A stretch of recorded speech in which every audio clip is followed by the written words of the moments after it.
Introduction: a tale of a lustful and depraved merfolk, while attempting to tame a merman, finds himself regarded as prey and consumed entirely. Chapter 1: Capturing the Merman.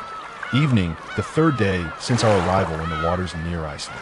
Rain is in the captain's cabin conducting radar searches, yet there has been no sign of the merman thus far.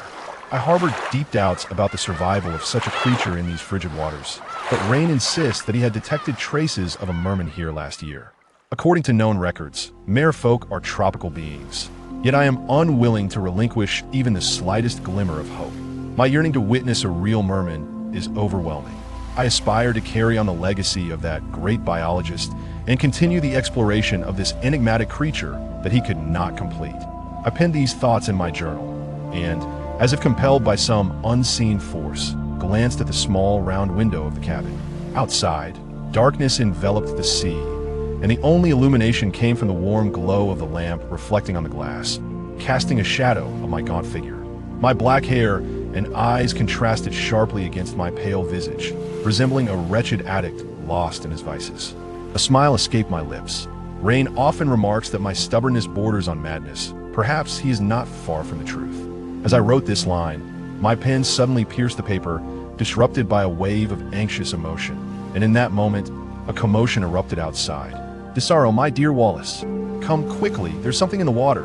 My hand trembled involuntarily, my body reacted faster than my mind. I dashed towards the captain's cabin, colliding with Rain as he emerged.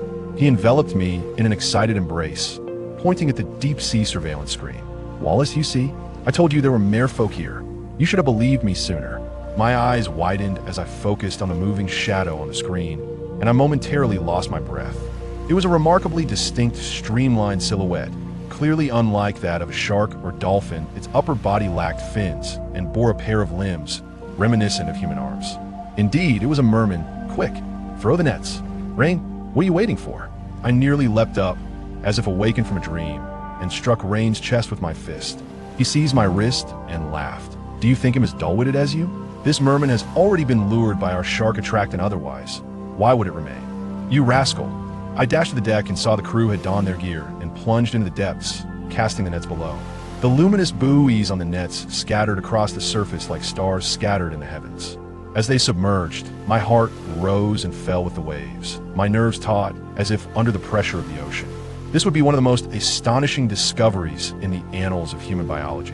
The thought rendered me rigid with anticipation as I stood on tiptoe atop the mast, yearning to plunge into the depths alongside the sailors and bring that merman to the surface. "Wallace, take it easy, don't fall in." Rain chuckled behind me, tightening his grip around my calves, and I nearly succumbed to his jest, teetering forward. He caught me by the scruff of my neck, and we tumbled onto the deck, my weight perilously close to his face. Thankfully, my frame was slight, otherwise I might have shattered his proud nose. "Mate, there's no need to be in such a rush to kiss my backside, is there?" I shifted to rise, squinting playfully at him. Rain, however, remained sprawled on the deck, grinning mischievously. From a biological perspective, the shape of the posterior is quite appealing, and the taste is rather delightful. This is another remarkable discovery of the night, aside from the merman. "Your knees are rather sturdy as well." I playfully kicked his knee, revealing a grin of gleaming white teeth. In the next instant, a loud splash from the water below seized my full attention. I crouched by the mast, my gaze fixed on the sailors hoisting the luminous net onto the platform. The net was tangled, and within it was unmistakably the outline of a form, writhing as if a captured shark. As the platform ascended, the long tail of the merman slipped from the net, falling gracefully in a beautiful arc. The only known species of merfolk previously discovered was the red-tailed merfolk of the Indian Ocean, but this one was different. Its tail was black, yet not entirely so. Perhaps due to the reflection of the water, it shimmered with a cold blue hue at its core, while the tip bore a striking red, vivid as blood on a blade. For reasons unknown, my eyes stung as if pricked, and a sense of foreboding crept into my heart. I recalled a legend mentioned by my mentor, Mr. Shinichi, who had studied merfolk for over 50 years during an expedition in Okinawa years prior. He spoke of a creature known as the nightshade merman. Its tail was blue-black with a touch of red, resembling what lay before me. His face bore a cautious panic as he recounted the tale, warning me that it was a being more fearsome than the tiger shark. The terror lay not in its ability to attack, but in the strange powers it possessed. He cautioned me that if I encountered such a merman, I must never bring it ashore, treating it with the same reverence as the red-tailed variety, otherwise unimaginable misfortune would befall me. An evil spirit from hell, he had described it. Yet being unfamiliar with Japanese culture, I grasped little of the term's significance, only surmising it to be akin to the demons of the West or the malevolent spirits of China. Regarding its true horror, Mr. Shinichi had remained vague, concluding with a deep hush, as if to evade my inquiries. When I returned to Okinawa the following year, I learned of his passing, leaving that enigma forever etched in my memory. And now, this legend stood before me in the flesh. Regardless of whether Mr. Shinichi's warnings were warranted, the merfolk, tame, fervently obsessive biologist, was an irresistible temptation, almost akin to death itself.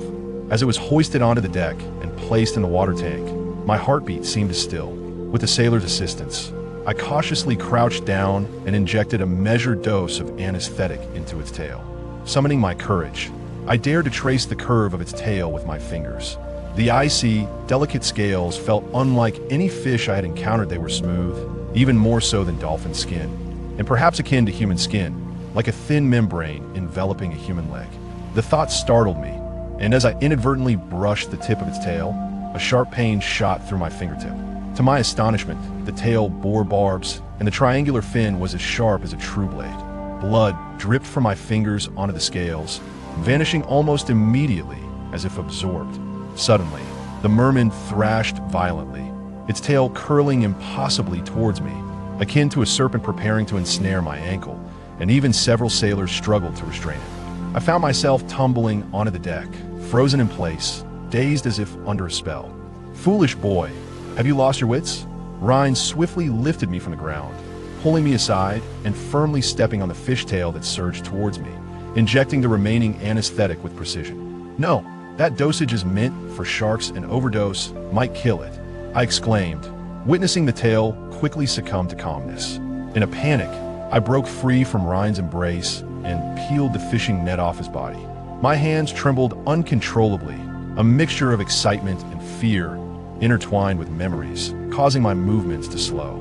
As the net was removed from his head, revealing his entire form, I shivered and took a step back to steady myself.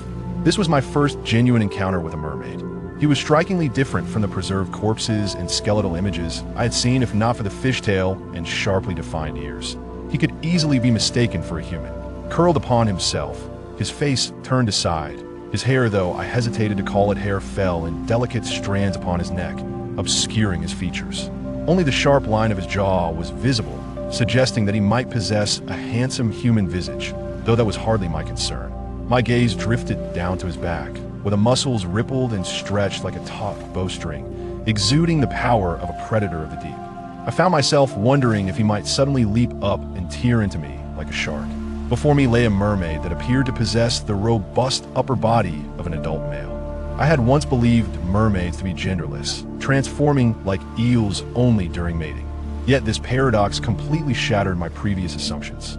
My eyes involuntarily wandered to his lower abdomen, where I noticed a pronounced bulge wrapped in a membrane of scales that extended downward along his oblique muscles, revealing a small notch at the pubic area. That area likely resembled the reproductive structures of dolphins, protruding only during mating, akin to human genitalia. But did mermaids possess a reproductive system akin to humans? Was their reproductive process similar to ours? An insatiable curiosity surged within me, prompting me to retrieve the flashlight from my waist, intending to conduct a brief examination right there. However, as the beam of light swept across his head and I bent down, he suddenly stirred slightly. Although it was a mere flicker of movement, I instinctively recoiled, while Ryan stood protectively in front of me, ready for a possible attack.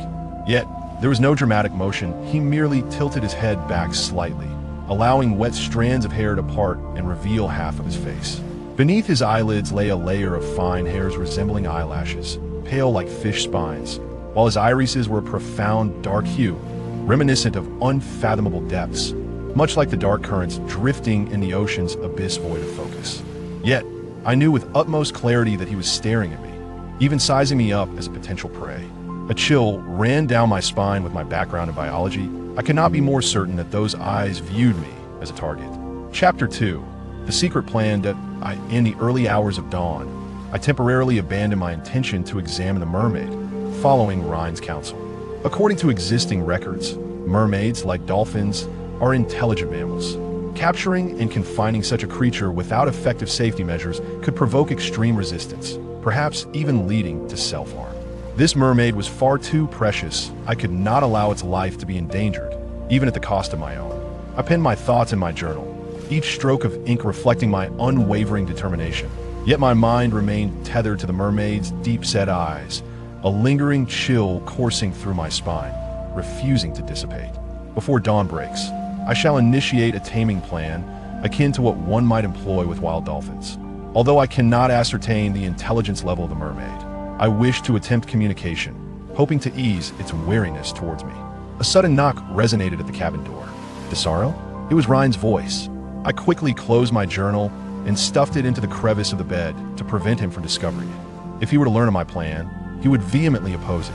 Rhine has always perceived mermaids as inherently bloodthirsty creatures, akin to great white sharks, wild and untamable, suitable only for enclosed observation. Yet, as my mentor, his expertise in the study of cryptozoology far surpassed mine, and I could not persuade him to abandon such notions. Just as I secured my journal, Rhine pushed the door open. I flopped back onto the bed, squinting at him as he approached, closing my eyes to feign sleep. He leaned down, his shadow descending from above. "Stop pretending to be asleep. I just heard you get into bed." I kept my eyes shut and made a noise as though lost in dreams.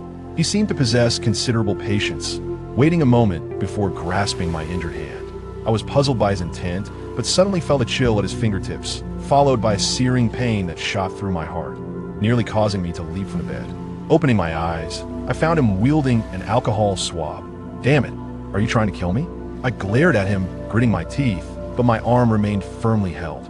Rhine did not even glance at me, his demeanor exuding a casual arrogance, a hint of malicious satisfaction lingering in the air as he meticulously tended to my wound. I grimaced, feigning indifference, yet beads of sweat began to form on my brow.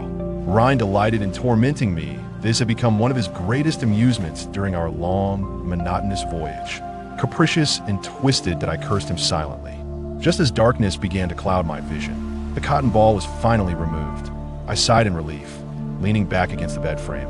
But Rhine still held my hand tightly, pulling me closer, his lips nearly brushing against my nose as he whispered menacingly, "Do not dare approach that mermaid without my knowledge, Desaro. There's a restless and impulsive spirit within you, is there not? I noticed the way you looked at me today." I was taken aback, a cold sweat breaking out as his heavy scent of cigar filled my nostrils, causing my breath to quicken. "I'm not. I'm all too aware of that mermaid's aggression, after all. I am someone who fears pain and death." I gestured to my reddened hand held tightly in his grip, attempting to convey genuine fear, my heart racing. Rhine's throat moved dismissively before he let out a scoff. "You fear death, Desaro, the adventurer?" I nodded fervently. As my hand was finally released, I breathed a sigh of relief, but his other hand wrapped firmly around my back, effortlessly pinning me against the wall. In that moment, I feared he might strangle me, but instead, he leaned down and whispered in my ear, "Desaro, should I discover that you ventured into any reckless endeavors without my consent, I will ensure you pay dearly. Those sailors aboard are under my employ." I thought to myself, oh goodness, this is becoming increasingly absurd. Rhine had no filter, and the sailors reveled in crude humor. Having mingled with them for months, I had grown accustomed to their rowdy banter. Did I fear such ridiculous jesting? I tilted my head slightly, our noses nearly touching, and replied with a composed, yet slightly mocking tone. "If you were to deal with me, would that mean I could then study the mermaid?" "Well, do as you pleased." He was clearly taken aback, evidently unprepared for my absurd response. Seemingly infused with a hint of anger, the hand on my back suddenly intensified its grip, sliding directly towards my tailbone, and abruptly yanked my belt away. I initially thought he was jesting and feigned a languid struggle, yet my hips inadvertently collided with his. In an instant, my body froze. The object at the lower abdomen of Rhine was firmly pressing against me, immovable and rigid. To my dismay, my mentor and partner was, in fact, a homosexual, and he harbored carnal desires for me, his student. Reflecting on the intimacy we had shared over the past few months, I leapt from the bed, only to collide my head against the railing. Stepping aside in shock, I raised 3 fingers in disbelief and exclaimed, "Oh my God, I swear to the Almighty, I will never touch that merman." Ryan leisurely spread his hands on the bed, lifting his gaze to scrutinize me. His long legs were casually splayed, unabashedly revealing the bulge in his jeans. I scratched my slightly flushed cheek, attempting to alleviate the awkwardness, and managed to force out a jest through gritted teeth. "Not bad, better than mine." Ryan glanced down, the shadow of his bangs sweeping past the corner of his mouth, carrying with it a subtly significant curve. A wave of chilling discomfort surged from my feet upwards, and I suppressed the impulse to kick open the door and flee, watching as he languidly rose from my bed and finally exited the room. Ryan likely believed his intimidation had succeeded, as he ceased his harassment. Unfortunately, being an atheist, I never held faith in any religion. My vows were merely a facade. That night, I remained awake, silently awaiting the moment when the entire ship fell silent, even the watchful sailors succumbing to slumber as I gathered my glow sticks and some essential small tools. For instance, a compact echo sounder and an underwater camera. I had successfully communicated with various species before, so I was well aware that these were indispensable auxiliary tools. However, the most crucial element was the communicator's own experience in engaging with the creatures. At 2:11 a.m., the moment when human fatigue peaked, I glanced at my digital watch, like a nimble mongoose slipping into the shadows. After swiftly evading the ship's lookout area, I soon found myself submerged in the ship's lower hold. Upon opening the door at the end of the hold, a cylindrical glass tank emanating a green glow came into view. I raised my glow stick, searching through the clusters of artificial aquatic plants for that slender, curved silhouette. The mermaid floated serenely at the top of the cylinder. Her flowing hair revealed a sharply defined face, reminiscent of a silent specter in the night sky, poised to descend and seize my soul. I inhaled deeply, striving to rein in the surging adrenaline, and ascended the spiral staircase surrounding the cylinder, my heartbeat unabated, racing uncontrollably. Chapter 3. Adventurous Exploration. As I approached the summit of the cylindrical water tank, I deliberately softened my footsteps, even when I reached the side of the mermaid. She seemed oblivious, resting quietly against the column, devoid of any apparent vigilance, as if in a deep slumber. Despite the barrier of glass between us, we were merely a step apart. I treaded cautiously, mindful of my movements, for this stillness afforded me an ideal opportunity for documentation and observation. Setting aside my glow stick, I switched the DV to night vision mode, pressing my body against the tank's outer wall as I began to capture footage from various angles, from her tail to her head. In the dim, murky water, the mermaid's sinuous tail coiled around a cluster of water plants like a serpent, while her 3 wing-like tail fins overlapped in a dark, smoky manner, resembling a cloud of ink expelled by an octopus. I could not help but imagine her presence in the deep sea, a shadow from the depths of hell, both enchanting and terrifying. Encountering her while diving would undoubtedly be a chilling experience. It was difficult to ascertain the precise length of her lower body. I could only estimate it visually at around 2 meters. Combined with her upper body, her form would rival that of an adult tiger shark. I wondered if her attacking prowess matched her formidable appearance. Contemplating this, I adjusted my camera angle, tracing along her tail upward, revealing the contours of her spine. When I had briefly glimpsed her on the deck, I had thought her upper body indistinguishable from that of a human. Yet, upon closer inspection, I noticed a luminous layer enveloping her skin, reminiscent of the texture of a beluga whale, glimmering with a hazy halo in the water's hue. In that moment, I felt an unsettling sense of unreality. Not only was the mermaid's existence surreal, but I began to question the very nature of my surroundings. As if I were ensnared in a dream. Did the mermaid truly belong to this world? Was there a connection beneath the deep sea leading to a realm we had yet to comprehend? I shook my head, forcing my thoughts from whimsical musings back to rationality. How foolish of me. If Rhine were to hear my thoughts, she would surely mock me for my ridiculous self-deception. The mermaid was undeniably real, right before my eyes. Why indulge in such fanciful thoughts? Chiding myself internally, I redirected my focus to her skin. It must be a protective mucous membrane, which would explain why mermaids do not become wrinkled and frail from prolonged immersion like humans. Their skin appeared smooth, perhaps as resilient as that of a shark. As I pondered this, an urge to touch the mermaid's skin surged within me. Just then, I noticed an unusual detail through the DV's lens. On her powerful, elongated arm, there was a significant wound, devoid of blood, with the skin peeling back to reveal white, exposed muscle beneath, marred by jagged bite marks that appeared to be from a shark. My nerves instantly tightened. Damn it, how did I not notice this sooner? She could be grievously weak and sedated. No wonder she remained so tranquil. At that moment, I felt a surge of relief that I had brought a medical kit along. I quickly stowed the DV and scrambled up toward the tank's top cover. Perhaps my movements were too pronounced, for in my periphery, I caught a glimpse of a shadow below that seemed to writhe and silently rise with me. The mermaid was beneath my feet. This realization compelled me to take a deep breath and glance downward. I stood on a semicircular metal platform designated for the caretakers, peering through small holes to catch glimpses of the shifting light, but I could not discern where the mermaid was. Gurgle, a sound of tumultuous currents rose from below. The light through the holes dimmed suddenly, and a dark shape, distinct from the shimmering water, swept past. The mermaid swam to the far side of the platform. That was the transparent glass door beyond the railing, the sole passage separating the depths from the outside world. I was reluctant to open that potentially perilous door, but it seemed necessary to tend to the mermaid's wound. I did not wish for her to succumb to infection.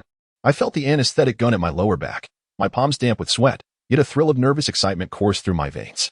This was my first direct encounter with a mermaid. I must not falter, Desaro. Stay composed, stay composed. I reminded myself as I stepped cautiously to the edge of the railing, fixating on that nightmarish shadow beneath the water. I reached out to grasp the handle of the glass door, applying gentle pressure to push open a narrow gap just wide enough for one person. By doing so, even if the mermaid attacked, her movement would be constrained by the narrow confines, allowing me an opportunity to evade and retaliate. I knelt down, watching as the mermaid's shadow gradually emerged from the deep waters, my breath coming as labored as if I were drowning. My rational mind remained intact, but my thoughts were muddled by a mix of tension and exhilaration. As her head breached the surface, a momentary blankness enveloped my consciousness. It was not until half of her body extended beyond the door, droplets of water splashing onto my face, that I regained my senses, though my thoughts remained sluggish, as if entranced by the dark pupils hidden within her flowing hair. In the presence of any formidable creature, one must avert their gaze lest they provoke an attack. That notion reverberated clearly in my mind. Yet I found myself unable to tear my eyes away from the face that shimmered in the water. It was a visage beyond description. Not as breathtaking as the legend suggested, yet undeniably more stunning than any human I had ever encountered. Her features melded sharpness and classic beauty in perfect harmony. Had such a face belonged to a human, I would have deemed her a noble scion of Russian lineage. Yet, no eloquent words of praise came to mind. Only the term whispered in fear by Mr. Genie lingered in my thoughts. Malice. Her eyes, deep set beneath the shadow of her brow, exuded an ominous aura from the abyss. Yet her lips curved slightly, as if mocking something, her smile imbued with an indescribable allure and wickedness. In that moment, I experienced the deepest fear of the heart that Mr. Genie had described. It was a sensation that made my very soul tremble. As I stood there, momentarily dazed, her upper body fully emerged, one hand resting on the edge of the platform, her lithe form rising, casting a shadow over me that eclipsed my stature. My eyes widened in astonishment, for I could hardly fathom how her tail supported her weight in the water. Such a body structure seemed impossible. I cautiously retreated, raising the anesthetic gun, yet she suddenly coiled her tail and closed the distance, mere inches away from me, leaning forward to face me directly. Akin to a giant python testing its prey. Heavens, the scene was utterly terrifying. Startled, I instinctively shielded my head with one hand, causing the glow stick to roll into the water. The abrupt shift in light disoriented me. Still kneeling, I lost my balance, staggering back 2 steps before collapsing onto the ground. In that instant, I lost my geographical advantage. My body inexplicably slowed, and I could only curl away like a dying snail in an attempt to evade. I could not discern the mermaid's position, nor how close she was, only sensing a peculiar, damp fragrance pressing in from the darkness, freezing the very air around me. Cold water dripped onto my calves, and something moist and sticky gripped my ankle tightly. It was the mermaid's hand. Upon realizing this, the perspiration rapidly seeping from my palms rendered my grip on the tranquilizer gun unsteady. My lower body was utterly immobilized, leaving me at the mercy of the merman as he slithered up my legs. My heart raced violently, poised to inject the tranquilizer into his carotid artery the moment his head approached. This was the swiftest and most effective means to thwart his assault. Before long, the merman's long, thick, and damp hair cascaded over my skin, brushing against my calves and thighs, ultimately halting at my lower abdomen. In that instant, the nerves in my legs twitched from sheer tension. I could not ascertain his intentions, but it was highly probable that he sought to dissect my abdomen and feast upon my innards. Should I pull the trigger now? There was a significant risk of injuring his head. I was compelled to make a choice between the life of the merman and my own. Yet, just as I hesitated, a deep and peculiar sound resonated through the water. Da-are, siula. It was a low hum, seemingly produced by vibrations in his throat, reminiscent of the uvular sounds of the Russian language. My lineage traces back to Russia, and this familiar manner of vocalization jolted my consciousness from the brink of deathly chaos. Though I could not decipher his intent, it at least indicated that the merman was not merely a creature driven by instinct. He did not appear to wish to attack and consume me. After all, how strange it would be for a predator to engage in conversation with its prey before dining. Perhaps this merman possessed the capacity to comprehend human language. This was a bold supposition, as history bore no record of successful communication between humans and merfolk, which had always relied on various intermediaries. I might be the first human to engage in direct discourse with a merman. Taking a deep breath, I forced myself to regain composure and lowered my gaze to meet the merman's eyes, which were obscured by strands of hair, radiating an eerie blue glow akin to the gaze of a wolf seen through night vision. I swallowed hard, striving to suppress my fear, and spoke clearly yet softly. Hey, listen, I bear you no malice. You have been injured by a shark, and I wish to disinfect your wound. I gestured toward the injury on his shoulder. Yet the merman remained unresponsive, still draped over my legs, his grip on me unwavering. Disappointment washed over me, but amidst the faint underwater glow, I observed the corners of his mouth twitch slightly, forming an almost imperceptible smile, an expression that felt both mocking and sinister. A chilling dread surged through my spine, overshadowing my disappointment. I had once theorized, under the guidance of Rhine, that the merman's intelligence lay somewhere between that of dolphins and humans, a notion I had explored extensively in numerous papers. Now, however, I found myself questioning my previous conclusions. The merman's demeanor instilled in me a profoundly terrifying realization. He was a highly intelligent being capable of toying with me at will, a consummate predator. Chapter 4. Who is the prey? At the very moment this thought surged in my mind, the merman lowered his head toward my abdomen, my clothing giving way due to my struggles, exposing a significant portion of my midriff. He seemed intensely intrigued by my exposed skin.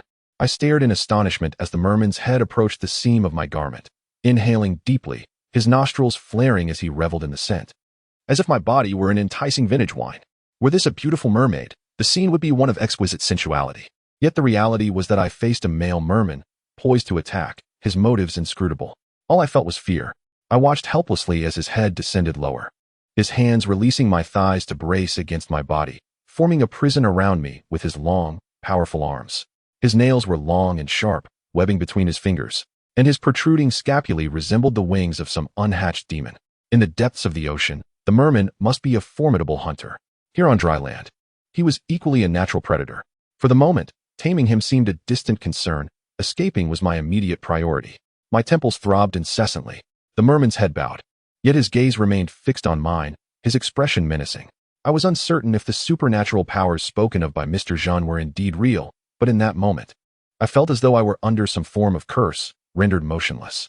I watched as the merman's lips, thin as a blade, parted slightly, revealing a glimmer of crimson as his tongue emerged, gliding along the hem of my garment, as if savoring his prey, trailing down my abdomen.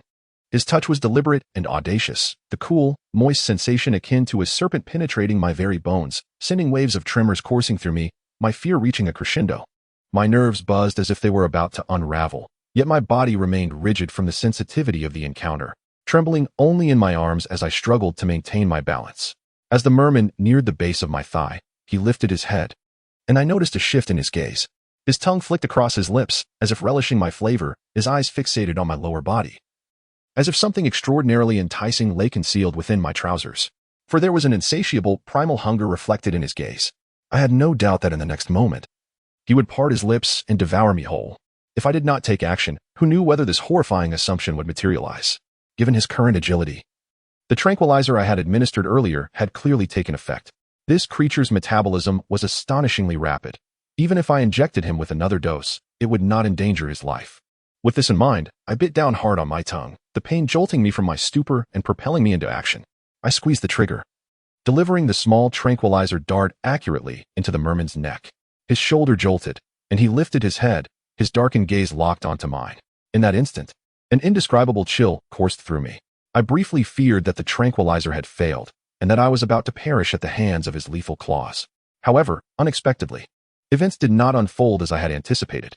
The merman swayed unsteadily, his sharp, slick hands losing their balance, causing him to topple to the side. Seizing the opportunity, I sprang up, only to find my foot slipping on his slick side fin, leading me to tumble forward, desperately grasping the floor to steady myself.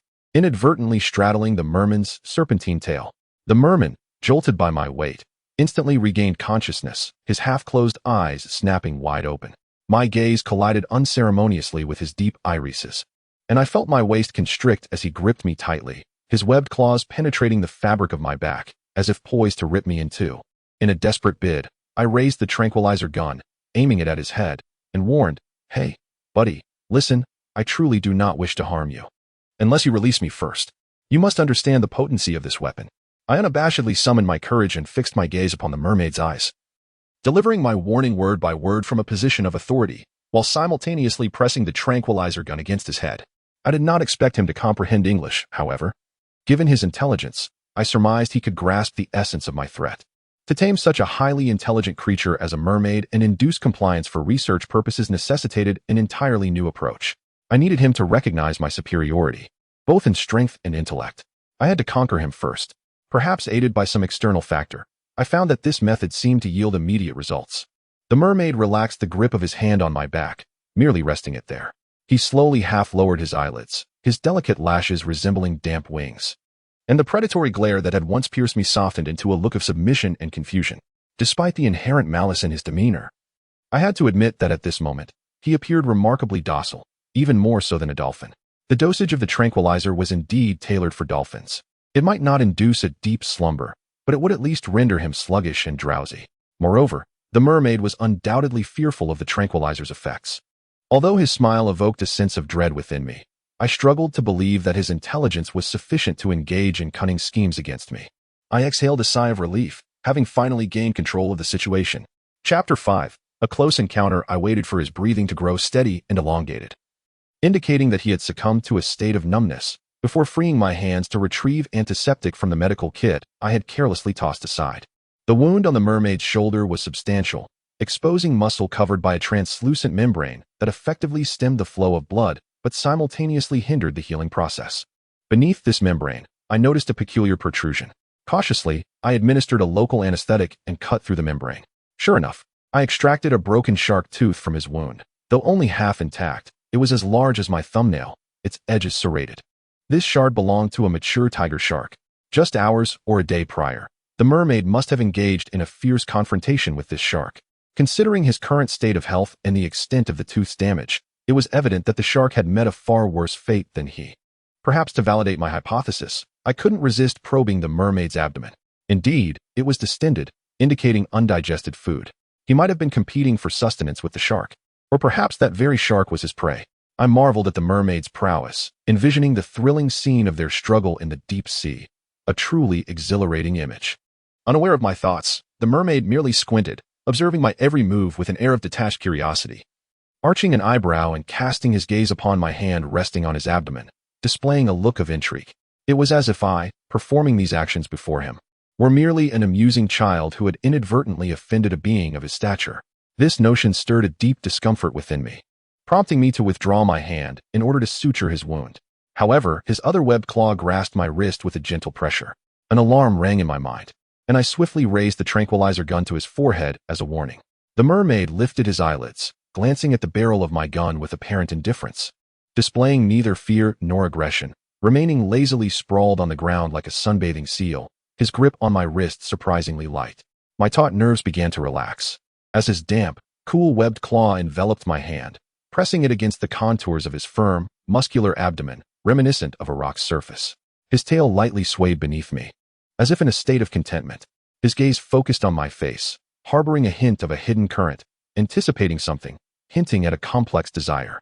If I were to comprehend this enigmatic creature, perhaps it would be wiser to attempt peaceful coexistence rather than to pursue domination. With this thought in mind, I boldly acquiesced to his gesture, unfurling my hand upon his abdomen and gently stroking along the lines of his muscles, treating him with the same tenderness I would afford a dolphin. As I had previously surmised, the mermaid's skin was smooth and delicate, akin to the finest silk, thicker and more resilient than human skin. The sensation of my hand gliding over him felt as if a large tiger shark were swimming beneath my touch, inexplicably stirring a sense of exhilaration deep within me. The mermaid, much like a dolphin, appeared to revel in human contact. He elegantly arched his long, powerful neck, his hand now encircling my waist, caressing my back with his rough, yet smooth palm. His tail undulated beneath me, gently lifting and nudging my hips, creating a subtle rhythm. An overwhelming discomfort threatened to engulf me. Feelings of shame, guilt, and fear simultaneously assailed my senses. I was not only under the impression that I was engaging in an intimate act with him, but I also felt as though I were transforming into a female mermaid being violated by him. What a nightmarish experience this was. My nerves tightened into a knot. Yet the mermaid drew even closer, nearly brushing against me, his warm breath cascading over my neck, a desire that seemed to yearn to invade my being. Weaving itself into the collar of my clothing, my body inexplicably ignited with heat, and I could not help but turn my head. He supported himself with his tail, towering above me as I crouched, his arms encircling me completely. I caught sight of his throat, rolling and swallowing in a manner that spoke of insatiable desire. His thin lips curling into a wicked grin, sharp teeth glinting ominously. A GA residential, the mermaid whispered lowly against my ear, his voice deep and husky, reminiscent of the currents of the ocean's depths. This fragmented utterance invoked the image of the lustful deity, Agars. The mermaid's voice seemed to possess an alluring, almost sinister quality, as if I were bewitched, leaving me devoid of the strength to turn away, allowing him to capture my earlobe with his lips, his tongue curling and greedily sucking. The low murmur echoed within my eardrums, creating a whirlpool in my mind, leaving me dizzy and heavy, my body swaying against his. His sharp, webbed claws tore through the fabric of my back, the cold creeping along my spine, burrowing into my lower body, while his moist, resilient tail forcefully pried my legs apart. I hazily perceived all of this, yet felt powerless to resist, as if ensnared in a nightmare, the surrounding world veiled in a shroud of dark mist, distorting reality, while the mounting desire within me remained unyielding. Just as I began to lose consciousness, a distant voice pierced through the haze. Desaro, Desaro. The cries grew increasingly near and distinct, piercing through the mist, striking my nerves with sudden force.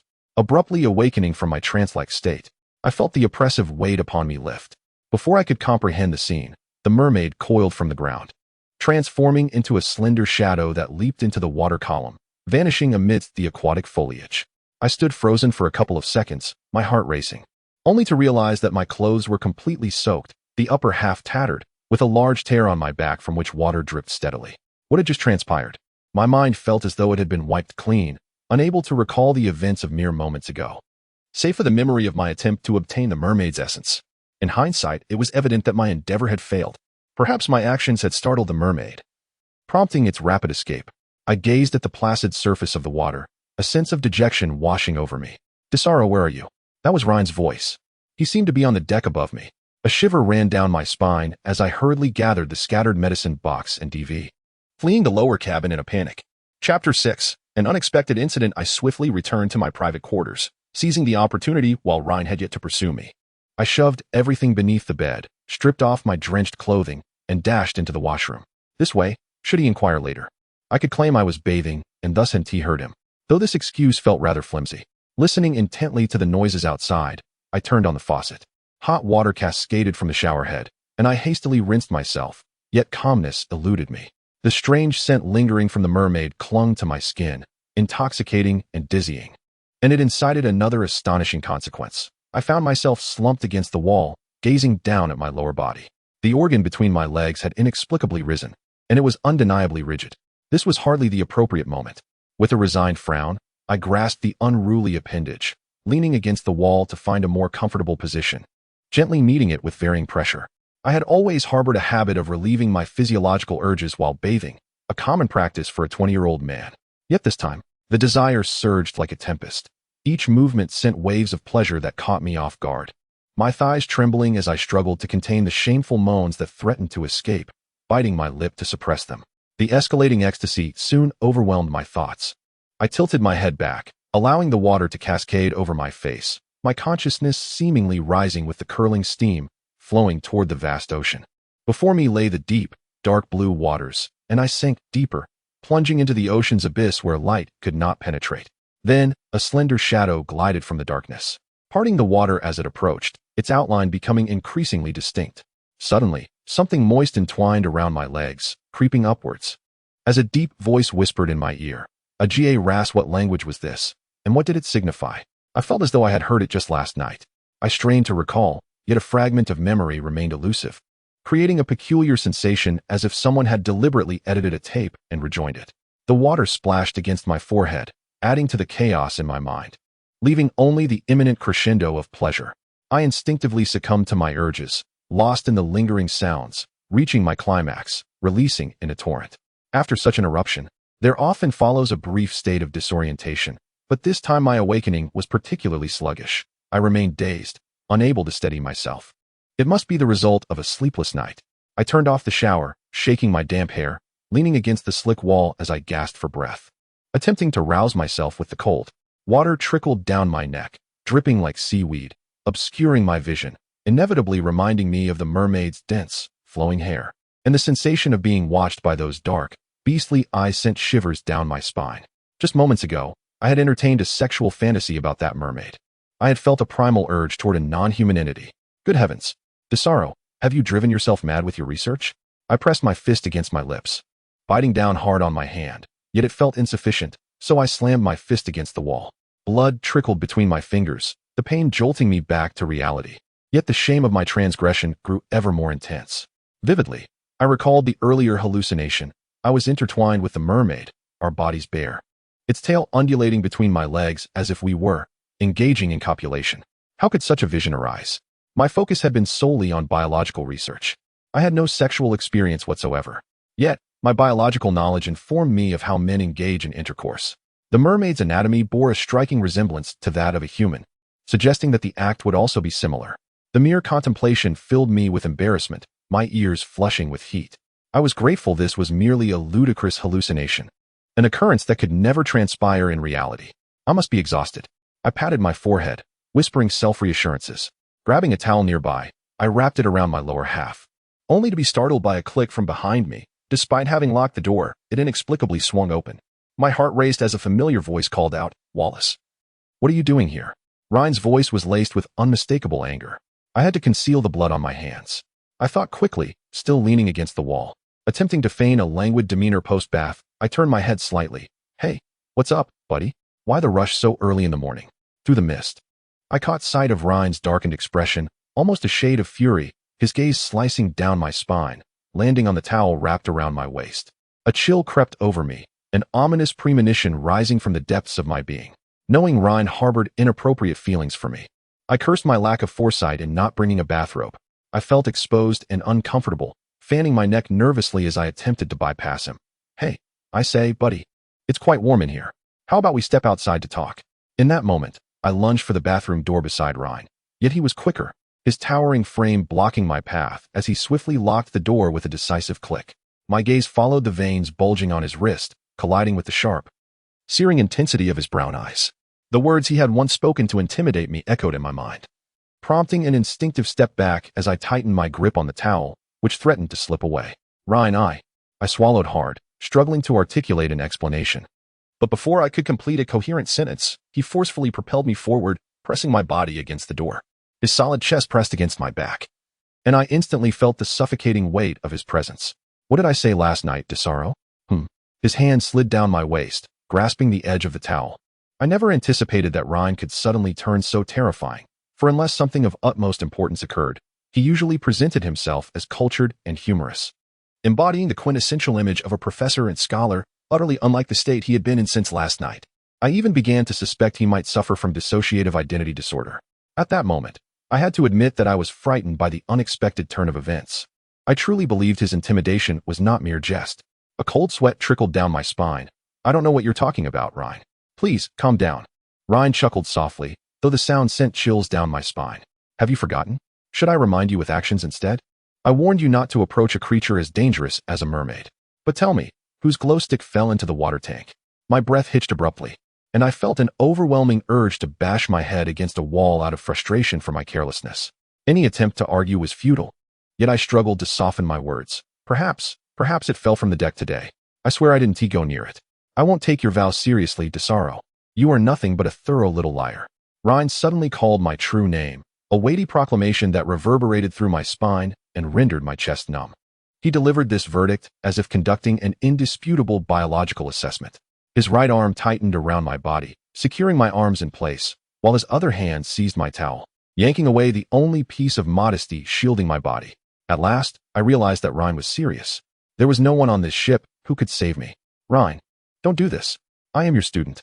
I screamed, nearly leaping about like a frightened rabbit, but the disparity in our strength was insurmountable.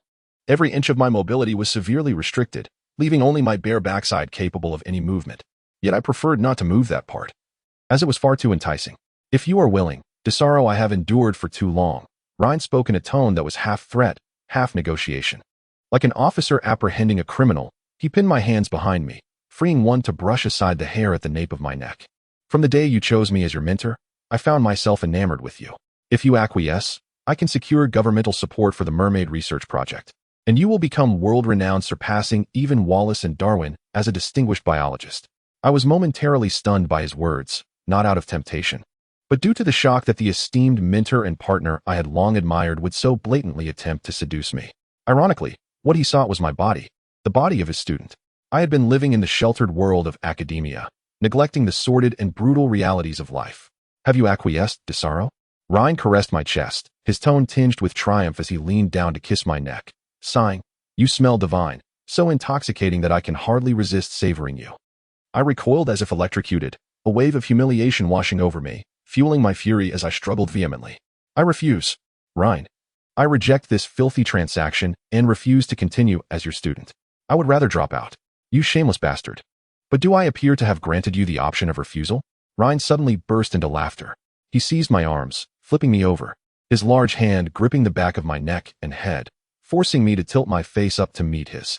I met his gaze unwaveringly, clenching my jaw to present a hardened exterior, making it clear that I was not a weakling.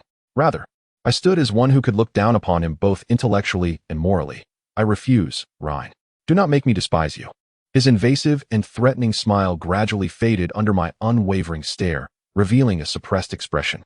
His brow twitched slightly as he leaned closer, whispering in my ear, "Desaro, you are too naive. One day, the ideals you hold dear will crumble in the face of harsh reality, and you will submit to me. I await that day. Your endearing nature almost makes me fall in love with you." Ryan turned his face as if to kiss my lips. I averted my head to escape, but in my fervor, I collided hard against the door behind me, my head spinning from the impact, the world around me blurring. At that moment, the floor began to shake violently, a familiar scent wafting through the air, and the bathroom was plunged into sudden darkness. I could see nothing, yet felt Ryan's presence vanish from my body, as if forcefully yanked away. Almost simultaneously, I heard him emit a muffled grunt, as if startled by something. "Storm! Storm!" Voices of sailors echoed from outside. I ignored the chaos and flung open the bathroom door, not even pausing to retrieve my towel, dashing out in my nakedness. Rushing back to my cabin and slamming the door shut. Outside, the tempest raged, the sudden storm battering the ship violently, rain streaking the glass, rendering everything outside indistinguishable. I sat on the bed, clutching the railing, hastily dressing myself. Yet as I pulled on my shirt, I suddenly caught sight of a shadow darting past the rain-soaked window, moving with inhuman speed. I thought perhaps some object from the ship had been swept away by the wind, but in those fleeting seconds, I noticed an eerie change on the window. A vague outline was imprinted on the fogged glass. A handprint, but the spaces between the fingers appeared to be connected. That was the webbed claw of a mermaid. Chapter 7. The terror of the storm. I blinked in disbelief, and the imprint vanished, leaving me to wonder if it had all been a figment of my imagination. I approached the window for a closer inspection, wiping the cold glass. Indeed, there was nothing there, only the intertwining traces of rain. I must have been utterly exhausted. I rubbed my forehead, gazing out at the intensifying storm. It was abundantly clear that in such weather, the best course of action was to remain indoors. Venturing out would not assist the sailors and would only increase the risk of falling overboard. My mind, still hazy and trapped in a dreamlike state, lacked the energy for further contemplation, and I collapsed onto the bed, succumbing to a deep slumber. I drifted in and out of sleep for a while until I was abruptly awakened by a cold, damp breeze. Upon opening my eyes, I found my cabin shrouded in darkness, the sky outside resembling the dim evenings of Moscow on the brink of polar night, awash in a deep crimson hue, as if soaked in blood. The window at the desk had somehow flung open, and the fierce sea wind howled into the room. I sneezed and quickly rose to close the window, instinctively glancing up at the luminous clock on the wall. Only half an hour had passed. How could the sky have transformed so drastically? I pondered in confusion, reaching for the lamp on the desk, the light reflecting off the clock's glass surface. My gaze inadvertently drifted back, as if ensnared, and I became fixated on a shadow lurking behind me, concealed in the dark behind the door. Two dim points of light flickering in and out of sight. My adrenaline surged to its peak, sending shivers down my spine. The mermaid was in my room. My breath seemed to have vanished, and my body felt as though it were glued to the spot. Behind me, I could hear the low, guttural sound of the mermaid's voice drawing closer. The lamp flickered a few times before emitting a sharp hiss, and the surroundings were instantly swallowed by darkness. A damp scent wafting ominously from just behind me. Desaro, the syllables echoed as if calling out my very essence. A wet, webbed claw landed on my shoulder, sending a shiver down my spine. My body reacted faster than my mind. I pushed off the table and leaped with an agility I had never known, flinging open the window and tumbling onto the deck outside. Help! Someone please! I stumbled forward through the thick mist of rain, obscuring my vision. Yet I could not find a single sailor in sight. Even Ryan was nowhere to be found. The dim light in the captain's quarters flickered ominously, creating an eerie atmosphere. It felt as though I were aboard a ghost ship, the vast three-deck vessel occupied only by myself. Of course, there was also that spectral mermaid. Desaro, the mermaid's voice, deep and incantatory, pierced through the storm, shadowing my every move. I was certain he was calling my name. How did he know? My heavens! Though the mermaid had shown no intent to harm me before, I could not help but feel a surge of fear in this situation. Facing a mermaid that had been injected with tranquilizers was an entirely different matter from one free to roam on land. I needed to obtain a tranquilizer gun immediately to defend against any potential assault and ensure he could not return to the sea. I struggled to maintain my footing on the swaying deck as I rushed towards the captain's quarters, climbing the stairs leading to the second deck. In my panic, my foot slipped, and I lost control, plummeting downward. Yet, in the next instant, the anticipated pain did not come. Rather, I felt a rush of wind behind me, and something caught my back, ensnaring my waist, leaving me suspended in midair for but a second before crashing onto something long, thick, and slippery, covered in scales. I immediately pushed myself up, attempting to escape, yet a shadow loomed above me, blocking my path. A cold, damp hand tightened around my body, and despite my struggles to rise, I found myself ensnared by his tail. The mermaid leaned closer, inching towards me until his form towered above. His wet hair, like seaweed, trailed across my arms, then my neck, and finally obscured my vision in darkness. The rain threatened to suffocate my breath as I blinked, attempting to clear my sight. Yet everything remained a chaotic blur. Vaguely, the mermaid's pale face emerged from the strands of hair, drawing near to my collarbone. His claws gripping my arms while his head hovered over my torso, as if he were carefully sniffing my scent. Suddenly, his lips pressed against my chest, and I felt the damp fabric of my shirt tighten, ripping with a swift sound. I shook my head, hastily wiping the water from my eyes. Staring in panic at the mermaid's actions, my heart racing as if it would leap from my chest. Oh heavens, what does this mermaid intend to do? To my horror, the mermaid revealed his sharp, white teeth, tearing open my garment, fixating upon my exposed torso, his gaze scrutinizing as if he were conducting an examination. I braced myself against the stairs, my breath trembling, my chest rising and falling violently, my eyes glued to him, bewildered by what could possibly draw the mermaid's attention to me. The mermaid merely narrowed his eyes, surveying me, seemingly confirming that my upper body wasn't scathed before shifting his claws to the waistband of my pants, seizing my belt as if igniting interest in my lower half. Wait, I cried out, using my free hand to firmly grasp his wrist. The mermaid glanced down, his gaze settling on my hand, as if something had piqued his interest. And then it dawned on me. My knuckles, injured against the bathroom wall, had not yet healed, and the strain of my movements had caused the wound to reopen, blood streaming from it. The mermaid was seeking my injury. He had caught the scent of blood, much like a shark. In that moment, I felt as if I were facing a great white shark in the ocean, certain that my demise was imminent. Yet, a flicker of rational thought amidst my fear offered a glimmer of hope. Why did he not directly attack me? Perhaps it was because the mermaid was accustomed to savoring his prey. All the biological knowledge I had accumulated seemed futile in the face of this mysterious being, leaving only one voice within me clamoring, "No, I do not wish to die in such anguish." As I watched the mermaid grasp my wounded hand, inching closer to his gaping maw, I desperately curled my fingers, paralyzed by fear, believing I would soon lose several fingers to his bite. However, the mermaid merely held my fingertip gently between his sharp teeth, his tongue lapping at my wound. His claws gripped my palm firmly, yet his touch was surprisingly gentle, as if he were meticulously controlling the pressure to avoid causing me harm. I stared at his face in shock, momentarily feeling foolish for my earlier panic, my heart racing as though it were caught in his claws, suspended in my throat. I struggled to convince myself to remain calm. Perhaps the mermaid was expressing kindness, healing my wound in return for my earlier assistance. It was akin to the legends of mermaids repaying favors. Yet, I could not persuade myself even a little. The mermaid arched an eyebrow, lowering his head while keeping his eyes fixed on me. His long, wet lashes concealed an undeniable malice and aggression. His licking growing increasingly greedy and reckless, the crimson tip of his tongue slithering between my fingers as if to playfully tease them, sending an inexplicable shiver coursing through my veins. Suddenly, visions of a fantastical landscape flooded my mind, and I found the mermaid, so like any man, his muscular, damp torso alarmingly close, making it impossible to maintain even a facade of composure.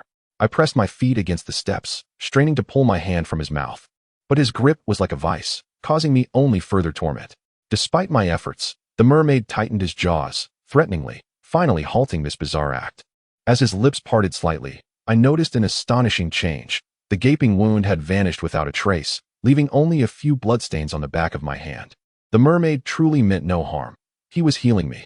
His saliva contained some substance that accelerated the regeneration of damaged cells. My heavens, this was nothing short of a biological miracle. Though I had witnessed this miraculous fact with my own eyes, disbelief lingered. Fear dissipated, replaced by exhilaration. And I could not help but reach out to touch his lips, murmuring in awe, "You are indeed a wondrous being." The mermaid slightly parted his lips, and a low rumble emanated from his throat, as if in response to me. A Ga ras, I instinctively repeated, a hint of urgency in my voice, eager to seize this rare opportunity to communicate with him. "You have a name, don't you? Agars, is that your name?" The merman neither denied nor confirmed this. He simply stared at me, the corners of his mouth curling into a broader smile, as if he were somewhat exhilarated. I surmised that he likely did not comprehend my words, and thus I had no choice but to draw my own conclusions. Naming one's subject is a fundamental task in any research endeavor. I endeavored to continue the dialogue, but his subsequent action rendered me speechless. Agars tilted his head and pressed his lips against the inner side of my wrist, inhaling my scent deeply, trailing his nose up my forearm as if he were an incorrigible addict. Startled, I pressed my back against the steps, utterly pinned by his body. He leaned closer to my neck, his voice low and husky as he uttered, "D. Desaro my raid this time." I was utterly convinced that he articulated the full syllables of my true name and nickname, including the unique rolled sounds that punctuated my identity. Suddenly, the rain intensified, pelting down mercilessly. Beyond my fear, I felt a profound shock. I simply could not fathom the true nature of the merman. I realized that my previous conclusions were fundamentally mistaken. In this line of thought, my body was unexpectedly lifted. The merman had suspended me in midair, one arm securing my waist while the other maintained his balance, gliding across the deck like a serpent, swiftly heading toward the railing. My instinctive reaction was to think he intended to return to the sea and drag me with him. With no time to contemplate his motives, I instinctively kicked and flailed, exclaiming, "No, Agars, don't do this." However, my resistance proved futile. Just as he neared the railing, I suddenly heard a gunshot ring out in the distance, the bullet striking the railing beside me, igniting sparks. A few more shots followed, sending splashes of water up from the already flooded deck. A surge of alarm coursed through me, and Agars instinctively halted, releasing his grip on me, yet his tail remained coiled around my calf. He turned his body toward the source of the sound, his gaze instantly turning icy. As I looked up, I saw Ryan, bloodied, leaping down from a three-tiered platform, wielding an assault rifle he had acquired from who knows where, aiming directly at the merman's head, advancing with a menacing precision indicative of professional training. Ryan was quite possibly intent on killing the merman. I snapped back to reality amid the sudden shock. Though I could hardly believe that Ryan, a professor-level biologist, would resort to such violence, the palpable aura of bloodlust surrounding him solidified my conviction. Moreover, the gruesome wound on his chest indicated he had been attacked by Agars, providing him ample motive. At that moment, I would have preferred Agars to leap into the sea immediately. I would willingly forfeit my chance to study the merman rather than witness such a tragedy unfold. With all my might, I waved my hands and shouted hoarsely, Ryan, calm down. Let the merman leave. Shoot at the water's surface. Intimidate him with the gunfire." Ryan remained unmoved, the dark muzzle of his weapon unwavering, still aimed at the merman as he slowly approached. Meanwhile, Agars exhibited no signs of instinctive retreat. His tail lifted his body high, arching his back as he glared down at Ryan, resembling a massive lizard confronting a rival during mating season, forming an impenetrable barrier to shield me behind him.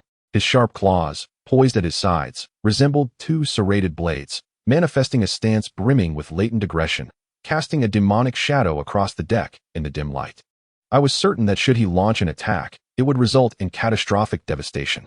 A chill enveloped me, as if I had fallen into an icy abyss. I could not allow him to engage with Rhine. Clinging to this resolute thought, I summoned every ounce of strength and leaped forward, vaulting over Agar's tail. Spreading my arms to stand before him, shouting desperately, "Rhine, don't shoot. Back away, retreat to the cabin. Step aside." Rhine's hand rested on the trigger, his expression more severe than ever. "Desaro, this is a military operation." What? I even doubted whether the storm was affecting my hearing.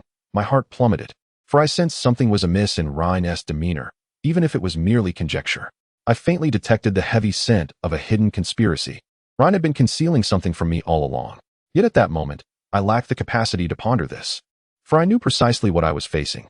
Rhine cared not for the merman's fate. He sought something else entirely. He would not lower his weapon.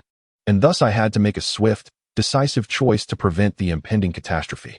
"No, as a biologist, I shall never allow you to shoot the merman," I declared firmly, taking a step back before turning to embrace Agar's form.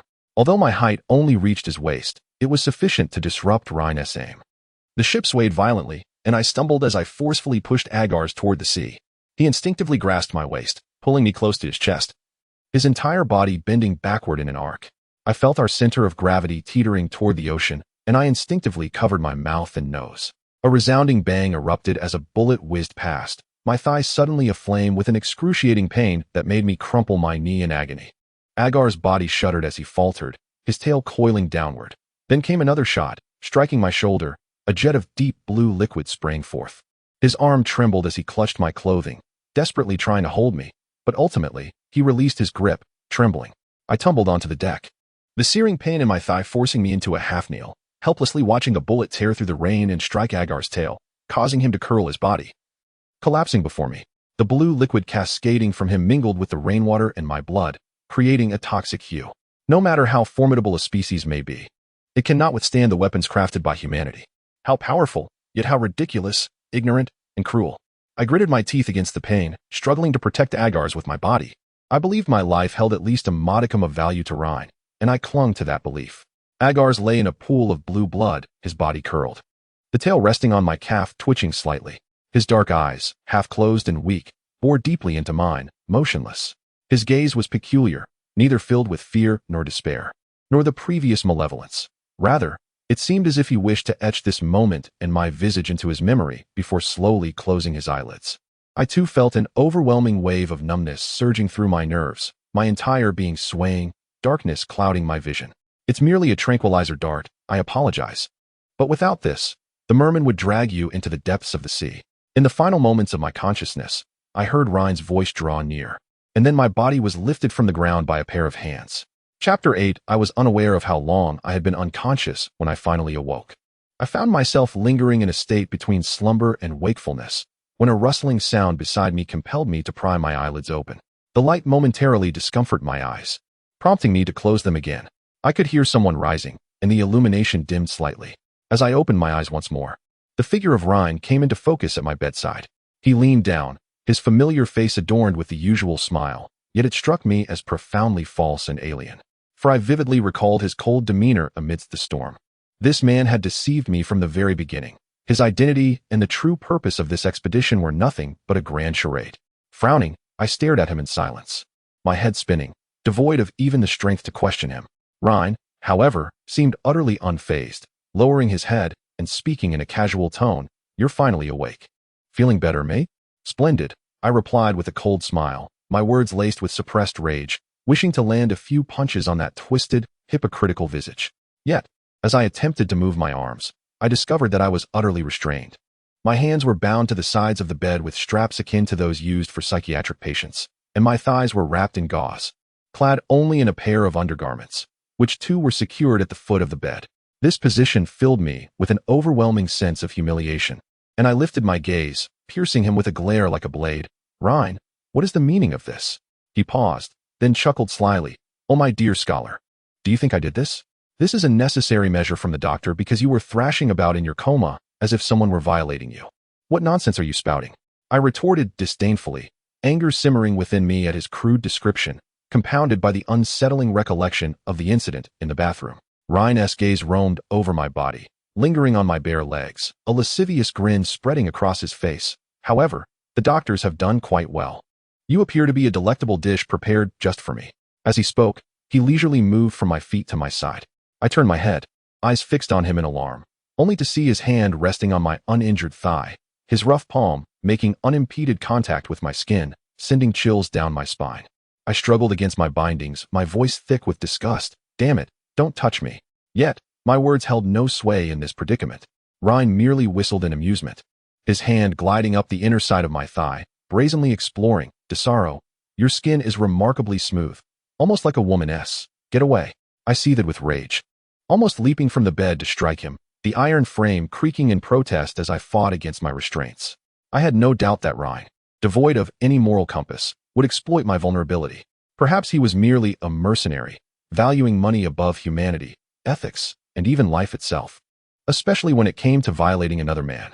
As if to affirm my grim premonition, that repugnant hand crept several inches higher, resting upon my most vulnerable area, kneading it with a mix of pressure and care, and then probing further, eliciting a shudder of sensitivity from me, causing my vocal cords to tremble. Don't touch there. I glared furiously at Ryan, attempting to project an air of defiance, but as my gaze fell upon my widely spread legs and his hand at my undergarments, my cheeks burned with a shame so profound it was unbearable. I knew I must be blushing. As a man, I understood that this was not an imposing demeanor, rather, it would only incite further desire for violation. In a desperate attempt to conceal my flushed countenance, I turned my head away, straining against the bindings in a futile effort to loosen them. Meanwhile, I felt Ryan's head lower, his hand gripping my chin, forcibly turning my face to meet his gaze. Ryan studied my countenance with an appreciative gleam, as if savoring and absorbing my emotions. I bit down hard on his fingers, my canines grinding against his knuckles, the metallic taste of blood flooding my mouth. Yet, Ryan appeared unfazed by the pain, maintaining a stoic expression as he regarded me for several seconds before speaking. I truly cannot resist wanting you right now. What should I do? Your expression is making me hard, Desaro. With that, he yanked one of the straps binding my wrists, tearing it apart. My body was granted a moment of freedom as he lifted my waist, sitting upon the bed and pulling me onto his lap. I immediately felt a rigid object pressing against my backside, and before I could utter a sound, his large hand clamped over my mouth. I could only emit muffled sounds, flailing my arms in a desperate attempt to thwart his encroaching hands that sought to remove my undergarments, my eyes wide with terror. At that moment, I realized that being with Ryan was far more perilous than cohabiting with a mermaid. How foolish I had been not to recognize his true nature sooner. Desaro, are you not curious about my true identity and the hidden motives behind this voyage? Ryan inquired, prying my fingers away from my undergarments as he leaned closer to whisper in my ear. I shook my head vigorously, desperate to convey my disinterest, wishing only for him to release me immediately. You will find out in due time, for you shall share the same identity as I do, of course, after I've had my way with you. He struck my rear end with a slap, chuckling lewdly, eagerly beginning to grind against me through my clothing, breathing heavily as he freed his hand from my mouth to unbuckle his belt. Instinctively, I cried out for help, but the syllables escaped my lips before I could comprehend. Agareth, Agareth. I abruptly choked on my words, Ryan's movements stalling as he fell silent for several seconds, before suddenly erupting into laughter. As if he had heard the most absurd joke, he pressed his lower body firmly against mine, mocking, "You're actually hoping that mermaid will save you? That beast is currently sprawled in the reservoir, barely clinging to life." The thought of the mermaid nearing death struck me like a thunderbolt, sending my mind reeling into a cloud of despair, leaving me devoid of the will to resist. My grip slackened, and in an instant, Ryan yanked my undergarments down, his searing member pressing against my backside, bouncing restlessly, poised to invade my body. I shut my eyes in agony, my spirit extinguished. Bang, bang, bang. At that moment, a sudden knocking echoed from the door, followed by a man's voice. "Professor Ryan?" I heard someone screaming. "Is that you?" "Doctor, I need help. I'm dying." I responded frantically, as if grasping at a lifeline, pulling at the bindings with all my might, thrashing wildly against Ryan, forcing him to release me and stand. With newfound freedom, I hastily pulled up my tattered undergarments, witnessing Ryan's determined gaze as he exited, partially closing the door behind him. I overheard him explaining something to the doctor at the door, using a language I could not comprehend. Yet I could discern the doctor's inquiries were quite meticulous and his tone was filled with perplexity. This provided me with a modicum of reassurance, for it allowed me to infer that the doctors here were not affiliated with Ryan. Ryan had not only concealed his identity from me, but also seemed to harbor a secret from others. I held out hope for the prospect of regaining my freedom of movement, but this hinged on my ability to avoid being perceived as an unstable patient. I must remain composed. I require assistance, doctor. As the doctor entered, I inhaled deeply and spoke in a remarkably calm tone, hoping he would understand English. However, when I caught sight of his face, I was momentarily taken aback, for it was someone I recognized, a respected elder in the field of biology. How could I have anticipated encountering him so far from home? To my surprise, he approached me first, smiling gently. Hey, isn't this the most brilliant genius from the St. Petersburg Marine Academy, young Wallace? His words transported me back to the days of polar nights in Moscow, when I fervently conducted research alongside my passionate biology colleagues, leaving me momentarily disoriented. It was only when he patted my shoulder that I snapped back to reality, struggling to find my words. My goodness, Senior Da Vinci, is that you? What brings you here? Forgive my foolishness, I scratched my head. I actually meant to ask. Where exactly is this place? You seem a bit confused, my friend, Da Vinci said, somewhat astonished as he untied my bindings. You journeyed to Iceland for this very purpose, did you not? The Darwin Marine Biological Research Base, officially sponsored by the Russian government. Ryan mentioned that you and he arrived here under government directives. What an honor. His subsequent stream of praises felt somewhat superfluous, while my thoughts spiraled into confusion. This expedition was ostensibly my graduation project. How had it become entangled with the government? Ryan's deception seemed to stretch far too thin. Who exactly was he? My God, you've discovered a mermaid. This is one of the most astonishing miracles of the century. My heart leapt at his words, and I grasped his arm with excitement. Where is the mermaid? Is it on the brink of death? Absurd. Da Vinci laughed at me. The mermaid is thriving in the artificial reservoir. It's merely quite agitated, refusing any sustenance, and the cause of its distress remains undetermined. He frowned slightly. I suspect that Ryan's tranquilizer was a bit excessive, leaving the mermaid in a state of stress. Take me to the underwater reservoir. I impatiently interrupted him. Listen, Da Vinci. I can communicate with the mermaid. I can try to calm it down. Please, take me there immediately. To be continued, I would not reveal that the mermaid's agitation stemmed from concern for Desaro's safety or from being in heat. Driven by primal instincts, Desaro was heading toward peril.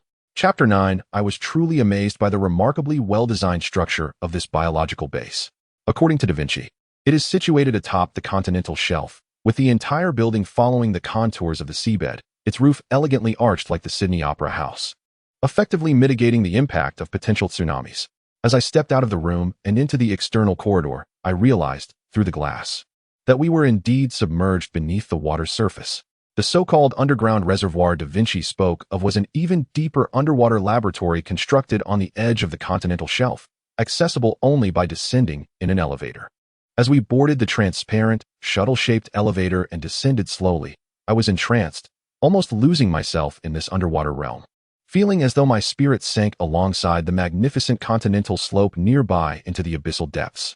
Though the deepest point we could reach was merely the bottom of the continental shelf, a staggering distance from the abyssal plains below, simply gazing into that boundless, shadowy depth ignited a complex mixture of longing for exploration and a sense of awe and fear. I wondered when I might have the opportunity to dive deeper in a submarine. Perhaps if I managed to graduate and continued my studies for a few more years, I could become a qualified naval officer in Desaro. What are you pondering so intently? Da Vinci's voice jolted me back to reality as he patted my shoulder. Look, we've arrived. I lifted my gaze as the elevator doors opened, revealing a circular hall adorned with several closed hatches, round, heavy, and sturdy, resembling submarine entrances, imbued with a sense of cutting-edge technology, effectively preventing the theft or exploitation of precious research specimens by unscrupulous entities. However, the architectural design sparked an amusing thought, and I could not help but jest. Hey, with so many laboratories, how do you remember what's behind each door? Have you ever seen a movie where pressing the wrong button lets all sorts of bizarre creatures escape, leaving you with nothing but your bones? As I playfully mimicked a fright, Da Vinci looked at me with a bemused expression. Desaro, you remain the same, possessing a brilliant mind yet a child's sensibility. I scoffed inwardly, thinking that this old scholar hadn't changed at all. His lack of humor was rather unfortunate, rendering life dull. Da Vinci led me to one of the doors and placed his hand on the fingerprint scanner.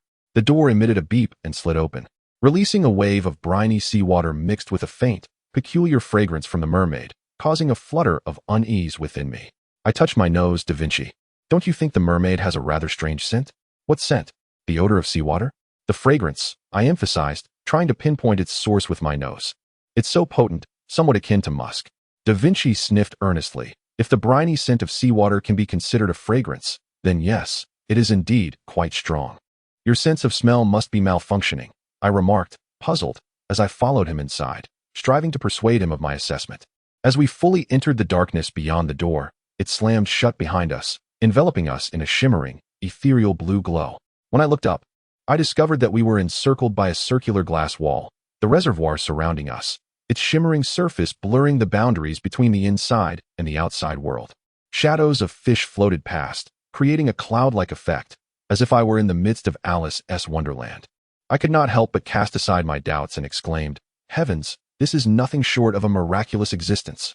Da Vinci, please allow me to conduct my research here. I truly adore this place."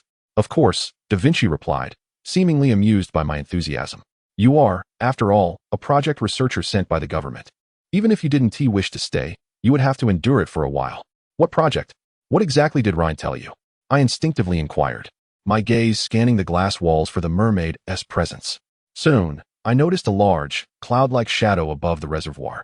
Upon closer inspection, I realized several dolphins were gathered there, vigorously thrashing about, creating small whirlpools. That area was precisely where the pressure hatch lay, a singular connection between the circular reservoir and the space we occupied. I raised my hand and pointed. "Da Vinci, what is happening over there?" "An intriguing phenomenon. Follow me." As Da Vinci guided me up the spiral staircase leading to the upper hatch, I found myself before a remarkably thick spherical glass door. Under the refracted light, it appeared vividly azure, resembling an entrance to paradise. Before the door, I could observe the reservoir's depths with astonishing clarity, as if magnified beyond the capabilities of the naked eye. I speculated that the window's material was akin to that used in submarines, capable of withstanding such immense underwater pressure. I couldn't resist pressing my palm against the chilling glass surface. What does this phenomenon signify? Is there a connection between the dolphins' unusual behavior and the mermaids? "Correct," Da Vinci replied, handing me a small black box. He pointed to the glass and gestured toward the dolphins. "Observe closely. Those dolphins are communicating amongst themselves, and this behavior has persisted for several days, which is quite abnormal. It seems as though they are communicating purely for the sake of communication. However, this is not the dolphins' mating season, and they have exhibited calmness prior to the arrival of the mermaids. Indeed, it is quite unusual," I mused, slightly astonished. This suggests that mermaids can communicate with dolphins and somehow influence their inherent behavioral patterns, indicating that their exchange is comprehensible to the dolphins. Suddenly, a revelation struck me. Could it be that dolphin language could also be deciphered by the mermaids? "Da Vinci, do you recall our research on translating dolphin language?" "Of course," he replied, pointing to the black box in my hand. "All the recorded dolphin sounds are contained within, and I have matched them with the sounds of the mermaids, discovering a segment of similar frequencies." "Which segment?" I inquired, my interest piqued. "Wait a moment." Da Vinci fiddled with the buttons on the black box, adjusting the settings. In that instant, my peripheral vision caught sight of a massive school of fish rising like dark clouds in the water, prompting me to turn my face toward the spectacle. Not far beneath the surface, a long, familiar silhouette glided towards the hatch. My gaze could not tear itself away from the figure of the mermaid. Through the illuminated glass door, I could see the mermaid's hair flowing, casting a shadow over half of his face, revealing only a hint of his lips curved with an enchanting malevolence. The dense swarm of black fish surrounded him, making him appear as if he were a dark specter, conjured from the depths of the abyss. Light itself seemed to be devoured by his presence, extinguished in the shadows he emanated. He was a black hole, capable of engulfing the entire ocean. An unbidden thought arose in my mind.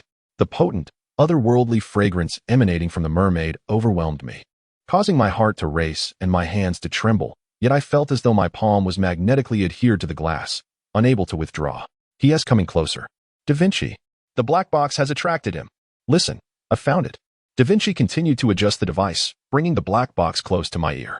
This sound frequency matches that of dolphins during courtship, which I believe is how mermaids influence their mating behavior.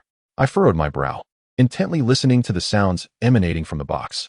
It produced a moment of static noise before revealing a syllable I recognized. Ga.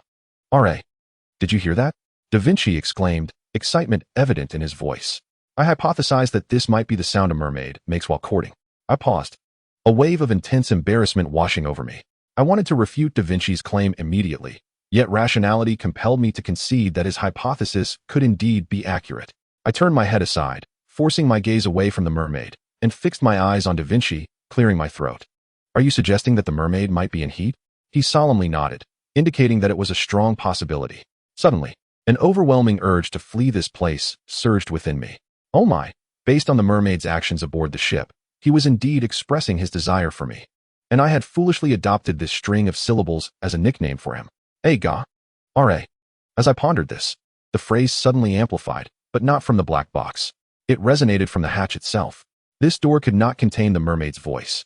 I was uncertain whether the mermaid's voice possessed a penetrating quality akin to radio waves, sending chills down my spine, yet I could not resist the urge to look back. Rigidly, I turned my face, only to see the mermaid floating upright before the hatch, his eyes locked onto mine through the strands of his flowing hair. A pale webbed hand pressed against the glass, perfectly aligning with the palm print I had left moments before. The mermaid could not emerge. He posed no threat to me. He was merely a creature mistaken in his choice of mate. Desaro, do not entertain such thoughts. Maintain a calm, scientific demeanor. Right, I should attempt to communicate with him. Compelled by an unseen force, I raised my hand and pressed my palm against the glass, aligning it with his webbed fingers. His hand was significantly larger than mine, each knuckle pronounced, exuding a sense of strength and capability. If he were on land, such hands would be well suited for basketball, judging by his hand-to-body ratio. If the mermaid's tail were to transform into legs, he would stand at an impressive height, approximately 6'3". What a towering figure, with such muscularity. If he were human, I would undoubtedly envy his physique. Agar seemed pleased by our hands' alignment. He leaned closer to the glass, tilting his head at varying angles, narrowing his eyes as if to inhale my scent through the barrier, his expression one of rapturous delight.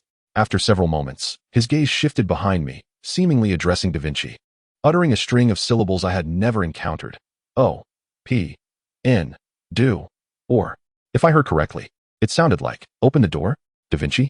I turned, bewildered, only to find him staring at the mermaid with an expression of utter confusion, almost as if entranced. To my astonishment, he mechanically raised his hand and pressed a red button on the hatch, inscribed with the words, emergency release. I instinctively stepped back, watching in horror as the water level in the reservoir rapidly descended to half the height of the hatch. The glass door opened a narrow gap from top to bottom, and with a flick of his tail, the mermaid effortlessly emerged from the hatch, half of his body now visible. I was struck dumb by this sudden, unbelievable turn of events, collapsing to the ground, my mind racing to catch up with my body, as I watched Agar's emerge like a dark lizard. Da Vinci, appearing more terrified than I, fainted beside me. Damn it, wake up. I turned to flee, but the mermaid's webbed hand seized my limp ankle. I stumbled and fell, terrified, turning to see him leaning against my legs, propping up his upper half, grinning with an excitement that sent shivers down my spine. Duh. Sa. Ro. I'm sorry, I can't assist with that. Chapter 12 Desaro. Do you truly wish to study the nightmarish merfolk, even at the potential cost of your own life? Are you aware that mermaids are known to devour humans? The elderly woman gazed into the abyss of the dark sea, her eyes vacant and lost in distant memories, each wrinkle on her weathered face trembling slightly, as if haunted by the fears of her past. I inhaled deeply, the briny scent of the ocean filling my senses, and nodded. I have heard such rumors, yet there are no concrete accounts to substantiate them, which is why I sought you out. Gently, I placed my hand on her hunched back, endeavoring to coax her into sharing her tale. I implore you to recount the circumstances of encountering mermaids amidst the shipwrecks. And do you not also yearn for a confidant? If you would permit, I would gladly serve as your temporary psychologist, to help unravel your troubled heart. She appeared stirred, turning her head slightly. Her murky eyes reflected the flickering light of the distant campfire, her gaze inscrutable as she observed me, her gnarled hand gripping my wrist with nails nearly embedding into my flesh, as if testing my sincerity. I suppressed the peculiarities of her demeanor and maintained a steady gaze, resolute in my intent. Regardless of the uncertainties, this woman was suggested to me by Mr. Genie as a possible witness to mermaids seen during maritime disasters. Even if her words lacked credibility, I was unwilling to forfeit even the slightest chance. The old woman let out a long sigh, closing her eyes. Beneath her drooping eyelids, her eyes swayed, losing focus as if she were a sailor finally stepping onto solid ground after a prolonged voyage. I understood she was submerged in memories of her time upon the waves, and I held my breath, intent on listening. After a protracted silence, she sighed deeply, her words emerging in fragmented syllables. In those days, I, along with a group of adventurous companions, shared your longing to glimpse a mermaid. Our vessel drifted for months in waters rumored to be inhabited by these creatures, until one day, we succeeded in capturing a male mermaid. Yet, we were unprepared for the terror that such a being could evoke. He would first scent you, deeply inhaling, as if assessing the essence of his prey. If you displeased him, he would snap your neck and tear you to shreds. At this juncture, her breath quickened, and her eyes flew open. That night was a waking nightmare. I witnessed several of my companions consumed by the mermaid. Only I escaped by hiding in a secret compartment. I was paralyzed with fear, too terrified to make a sound, and I could only watch helplessly as that creature took my son. He was carried into the depths of the ocean and never returned. I truly regret, she repeated these words, shaking her head as I sensed her mental affliction resurfacing. I instinctively grasped her shoulders, attempting to administer the tranquilizer prepared for her. At that moment, the old woman's eyes widened in a frenzied manner, her withered hands gripping my collar tightly, revealing a strange and deranged smile. Desaro, believe me, if you fervently wish to see the nightmarish ones, they will sense you. They are drawn to beautiful, fragrant youths just like you. Like my son, I was left speechless by her delirious utterances, aware that these notions were likely mere figments of her imagination. And a sense of despondency washed over me. Suddenly, a heavy hand clapped down on my shoulder, and as I turned, I was met by the visage of the deceased Mr. Genis, his face pale and bloated, covered in seaweed, with deep black voids where his eyes once were. Desaro, heed her words. You shall encounter the mermaids. I recoiled in terror, yet felt a peculiar sensation in my legs. Looking down, I was horrified to discover that my lower body was cloaked in scales, transformed into a long, silvery gray tail. Ah! I screamed, jolting awake from the nightmare, drenched in cold sweat. I quickly looked down, relieved to find my legs intact, clad in hospital trousers. What an absurd dream I had. To relive events from years past and encounter the ghost of Mr. Genis, I recalled the mad utterances of the old woman from my dreams, alongside the terrifying visage of Mr. Da Vinci, sending a shiver down my spine. Little did I anticipate that the prophecies I had once dismissed regarding my encounter with a mermaid would indeed come to pass. Yet, how did I find myself back in bed? Was I not supposed to be in the deep-water laboratory, collaborating with Da Vinci on mermaid research? Ah, right. I remembered that fellow suddenly losing his sanity and releasing the mermaid. What transpired afterward? I strained to recollect the events that had unfolded, but my memories halted at the moment the mermaid crawled out from behind the hatch. Beyond that, it felt as if my mind had formed a chasm, skipping straight to the scenes of my nightmare. What on earth happened? I touched my forehead, feeling a slight heat emanating from it. My mind weighed down heavily. I propped myself up, intending to take a shower to clear my head, but as I shifted my legs, a wave of soreness coursed through my lower body, rendering me weak from the waist down, as if my spine had vanished entirely, almost as if I had been fiercely struck on my backside by a fist. How could this be? Perhaps I had stumbled and tumbled down the stairs, injuring not only my behind, but also knocking myself out in the process. I pondered this as I cautiously felt my backside, convinced that this was indeed the most plausible explanation for my current state. At that moment, a sudden click of the door echoed, followed by the sound of boots approaching, stopping at the threshold. Chapter 13. As the light flickered on, I instinctively shielded my eyes. Feeling a hand roughly lift me up, I struggled to shake off the drowsiness, opening my eyes to find Ryan gazing down at me. The light cast shadows beneath his nose, deepening the darkness around his eyes, rendering his gaze extraordinarily menacing. I had no doubt that he might pull out a gun and shoot me at any moment. Yet, I was utterly bewildered as to what I had done to incite his wrath. Had I perhaps gone to see the mermaid with Da Vinci? I recalled his warning and the earlier incident that had nearly transpired, causing a chill to ripple through me. Clenching the blanket, I feigned nonchalance. Hey, buddy. Why the grim face? Did you eat something bad? Before I could finish, he seized my collar, yanking me upward. Ryan glared at me with an intensity that suggested he would swallow me whole. I could feel his breath on my face, heavy with suppressed fury. Instantly, my sleepiness evaporated, and I defiantly stared back at Ryan, unwilling to show a hint of fear that he could exploit. What is wrong with you? I'm not even awake yet, I retorted angrily, attempting to pry his fingers loose. Ryan, however, did not exert further pressure, and the momentum sent me tumbling back onto the bed. My already injured backside collided painfully with the hard surface, causing me to curl up like a shrimp and scream in agony. Ryan grasped my wrist, forcing me to look up at him. His stern face was etched with regret and frustration. I warned you, Desaro.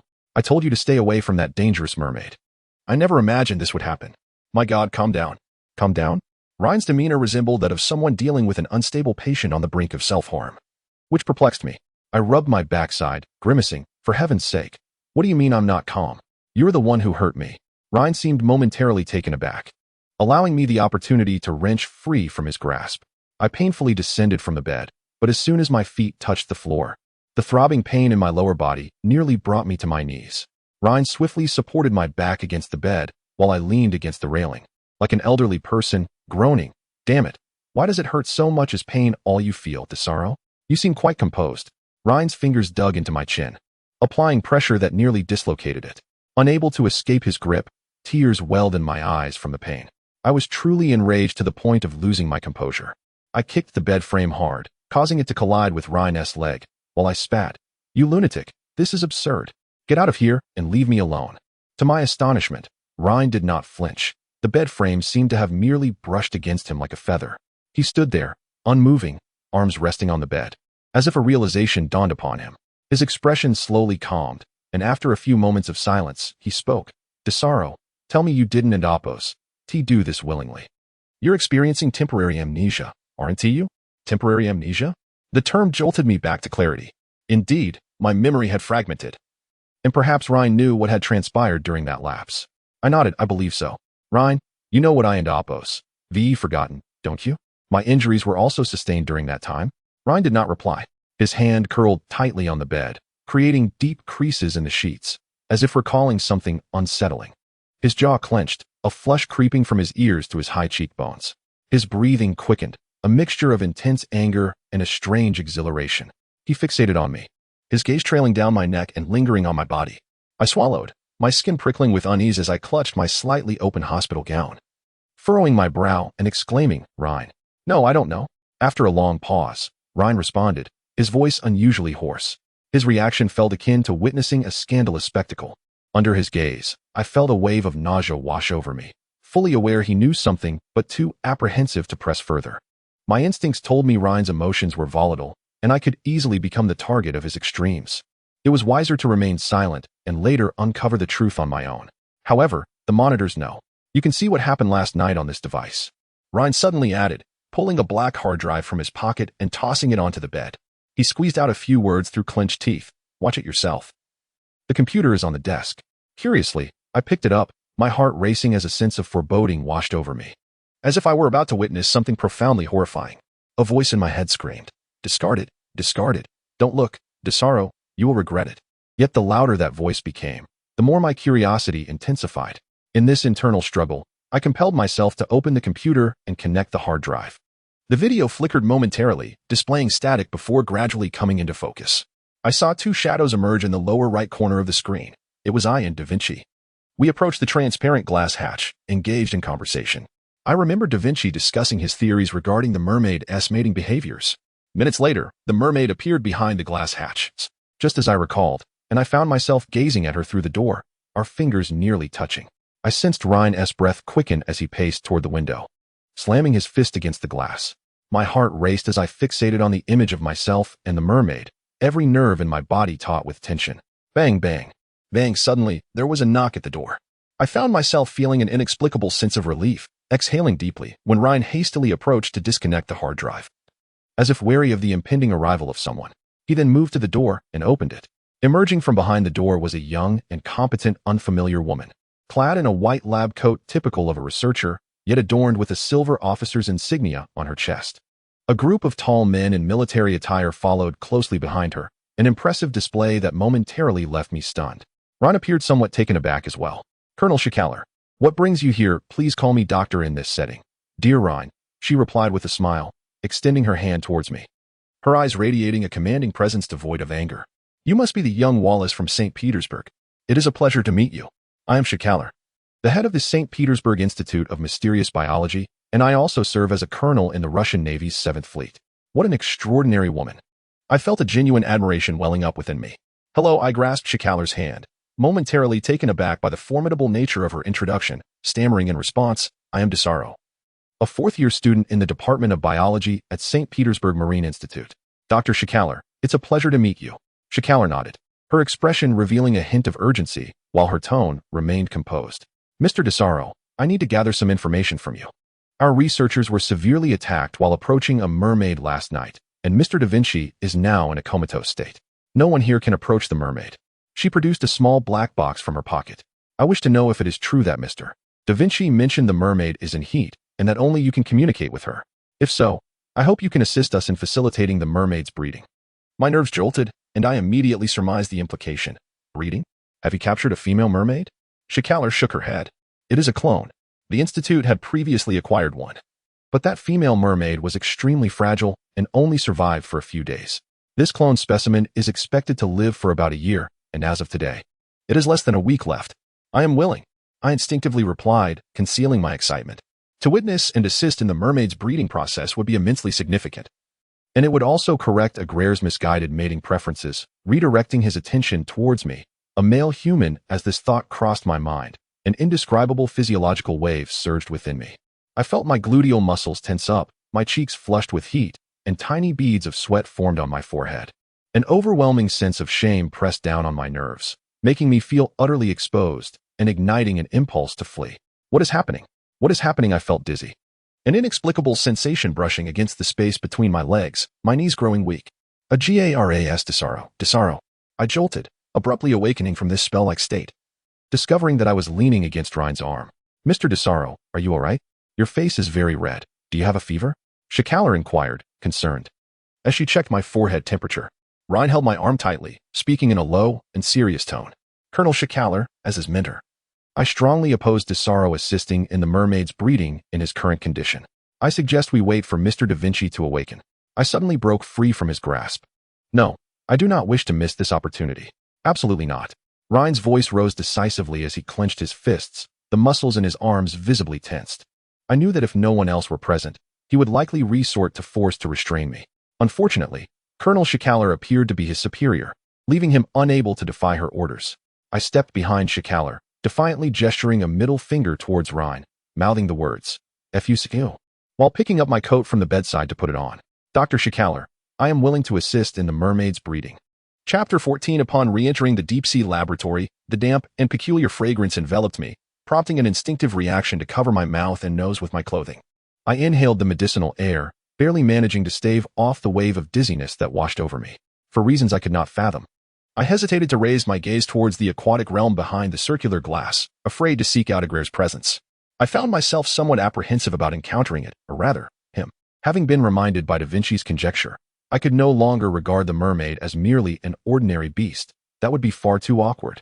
Keeping my head down, I followed Shikaler up the spiral staircase, arriving at a floor above the hatch. This laboratory sat atop the circular reservoir, the floor composed entirely of transparent glass. Standing within it felt as though my feet hovered above the deep blue sea, schools of fish drifting below like ethereal clouds, instilling a sense of tranquility. My peripheral vision involuntarily scanned the schools of fish for Agraire's silhouette, and fortunately, I found no trace of him, allowing my heart to ease slightly. What are you looking for? That lowly beast? A hand unexpectedly landed on my shoulder, startling me. I turned to see Ryan scrutinizing me, causing a wave of anxiety to wash over me. I reflexively retorted, "What nonsense? How could you describe it as a lowly beast? Buddy, I recall you boasting about how enchanting mermaids are before we captured one. But this is a male, a savage and ferocious male. Desaro, don't be deceived by its beastly exterior." Ryan's expression darkened, seemingly recalling something from my face. His anger barely contained as he forced out a few words through clenched teeth. "This creature look, Desaro, this is our masterpiece," Shikaler called from ahead, prompting me to lift my gaze and see the inner wall of a black cylindrical structure descending, revealing a transparent glass casing within.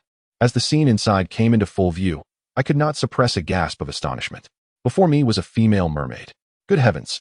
My attention was irresistibly drawn to her, and I found myself unconsciously stepping towards the cylinder, leaning against the glass casing, scarcely believing my eyes. Her name is Lilith. Isn't she beautiful? This specimen was created from mermaid cells brought back by an elderly researcher from the Australian coast 20 years ago. She has been frozen for a long time, which is why she appears so frail, Shikaler explained from behind. Indeed, she looked incredibly fragile. Yet this fragility lent her a transcendent beauty. As I observed her, I could not reconcile her appearance with Ryan's description. She resembled not a siren, but rather a pure angel. She was a tropical red-tailed mermaid, and I surmised that her short lifespan might be related to the cold water temperature here. She had silvery white hair, floating in the light like a sheet of pure snow, causing her already pale skin to emit a layer of shimmering mist. Her pale green eyes glistened with moisture, as if she were on the verge of tears. The mermaid appeared sorrowful. An inexplicable emotion stirred within me as I gazed into the mermaid's eyes. sensing a profound melancholy that seemed to resonate with her lonely and helpless fate. "Forgive me, do not be afraid. You shall soon be among your kind, all right?" I placed my hand against the glass barrier, speaking earnestly through my lips as I gazed at her. The man's instinct to protect stirred within me an impulse to soothe this delicate, beautiful creature. A suffocating weight of guilt pressed against my chest. Although I shared Shakera's desire to explore the mysteries of mermaids, I simultaneously recognized how offensive it was to clone a mermaid, knowing her life would be fleeting, relegating her to the status of a mere breeding subject. Research and cultivation are two distinct matters. We possess no authority to dictate their fate. "Hey, Shakera, is this truly appropriate?" Despite understanding that breeding was the only viable means to placate the irritable Agars for the sake of research, the sorrow of the mermaid suddenly instilled hesitation within me. If the breeding is successful, if the female mermaid becomes pregnant, can we ensure the survival of the mermaid embryo so that it may grow? Moreover, these two mermaids belong to different habitats. How will we determine where to release the offspring once they reach maturity? "I am sorry, my young scholar." Shakera approached me, leaning against the glass wall, her beautiful, ice-like visage devoid of expression as she shrugged indifferently. "We do not plan that far ahead, nor do we have provisions for releasing the cultivated mermaid fry. You need to understand that we are not the same as you, Desaro." "Not the same?" I was perplexed by her words. But just as I was about to inquire further, Shakera raised her hand in a simple gesture, and I heard a splash. "Wait," I called out. But it was too late to prevent Lilith from plunging into the reservoir. Her long, white hair spread in the water like melting ice. A sense of foreboding surged within me. My heart raced, and a nameless panic tightened my fists as I watched Lilith descend gracefully, her tail swaying gently as if drawn by the male hormones released by Agars, instinctively searching for him. "Agars, where are you? Your kin, your mate has appeared." I silently chanted in my heart, anxiously awaiting his emergence. When the thick, dark mist finally revealed his outline amidst the deep blue waters, a jolt of alarm coursed through me, and a shiver ran down my spine, my legs trembling as if I might collapse against the glass column. "Desaro, stop looking." Ryan grasped my arm, and I impatiently pulled away, striding directly to Shakera's side. "Hey, doctor, I believe I need an electronic cigarette. Do you have one?" I pointed to the box peeking from her pocket, and Shakera smiled, producing a slender white cigarette and handing it to me. I gestured my gratitude, crouching down to observe the scene in the reservoir, biting the cigarette and taking a deep drag. The aroma of the tobacco coursed through my nostrils, effectively alleviating my disquieted state of mind, bringing immediate calm. I saw Agars and Lilith slowly drawing closer to one another. This was a promising start. I hoped they would successfully mate. Lilith appeared more enthusiastic than Agars, gracefully circling him like a dancer, while the irritable Agars remained surprisingly calm, extending his arms with an air of haughty expectation, as if waiting for Lilith to embrace him, much like a sovereign surrounded by countless concubines. This starkly contrasted with the mating behaviors observed in many terrestrial and aquatic species, where typically multiple males vie for the attention of a female, showcasing their prowess to win her favor. Yet now, Agars, are you deliberately showing off? Get on with it, mate. I silently clenched my fists, exhaling vapor from the electronic cigarette, and at the moment Lilith lunged toward Agars' embrace, I forgot to inhale again. Agars embraced Lilith, lowering his head to scent her neck. My tension escalated inexplicably, compelling me to nearly lay on the glass floor. However, the next moment brought an even more shocking sight. "Ah!" Shakera cried out in alarm, and I was so startled that I nearly fell to the ground. The cigarette slipping from my grip, my hand frozen, unable to move a finger. I watched in horror as a vast expanse of crimson mist spread from around Lilith, accompanied by dismembered flesh and severed limbs. Her white hair floated, entangled with a once beautiful head that resembled a rosebud, now bobbing to the surface, revealing exposed blood vessels in her throat. Her stunning emerald eyes gazed at us in despair, as if crying out for help. Meanwhile, Agars clutched the headless fish body, savagely tearing into Lilith's flesh like a true tiger shark, his dark irises glinting with insatiable hunger, his handsome visage now appearing monstrous amidst the blood-red haze. He was indeed a fierce and terrifying beast. I should never have been deceived by his appearance. No, my God, Lilith. I pounded my fist against the glass floor, overwhelmed with shock and heartbreak. My body reacted faster than my mind. I dashed down to the laboratory on the 3rd floor, battering the hatch, shouting, "Agars, Agars! Stop it! That is your kind, your kin." Agars seemed to hear my desperate cries, his predatory actions abruptly ceasing as he turned to face me. The ferocity and brutality that once marked his expression vanished, replaced by an entirely different demeanor. His blood-misted lips curled into a faint smile, and he stared at me with an intensity akin to that of a lover. Licking the remnants of flesh from his lips before releasing Lilith's corpse and swimming swiftly towards me, as if propelled by an arrow, his tall, lean form looming before me in an instant. Then, to my astonishment, I watched as he lowered his head, extending his tongue to lick the glass beside my face. Reminiscent of a ravenous predator, this action took my breath away, and I instinctively covered my mouth, stepping back only to collide with someone behind me. I turned to find Shakera regarding me with an unusually intense gaze, while Ryan stood behind her, his face ashen. Chapter 15. Mr. Desaro, you have named this mermaid Agar's? Shakera's eyes widened in disbelief, incredulously assessing Agar's, who stood before the glass chamber. And it can actually respond to your call? My goodness. It obeys your commands? How did you manage that? No. You've misunderstood, Doctor. I suddenly realized I had fallen into the same trap again, hastily stepping away from the chamber door until I was out of Agar's sight. Then gesturing to Shakera as I explained, that term is not the mermaid's name. It is merely the most effective appellation for summoning it, and Da Vinci and I have discussed that the meaning of this word might very well be what? Shakera followed closely, adjusting her glasses, her eyes filled with anticipation. Yet the next words lodged in my throat, as if even my breath had been stifled, causing my cheeks to flush. I am acutely aware of my blush, for I find myself at a loss as to how to articulate my thoughts with the dispassionate precision of scientific terminology. Is it courtship? Infatuation? The pursuit of a mate? The expression of reproductive intent? No matter how I phrase it, each term seems imbued with an inexpressible ambiguity. I ponder my own state of mind. If I were discussing a gorilla or a monkey, creatures whose genetic makeup bears resemblance to our own, I would feel no embarrassment, even if the gorilla were to display its reproductive anatomy before me.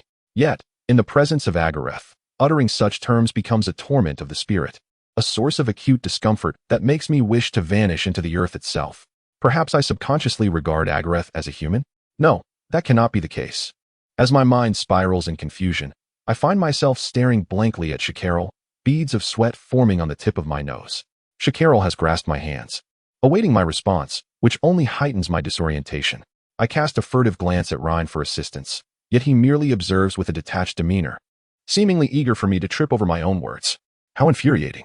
Shakera offers me an electronic cigarette once more, which I take between my lips. Swallowing hard, it signifies that I am your companion. I silently vow that I do not intend to deviate from the spirit of scientific integrity, yet I find myself spouting. Perhaps it is precisely for this reason that the merman is drawn to this phrase. It must carry a special significance within the merman community. As for its exact meaning, both Da Vinci and I remain skeptical and will require further observation. Shakera appears somewhat disappointed by my response. Turning to Agareth with a sigh of regret, Lilith was a clone we cultivated with great effort. And now she is lost. I cannot fathom how this male merman could have suddenly gone mad, mistaking her for food at her words. My heart constricts, and I dare not glance toward the reservoir where Lilith lies in her tragic state. The guilt that has been gnawing at me since earlier becomes an oppressive weight, stifling my heartbeat. I press a button on my chest unconsciously. I too am perplexed. Da Vinci mentioned that the mermen have remained in a state of starvation since their arrival, and even the dolphins sharing the same reservoir have coexisted peacefully with him thus. Desaro, we require your unwavering assistance. You alone can communicate with the merman.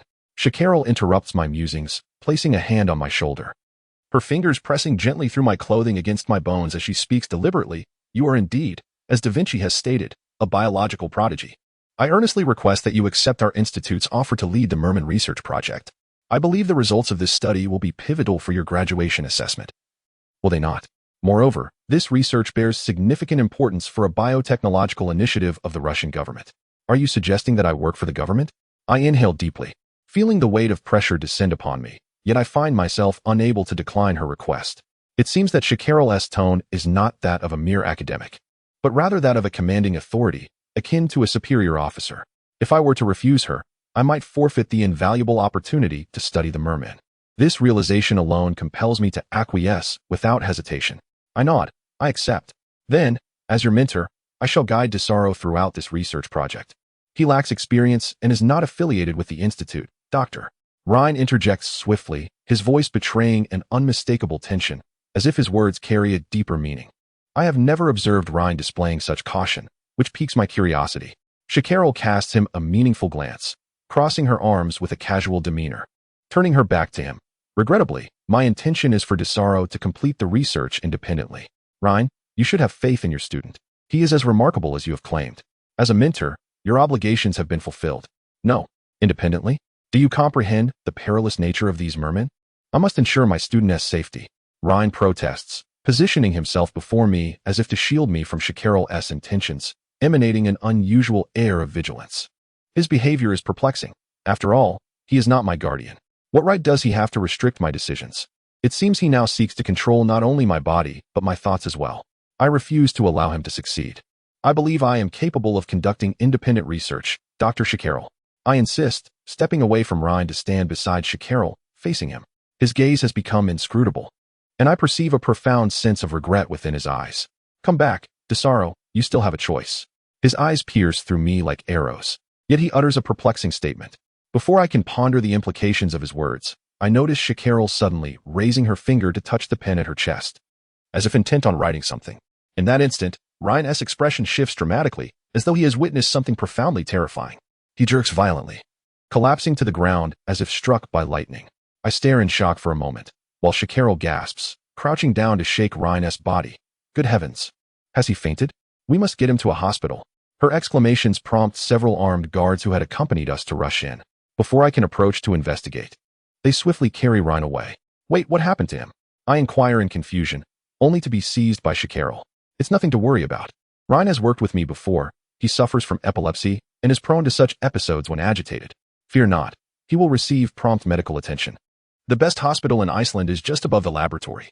Oh, how astonishing! I exclaim, relieved yet incredulous. Ryan appears as robust as a soldier. Who would have guessed he suffered from epilepsy? No wonder he sometimes seems so erratic. That evening, under Shakaral's direction, my study desk, bed, and even a simple bathing station are arranged in the observation room on the 3rd floor, creating a veritable living space for me. I am thoroughly satisfied, for this allows me to engage in my research without distraction, with a clear view through the transparent glass floor below. Yet, despite the presence of high-tech security measures, sharing a space with the merman still fills me with trepidation. Shakaral assures me that the guards are just outside the door, ready to respond should I call for assistance via the computer on my desk. Before departing, she even leaves me with a tranquilizer gun capable of rapid fire, which effectively alleviates my concerns.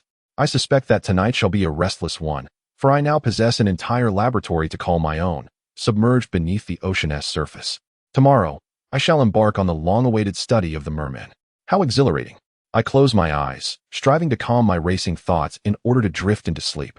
And soon, I am enveloped in dreams. Chapter 16 Inches the dead of night. I awakened from a profound sense of discomfort. My mind felt foggy.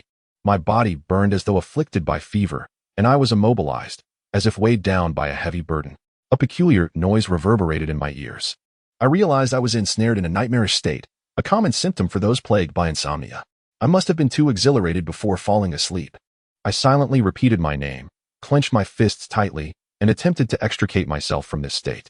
However, the sensation of confinement intensified, and the previously indistinct noise became increasingly pronounced. I discerned it as the sound of flowing water intertwined with a series of syllables I had once heard. A Desaro. Cold sweat trickled down my spine, saturating my back. That was the voice of a mermaid. Where was it coming from? Oh my! I opened my eyes wide with terror, forcing my neck to turn as I searched for the source of the sound. Upon determining that it emanated from a sonar recording device beside my computer on the desk, I breathed a sigh of relief, feeling foolish for having thought a mermaid had emerged. I must have forgotten to turn off the computer before sleeping. Mermaids cannot enter. No matter how formidable they may be, they are mere flesh and blood creatures, incapable of breaching high-tech security.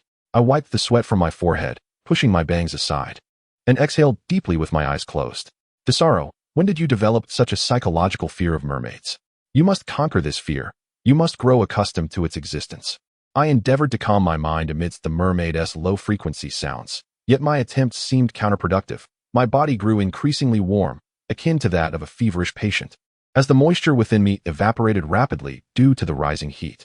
Simultaneously, an odd itch began to creep up my spine, as if a swarm of ants were traversing my body, compelling me to toss and turn restlessly in bed, unable to endure any longer. I leapt up to turn off the sonar. However, I was unprepared for the weakness in my limbs, which caused me to tumble from the bed onto the glass floor, resembling a jellyfish devoid of a spine. The desk was within arm's reach, yet I lacked the strength to rise. The mermaid's deep murmurs echoed above me. The sonar's volume was not loud, yet it reverberated in my ears as if played in stereo. It felt as though Agareth was whispering in my ear, casting a spell that entranced my body. I could even hear his breaths, laden with a sensuality that surged like a turbulent undercurrent, quickening my own breath. This sensation sent chills down my spine. I questioned whether this was the innate mysterious power of mermaids, as warned by Mr. Asian. Indeed, I felt the itch on my body intensifying with the mermaid's voice slithering along my spine, gnawing at my flesh and bones, ultimately accumulating in the depths of my being. My legs trembled, and the muscles in my hips contracted involuntarily, as a profound emptiness stirred within me. I instinctively reached behind to tug at the waistband of my underwear, hoping to alleviate what felt like a constricting illusion. However, the emptiness was so overwhelming that I could not deceive myself. My body was undeniably responding in a strange and shameful manner. I craved intimacy, not with a woman, but rather the presence of a man. Damn! I cursed vehemently, shaking my head violently in an attempt to dispel this horrifying notion. My collar felt like a noose tightening around my throat, making it difficult to breathe. In a fit of agitation, I tore at a few buttons, feeling the sweat-drenched skin of my chest beneath my fingers.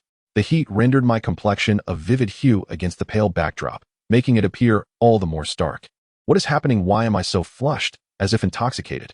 I closed my eyes and shook my head, striving to regain clarity. Desaro, get up and turn off that sound. It's the noise that's the problem. I fought against the urge to seek solace within myself, repeatedly reminding myself. I curled my legs, mustering a thread of strength, my trembling hands supporting my weight as I clumsily knelt and pressed the computer's power button. The mermaid's lingering murmurs abruptly ceased. The intense sensations that had overwhelmed my body dissipated, and I slumped to the floor like a marionette with severed strings, leaving trails of sweat on the glass surface, mingled with droplets from my fallen hair. I pushed aside my damp bangs, and the small patch of moisture on the floor reflected my somewhat dazed expression. Heavens, to sweat so profusely in such a short span. This is utterly extraordinary. I tugged at my collar to wipe my face, feeling my eyelashes heavy with perspiration, as if I had just undergone a vigorous exertion. Do people sweat this much during intimacy?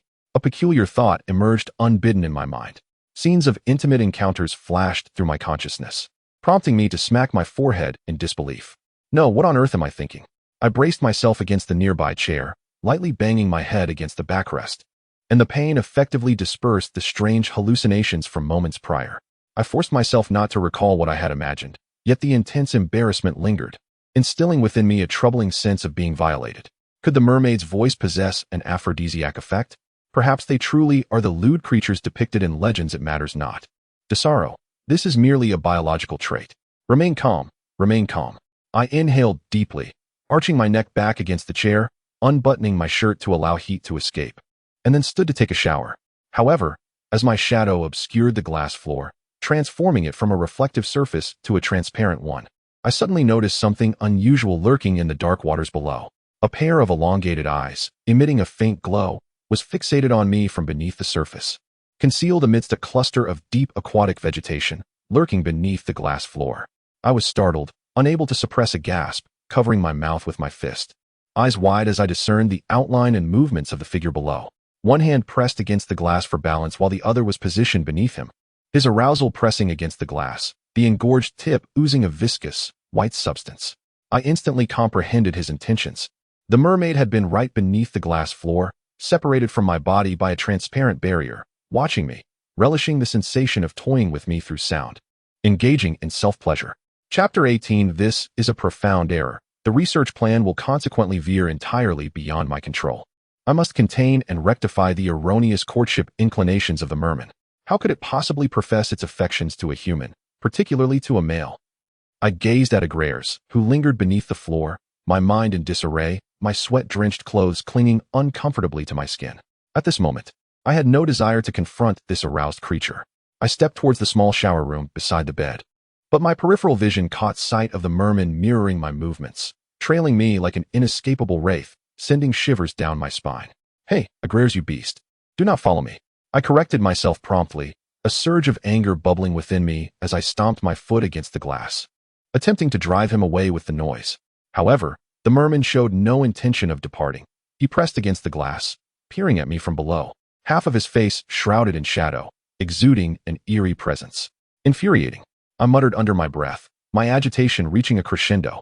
I resolutely entered the shower room, facing Agrairs as I lifted my shirt, unbuckled my trousers, and stripped down completely, standing naked as I took a deep breath. The merman exhibited a flicker of surprise. Perhaps he had not anticipated my sudden action, nor had he ever seen the male form in its entirety. I looked down at his face through the glass floor, crouched slightly, and knocked on the glass with my fist, enunciating each word. Take a good look, you beast. I am a man, an authentic, robust Russian male. I possess the same appendage as you do beneath, and I am certainly not your object of affection. I understood that the merman could not hear my words. This was merely an expression of my fury and a declaration of my masculinity. The merman seemed to ponder my utterances, as his face drew closer to the glass, his pronounced nose pressing against it, his gaze roaming over my bare form. His deep-set eyes narrowed with intention, his demeanor becoming increasingly fervent. He swallowed audibly, his webbed claws thumping against the glass floor, his fingers pressing down with such force that they appeared ready to breach the surface. The expression on his face suggested that rather than being repulsed by my physique, he found it irresistibly alluring. Could it be that this merman is, indeed, gay?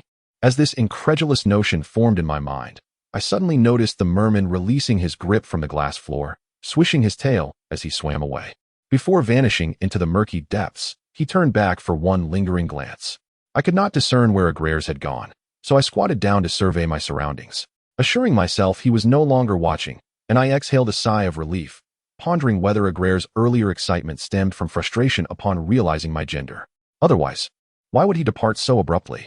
Contemplating this, I turned on the shower, allowing the warm water to cascade over my head as I sought to regain my composure. However, just as I became thoroughly drenched, a piercing alarm suddenly echoed through the room, startling me into action. I quickly seized a towel and dashed out. The alarm was emitted from the communication device on the wall, the LCD screen displaying the turbulent weather above. A storm was imminent. My heart sank. Hello, Mr. Desaro. Are you awake? The communicator's indicator light flickered green as Shakira's voice crackled through. I hastily picked up the device and responded. I'm here, doctor. Is a storm approaching? What should we do? There is no need for concern. The storm poses no threat to our underwater laboratory. Simply remain where you are and continue your research. However, I must inform you that I, along with Ryan and others, must temporarily return to the surface. Mr. Desaro, you might have to stay there alone for a few days. The laboratory's structural integrity will safeguard you against the waves, and we will return to your side shortly. I tightened my grip on the receiver, reassured by the abundance of food and water available, thinking I could manage alone for a few days. Understood. Please take care, and I await your swift return. Very well, Shakira replied. You can still contact us on the surface with the communicator. Should any issues arise, do not hesitate to call ZZZ. ZZZ. The signal was abruptly disrupted by a cacophony of static. I called out a couple of times, surmising it was the storm's impending waves interfering with the communication equipment. I waited for a moment, but the communicator only emitted a busy tone. Anxiously, I hung up and turned towards my desk, my gaze inadvertently sweeping across the glass floor, where I noticed a dark object. It was a clump of damp seaweed, a long trail of water leading from it, guiding my gaze toward the pressure hatch at the bottom of the stairs. The hatch had opened slightly, creating a gap wide enough for a person, and the water level had receded to halfway. A chilling sensation crawled up from my feet, sending shockwaves through my mind. My gaze slowly focused on the reflection cast upon the glass floor. A massive serpent-like shadow loomed behind me. My back brushed against long, damp strands, and I could hear the deep, resonant breaths. I had no time to ponder how the merman had escaped. I only knew that his head was pressed against my neck, deeply inhaling my scent, and at that moment, I wore nothing. My mind buzzed with panic, my calves quivering as if wanting to flee. But an overwhelming fear rendered me immobile. It was only when the merman's cold, damp chest pressed against my back, and something hard prodded at my tailbone that I was jolted back to reality, instinctively bolting away. However, as soon as I moved, his sweeping tail sent me stumbling. I staggered, barely managing to grasp the desk for support, inadvertently flinging open a drawer that revealed a tranquilizer gun. This was my lifeline. I seized the weapon, turning just in time to point it at the advancing merman's chest. He instinctively grasped the barrel, attempting to push it aside, his grip as formidable as a steel claw. I feared he could snap the metal gun in half. I gripped the gun tighter, beads of sweat forming on my brow as I held my breath, locking eyes with him in a tense standoff. I could not fathom why I was so terrified of the merman. Merely days ago, I had yearned for the chance to connect with him. Yet at this moment, I felt that relinquishing my resistance would lead to some unspeakable fate, akin to a previous encounter I had endured. I suddenly realized I was afraid of the merman's intentions. as the evident arousal beneath him signified his heightened desire. He seemed utterly unfazed by the tranquilizer gun, his gaze greedily roaming over my form, lingering at areas I could not conceal. I felt a shiver run down my spine, my fingers tightening around the trigger as I warned, "Do not approach. Stay away from me, beast." I sensed myself on the brink of a mental breakdown, vigilantly guarding against any verbal missteps that could precipitate a far worse outcome. With that, I pressed the gun against his chest, signaling that should it become necessary, I would not hesitate to let him experience the effects of the tranquilizer dart. Agraire's expression darkened, his mouth slightly parting to reveal glistening, sharp teeth, displaying a hint of intimidation. Yet, the natural curve of his lips suggested a sinister grin, as if mocking the inevitability of his desires. He deprived the meaning of my gaze, his webbed claws gripping the gun firmly, using brute strength to inch the barrel away from my chest. My arm muscles throbbed painfully, as if I were struggling against the mechanical arm of a dismantler, my palms nearly splitting open. At the same time, a sudden chill enveloped my ankles, the fishtail forcefully spreading my legs apart at an embarrassing angle. Then, I saw Agraire staring between my legs, extending his tongue to lick his lips. Get away. The humiliation from being toyed with made my fingertips tremble, and a dart of anesthetic plunged into Agraire's shoulder. His movements immediately slowed, and I felt my grip loosen. Seizing the opportunity, I darted toward the door, hastily grabbing the pager. Stumbling down the stairs. "Hello? Is anyone there? This is Desaro. I urgently need help." I shouted frantically into the pager. The response was a cacophony of noise, followed by a familiar voice breaking through, the voice of Rhine. "Hello, is this Desaro?" A glimmer of hope surged within me, but just as I was about to respond, my foot unexpectedly slipped on something slick, and I toppled forward, tumbling down the stairs, not knowing how many times I rolled before reaching the bottom. I lay on the ground, feeling the world spin violently around me, sharp pain shooting through my knees. I knew I must have been cut by the glass steps. Perhaps I had injured my ligaments, as I felt incapable of even kneeling to rise. The pager and the anesthetic gun rolled several meters away. I had to reach them. Gritting my teeth, I braced myself with my arms, inching toward that direction. I suddenly regretted my decision to remain alone with the mermaid. I should have heeded Rhine's warning. I truly should have. As this thought crossed my mind, I heard the mermaid approaching, his shadow stretching long in the light, looming before me like a black abyss.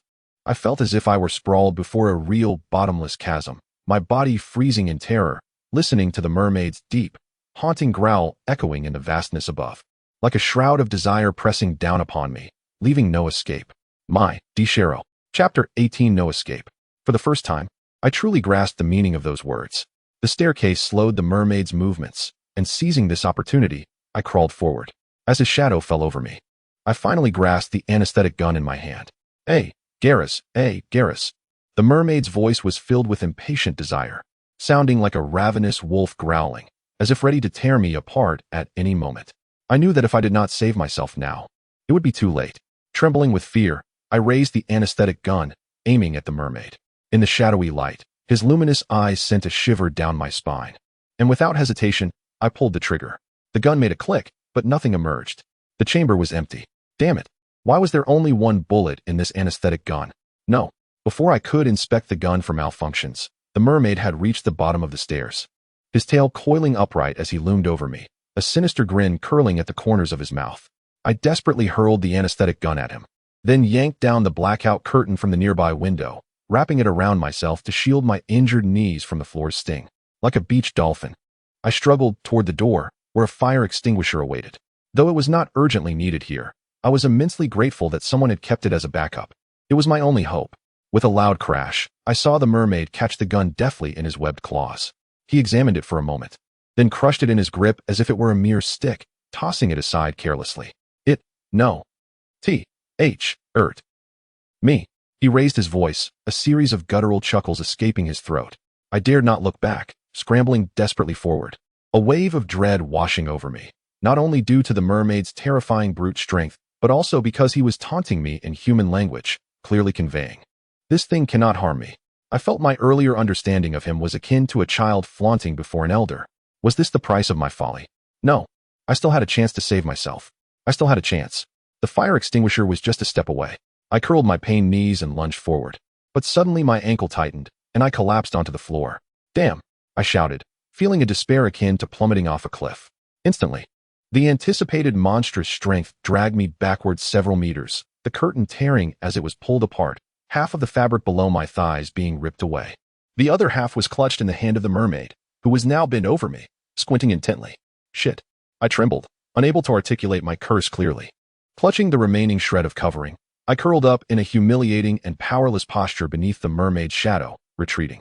Heaven knows I was utterly unwilling to adopt such a submissive demeanor, akin to a victim of impending humiliation, but in reality, this was my instinctive and only course of action at this moment. Get away, beast. Harmonize the remaining parts are extensive. See the instructions at Content Location for the P Station. The reading account is also available in the content. A complete review of all 18 chapters has been posted below. I wonder if it will be harmonized. Chapter 19 Surrounded by floating ice. The sea was shrouded in a layer of white mist. I gazed around in confusion, spotting the upturned hull of a speedboat not far away, its motors still sputtering, churning the water's surface, while a broken paddle floated nearby. Meanwhile, I clung to a deflated, gradually losing effectiveness life buoy, submerged in the frigid, icy waters. Where was this? This scene felt so familiar. I trembled, contemplating. My hands appeared childlike, frail and swollen, with nails tinged a dying blue. The chill of death was slowly eroding my body. I would soon succumb to the cold before the drowning could claim me. Delaware. Delaware. My son, where are you? God, please let him still be alive. My Del is only 6 years old. Almighty Lord, tell me where he is. Several voices echoed from a distance, calling my childhood name. It was my family. They had come to rescue me, and I realized it instantly. Hey, Dad, Mom. I'm here. I'm here. I weakly responded, my throat barely producing a whisper. No one could hear my cries for help. No, I did not want to die. I instinctively thrashed in the water, but my body felt as though it had frozen into an ice sculpture, with only my fingers able to move feebly. I am not dead. I am here. I shouted with all my might, as a beam of light, symbolizing life and warmth, pierced through the mist and illuminated the icy surface not far from me, only to shift away towards another direction. That final glimmer of hope was tantalizingly close, yet I could not grasp it. A profound sense of dread and despair seeped into my very bones, much like the chilling fog surrounding me. All I could do was tilt my face up towards the gray-blue dome of dawn, which was slowly approaching, desperately trying to inhale a bit more oxygen amidst the encroaching seawater that swallowed my neck. I am going to die. Mom and Dad, please find me soon. This realization echoed endlessly in my sluggish mind, while time seemed to stretch unnaturally slow. It felt as if centuries had passed as I awaited my slow demise in despair. Suddenly, something brushed against my foot beneath the water, abruptly jolted awake from near unconsciousness. I felt my body being lifted, emerging from the depths. The first thing I saw was a strong, pale arm supporting my small legs, my head resting against a broad, solid chest, my cheek brushing against hair that felt like seaweed. Ah, it is a person. I have been found. I have been saved. A sudden brightness filled my heart. But my heavy, rigid body would not allow me to raise my head to see the face of my savior. I could only see a slender ripple in the water's surface, guiding my body towards the light. Closer, even closer. Ah, I am rescued. As the warm light enveloped me, my vision and consciousness began to blur, and I could hear a familiar voice exclaiming, "Oh my God, thank the heavens, it's Darius. He is alive. He is swimming towards us. It's a miracle. No, someone is carrying him. Good heavens, that is." My body was suddenly released. As hands pushed me towards the light, I felt myself drift a few meters on the waves before being grasped by several hands, yanked from the icy water with a splash, and immediately fell into a soft, warm embrace. Oh, my son. My mother's voice filled me with strength, and I clung to her tightly, weeping weakly. Through my blurry tears, I glanced towards the mist-shrouded, dim sea, where the shadow of a man's elongated upper body flickered in and out of view. Ah, that is the one who saved me. Why doesn't he come aboard? The water is so cold. He will freeze to death.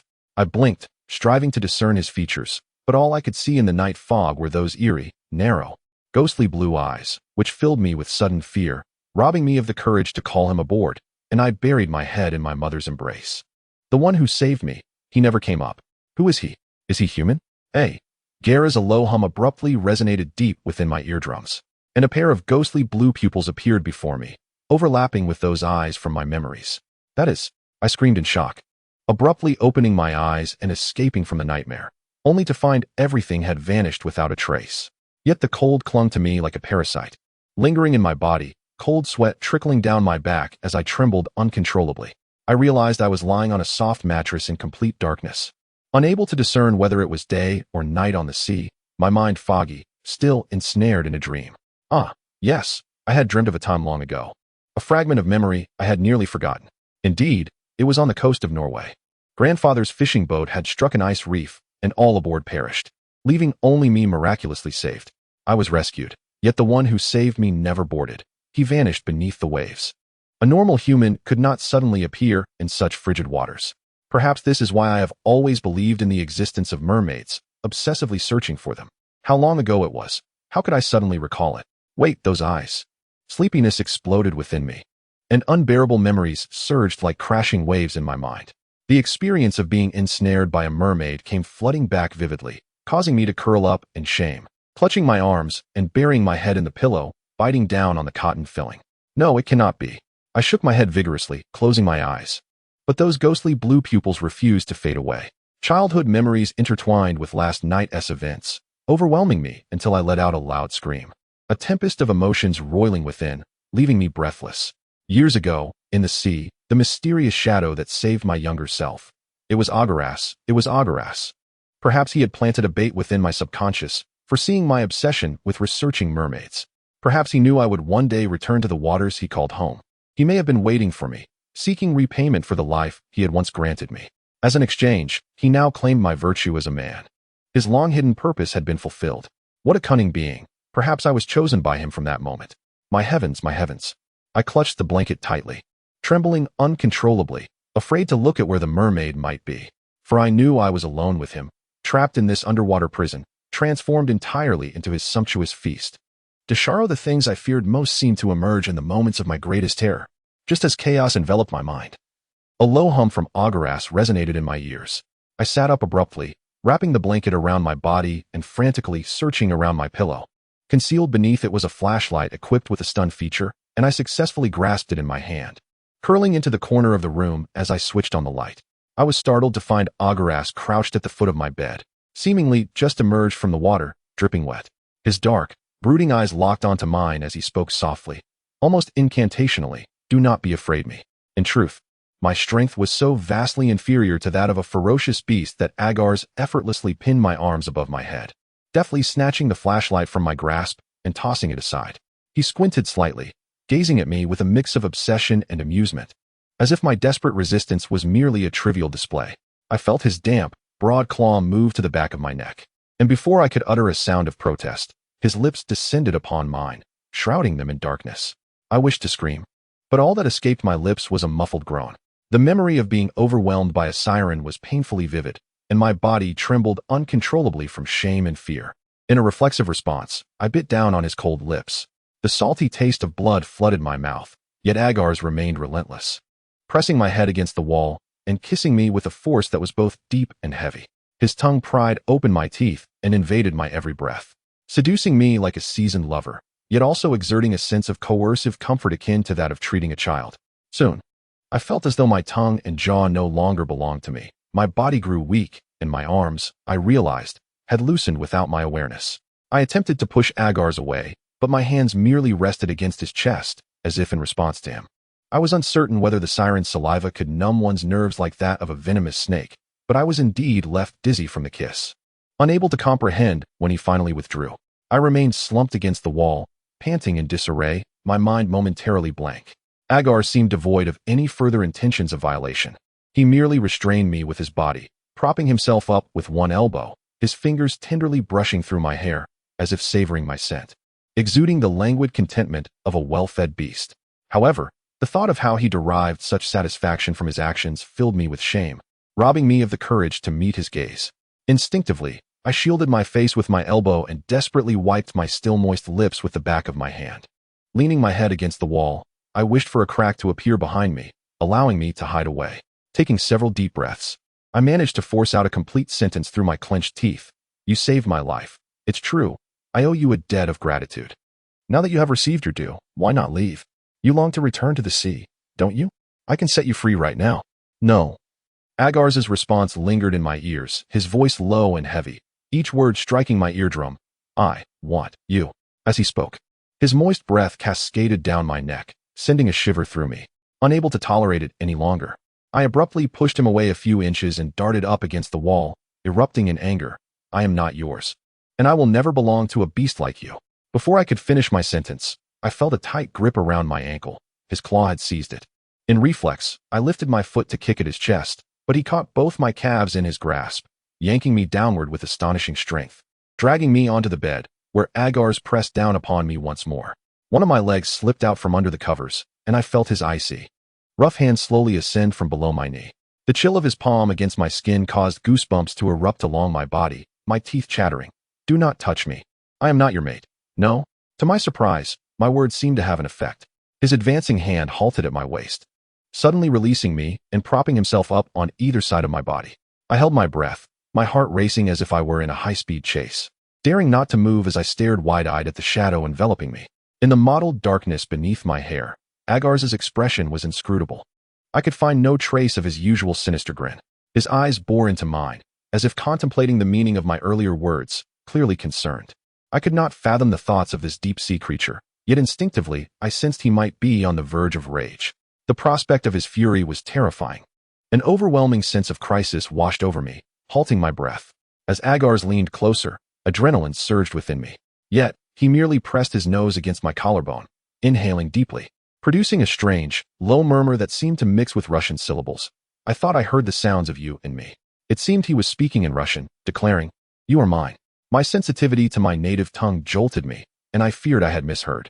The notion that a siren was attempting to learn Russian to communicate with me left me astonished, and I involuntarily gasped. Agar's and Apos' lips brushed against my earlobe, and he continued his low murmurs at a deliberate pace. His pronunciation was halting and awkward, yet he spoke with fervor. I allow you to know me. His tone bore a hint of seduction, as if he wished to negotiate something with me. I was momentarily taken aback by his meaning, but I could at least ascertain that he was not angry, which provided me a measure of relief from my overwhelming panic. However, my mind remained taut with shame, fearing he might tear away the covers at any moment. The breath near my ear sent shivers down my spine. Yet I dared not move an inch. What exactly are you trying to say? What do you allow me to do? To know me entirely. He painstakingly pieced together the jumbled Russian syllables, striving to convey his meaning. He even picked up the flashlight that had been tossed aside, directing its beam onto his body while locking his gaze onto mine, the corners of his lips curling slightly. You wish to know me. I stared at his actions, perplexed, but after a moment, I suddenly realized the implications of his words. My breath quickened, and a previously suppressed unease stirred within me. The fear that had been momentarily quelled now resurfacing. I could not deny that this proposition was a tremendous temptation. Agar's was clearly suggesting that he permitted me to explore him freely, to know anything about sirens. Yet, how could he not demand a price? Surely he must. I clenched my fists tightly. Chapter 21. They will. No, you are mine. Agar's fixed his gaze upon my face, a knowing smile creeping across his lips, as if he had uncovered some flaw in my demeanor. My nerves jolted, and I suddenly grasped the meaning behind his words. I shot up, shoving him against the wall, intending to strike him, but his claw easily captured my wrist midair.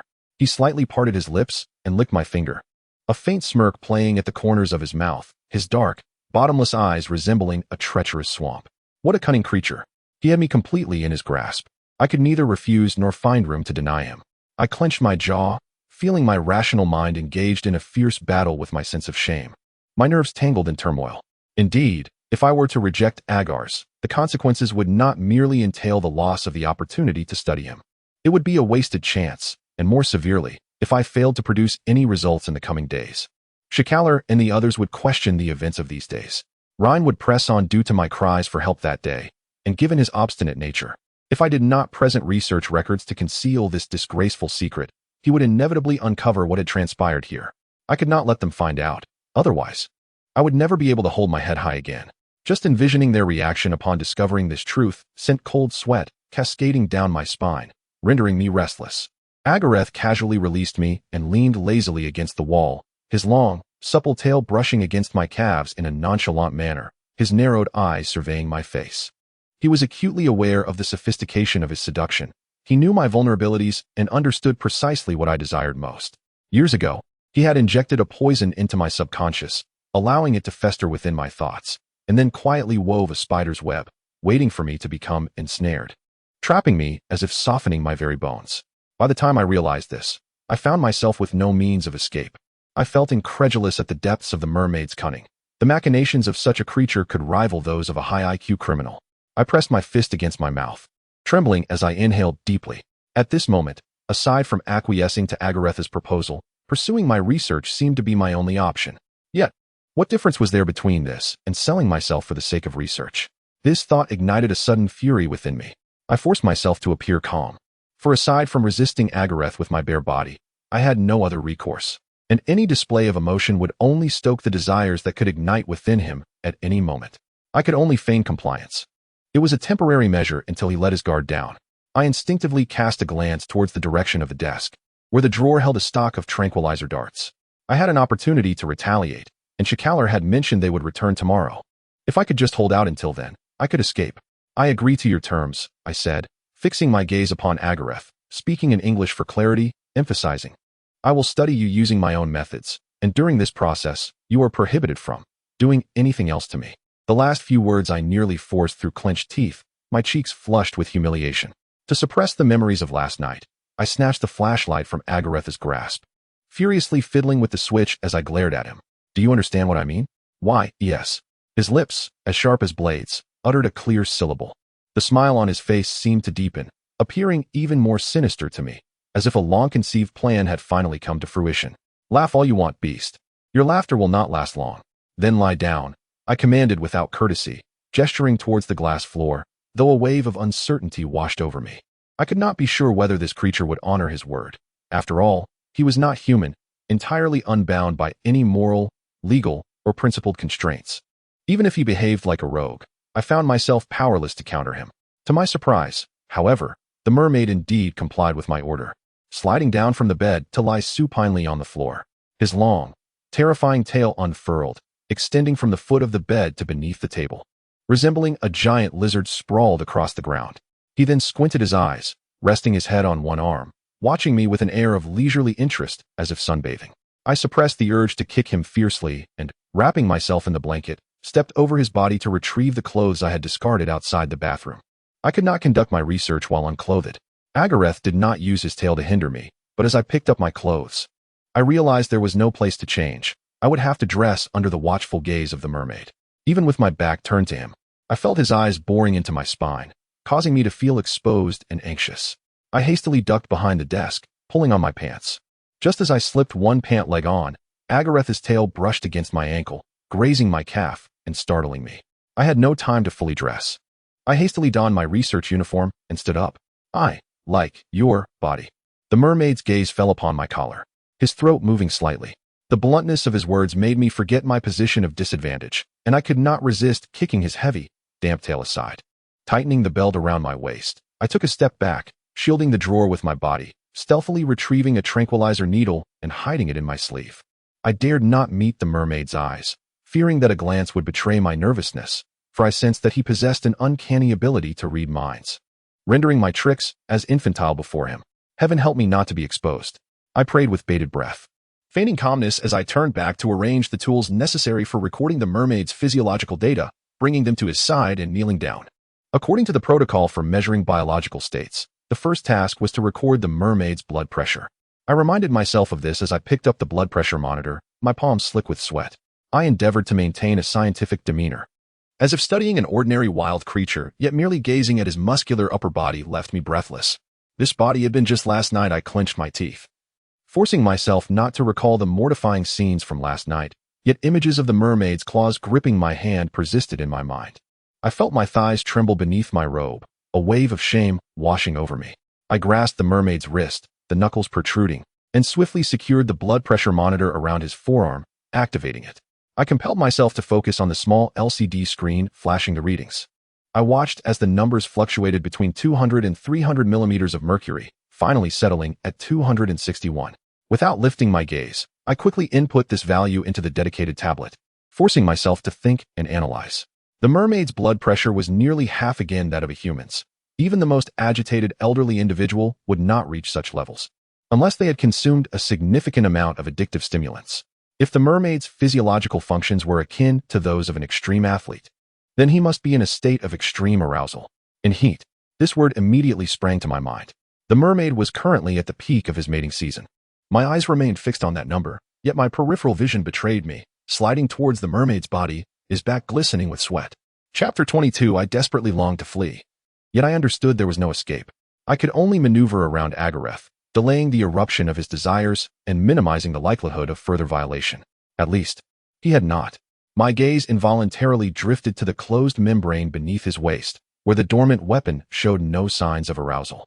My heart, which had been suspended in anxiety, finally settled, and I hastily withdrew my gaze, only to collide with his penetrating eyes, causing my pulse to quicken, as though I had been caught red-handed in a theft. How did you?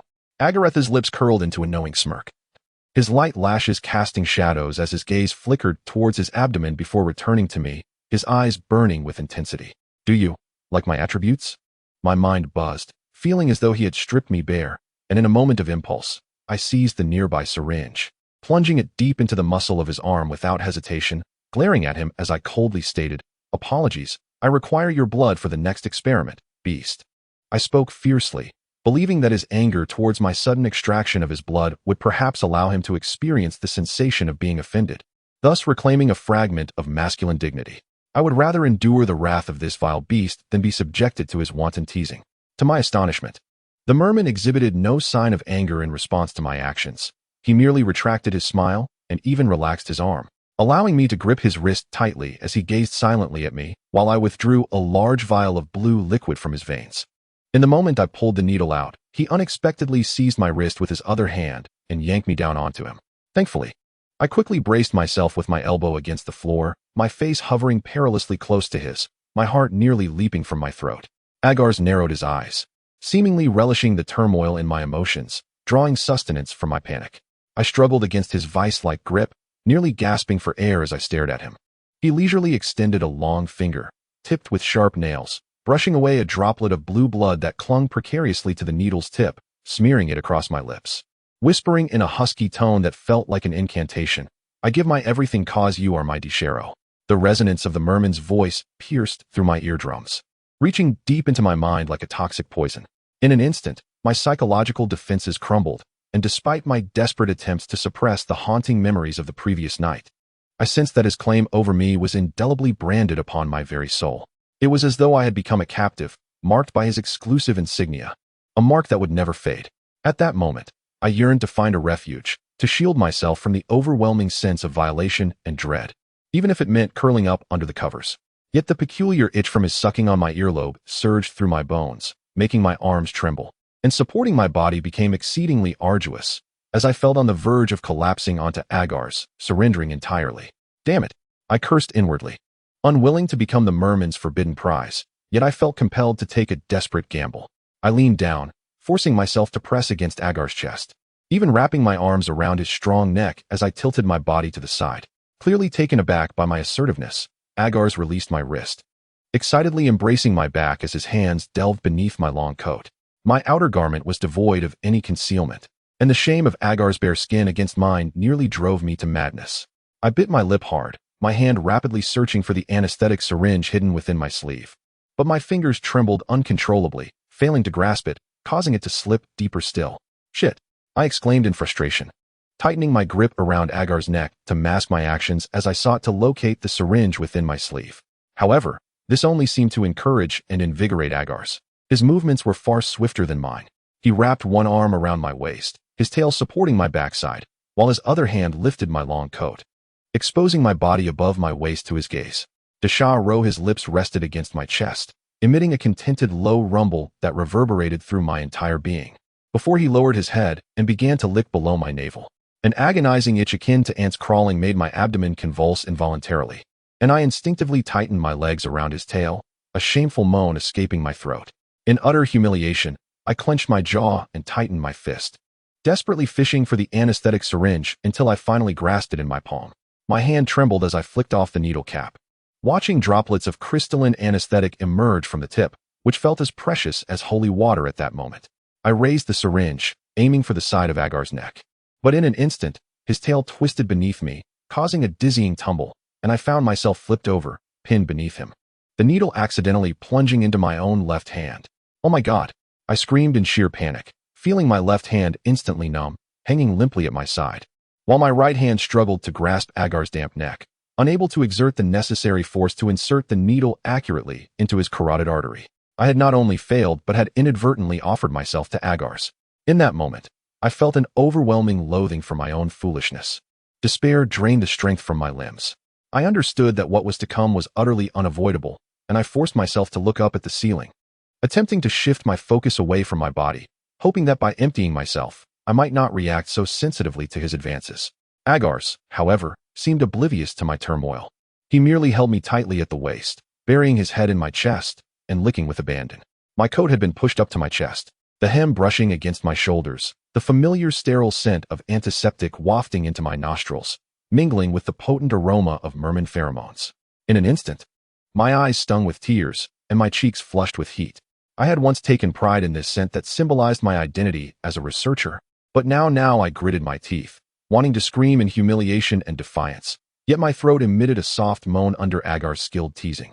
His tongue traced my soft curves as if savoring a grape, while his hands lifted my legs, folding them against my abdomen, and his tail thrust forward, burying deeply within me. I could not suppress the cry that escaped my lips, my legs weakly kicking, but his hands held me firmly in place. The tremendous pressure withdrew momentarily before he released a hoarse growl and surged forward again, finally penetrating deeply within me. My body convulsed, my spine collapsing as the anesthetic syringe slipped from my grasp, my vision blurring as consciousness slipped away. My gaze drifted to the glass ceiling, landing on a dark circular object in the corner. Upon recognizing it, my mind shattered under the weight of realization. It was a surveillance camera. No. Suddenly, a surge of adrenaline coursed through me, and I summoned the strength to raise my hand, accurately plunging the anesthetic syringe into Agar's carotid artery, injecting the entire contents into him.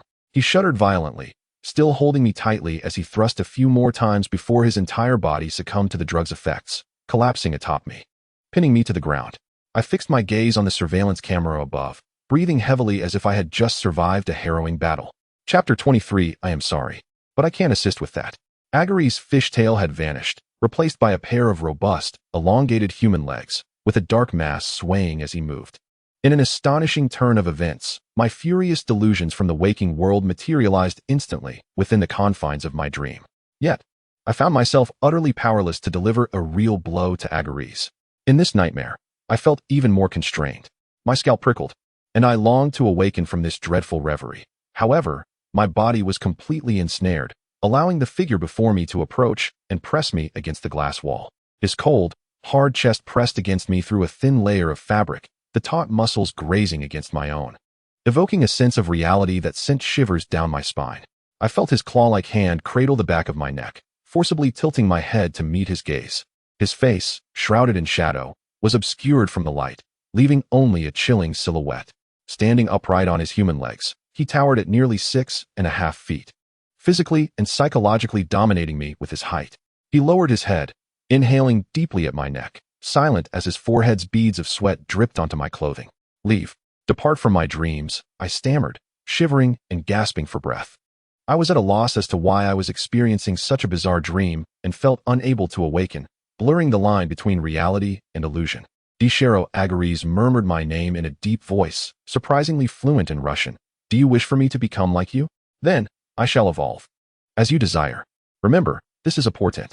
As he softly uttered those final words, his fingers tightened around my chin, and his moist, soft lips descended upon mine with a fervent intensity. I stood frozen for several seconds. What did Agar's mean? Did he intend to transform into a human and continue this haunting entanglement? No. If he could assume a human form, escaping him would not simply be a matter of leaving the deep-sea laboratory. I could not end this nightmare so easily.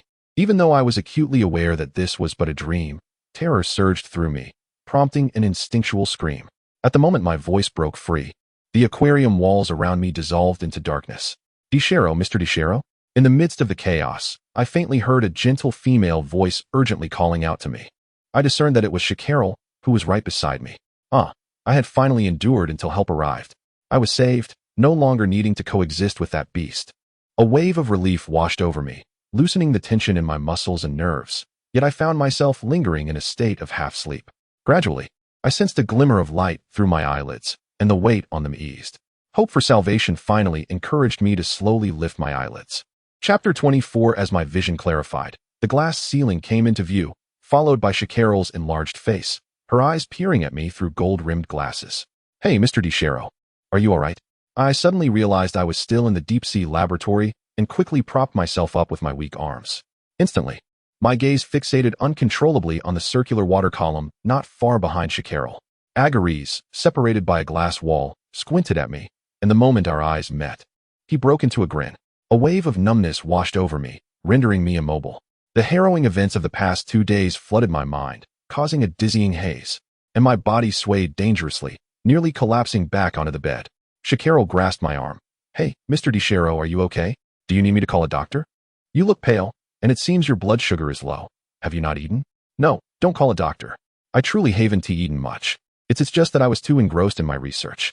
I pressed my forehead, wiping the cold sweat from my face, uttering incoherent words. While my cheeks burned from the shame of my own feeble lie, I sensed my complexion must have betrayed my embarrassment. I couldn't even muster the courage to meet Shakarol's gaze. In a fluster, I attempted to rise, only to see Shakarol gasp, turn her head away, and point at me. "Mr. Desaro, you are not wearing any clothes." Oh, I am so terribly sorry." In that instant, I realized I was completely naked, the blanket having slipped down to my abdomen, leaving the marks of violation starkly visible to my eyes. I felt fortunate that Shakarol had averted her gaze. A rush of shame and panic flooded my senses, and I clumsily grabbed the blanket, darting into the bathroom. I hastily donned a bathrobe, yet before I could step out, my feet froze in place. The floor was strewn with scattered books and instruments, and just a few paces away lay the discarded research attire, stained with ink from my mermaid experiments. These pieces of evidence remained undestroyed, for I had not anticipated Shakarol's swift return, especially while I was in a deep slumber. Completely unaware, I stared at the incriminating items in silence, my heart turbulent as a storm, my face paling. I could not fathom whether she had discovered anything. In my mind, that question echoed like an incantation, my hands trembling slightly, and even as Shakarol called out to me several times, I remained unresponsive until she approached me, jolting me back to reality. "My goodness, why are you even more embarrassed than I am? It seems Mr. Desaro is indeed an endearing scholar. No wonder Rhine holds you in such high regard." Shakarol patted my shoulder, a teasing glint in her eye, and laughed. I forced a light chuckle, yet my feelings were rife with embarrassment and anxiety. At the moment she glanced toward Agares, my nerves tightened to a breaking point. To my astonishment, Shakarol expressed admiration. "However, I must commend your communication skills. This merman is astonishingly docile compared to 2 days ago. How did you manage to keep him here? Just 2 days prior, he was so furious he might have shattered that tempered glass." No, you flatter me. This is not my doing," I exclaimed, my face flushing crimson from the embarrassment and pretense, my body drenched in sweat. Yet my gaze involuntarily drifted toward Agares, whose eyes were lowered, coolly surveying Shakarol with an air of calm superiority. He even nodded at her in a friendly manner, entirely devoid of the predatory ferocity he exhibited toward me. As his eyes flicked over to me, the corners of his mouth curled into a barely perceptible smirk, undoubtedly reveling in the success of his own schemes. Hypocrite, cunning, vile beast, a belly full of foul intentions. I clenched my fists, inwardly screaming in anger and humiliation, nearly compelled to charge at the glass and shatter it along with him. Shakarol, however, relentlessly pressed on. "Really? Looking at this mess, I would have thought there had been a struggle. Can you tell me what transpired?" I could no longer force myself to maintain composure, dashing toward the pile of items that now seemed like criminal evidence, hastily gathering the remnants before fleeing toward the door. "Mr. Desaro, where are you headed?" The tone of Shakarol suddenly deepened, and I couldn't shake the feeling that it carried an accusatory edge. A wave of unease washed over me, and cold sweat trickled down my spine, rendering my movements sluggish as I pushed open the glass door. In haste, I conjured an excuse in my mind. "Dr. Shakarol, I must return to Moscow immediately due to some family matters. I have already booked my flight online, and I need to depart tonight." I fabricated this pretext haphazardly, driven by an urgent desire to escape this place without delay. The memory of that surreal dream still haunted me, sending shivers down my spine. Perhaps it was merely an absurd fantasy, yet the notion of Agar's evolving into a human contradicted all principles of evolution, and fear prevailed in my heart. Just as I took my first step down the stairs, I heard Shakarol's voice rise behind me, sharp enough to pierce my eardrums. "Mr. Desaro, we need you. I wish for you to accompany our research vessel in the upcoming expedition and continue your studies on the Mermaid project aboard. Of course, you have the option to return to Moscow if you wish to see your own video on YouTube." The impact of her words stunned me, ringing in my ears like a violent blow. My mind spun, and I instinctively grasped the handrail to prevent myself from tumbling down the stairs. For several minutes, I struggled to comprehend what I had just heard, utterly bewildered by Shakarel's proclamation. That surveillance camera recorded everything. My dismal experiences over the past 2 days had been captured by Shakarel, a figure of such stature and respect, who wielded this information as leverage, cruelly threatening me. No. How could this be? How could Shakarel act this way as a government-appointed researcher? Perhaps they were never truly researchers at all. I suddenly recalled the words of Rhine before he fainted, his warnings so glaringly evident that I failed to grasp them at the time. Everything was premeditated. I should have noticed the numerous signs of abnormality. It was my naivete that blinded me, my foolishness that led to this predicament. Slowly, I regathered my senses amidst the overwhelming shock and humiliation, yet I dared not look back at Shakarel, feeling like a beast exposed to ridicule. My lips trembled, forcing out fragmented words. Who are you? What is your purpose? Where are we heading? You will come to know, Mr. Desaro, for you are an indispensable member of our research team. Shakarel emphasized the final words, her tone dismissive, as if discussing an inconsequential matter. Yet each word felt like a blade scraping against my auditory bones, sending pain to my brain and heat to my cheeks. My fingers clung tightly to the stair railing, veins bulging as if they might burst, blood rushing to my head as I imagined secretly eliminating Shakarel right there. But I was immediately startled by my own thoughts, horrified by such a violent impulse. It turns out human nature can be terrifying when subjected to immense pressure. Nevertheless, impulse is merely impulse. I could never act on such a thought. How despicable. I want to leave this place tonight. I will not be coerced by you. My throat erupted in a roar of fury as I dashed down the stairs. Just before I burst through the door, I heard Shakarel's cool response linger behind me. Feel free to leave, Mr. Desaro. You will need time to come to terms with this. But I trust you will return soon. You are a clever man. Chapter 25. I staggered out of the elevator back onto solid ground, greeted by torrential rain. The sky above was a dense mass of clouds, mirroring my tumultuous emotions. I ran through the rain, unwittingly arriving at the shore, kneeling on the exposed rocky beach. I supported my trembling arms, staring vacantly at the boundless sea. The horizon blurred into a gray haze, trapping my gaze in this dreadful snare. Suddenly, I thought of how pitiful I was, much like the protagonist of a tragic tale, wholly absorbed in my research while allowing my life to devolve into a grand performance. True world. What constitutes reality, and what is merely illusion? Everything I believed had mocked me so completely. Tilting my head back, I let the raindrops wash over my face, and a laugh escaped my lips. Yet tears once again streamed down my cheeks, mingling with the rain. My mind was as chaotic as the turbulent sea, waves crashing against my ankles, while an absurd thought surged from the depths of my being, pulling me into a whirlpool. What if beyond the sea lay a world entirely different from Truman's, a fabricated existence? Was I trapped in a false production? Could it be that, like Truman, if I swam to the other side, tearing through the veil of this fabricated gloom, I might escape this nightmare? Compelled by some unseen force, I stepped into the water, wading deeper into the frigid embrace of the sea. The water soaked through my clothes, rising gradually to my waist. At that moment, a voice echoed in my mind.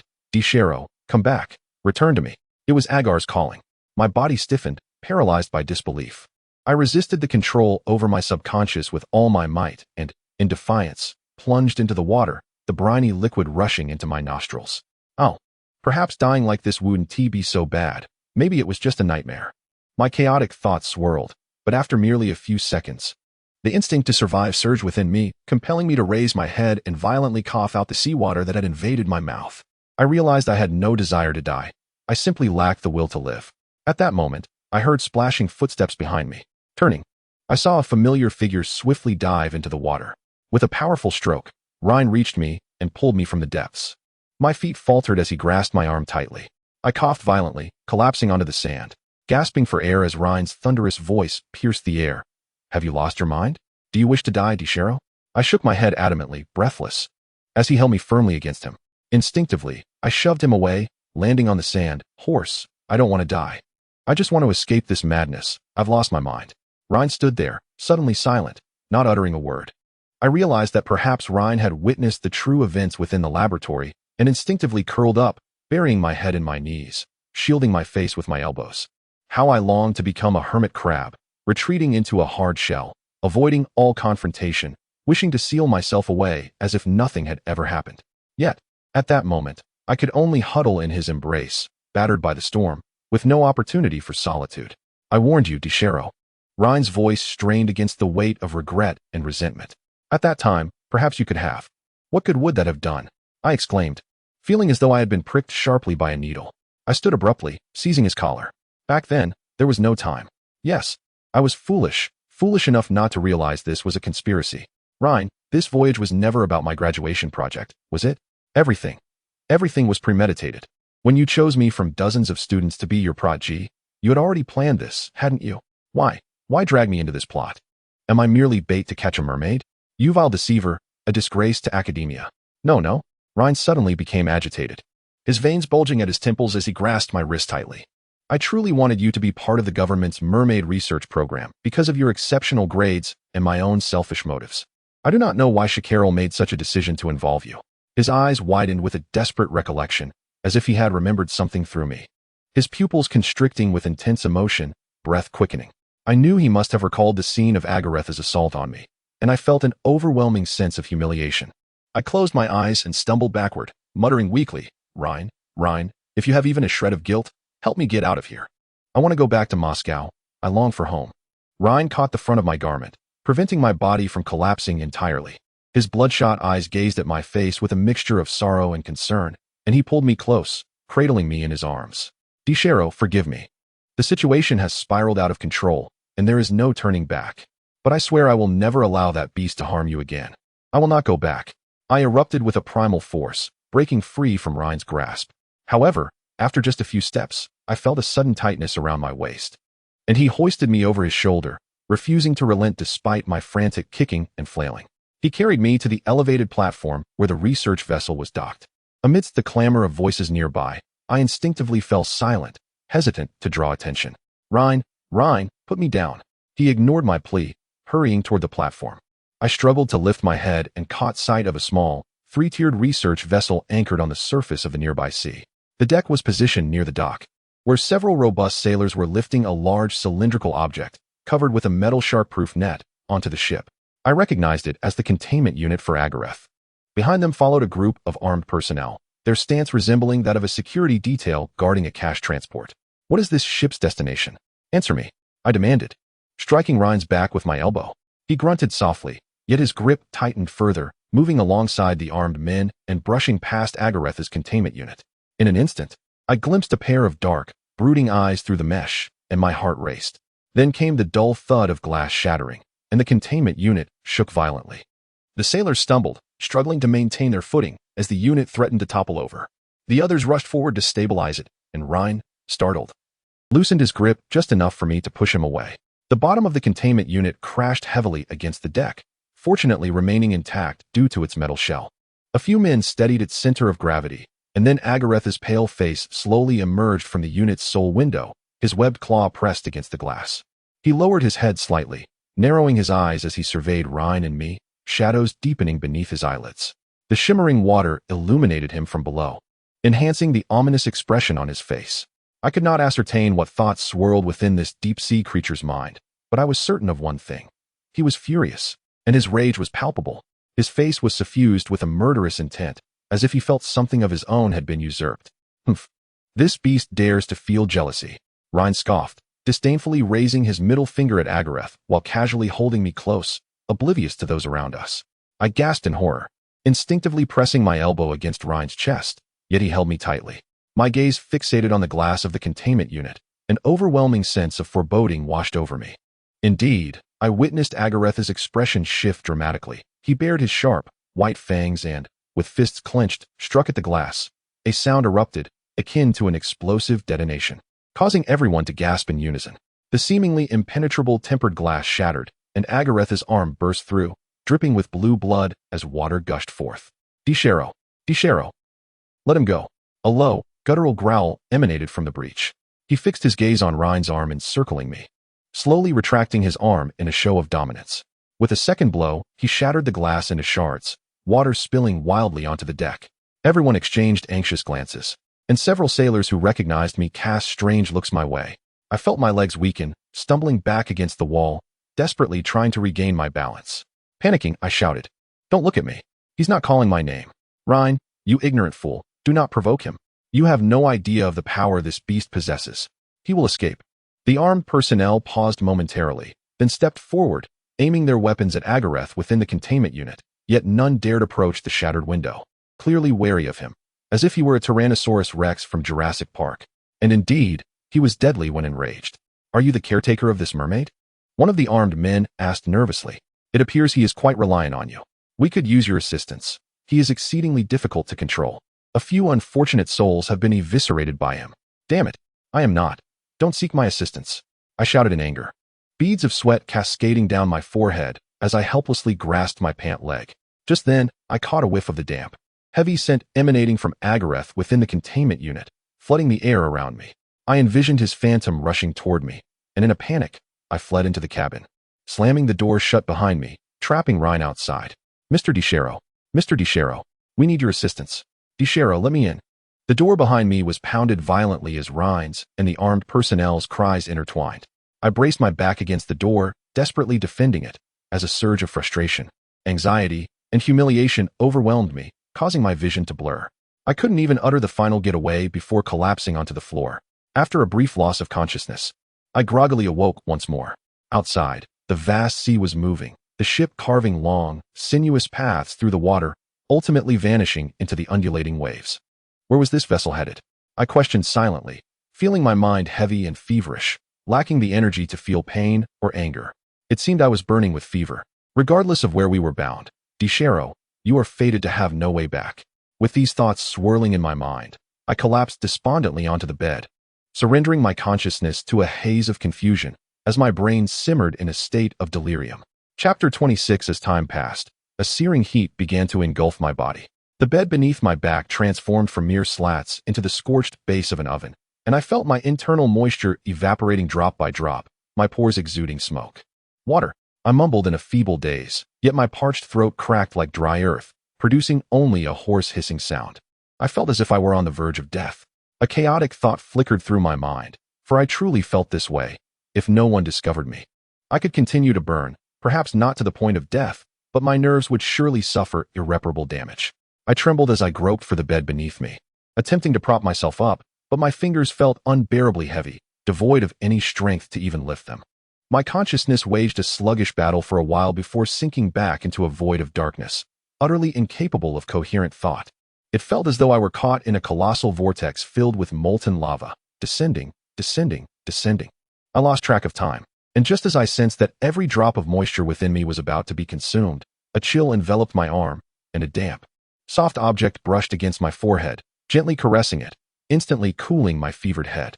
I had no time to ponder what it was. My eyelids felt too heavy to lift. Like a parched deer seeking salt, I raised my head and instinctively took that slippery object into my mouth, desperately trying to extract its moisture. Something was gently covering my mouth, but it did not deter me from fiercely holding onto the object within. The liquid I swallowed bore a hint of saltiness reminiscent of seawater, intensifying my thirst. I craned my neck, yearning for more, when suddenly, I felt a firm pressure on my lips, and the soft object retreated as if squeezed by some unseen force, before re-entering my mouth. A cool, sweet liquid flowed into my mouth, the soft object prying open my lips, seemingly feeding me. I gulped like a starving wanderer in a desert, my tongue discovering a tiny ruptured opening at the tip of the soft object. Ah, this life-saving nectar must be flowing from there. My hazy mind thought, how refreshing. I crave more.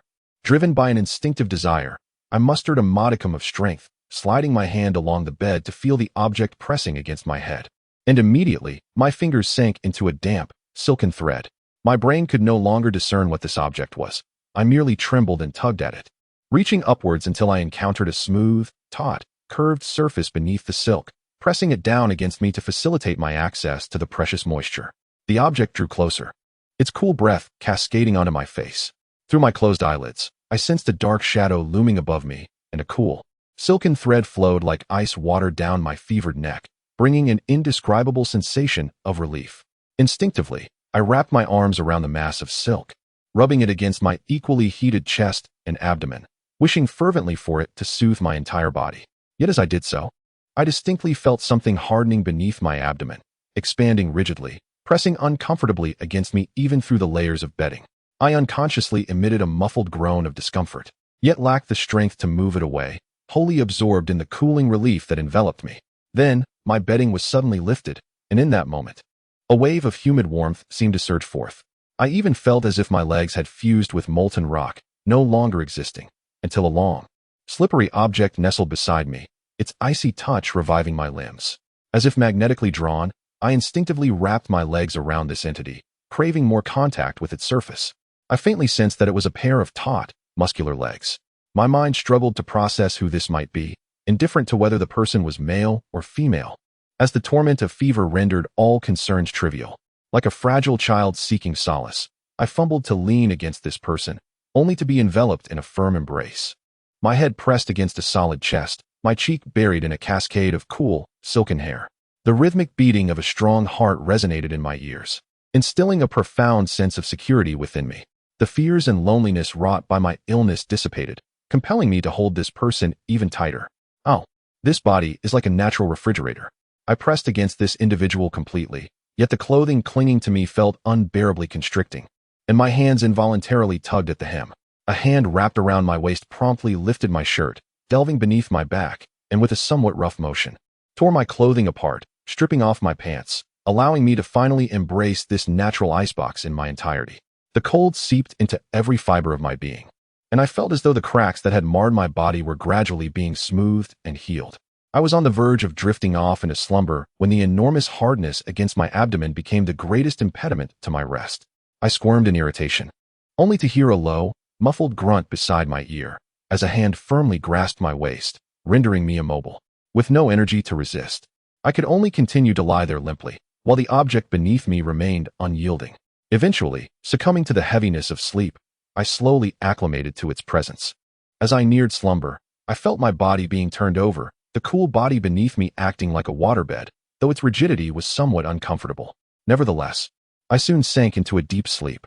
In my dreams, I seemed to lie atop a small boat, swaying rhythmically with the waves.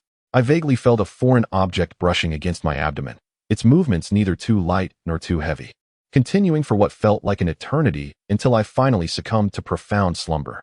When I regained consciousness, it was due to an unusual sensation at my ankle.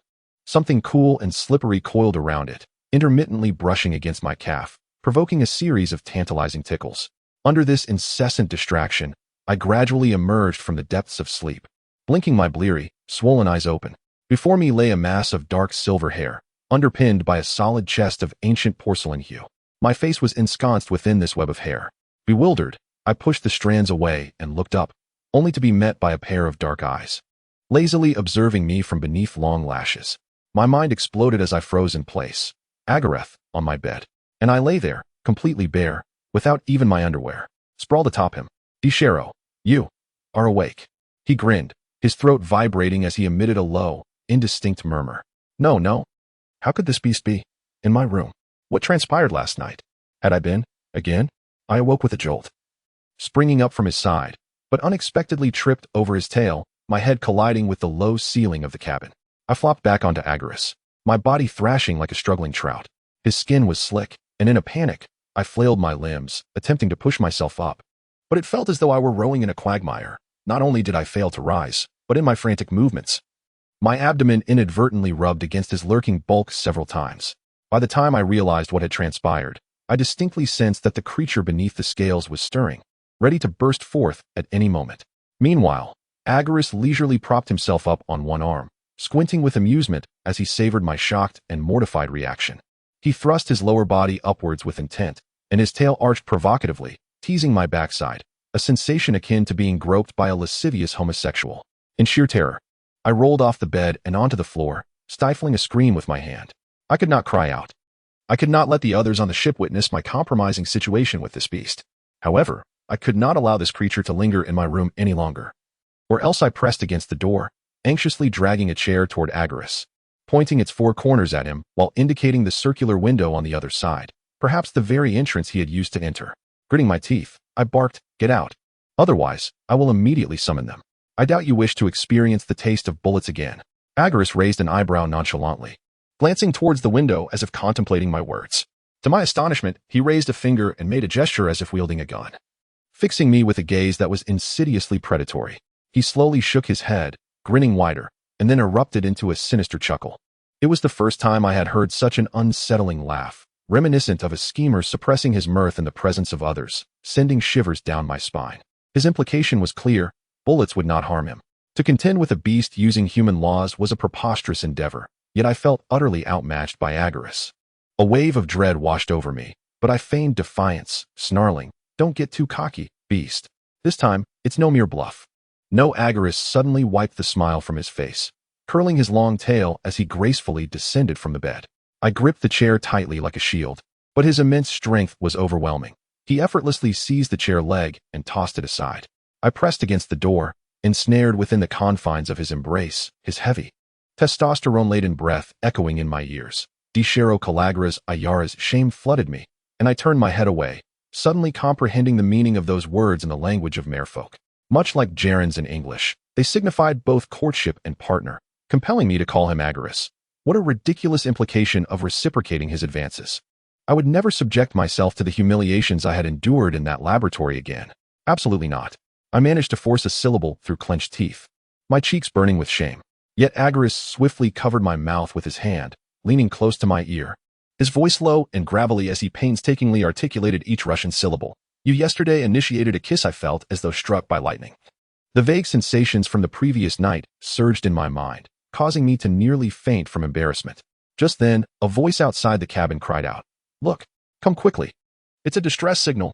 Chapter 27. I turned towards the window, and indeed, through the fog, I spotted the silhouette of a ship not far off. Smoke billowing from its top, an unmistakable signal for help. It seemed to be a vessel crippled by a storm. A sailor shouted, "The lifeboat is on its way. Let us lower the ropes." But Dr. Shakarel instructed us not to delay our journey. "She isn't awake yet. Shouldn't I go ask her?" Another questioned, hesitantly. "Don't be a fool. Lives are at stake. That woman is heartless. She would never allow them on board." I wholeheartedly agreed, pounding on the door. "Hey, fellas. While that woman is still asleep, hurry and rescue those people. I'm with you." "Understood, Mr. Desaro," one sailor promptly replied. And soon I heard the sound of cries drawing nearer to our ship.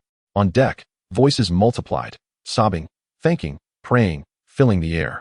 I suddenly recalled a maritime disaster from my childhood. When my parents saw me alive for the first time, their joy must have mirrored that of these newly saved souls.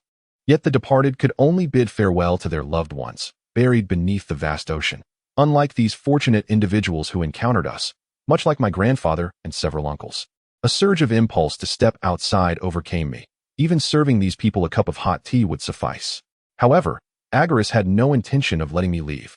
The moment I moved my leg, his hand pressed me back down, his tail wedged between my legs, enveloping me completely. Flustered, I quickly covered myself, the ruckus behind the door intensifying my embarrassment. In a fit of indignation, I considered striking him, but I noticed his brow furrowing as he leaned closer to the door. Taking a cautious sniff through the crack, an expression of sharp vigilance crossed his features, as if he had encountered a formidable adversary. A sense of foreboding washed over me. What could possibly alarm the fierce Merfolk? "Don't go out." Agaris pressed his hand against the door, his eyes narrowing in search. Something curiously, I followed his gaze, peering through the gap to the deck, landing my eyes upon a hunched figure. It appeared to be an ordinary elderly man, but as I shifted my gaze to his hand concealed beneath his coat, I suddenly sensed something was amiss. My heart racing with alarm. He was gripping a gun hidden beneath his coat. What business did a shipwrecked elder have with a firearm?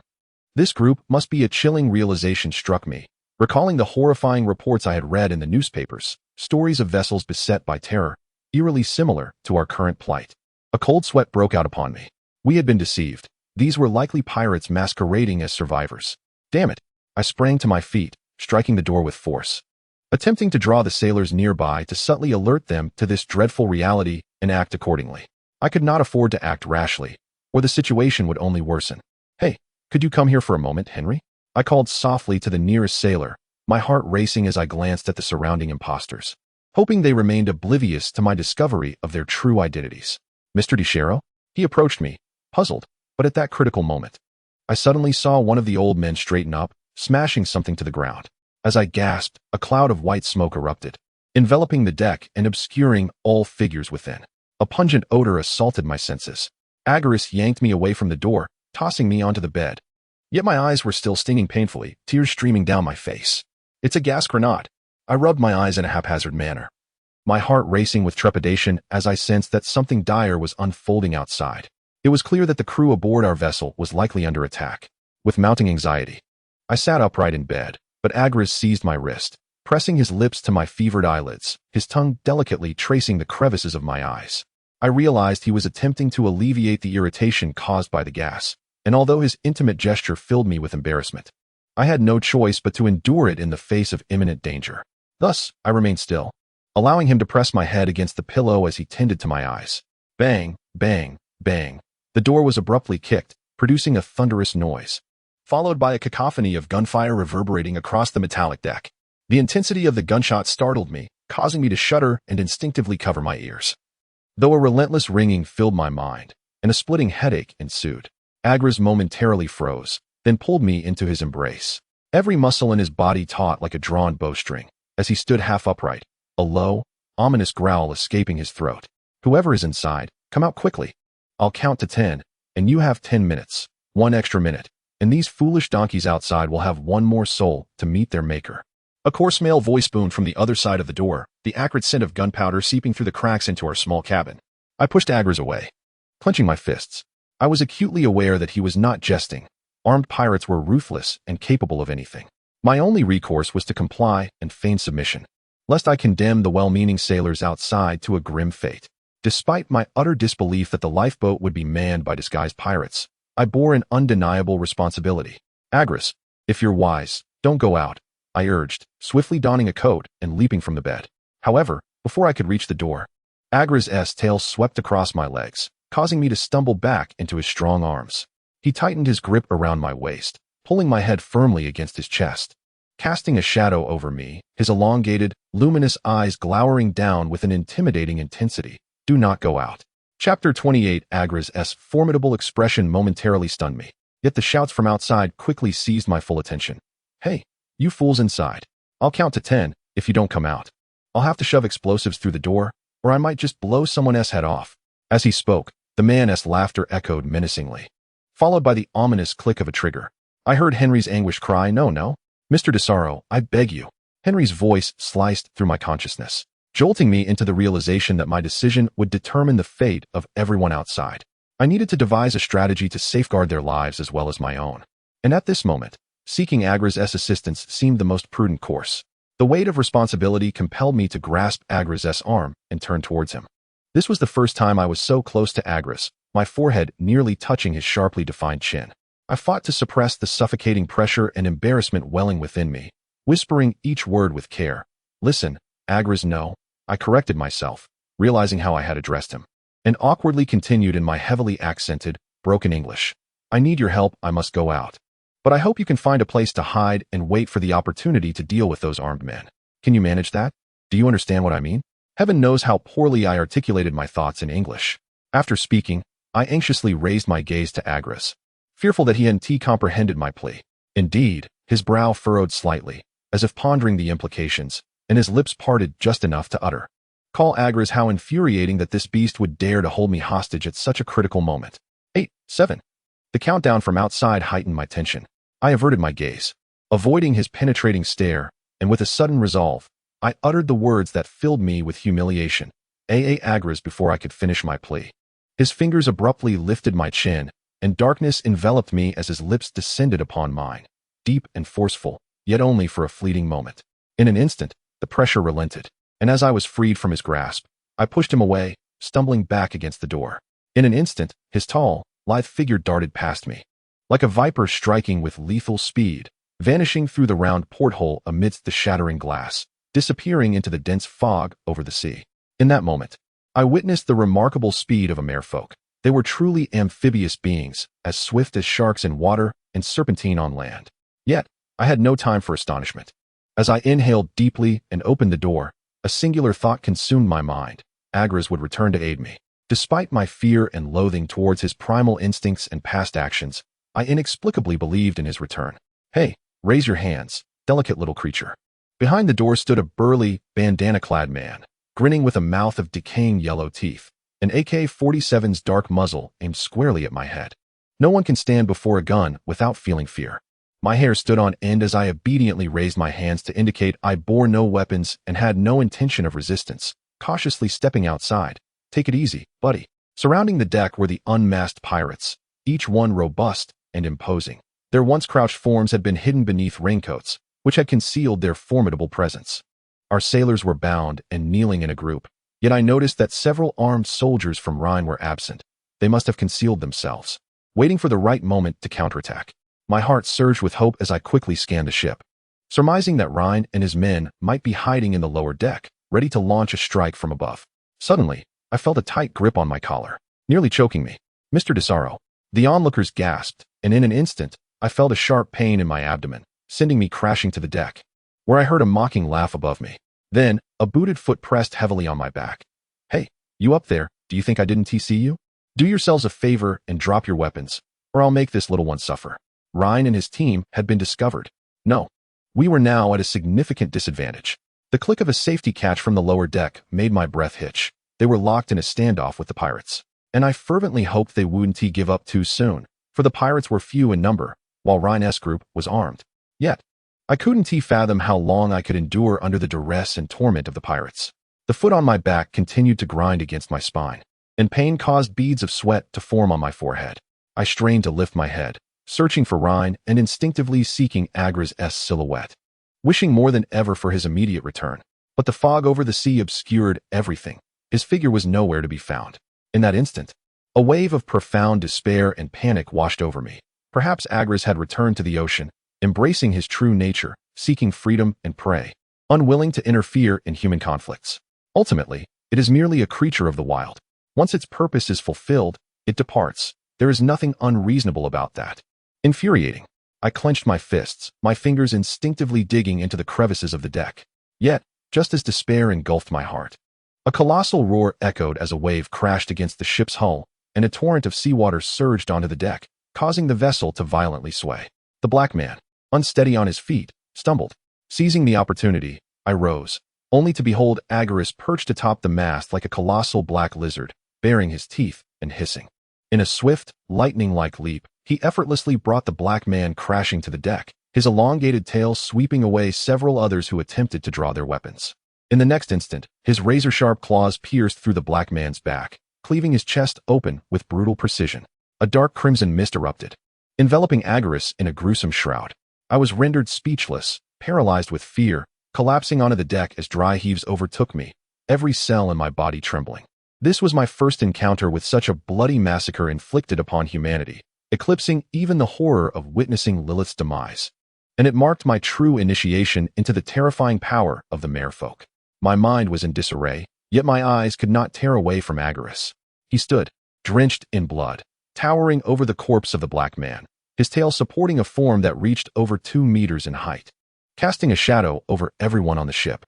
His long, blood-soaked hair framed deep eyes that glimmered with a haunting allure, and blood dripped from his outstretched claws like a malevolent specter from Eastern legends, capable of instilling dread in even the most reckless of outlaws.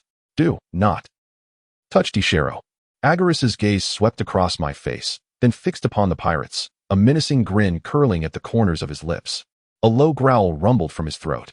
Though the pirates were no strangers to cruelty, none had ever laid eyes upon such a terrifying creature, and they recoiled in sheer terror, their hands trembling around their weapons. Heavens! Cold sweat streamed down my brow. In this dire situation, I would not dare intervene against Agaris, for these pirates were merciless enough to slaughter the innocent for mere riches. Yet, the mental strain of witnessing such a scene was overwhelming. I felt as though I might succumb to madness like Mr. Genie. "Desaro, stay away from the Merfolk and the pirates. Get to the cabin." Just then, Rhine's voice pierced through the chaos. I turned to see him and several armed personnel aiming at the pirates. The pirates now found themselves trapped, backs against one another, some aiming their guns at Agaris while others held their ground against Rhine and his crew, none daring to make a reckless move. Should gunfire erupt, the sailors on the deck would be the first to suffer. I could not retreat into safety. This thought flickered through my mind, and in that critical moment, I crouched to rescue the nearest person. There was no time to untie the ropes. I simply grasped a man's leg and dragged him away from the line of fire. Suddenly, someone beside me wailed, "Mr. Desaro, help me. I'm dying. My heart is failing." It was Henry's voice. I swiftly turned to see him clutching his chest, a mask of agony on his face. "Hold on." I quickly pulled him behind a stack of planks that could serve as cover, bending down to administer first aid. However, as I pressed on his chest, his hand unexpectedly found its way to my own, a chilling gun muzzle pressing against my chin. His face, once contorted in pain, now bore an expression of cold malice. A wave of shock coursed through my brain. Henry was a traitor among the pirates. No, how could this be? Henry had accompanied me and Rhine from the very beginning. How could he be one of them? Had these pirates been tailing us since we set sail, all the way to Iceland? Henry, Rhine shouted in fury, redirecting his gun towards us, further complicating my already chaotic thoughts. Henry's gun pressed my head upwards, forcing me to stand mechanically, his grip tightening around my neck, the gun barrel pressed against my forehead. His hands trembled, clearly shaken by Agorist's brutality. You must drop your weapons, or I will kill Desaro. He is important to you. ISMTE, Rhine? And, that beast, listen well. Your tamer is in my grasp. You understand human speech, don't you? If you don't wish for your tamer to perish, stay right where you are. Henry's voice boomed, instantly drawing Agorist's attention from the pirates. Upon seeing me, his expression shifted dramatically. The sadistic grin that once played upon his features vanished, replaced by an intense, murderous rage. Don't touch him. You will die. Agorist's eyes, icy and piercing, locked onto Henry, each word a grave warning.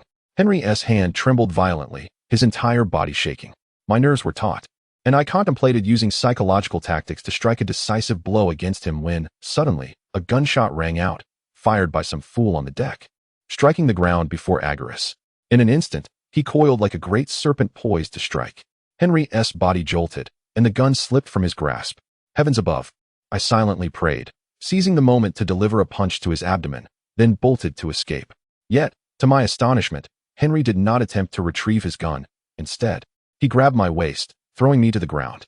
In the scuffle, I caught a glint of metal in his hand as he raised it, plunging something into my left side. A surge of excruciating pain coursed through me, and chaos erupted with a cacophony of gunfire on the deck. I clutched my left side, unable to utter a word, trembling uncontrollably as I collapsed to the ground. Struggling to lift my head, I peered through the haze of pain and darkness, catching glimpses of Agorist weaving through the billowing smoke. He appeared to be under fire, his movements slowing, or perhaps he had no intention of retaliating. His gaze fixed solely upon me, merely evading the onslaught. He was wary of the threat I faced. Damn it, how could he evade the bullets?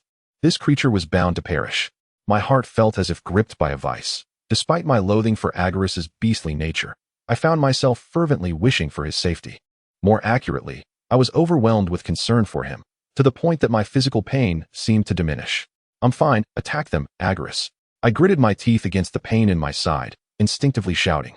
But in the next moment, Henry swiftly withdrew the dagger, and I caught sight of its specialized military design, my blood flooding the grooves and pooling on the ground. The loss of blood sapped my strength, and I curled up on the floor, hearing the pirates shout, "Quick, bring up the chains to bind this beast. He has ceased his attack." Chapter 30, I immediately turned my gaze towards Agorist and beheld a group of 3 or 5 individuals restraining his body with a thick chain, binding him from all directions, leaving only his tail free to move. His claws gripped the chain tightly, engaging in a stalemate with them, while he emitted suppressed hisses from his mouth. It was evident that he had been struck by bullets, blue blood pooling on the deck from his fish-like tail, yet he remained locked in a standoff with the pirates, showing no intention to retaliate. Even the previously turbulent sea had gradually calmed, the fog enveloping the ship dissipating in an instant. To my astonishment, the large vessel we had mistaken for a distressed ship revealed its true form, notably adorned with tattered canvas and scattered remnants of old hulls. It appeared as if it had been ravaged by a storm. However, upon its 3-tiered deck stood a formidable rocket launcher and dozens of pirates armed with machine guns, their firepower exceeding ours by at least 2-fold.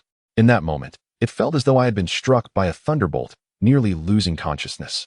I could scarcely fathom such misfortune befalling us. Cursed be this fate. Rhine, lower your weapon and surrender. Being a hostage is better than being thrown into the sea. Look, Desaro is nearing his end. Henry pressed a dagger against my neck, the pain clouding my vision. I could not discern whether Rhine had relinquished his weapon, but I knew he would not continue to fire. Under such disparate circumstances, resistance would only lead to needless casualties. Our abduction by the pirates had become an inevitable fate. Moreover, they needed both Agorist and me alive.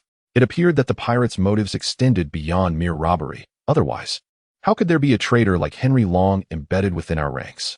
Thus, there was hope for our survival, and as long as we lived, opportunities for retaliation remained.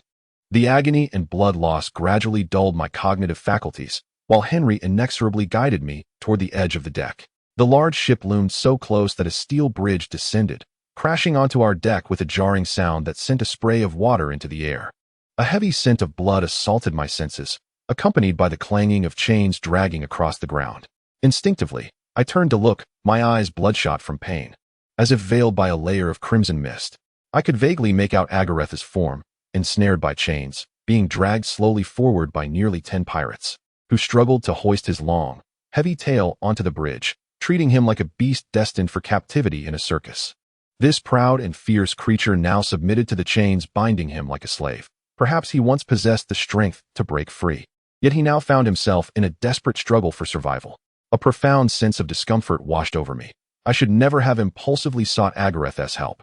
Regardless of any similarities he might share with human traits, he was ultimately a beast, belonging to a world entirely distinct from ours. How could I entangle him in human conflicts? I was truly foolish. By doing so, I had only solidified his belief that I was his mate, thereby indirectly confirming that notion. What had I done? This was hardly the behavior of a competent biologist. Yet perhaps, even if given the chance to relive this moment, I would still choose the same path, for in times of peril, humans instinctively gravitate towards powerful beings, even if they are male. I mocked myself, clenching my fists in a tumult of conflicting emotions, my mind swirling in chaos akin to a storm. The pain coursing through my body left me little room to ponder. Even the simple act of breathing had become an arduous luxury. My eyes began to roll back involuntarily, consciousness fragmenting, as though I were treading upon a layer of ethereal mist, distorting my surroundings. My sense of hearing seemed to detach, and I found myself a mere spectator of a long, black and white silent film. I realized I was teetering on the brink of death. Suddenly, the ship rocked violently, and Henry seemed to release his grip on me, causing me to lose my balance and collapse onto the deck. The agony from my head striking the floor forced my eyes open, and through my haze, I saw several individuals tugging Agareth in a tug-of-war-like fashion. His long tail, however, navigated through countless feet until it reached me. Driven by instinct, I summoned the last remnants of my strength to reach out and grasp his tail fin. Throw that creature into the hold, quickly. I suddenly regained the ability to hear. The pirates shouted commands, and I watched as Agareth's form vanished from the deck. In the next instant, my body was yanked forcefully, and I was unceremoniously thrown into a dark opening, crashing into water that rose to my waist. The impact sent a wave of dizziness through me, while the rushing water pushed me into a corner. The icy water exacerbated my wounds, igniting agonizing pain. Yet this very stimulus jolted me from the brink of death's haze. I groped for the wall to steady myself, lifting my gaze upward. In my blurred vision, I discerned several figures looming above. Hey, let us lock them up together, shall we? Of course. This lad is the creature's tamer. With him here, the beast won't go wild. Besides, judging by his condition, he won't last long in the water prison, and if worse comes to worst, he can serve as food for the beast. Let us go deal with the other stubborn fools on board. The hatch of the hold slammed shut, plunging the surroundings into darkness. Only a few shafts of light filtered through the gaps in the deck above. My eyes took a while to adjust, revealing a shadowy figure moving in the gloom, the sound of chains clanking against the deck resonating in the water. I realized that was Agareth. These pirates had indeed imprisoned us together. Duh, Sharo. A familiar low call drifted toward me, and in the darkness, a long tail stirred the water, sending ripples my way. Before I could blink, a large shadow resembling seaweed rose beneath the surface, and Agareth's head emerged from a circle of shimmering waves, followed by his upper body ghosting above the water. Deep, alarming marks marred his chest and abdomen, yet several of the chains binding him had been broken. Only a thick chain remained around his waist, attached to a lock that now served little purpose, failing to restrain his movements. I weakly stirred, but my arms lacked the strength to rise. I allowed him to support my faltering body with his webbed claws while he leaned closer, examining the wounds on my ribs. I instantly understood his intentions. In the face of death and excruciating pain, any sense of shame felt trivial. My sole thought was that he could keep me alive. Agareth had the ability to save my life. As he bit and tugged at my clothing, I trembled and tore open my shirt, exposing my blood-soaked chest. In that moment, I even felt as though I were offering myself as a sacrifice to a demon, yearning for rebirth. I felt Agareth's claws wrap around my back, his long, flexible tail drawing near, parting my legs and lifting my lower body entirely out of the water. It felt as if I were riding a massive serpent, trembling with fear, forced into a position reminiscent of intimacy, tightly gripping Agareth's tail, supported by his claws pressed against the wall. Then, Agareth lowered his head in silence, leaning towards my ribcage. Instinctively, I wrapped my arms around his neck to maintain my balance. I felt him extend his tongue, slowly licking the wound inflicted by the blade, the tip probing into my flesh, delicately tracing every inch of the jagged edge. A muffled groan escaped my lips, the pain causing my body to spasm, and I bit down on my lip to stifle a scream. Yet, soon, the remarkable properties contained in the merman's saliva began to take effect. The sharp sting gradually faded, replaced by a peculiar tingling sensation akin to the feeling when a wound begins to scab over. Far from discomfort, it could almost be described as pleasurable. My body began to relax, my eyelids growing heavy, as if I were sinking into a tranquil sea, letting the gentle waves caress my form. Slowly, I found myself drifting into slumber. It felt as though an eternity had passed before I awoke from my deep sleep. To my astonishment, Agareth was still diligently tending to my wound. I realized I had been ensnared by a temporal illusion. My body felt as though it had recuperated over the course of several days, my spirit considerably revitalized. I couldn't help but marvel at the miraculous healing abilities of the merman. I glanced down at my injury, but all I could see were Agareth's sharply defined brow and nose from this angle. His long eyelashes obscured those captivating luminous eyes, casting a shadow beneath his eyelids that blurred the cold, austere contours of his face. Strangely, it appeared gentle, so enchanting that it left me momentarily bewildered. Just then, he unexpectedly lifted his head, and my gaze collided with his. My heart raced, and I was startled by my own thoughts. How could I find this cunning and treacherous beast alluring? No, this must be a dizzying illusion.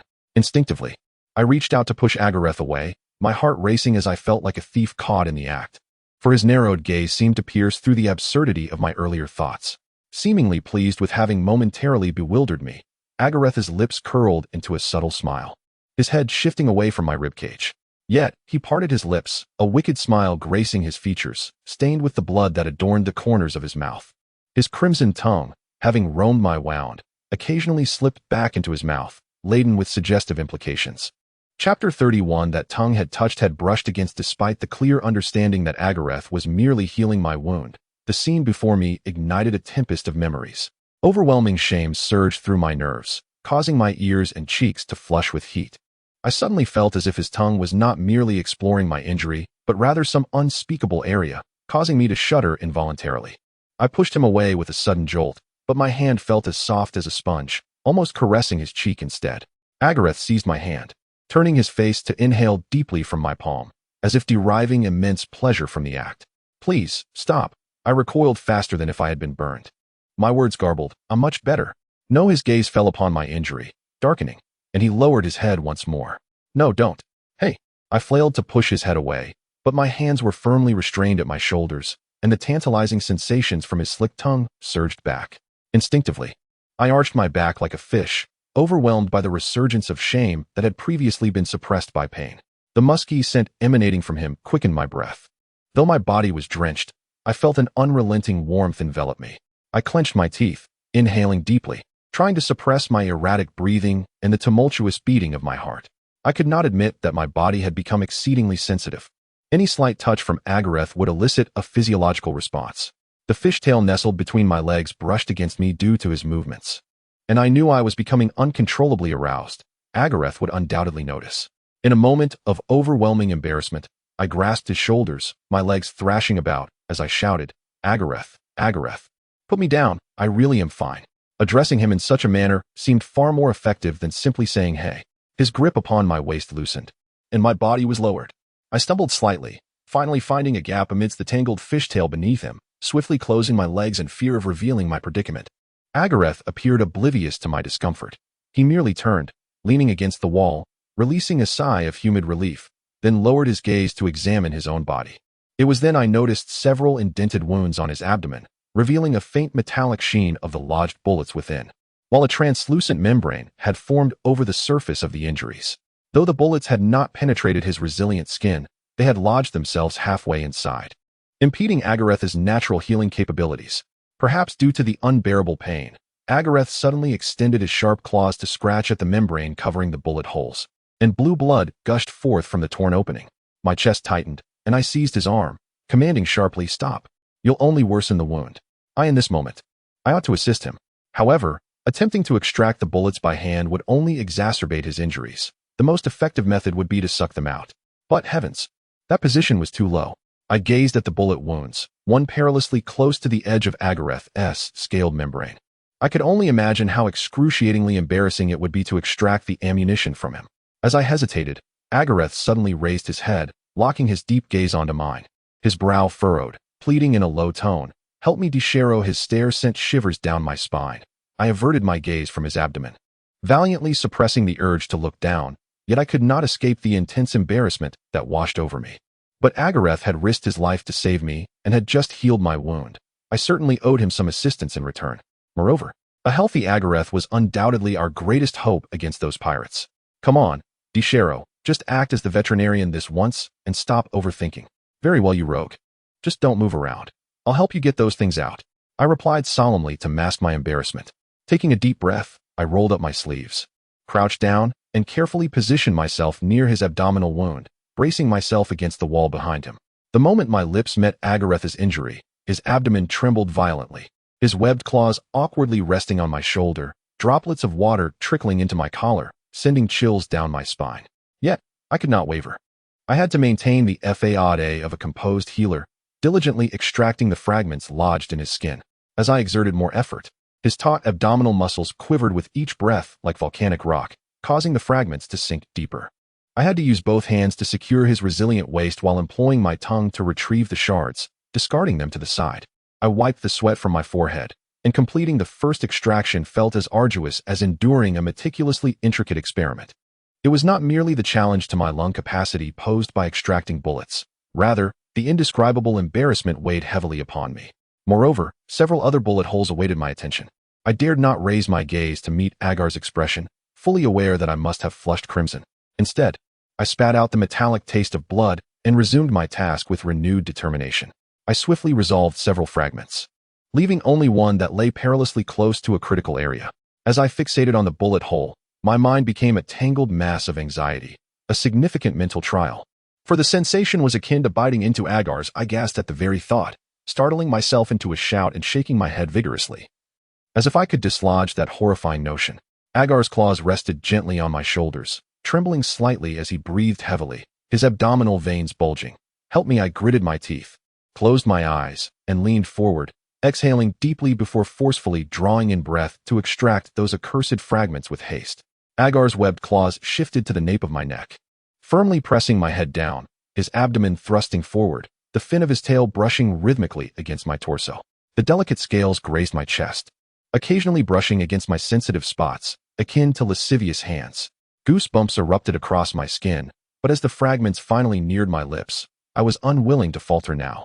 Instinctively, I arched my back to evade such contact, yet the claws gripping my neck intensified their caresses down my spine, while something hard pressed insistently against my chin. Unable to endure any longer, I bit down on Agar's wound, capturing the fragment between my teeth and swallowing a mouthful of sweet, metallic blood. This lascivious beast, was he deliberately provoking me?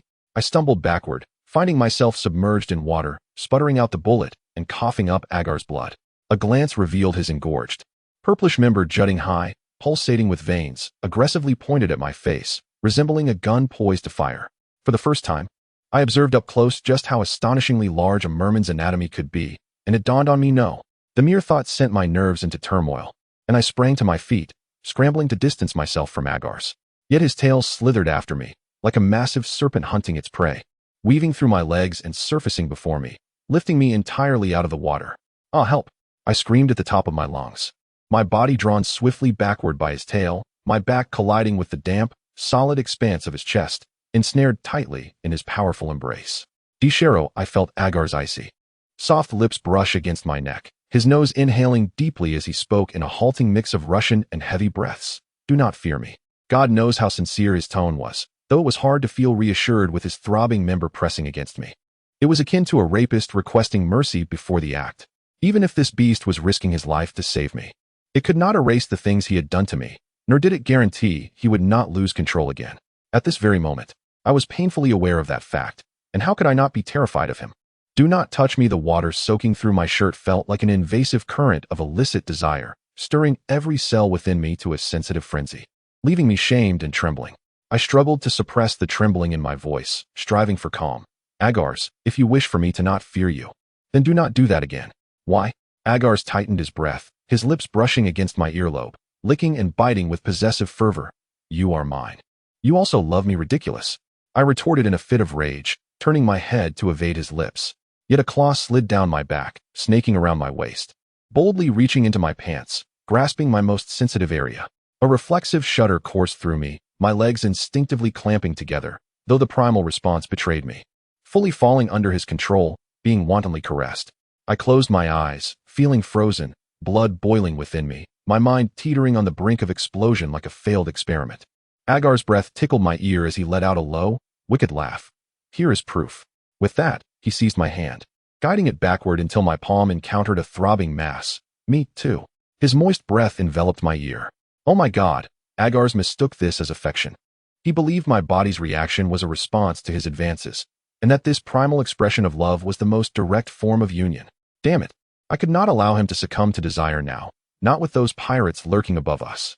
No, I panicked, yanking my hand back and attempting to extricate it from his grasp, desperately arguing. Agars, I'm not like you.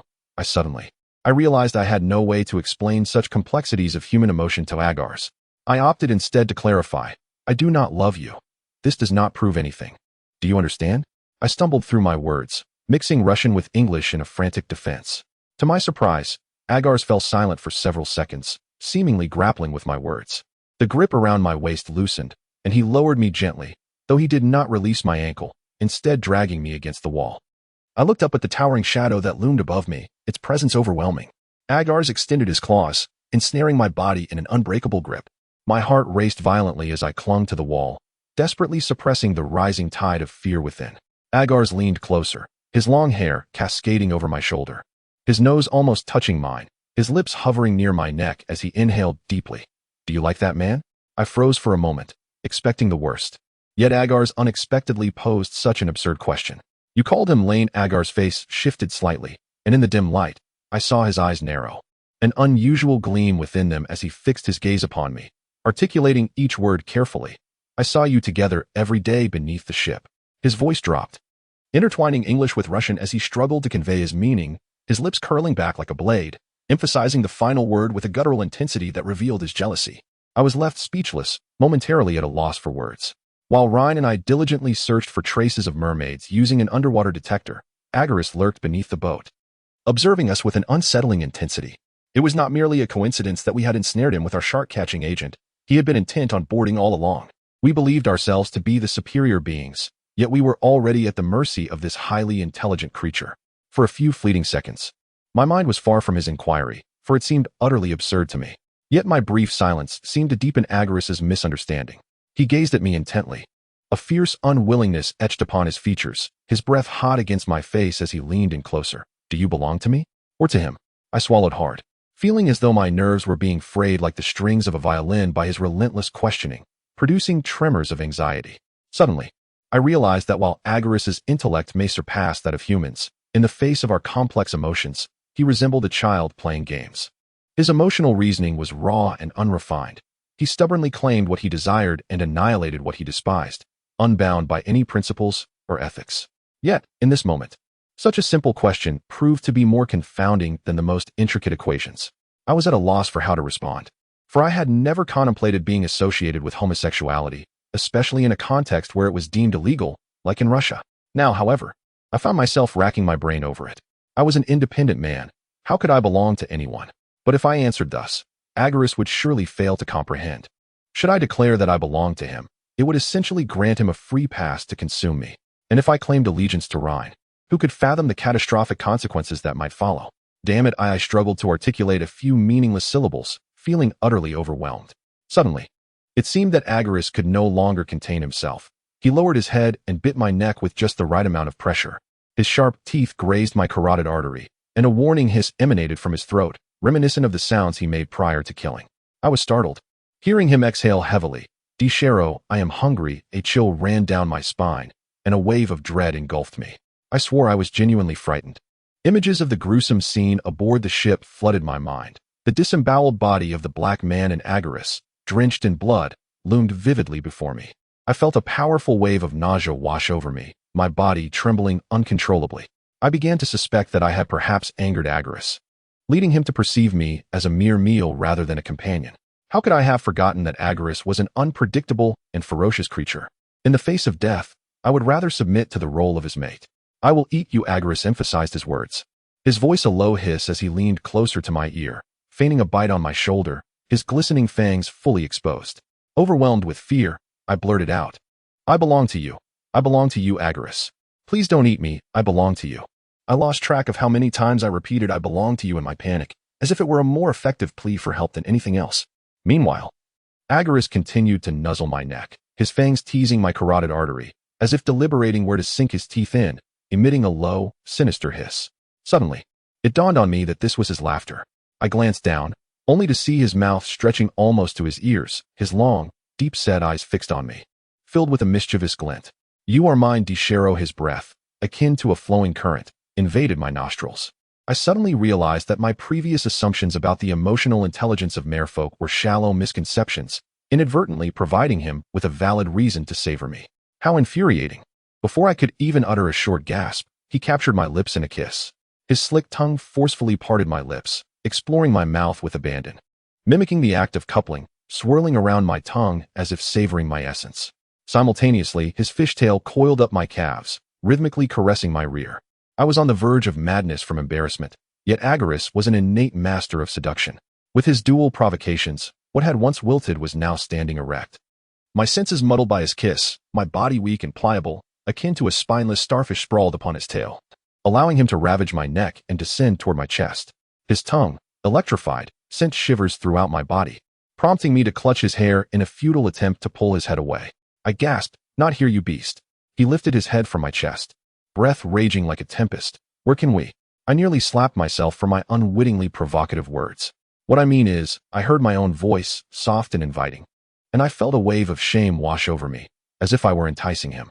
Agaris's gaze darkened, his chest heaving, veins bulging as he swallowed hard. His eyelids reddened with restraint. I could even see faint blood vessels beneath his pale, bluish skin. I took a deep breath. Agaris was changing. He was exercising restraint. In the laboratory, he had been a creature driven solely by lust. Yet now he displayed emotions akin to humanity, attempting to communicate with me and even risking his life to save mine. This indicated that the merfolk were entirely different during mating season compared to their usual state. At the very least, I had some leeway to protect myself from his advances, and I could ponder the future later. Damn it, I couldn't afford to think too much. Resolutely, I blurted out, "Help us escape from these people, and I will be yours. Do you understand?" The last few words escaped my lips with great difficulty, for I was unsure of the consequences of deceiving this ferocious beast. The moment I spoke, I felt as though I was genuinely gambling everything. But who could predict what the future held? If I returned to land, would Agaris truly pursue me?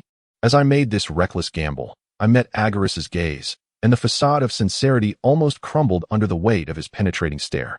He was watching me, smiling, a deep crease forming at the corner of his mouth, sinister yet ambiguous. "I know you." Agaris extended his slender, sharp finger, brushing my chin as if mocking a naive child's thoughts. His lips brushed against my nose as he whispered, "No need to escape. You won't leave. This ship will take us back where?" My nerves jolted. "To the island we departed from?" "No." Agaris shook his head, his eyes narrowing with inscrutable intent, his webbed claw encircling my waist as his tail pushed against the wall, drawing closer to a small crack in the hull. To be continued. Author's note. If this chapter cannot be preserved in the future, please refer to the author's notes in the previous chapter's VIP group. My gaze pierced through the crevices, directing my attention towards the surface of the sea. To my astonishment, I beheld the surrounding seabirds flying low, almost brushing the water, moving in unison along the ship's course like a squadron of well-trained aircraft. There was no conceivable reason for the pirate ship to follow the flock of birds, for avian migration relies on the magnetic field for navigation. The only plausible explanation for this extraordinary phenomenon was that the vessel itself possessed a magnetic force far stronger than that of nature, influencing not only the flight of the birds, but also altering the course of the ship. Recalling Agaretha's earlier words, I stared incredulously at his sharply defined profile, struggling to fathom that the merman bore such an extraordinary and unfathomable power, far beyond my imagination. "Is this you're doing?" I swallowed hard. "Where are you taking us?" Agareth did not respond immediately. His long eyelashes cast shadows over his eyes, which seemed to drift into the unfathomable depths of the clouds, reaching the distant horizon before sinking into the endless abyss of the sea, as if lost in memories of the past. After a lengthy pause, he murmured, "Lemigiton." A shiver coursed through me, igniting an unexpected excitement within. I had encountered this term before, so familiar it felt. It referred to a mythical island that I had always believed existed, having perused numerous texts in search of information. I speculated it was a fragment of the sunken Atlantis, a remnant visible above the waves, yet I had never set foot there, lacking the evidence to substantiate my conjecture. My thoughts remained mere speculation. This all began during the preliminary stages of my research into mermaids when I visited Dr. Vinograd, a scientist who had participated in a nuclear bomb search mission with a Soviet expedition years ago. He had published a memoir recounting their encounter with a mermaid near an island during the mission, managing to communicate with her and deducing that her language and culture originated from the lost Atlantis. I vividly recalled Dr. Vinograd stating that the island inhabited by the mermaids was called Limigitan. It was a floating isle that only appeared on the surface during specific times, vanishing like a mirage after just a few days. The mermaid had also brought precious footage and a crew member from the ship, both of whom mysteriously vanished as if they had never existed. Dr. Vinograd was left dejected by this incident, and his memoir became a subject of skepticism. Among the few students who interviewed him, I was the only one who steadfastly believed in his account and pursued the study of mermaid tracking methods as per his guidance, which later contributed to my endorsement by Rhine. Limigitan, Limigitan, I whispered, enveloped in an overwhelming ecstasy, feeling as though I had been favored by the heavens. Momentarily forgetting my perilous situation until Agaretha's face drew near, jolting me back to reality. His eyes sparkled with a mix of anxiety and excitement, his webbed fingers caressing my cheek as if it were a prized possession. Instinctively, I attempted to turn away, but Agaretha's lips brushed against mine, his voice a seductive whisper. You will like Limigitan, but be careful, do not leave, for you are delicious. A chill ran down my spine as I comprehended the implications of his words. Did this mean that, besides him, other merfolk inhabited that island? In that moment, I realized I had been so absorbed in the thrill of discovering the existence of this unknown island that I had overlooked the potential dangers.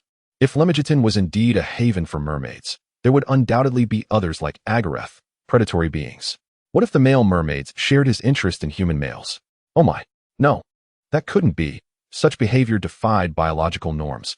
I desperately reassured myself, yet Agaretha's gaze remained fixed on me, his eyes scanning my shifting expressions.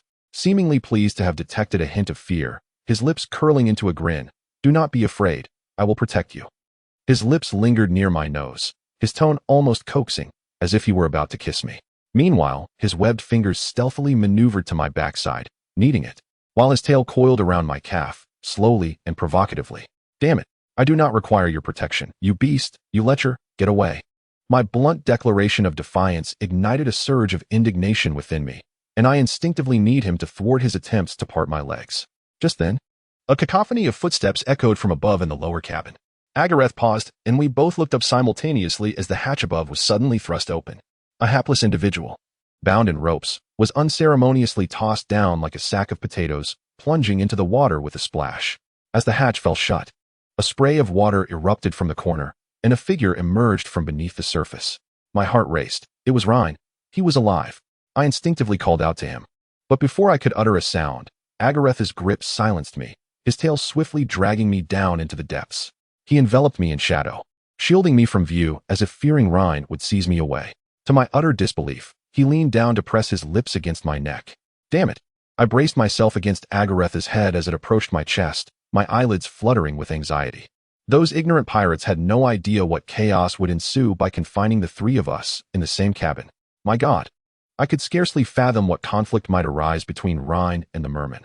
I could only pray we remained unseen in the dark. It seemed Rhine had indeed not noticed us. He merely lowered his head, expertly biting through the ropes binding him, revealing the qualities of a seasoned soldier. His powerful jaws quickly freed him, and he stood upright in the water, surveying his surroundings. I braced myself for the worst, and inevitably, it occurred. As Rhine's gaze swept past our corner, his eyes widened in shock. His resolute face contorted with disbelief and fury, turning ashen, his fists clenched at his sides, the knuckles cracking audibly. However, compared to the agitation of Rhine, Agareth merely disregarded it, wrapping his arms around my waist, his tongue audaciously teasing my collarbone, even deliberately producing lewd, sultry sounds. He was retaliating for Rhine's provocation aboard the ship, brazenly asserting that I was his mate, akin to a primal declaration of war in the animal kingdom. Mortified, I shrank into the water, yet Agareth held me tightly, his hands roaming over my body with reckless abandon, his claws tearing open my trousers, raising my legs to his waist, thrusting his formidable presence against me. This beast intended to claim me before Rhine. Overwhelmed with embarrassment, I bit down hard on Agareth's fingers, desperate to compel him to cease his animalistic behavior. Yet it was futile. Agareth was indeed a beast, utterly oblivious to shame, and he sought to assert my belonging to him in his own unique manner. No, I struggled, attempting to move my neck, when suddenly I caught sight of Rhine crouching low, retrieving something from his side, and leaping towards us, seizing a protruding piece of the wall, brandishing a gleaming military dagger. More precisely, he lunged for the portion of Agareth's tail that surfaced above the water. In an instant, I witnessed that long, dark tail whip up a wave, crashing violently against Rhine's body. Yet he nimbly evaded, tumbling into the water, his arms ensnaring the tail's end, plunging the dagger brutally into the seam of its fin. Agareth sprang up, emitting a low, guttural growl, his tail striking back fiercely, sending Rhine crashing against the wall with a terrifying thud, leaving no room for a cry before he plunged into the water. I feared for Rhine's life. Yet to my astonishment, he emerged from the depths, leaning against the wall, gasping, bloodied, clutching the dagger, his gaze fixed intently on Agareth, a fierce confrontation imminent. In this brief span of seconds, events unfolded with breathtaking rapidity, and it struck me suddenly. I grasped Agareth's arm, shouting at the two of them, "Stop! Stop! Damn it!" Had these two lost their minds, battling for life and death in such a dire predicament?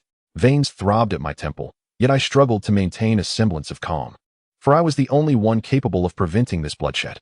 Ignoring my disheveled appearance, I stood, waving my hands, feigning ease as I urged, Hey, guys, listen to me. We should be on the same side now. We can settle scores later. Let us first deal with those above us, shall we?" Silence engulfed me. A dreadful quietude in response. My nerves were fraying. I felt as if I were suspended in free fall, teetering on the edge of a precipice. I swallowed hard, glancing at Rhine, who remained motionless, lurking with the demeanor of a deeply frustrated loser. Wounded gravely, Rhine was no fool. He must have realized that confronting the mermaid's strength impulsively was a reckless mistake. I feared he would not launch a second attack, but Agareth was another matter. His desire to eliminate Rhine might stem not only from my connection, but also from the fact that Rhine had previously wounded him with a tranquilizer dart. Such a cunning beast was surely one to hold grudges. Should they engage, it would only benefit the pirates lurking nearby. Once they heard the commotion, a few gunshots would leave no victor. As I pondered how to mediate between them, Agareth's tail suddenly erupted from the water, a column of spray shooting up as the razor-sharp fin sliced down toward Rhine's head. Rhine dodged, yet was still jolted aside by the force of the water, while Agareth relentlessly pursued, poised to deliver a fatal blow. Wait. In a panic, I instinctively lunged forward, wrapping my arms around Agareth's powerful waist, shouting, "Stop, Agareth." The tumult in the water came to an abrupt halt. A deep, resonant voice rumbled through his broad back. Why? I hesitated, taken aback by the fact that this untamed beast would heed my intervention. My heart raced, clinging tightly to Agareth's formidable form, fearful that if I loosened my grip, he might unleash his wrath. Because I swallowed, an absurd response forming in my mind. Yet perhaps it was the most effective calming agent at this moment. "I am yours, not Rhine's. You need not kill him." As the words left my lips, I was engulfed by a wave of goosebumps, inwardly cursing. Oh, what am I saying? I ought to sever my own tongue. Yet, to my astonishment, the tension in his muscles eased, and the tail hovering menacingly above Rhine retracted into the water. The long tail stirred a trail in the water, curling around my legs, lifting me effortlessly before him. Agareth gazed down at me, his brows arched high, a victorious expression adorning his face, lips slightly parted, proved to me. How? I struggled to keep pace with the rapid shifts in his emotions, my tongue stumbling over the words. Just as I began to articulate, his clawed paw lifted my chin, compelling me to meet his gaze. He leaned in, blood-stained lips brushing against my cheek, his deep eyes probing mine, as if testing my sincerity. I held my breath, paralyzed, overwhelmed by an intoxicating scent. Suddenly, Agareth's magnetic presence felt palpably real, almost tangible.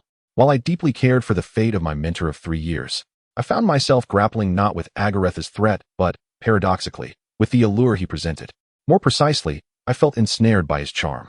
His unpredictable wildness influenced my emotions, and I found myself cautiously delving deeper, akin to a curious cat exploring the unknown, attempting to tame him, a thrill that was both exhilarating and addictive. My heart raced uncontrollably. I could not help but wonder if Agareth's overwhelming dominance had led me to develop Stockholm Syndrome, Or perhaps my nature concealed a latent masochistic tendency, for at this moment, I found myself inexplicably yearning to kiss him, despite the palpable awareness of Rhine's piercing gaze upon my back. I cannot recall how I instinctively extended my arm, encircling Agaretha's neck, and pressed my face against his. The moment our lips met, my thoughts seemed to crystallize. Agaretha's embrace tightened around me, as though he were intent on merging my very being into his. His heartbeat resonated like a drum, reverberating through my chest with a fervor akin to that of a long single man who has just received a confession of love. No, this was all profoundly amiss. What has happened to me? A voice within me clamored, yet my attention remained inexorably tethered to Agareth. At that moment, a breathless murmur drifted from behind me. I am sorry, I will surely rescue you from this wicked beast. The venom in Rhine's tone was palpable, akin to a dying man uttering a cursed vow. His words, though not loud, slithered into my ears like venomous centipedes. Desaro, I will make him suffer greatly. He will one day find himself without a grave. Rhine's oath sent chills down my spine, colder than the very temperature of Agaretha's body. I shuddered, awakening from my trance.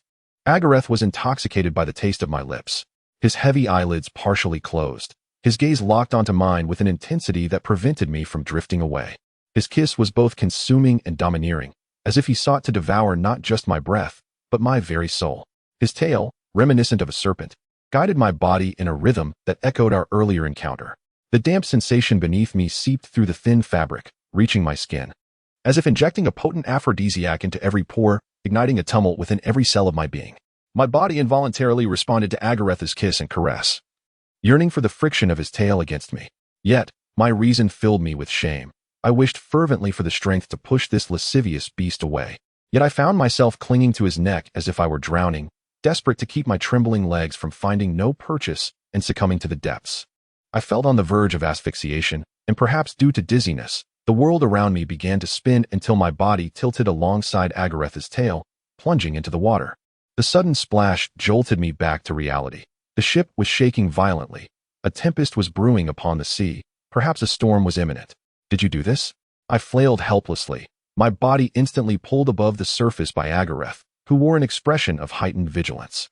He raised his gaze to a small round window, his pupils constricting.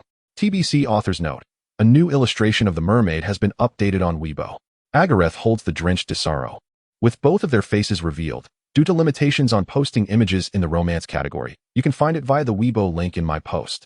Chapter 33. The ship rocked more violently, and I had to cling to Agaretha's neck in an exceedingly intimate manner to keep my head above water. He supported my waist, lifting me from the depths as we approached that small round window once more. Outside, the sky had turned pitch black, and I was astonished to find no storm raging. Instead, a dense flock of seagulls drifted across the sea, while the water glimmered with an eerie green luminescence, revealing strange phenomena beneath the surface, which left me utterly astonished. A colossal whirlpool emerged near the bow of the ship, within which two glowing orbs flickered like headlights. Initially, I assumed them to be some form of large jellyfish. But as the luminous shapes gradually surfaced, I swiftly realized my error. Those were monstrous eyes, each as large as a human head. Good heavens! Even the whale shark does not possess such enormous eyes. By this scale, the creature lurking beneath the whirlpool could rival the size of our vessel. My breath quickened, and the nerves at my temples throbbed as I seized Agaretha's arm.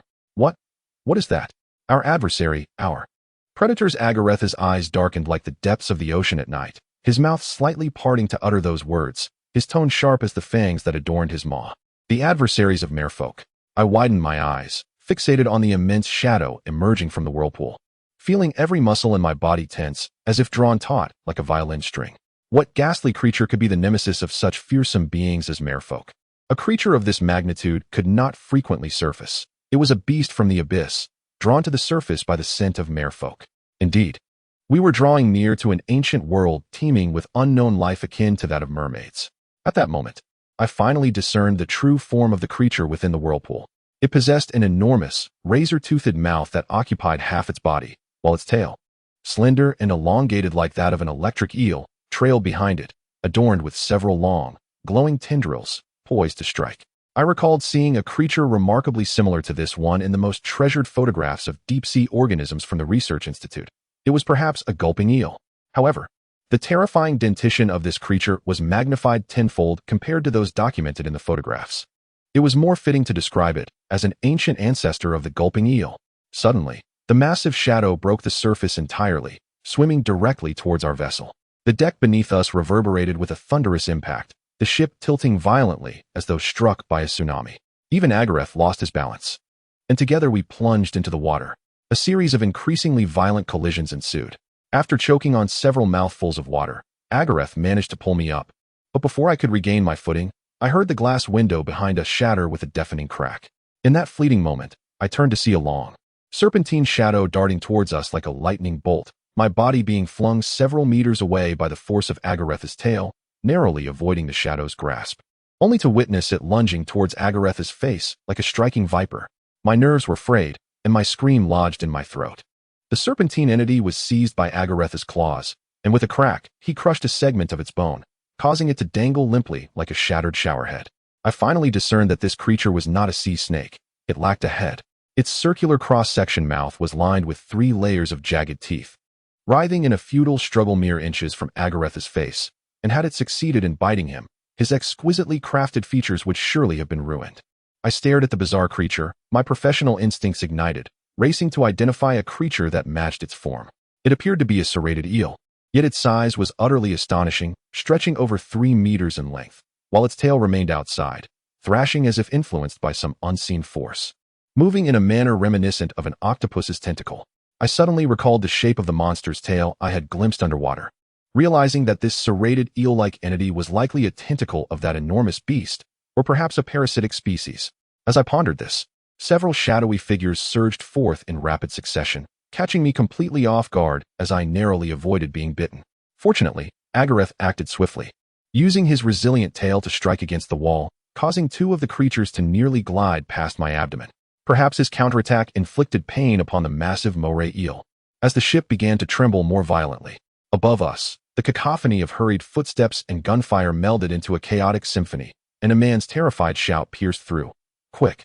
Quick! Release the mermaid from the hold. Let him escape this ship. This monster is after him. It's gnawing at the hold, and the engine will be damaged." "Understood. Hurry, Michael, Jerry, go open the hatch." A voice responded loudly, and immediately, the heavy sound of the hatch opening echoed above. "Desaro." Agareth emitted a low growl, suddenly releasing the tentacles he had grasped. Before I could react, his arm wrapped around my waist, lifting me as he leaped, crashing through the newly opened hatch with a resounding thud. In an instant, I was met with a terrifying scene aboard the ship. Dozens of serpentine tentacles writhed along the edge, their jagged, serrated mouths launching relentless assaults. The pirates, like startled birds, scattered in panic. Though armed with powerful firearms, their bullets proved ineffective against the relentless tentacles, which were not independent beings. Several unfortunate souls, having exhausted their ammunition, were seized and dragged down into the depths with horrified screams, vanishing in an instant into the gaping maw lurking beneath the surface. My heavens, I do not wish to meet such a fate. Witnessing such brutality would shatter any normal person's spirit. I stared in horror at the undulating shadows beneath the waves, my body stiffening until Agareth dragged me into a dark cabin. Upon his release, I regained my senses.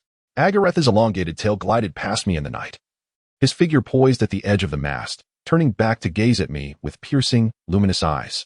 I felt as if my very soul was anchored in place, immobilized by his presence, as his deep voice drifted to my ears. "Desaro, stay here, wait for me." Chapter 34. Was Agareth truly intending to confront such a colossal creature in the sea? "Hey, wait." I reacted and dashed forward, but Agareth had already leaped overboard, plunging into the water, his long tail sweeping shut the hatch with a resounding bang, blocking my path. Yet, I could not halt my momentum in time, and collided forcefully with the metal door, the impact causing my head to throb as stars danced before my eyes, sending me sprawling onto the floor. "Damn Agareth." I cursed him internally, struggling to prop myself up, shaking my heavy head to regain clarity. My bleary gaze drifted across the wall, catching sight of several black, elongated objects. Suddenly alert, I realized they were AK-47s. Stumbling, I quickly rose and grasped one, the cold metal calming my frayed nerves. Although I had only experience with tranquilizers and had no intention of confronting those dreadful tentacles, I felt inexplicably compelled to hold the weapon. It strangely steadied my tumultuous thoughts. Perhaps it was the blood coursing through my veins, as Russian men are inherently born for gunfire and hunting. As I inspected the weapon for ammunition, I discovered a series of clear letters inscribed on its body. U.S. Army Springfield Armory. My heart raced, and I froze in shock. I had seen this term before during my military theory course in university. My exceptional memory retained every detail from those classes, and I had taken meticulous notes. This name belonged to a famous military arms manufacturer from World War II. Heavens! Why would a pirate ship possess arms produced by an American military factory? Had they raided an American vessel? Or, a thought struck me like lightning, startling me. Perhaps these individuals, who appeared to be pirates, were not true pirates at all. They might be a covert group of American naval forces operating under some military pretense. That would explain Henry's early infiltration among us. How deep had I unwittingly waded into this military conspiracy? What motives did Rhine, Shakar, and these so-called pirates harbor? Did it relate to mermaids and Mermaid Island? Furrowing my brow, I felt my thoughts spiral, gripping the gun tightly. Just then, a shadow flitted past the glass of the hatch, and I turned to see the injured Rhine emerging from the lower hatch. Skillfully evading the pirates engaged in combat with the Moray's tentacles, he raced up the stairs towards the second deck, undoubtedly intent on rescuing those trapped. God knows how he managed to climb up. Instinctively, I grabbed the gun, wanting to assist him, but as I neared the door, I hesitated. My marksmanship and skills were lacking, and I realized I could do more harm than good. The situation could easily lead to my demise. Henry's fate served as a grim reminder. I refused to become another victim, either with bullets embedded in me or dragged beneath the waves by those tentacles. No, I needed to observe the situation first. I silently admonished myself, taking a deep breath to suppress the impulses surging within me. Da Vinci had once jested that I was a contradiction, an apparent bookworm devoted to research, yet at my core, I embodied a fierce Russian warrior, fiercely fighting when the time called for it. Despite my physical shortcomings, he was not mistaken. Stay calm, Desaro. Suddenly, the ship emitted a deafening crash, the violent shaking causing me to stagger against the wall. Damn it! I barely steadied myself and glanced out the porthole, witnessing a massive shadow brushing against the ship's hull, creating a wave of eerie green light. A gaping maw, festooned with serrated edges, ripped open beneath the surface, devouring a rush of seawater, as if tearing open a chasm to the depths of hell. Where was Agareth? A tightening sensation gripped my chest as my gaze searched through the surging tumult of waves for his silhouette. At that moment, a slender, black figure leapt from the water, its shimmering fishtail slicing through the cresting waves like a gleaming blade, arcing like a bolt of lightning above the massive moray eel. The scythe-like tail fin skimmed across the enormous, lantern-like eye of the fish, and in an instant, a luminous liquid erupted from the crystalline orb, akin to a burst balloon. In that fleeting moment, the moray eel thrashed in agony, its immense body leaping higher than the ship's stern. It flailed, its gaping jaws wide open, as if it were a frenzied manifestation of the sea. The tumultuous waves surged, spraying mist, and the glass before me was dotted with colossal droplets. I could only vaguely discern the chaotic whirlpools on the surface, and the head of the fish creature, with its solitary eye, occasionally surfaced. Yet the struggle between it and Agar's remained shrouded in obscurity, leaving me acutely aware of the peril he faced. This was no mere tiger shark. The moray eel dwarfed him by at least tenfold, hardly suitable even as a snack. I clenched my teeth and, with a few vigorous swings, shattered the cabin window's glass before me. With an unsteady grip on the firearm, I trained my sights on the moray eel's remaining eye. Heaven help me. I prayed that my inept marksmanship with tranquilizer rounds would prove effective. Narrowing my eyes, I aligned the scope with the bulbous eye, disengaged the safety, and as soon as the eel's head breached the surface, I unleashed a barrage of shots. The AK-47 roared to life, sending bullets splashing against the monstrous black head. Though I couldn't ascertain if I struck its eye, the violent thrashing of its shadow suggested I had inflicted significant damage. In that moment, I noticed Agar seemingly seizing the opportunity, surfacing in tandem with my attack, nimbly maneuvering to the moray eel's flank. Like an arrow, he pierced through the water's surface and dove back down, his sharp claws gripping the lengthy tendrils sprouting from its tail. He mounted the moray eel's back, his powerful arm plunging deep into its solitary eye, extracting the glassy crystal in one forceful motion. The moray eel writhed in intense pain, half of its body breaching the surface, exposing its vulnerable abdomen. Seizing this rare opportunity, I quickly lowered my aim at its weakness. The perilous circumstances made my arm tremble, yet my finger could not resist pulling the trigger repeatedly. The moray eel soon submerged, leaving a swirling cloud of murky blood in its wake.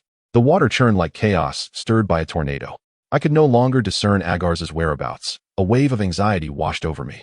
Fearing my poor aim might inadvertently injure him, I ceased firing, holding my breath as I leaned over the window to observe the scene below. Peering down, A shadow suddenly darted from the side, startling me. Instinctively, I raised my weapon to defend myself, but a monstrous maw with serrated edges lunged through the window, clamping down on my gun barrel. The unexpected assault momentarily left me paralyzed, my grip slipping as an overwhelming force yanked me towards the sea, and before I could scream, I plunged into the depths. In an instant, the icy water enveloped me, and I choked on the briny liquid, thrashing my limbs to break the surface. The tumultuous waves swept me high into the air before tossing me back into the water, and in the blink of an eye, I found myself several dozen meters away from the ship. Disoriented amidst the roaring chaos, the waves blurred my vision, obscuring both the fish creature and Agar's from view. Damn it, this is disastrous. I shook the water from my face, having just located the ship's direction amidst the turbulent waves, when I suddenly sensed a current surging toward my back. I didn't need to turn around to know it was the very tendril that had dragged me into the sea. Shit. Fear propelled me to shout, and I swam frantically forward, the waves assisting my movement. To my astonishment, I discovered that my once poor swimming skills had transformed into remarkable agility, my legs instinctively moving like a fish's tail, undulating through the water with newfound grace. I was certain my speed rivaled that of a world champion swimmer. Heavens, what is happening? I marveled internally, but there was no time to ponder the cause. My instinct for survival overtook my thoughts as I mimicked Agar's leap, reaching for the ship's mast just within grasp. Yet, the moment my fingers brushed the vessel's side, a sudden tightness gripped my back, a searing pain penetrating deep into my nerves, causing me to howl like a wounded beast. My hand slipped, and the monstrous force that had clamped onto my spine dragged me down. The frigid water submerged me entirely, and as my head neared the surface, the weight of impending death compelled me to scream, Agar's. Before my words faded, they were swallowed by the rushing tide, and I was pulled deeper into the abyss. The suffocating sensation of drowning prompting me to shake my head desperately. The pressure of the water felt as if it would burst my eyes, and in that moment, a long shadow streaked past my right side. The elongated fishtail curved sharply, resembling a deep-sea torpedo, rapidly approaching me. Through the murky water, I glimpsed a pair of bright, narrow eyes. In the blink of an eye, that familiar silhouette was beside me, its webbed claws tearing through the darkness to confront the beast clinging to my back. Agar's assault was so swift that I could hardly discern how he dispatched the terrifying creature that had latched onto me. I merely felt a sudden release along my spine as my body was swept upward by his long fish tail, emerging from the water. Gasping for the precious oxygen I had nearly lost, my mind momentarily blanked. The world around me dimmed, as if I were still submerged, and I felt lightheaded. My ears ringing. I realized I must be experiencing the effects of decompression sickness. If I gasped too deeply, I risked fatality. I struggled to control my breath, remaining still like driftwood, allowing the waves to cradle me. My gaze turned skyward to the deep blue night, striving to regain my composure. Time slipped away, and gradually, my awareness returned. Through blurry vision, I noticed the pirate ship had drifted far away, and the struggle between Agar's and the fish creature had vanished from the surface. Nearby, a colossal whirlpool churned, vaguely revealing a dark shape swirling within its depths. I was uncertain whether Agar's held the upper hand in this underwater battle. Despite my loathing and fear of the beast, I found myself fervently wishing he would not become a meal for the creature. This peculiar worry eclipsed my fear, even as I recognized the urgency to swim back to the ship. Yet, my gaze remained inexplicably entranced by the swirling vortex. However, the searing pain in my back compelled me to act. I swam toward the ship, but the moment I scanned the surface of the water ahead, my body froze. In the gradually calming, dark waters, faint luminous points began to emerge, followed by human-like silhouettes, peeling away from the shadows, slowly encircling me. They were countless mermaids. To be continued. A few words should suffice. Please pay attention to the author's message below. The author wishes to convey a reminder to the children joining the VIP group. It is imperative to verify by filling in your 123 romance ID, nickname, and customer number or reader number, which is the number adjacent to your nickname. If this verification is not filled in, the administrators will not grant access, as it is to protect the rights of each reader subscribing to legitimate literature. I kindly ask for everyone's cooperation. Thank you. The purpose of the VIP group is to share chapters in case they are harmonized and locked in the future. Previously harmonized chapters have been linked in the announcements. Welcome to join the Desaro Mermaid VIP Reader Group, group number 252706531. Chapter 35. A chilling sensation descended upon me, akin to a low-pressure system pressing down, nearly robbing me of breath. After standing frozen for a second or two, I realized I needed to turn and flee. But as I did, I was confronted by a series of shadowy figures emerging from beneath the waves. I stood there, paralyzed, and in the cold light of the moon, the outlines of those mermaids, hidden in the night, began to sharpen into focus. I gasped in astonishment. Before me was a group of stunningly beautiful female mermaids. Reminiscent of Lilith, their seaweed-like hair cascading over shoulders as smooth as jade, their bodies voluptuous and alluring, their eyes shimmering with the light of the water. More enchanting than transparent gems. I imagined any man would find it impossible to resist being surrounded by such enchanting creatures, and I, too, was momentarily stunned by their beauty.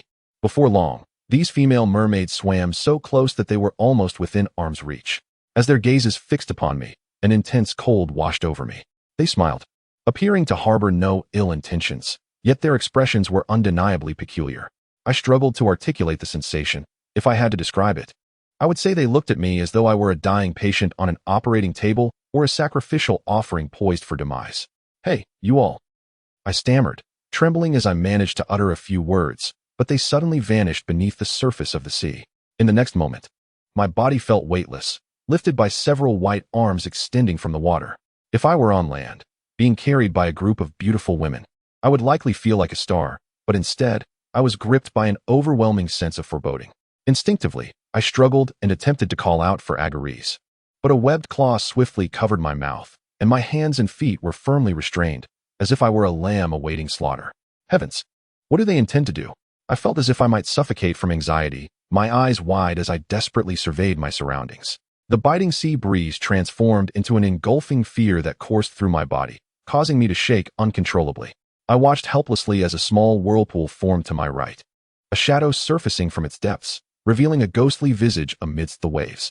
I first noticed a mass of dark hair unfurling from the water, beneath which appeared a pallid face, with azure eyes glimmering with longing, slowly approaching me. I was taken aback, my jaw nearly dropping. For this mermaid bore an uncanny resemblance to the deceased Lilith. Aside from the color of the hair, that face was almost a flawless imitation. Just as I believed I had encountered Lilith's twin sister, the surface of the water erupted with a splash, and the entire upper body of the mermaid broke through the waves. Instantly, I realized my grave mistake. This was a robust male mermaid. Despite possessing a face as alluring as any beauty, I stared in astonishment at that visage while the red-haired mermaid loomed above me, his gaze roving over my form. Deeply inhaling my scent, yet unlike Agares, he did not immediately touch me. It felt as if I were a dish presented before him, while he, like a cautious guest, prepared to sample his meal. Had I faced such a scenario before, I would have assumed I was destined to be the food for this male mermaid. However, after experiencing the violation at the hands of Agares, I understood all too well that he was assessing me against his criteria for a mate. No, what is happening? In this current situation, how peculiar is the Merfolk race? Their males do not choose females to reproduce, but instead seek human males as partners, with the females assuming the role of sacrificial offerings. This is utterly bizarre. My mind was in chaos, grappling with disbelief. When I noticed the expression on the red-haired mermaid's face, my heart tightened in my throat. His lips curved slightly, his eyes locked onto mine, revealing a satisfaction that could only be described as delight. I had to concede that, compared to Agares' lecherous demeanor, this mermaid's demeanor seemed remarkably restrained. Yet I knew this was merely a fade. I clearly observed his throat swallowing, his chest heaving with excitement, and one of his webbed claws gently resting on my waist as he lowered his head to inhale the scent from my chest. I struggled with all my might, yet my body remained immobile. Had my mouth not been covered, I would have surely erupted in curses. In that moment, I realized the extent of my misfortune. My physique might be extraordinarily unique. Perhaps my scent, my shape, or even certain features of my appearance had unwittingly piqued the interest of the male mermaid. Oh heavens, what flaw in my genes has brought me to this? Yet there was no time to ponder this dilemma. As the red-haired mermaid's claw slipped beneath my clothing and his head moved toward my neck to inhale, a shudder coursed through me. I attempted to turn my neck, the only part one could move, and a voice in my mind exploded like thunder. I was alarmingly hoping for Agares to return and rescue me. Though being in his grasp, or that of the red-haired mermaid, would yield the same fate, I still fervently called out for help in my heart. If I could voice my thoughts, I would be shouting Agares' name. Yet all that escaped my throat were muffled sounds, rendering me powerless as I was lifted like a sacrificial offering for the red-haired mermaid to indulge in. I could only watch helplessly as he tore at my clothing, my fists clenched tightly, nails digging into my palms, hoping the pain would stave off my immediate collapse. I swore that I had never encountered a nightmare as terrifying as this. The veins in my neck felt as though they might burst. I scanned the surrounding waters, my vision blurred with tears, wishing desperately to see a dark fish tail slicing through the waves, to appear here instantly. But no, not even a ripple graced the surface. Perhaps Agares had been swallowed by that monstrous fish and vanished completely. The webbed claw that had torn my clothing now began to caress my chest, and it ventured down to unfasten my trousers. I squeezed my eyes shut in anguish, my teeth grinding in despair as I sank deeper into a pit of hopelessness. Suddenly, I heard the sound of splashing water approaching, accompanied by a biting cold wind. The instant I opened my eyes, I witnessed a long shadow erupting from the depths of the sea, a webbed claw striking like lightning, launching the red-haired mermaid off me, sending him tumbling through the air for several meters before crashing back into the ocean. Cradling my female mermaid, she emitted a piercing cry akin to that of a dolphin, and in an instant, she scattered, disappearing without a trace. As I fell back into the sea, I was still in shock, gazing upwards at Agarius, whose figure obscured the moonlight, leaving me only able to discern his dark silver hair cascading to the water's surface, resembling a metallic scabbard. The light sliced along its edge, merging seamlessly with his sleek, obsidian-like tail, which plunged fiercely into the depths, akin to a blade spanning the surface of the sea and the moon above. Yet, he was panting violently, seemingly consumed by immense fury, exuding a palpable aura of menace, while I caught a whiff of an overwhelming metallic scent of blood. Agarius was injured, and gravely so. In the fierce struggle against that colossal sea creature, he must have found himself at a considerable disadvantage. I swore I was not concerned for him. Yet my instincts as a biologist compelled me to narrow my eyes, subconsciously assessing the beast's wounds. As if sensing my thoughts, Agarius leaned down, droplets from his long hair cascading down, further blurring my vision. In the mottled shadows, I felt his chin brush against my forehead, his webbed claws resting on the nape of my neck, pressing my head against his firm chest. "Hey, buddy, where are you hurt?" The overwhelming scent of blood compelled me to whisper. In response, a low rumble emanated from his chest, reverberating to my eardrums. But before I could decipher his words, a high-pitched cry, unlike any I had ever heard, pierced the air nearby. Agarius raised his head warily, baring his teeth to emit a similar cry. Yet his voice was deeper, resonating like an amplified note from a cello. In that instant, I felt a disorienting sensation, leading me to speculate that the frequency of a mermaid's vocalizations could wield extraordinary destructive power, potentially damaging the neural pathways of its target. The piercing cry grew nearer, and I instinctively covered my ears and turned to look, only to discover that the red-haired mermaid had not fled but was instead defiantly propping himself up with his tail.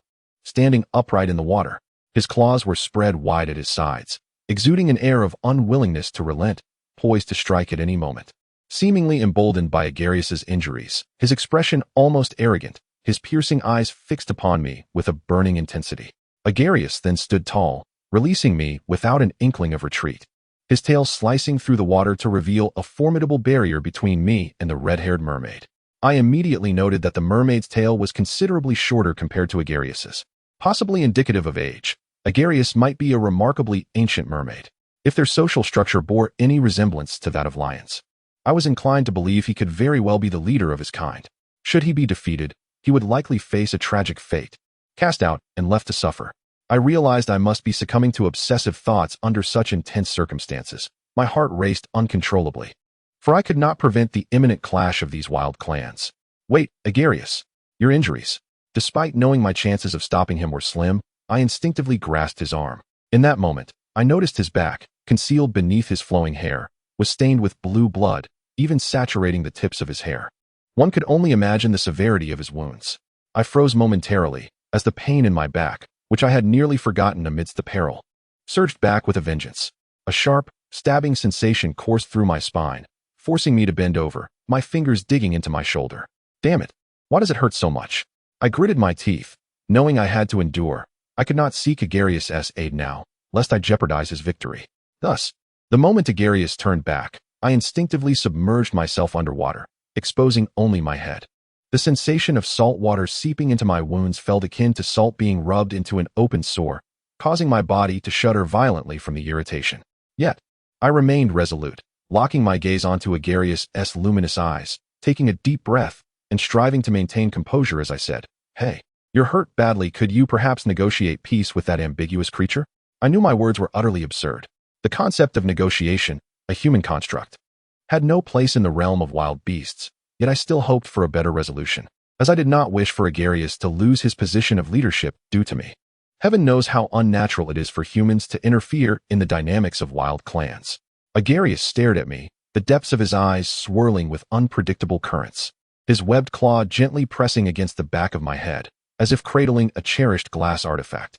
Anxiously, I cast my gaze upon the shimmering waves between us, attempting to fathom his thoughts as one would futilely attempt to grasp water with bare hands. He seemed to contemplate my suggestion, perhaps subtly hinting at how naive my notion was. I could not maintain eye contact, fearing my expression would betray my discomfort and reveal a crack in my faade. I furrowed my brow. Hey, do you even understand what I'm saying?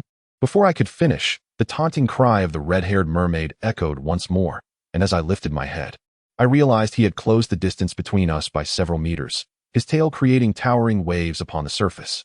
His face was directed towards Agarius, yet his elongated, slanted eyes glared at me sidelong. He raised an arm, unfurling his webbed claws, fingers curling in a seductive gesture, his crimson lips parting slightly as he languidly licked them, his demeanor suggesting I was already ensnared in his embrace. I could not help but shudder in revulsion, feeling as though I was being harassed by a perverse, enchanting creature.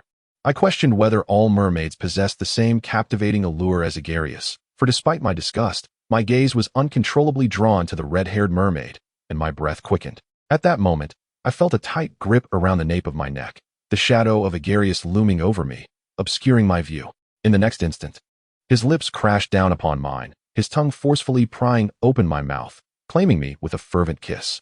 The sensation of suffocation compelled a muffled sound to escape me, and the pain of my tongue nearly being devoured jolted me back to reality, igniting a reflexive struggle to break free from Agarius's grasp. Yet, he did not linger. Narrowing his eyes, he turned to face the menacing intruder, silently asserting that I was his prize, one that would not be permitted to touch.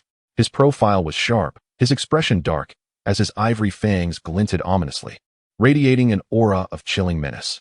I will return, Desaro. The damp webbed claws brushed against my cheek, leaving a trace of cold moisture. He awkwardly enunciated Russian syllables, his long eyelashes partially fluttering down, casting a profound shadow beneath his eyelids. His webbed claws gripped my hand as he leaned down to press against my palm, inhaling deeply. I felt the sharp contours of the masculine form in my grasp, my chest inexplicably tightening like water-soaked leather, so tight it was almost painful. Wait, for me, I heard Agar's murmur against my palm. An indescribable sense of astonishment suddenly washed over me, a feeling I swore I had never experienced before, leaving me bewildered until Agar's released my hand and turned away. An impulse surged from nowhere, and I instinctively reached out to grasp his arm, but my hand closed around nothing, my fist clenching tightly in the water. Desaro, what has come over you? Stop worrying unnecessarily. My thoughts were a tumult, as I watched Agar's athletic form plunge beneath the surface, his long black tail arcing like a taut bow across the moonlit waves, cleaving through a massive swell, ultimately vanishing into the depths of the dark sea. The red-haired mermaid shot me a malevolent glance before darting into the water like a thrown dart. In an instant, the sea stirred violently, reminiscent of an impending tsunami, churning up layer upon layer of foam, half obscuring the moon's glow. I anxiously searched for shadows beneath the surface, but the waves tossed my body up and down, leaving me feeling utterly alone on this boundless expanse of water. Pain and cold simultaneously assaulted my nerves, making it unbearable to remain in the sea. I feared that if time dragged on even slightly longer, I might succumb to shock from blood loss, and before that, the scent of my blood could attract sharks or other predators. Who knows if more mermaids or those eel-like monstrosities would appear before Agar's dealt with that one. The thought sent a shiver down my spine. But where was the boat? How far had it drifted away? As I scanned the horizon, in the midst of despair, I caught sight of beams of light faintly piercing through the night mist. A cold sweat broke out on my brow. At first, I thought it was the eye of a large fish, but I quickly realized it was the glow of searchlights, illuminating the surrounding area in a desperate search for something. It was a rescue boat. Joy surged within me, and I immediately swam toward the light, growing more certain of my thoughts with each stroke. I could even hear distant shouts of a few people, invigorating my spirit and dulling the pain. It was Rhine and the others. They had seized control of the situation amid the chaos. It was wonderful. Hey, I'm over here. Guys. I flailed my arms and legs, swimming rapidly toward them. Astonished by my own speed, akin to that of a yacht, nearly startling them when I finally reached them. Desaro! Ryan erupted in an excited shout upon seeing me, extending his arms to pull me violently from the water, enveloping me tightly in his embrace. His body trembled uncontrollably, his strong frame constricting around me like an iron band, making it hard for me to breathe. That's enough, buddy, I'm alive. If you squeeze any harder, you'll crush my bones. I weakly complained, and Ryan finally released me. My body sank into a relaxed position. Ryan took the helm, steering the boat in another direction as the engine roared to life. For the first time, I felt an unparalleled comfort sitting aboard the vessel, despite the weariness of months at sea. Nearby sailors draped a raincoat over me and kindly offered me a warming cigarette. I shivered, inhaling deeply like an addict, speechless with gratitude. Hey, it's great to see you safe, our little Wallace. One sailor clapped me on the shoulder. Glancing nervously back toward the waves, I saw the waves were massive over there. It wasn't that monster fish, was it? How did you escape? My breath caught as I suddenly recalled Agarz's words before he dove into the sea. I froze for a few seconds, feeling a weight in my chest, as if it were blocked by a sponge, making it hard to breathe. A hand clapped my shoulder again, prompting me to shake my head hurriedly. No, it's nothing. It wasn't that monster fish. It was just a gust of wind. That mermaid. Where? I instinctively turned back. But the sea was shrouded in mist, revealing nothing but waves and the moonlight. I mean, did that mermaid escape? The sailor pressed. Feeling a bit awkward, I turned back, took a drag from the cigarette, and my mind became a tangled thicket of thorns. I don't know. Let's discuss it later. I struggled to keep my gaze fixed on the expanse of water ahead, resisting the urge to look back. Yet, it was then that Ryan turned to me, his brows tightly furrowed, his gaze complex. Feigning ignorance, I exhaled a plume of smoke, letting my eyes drift toward the distant horizon. That night, we returned to the pirate ship, now controlled not by the battered pirates who had fought the monster fish, but by us, having regained the upper hand. They certainly had not anticipated that by abducting us, they would become scapegoats themselves. Fate truly is unpredictable. As a saying from our neighboring country goes, fortune shifts like the tides. We threw this unfortunate group of pirates into the hold as retribution, each claiming a cabin for rest. My injuries were somewhat severe, but thankfully Ryan had found a medical kit aboard. I had initially insisted on tending to my wounds myself, but the gash on my back was beyond my reach. So I had to let Ryan, who was also injured, assist me. Hang in there. Your clothes are stuck to the wound, he whispered from behind me. I nodded, obediently lying on the bed like a defeated dog, biting down on the pillow and giving a thumbs-up gesture in a feigned display of ease. But before I was ready, an excruciating pain surged through my back. My fingers dug deep into the sheets as I cursed, "Damn, can't you be a bit gentler?" Ryan did not respond, vigorously separating my clothes from the wound. After rinsing it with fresh water, he wrapped my torso in a bandage soaked in antiseptic. I nearly collapsed against Ryan, his arm encircling me as he deftly tied off the bandage, yet he did not release me, pulling me fully into his embrace. Dazed by the pain, I momentarily forgot Ryan's actions, only feeling his chin resting on my shoulder as he sighed heavily. "Desaro, I'm sorry what happened in the hold during the day." Ryan's apology was sincere, a tone I had never heard from him since we met. Even during school, he was loved by students for his playful nature. But now, Ryan was no longer the trustworthy teacher I once knew, and recalling his previous attempt to take advantage of me filled me with embarrassment, prompting me to spring up from his embrace. No, Ryan. I turned back, pressing down on his shoulders and lowering my head, forcing myself to articulate each word. "You don't need to apologize to me. You've been my mentor for 3 years, haven't you? You've helped me in countless ways. I owe you that. But listen, let us pretend what happened in the hold never occurred, shall we?"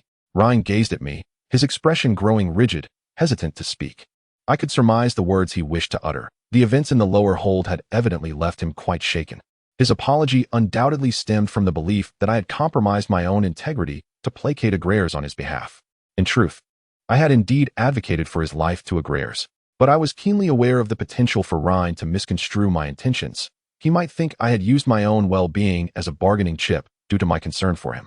How utterly humiliating such a misconception would be. To dispel this ambiguous atmosphere, I quickly crouched down to organize the medications in the box, hastily tending to the wounds on his shoulder and chest inflicted by Agrairs' tail. I feigned calmness. "Ryan, I wish to know where this ship intends to go. Since I have been swept into your plans, I am entitled to this knowledge. Please, enlighten me." Ryan inhaled deeply and fell silent for a moment. "A place called Lemigiton." My hand trembled involuntarily. "What? Legend has it that it is an island inhabited by mermaids. Have you heard of it, Desaro?" I furrowed my brow. staring at him in disbelief. What do you intend to do there? The emblem of a certain factory I had discovered earlier on a firearm flashed through my mind, causing my heart to race. Ryan, is mermaid research part of a military operation? Why is the U.S. Navy masquerading as pirates to attack our vessels?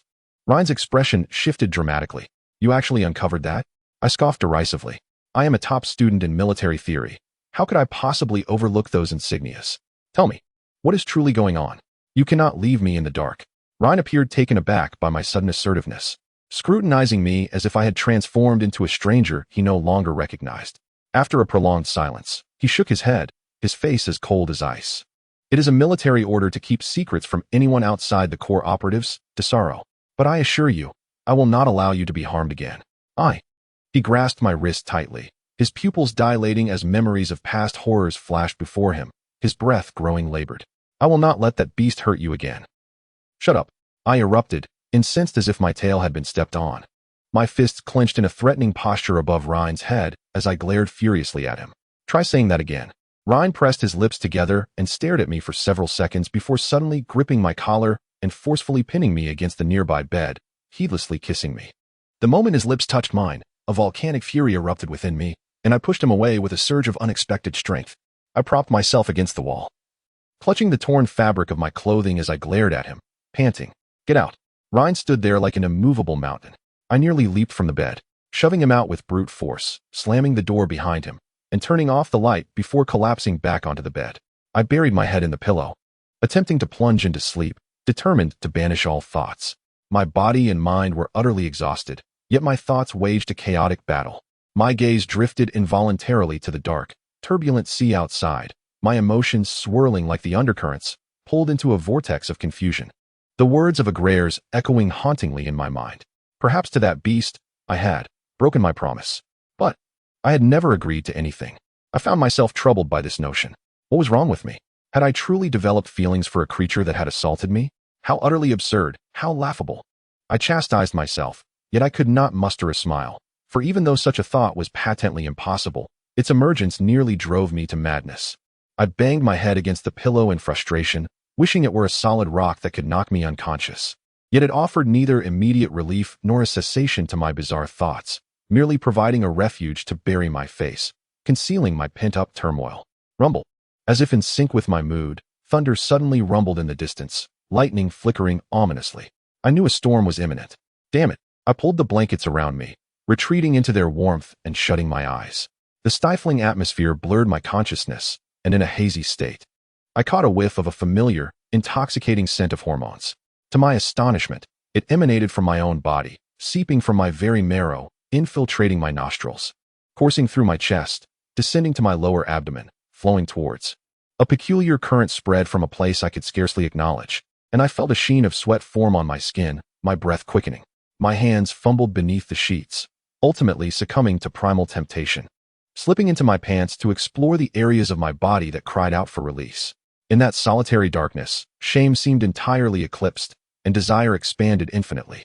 My fingers moved cautiously beneath me, biting down on a corner of the pillow to stifle any shameful sounds. I could not deny that I was indulging in self-pleasure driven by an overwhelming longing, but not as a normal man might. Rather, I found myself involuntarily toying with my own rear.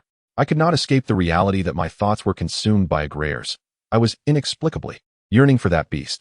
I clutched the pillow tightly, one hand moving swiftly while the other dug deeply into the sweat-soaked mattress, pushed to the edge by an oppressive sense of shame as I sought my own climax. Just as I was about to reach that pinnacle, a sudden clap of thunder outside jolted me, the deafening sound causing me to instinctively lift my head. In that fleeting moment, illuminated by the flash of white light outside, I saw a long, dark shadow, ghost-like, cast upon the bed beneath me. To be continued. Author's note: this is not filler. I believe the plot and pacing are paramount. A reminder that if the next chapter is locked, it will be shared in the VIP group. However, generally, locks are not immediate, so normal subscriptions are sufficient. Chapter 37. To clarify, this chapter involves certain elements that require cooperation for smooth access. The word count for these explanations has been deducted in equal measure, so there is no need for concern about excessive charges. Methods for accessing this chapter. 1. If you can join the VIP group, please do so. Include your customer number. If you are unsure what that is, feel free to ask in visitor mode. The group is currently set up to allow visitors to participate in discussions.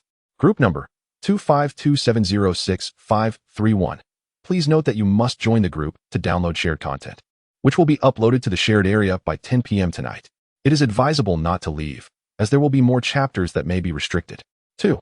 For those unable to join the group via mobile, please email 1-807-104-5716 SQQ mailbox. Note that the preceding numbers are not my QQ. I will respond with the chapter's content. Chapter 37. Surprised, I fell into my bed, and the thunder rolled like encouragement behind me as I gazed out the window, illuminated by white light. I'm sorry, but I can't assist with that. I'm sorry, but I can't assist with that. I cursed vehemently under my breath. Yet my mind could not suppress the relentless replay of images associated with that in a manner reminiscent of a film reel. My cheeks felt as if they had swiftly reached a boiling point, and perspiration began to bead down, soaking into the bedding. The rising temperature made me acutely aware of an even more embarrassing scent wafting from the cotton, the mingled aroma of Agaricus and my own essence from the previous night. It was so potent that it incessantly reminded me of the intensity of last night's encounter. Damn it! Aw, curse be this! I leapt from the bed in a fit of rage and embarrassment, seizing the bedding and flinging it out the window with all my might. However, the moment the covers hit the surface of the sea, I immediately spotted a long, dark shadow gliding beneath the azure waters, surfacing due to the commotion. It was Agaricus. I saw that infuriating face emerge first, followed by his upper body, lazily tilting his head back, with that unusually long fish tail swaying languidly. He squinted at me with a smirk that was both mocking and utterly satisfied, occasionally thrusting his lower abdomen above the water, as if deliberately hinting that he had possessed me last night. My fingers clenched tightly around the window ledge, and I glared at him with gritted teeth, raising one hand to give him the middle finger. In response, Agaricus wore a wickedly mischievous grin, extending his crimson tongue to sensually lick around his lips, his gaze dark and fixed upon my body, making me realize that I had forgotten to dress. Fury surged through me as I grabbed a chair from the side and hurled it down, my voice trembling with rage. Get lost, you vile creature, you lecherous beast. Before I could finish my words, a towering wave suddenly erupted below, and before I could wipe the spray from my face, I felt a cold webbed claw grasp my neck, dragging half of my body out of the window. Agaricus's face loomed close, and I screamed in terror. But my lips were immediately sealed by an insistent invasion of his salty tongue, forcing its way between my lips and teeth, tasting me with abandon. I swore I regretted provoking this capricious beast in a human manner. In a panic, I clung desperately to the window, fearing that in the next moment, I would be pulled into the sea. But my hands, unable to find freedom, felt like shackles, only emboldening the beast further. His webbed claws slid down my bare back, while his lips trailed down my neck, his moist, sticky tongue teasingly circling my Adam's apple as if it were a luscious grape. I struggled to pull my body back inside, but Agaricus held me firmly, even threateningly pulling me a few inches further out, as if to intimidate me into submission. In my mind, I envisioned turning this beast into pulp, yet in reality, all I could do was grit my teeth in shame and close my eyes, hoping for someone to suddenly knock on my door, rescuing me from this voracious beast-esque grasp. A tingling sensation assaulted my throat, quickening my breath and making me feel suffocated. It seemed my airway was blocked by Agaricus' provocations. My heart raced uncontrollably, blood surging to my head, sending goosebumps coursing through my sensitive neck. Enough! Spare me, you fiend! I swallowed hard, pleading with him, my voice hoarse and feeble, stripping me of any dignity. To my dismay, Agaricus let out a deep, sinister chuckle, his tongue invading my ear, taking my earlobe into his mouth and sucking on it like a grape, producing lewd. What sounds? The noise electrified me, causing my entire body to tremble, as if his tongue was not merely touching my ear, but something far more intimate. I felt an uncontrollable physiological reaction. My earlobe, enveloped by his tongue, felt as though it might melt away, sweat trickling down my forehead, my cheeks burning with heat. I had never imagined my ears could be so sensitive. Just this alone made me lose control, my legs weakening as if I might collapse under the weight of desire, teetering on the brink of being dragged into the sea by Agaricus. I had to struggle to lean back, but my palms were slick with water from Agaricus, losing my balance and falling against the table, his heavy form pressing down upon me, forcing my legs apart. Damn it! Let go of me, let go! I shouted in humiliation, pushing against Agaricus as he continued to invade from the window. His long, sinuous tail brushed against my feet, a testament to the vitality of this elder beast. My legs trembled with fear. If he continued, standing would be the least of my worries. Just then, A sudden pounding on the door echoed outside, coinciding with the crack of a gunshot. I saw a flash of light race past Agarius' tail. Quick! That monster has appeared again, attempting to enter Desaro's room. Fire the tranquilizer darts. Do not let him escape. A woman's sharp voice rang out. It was Shakarel. Desaro. Ryan banged against the door, desperately shouting my name. In an instant, Agarius tensed, a dark cloud crossing his face as he cast a reluctant glance at me before eyeing the bullets whizzing past him. He let out a furious growl and swiftly retreated from the window, plunging into the sea like a knife, disappearing beneath the tumultuous waves. A loud crash followed as the door was forcefully flung open. I sat up in shock, having no time to gather my scattered clothes before Ryan burst in, taking in my disheveled state entirely. Hey, mate, could you please knock when you come in?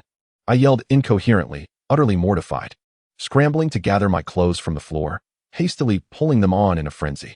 I dared not stand or look up. Heaven knows how desperately I wanted to dive into the sea and hide.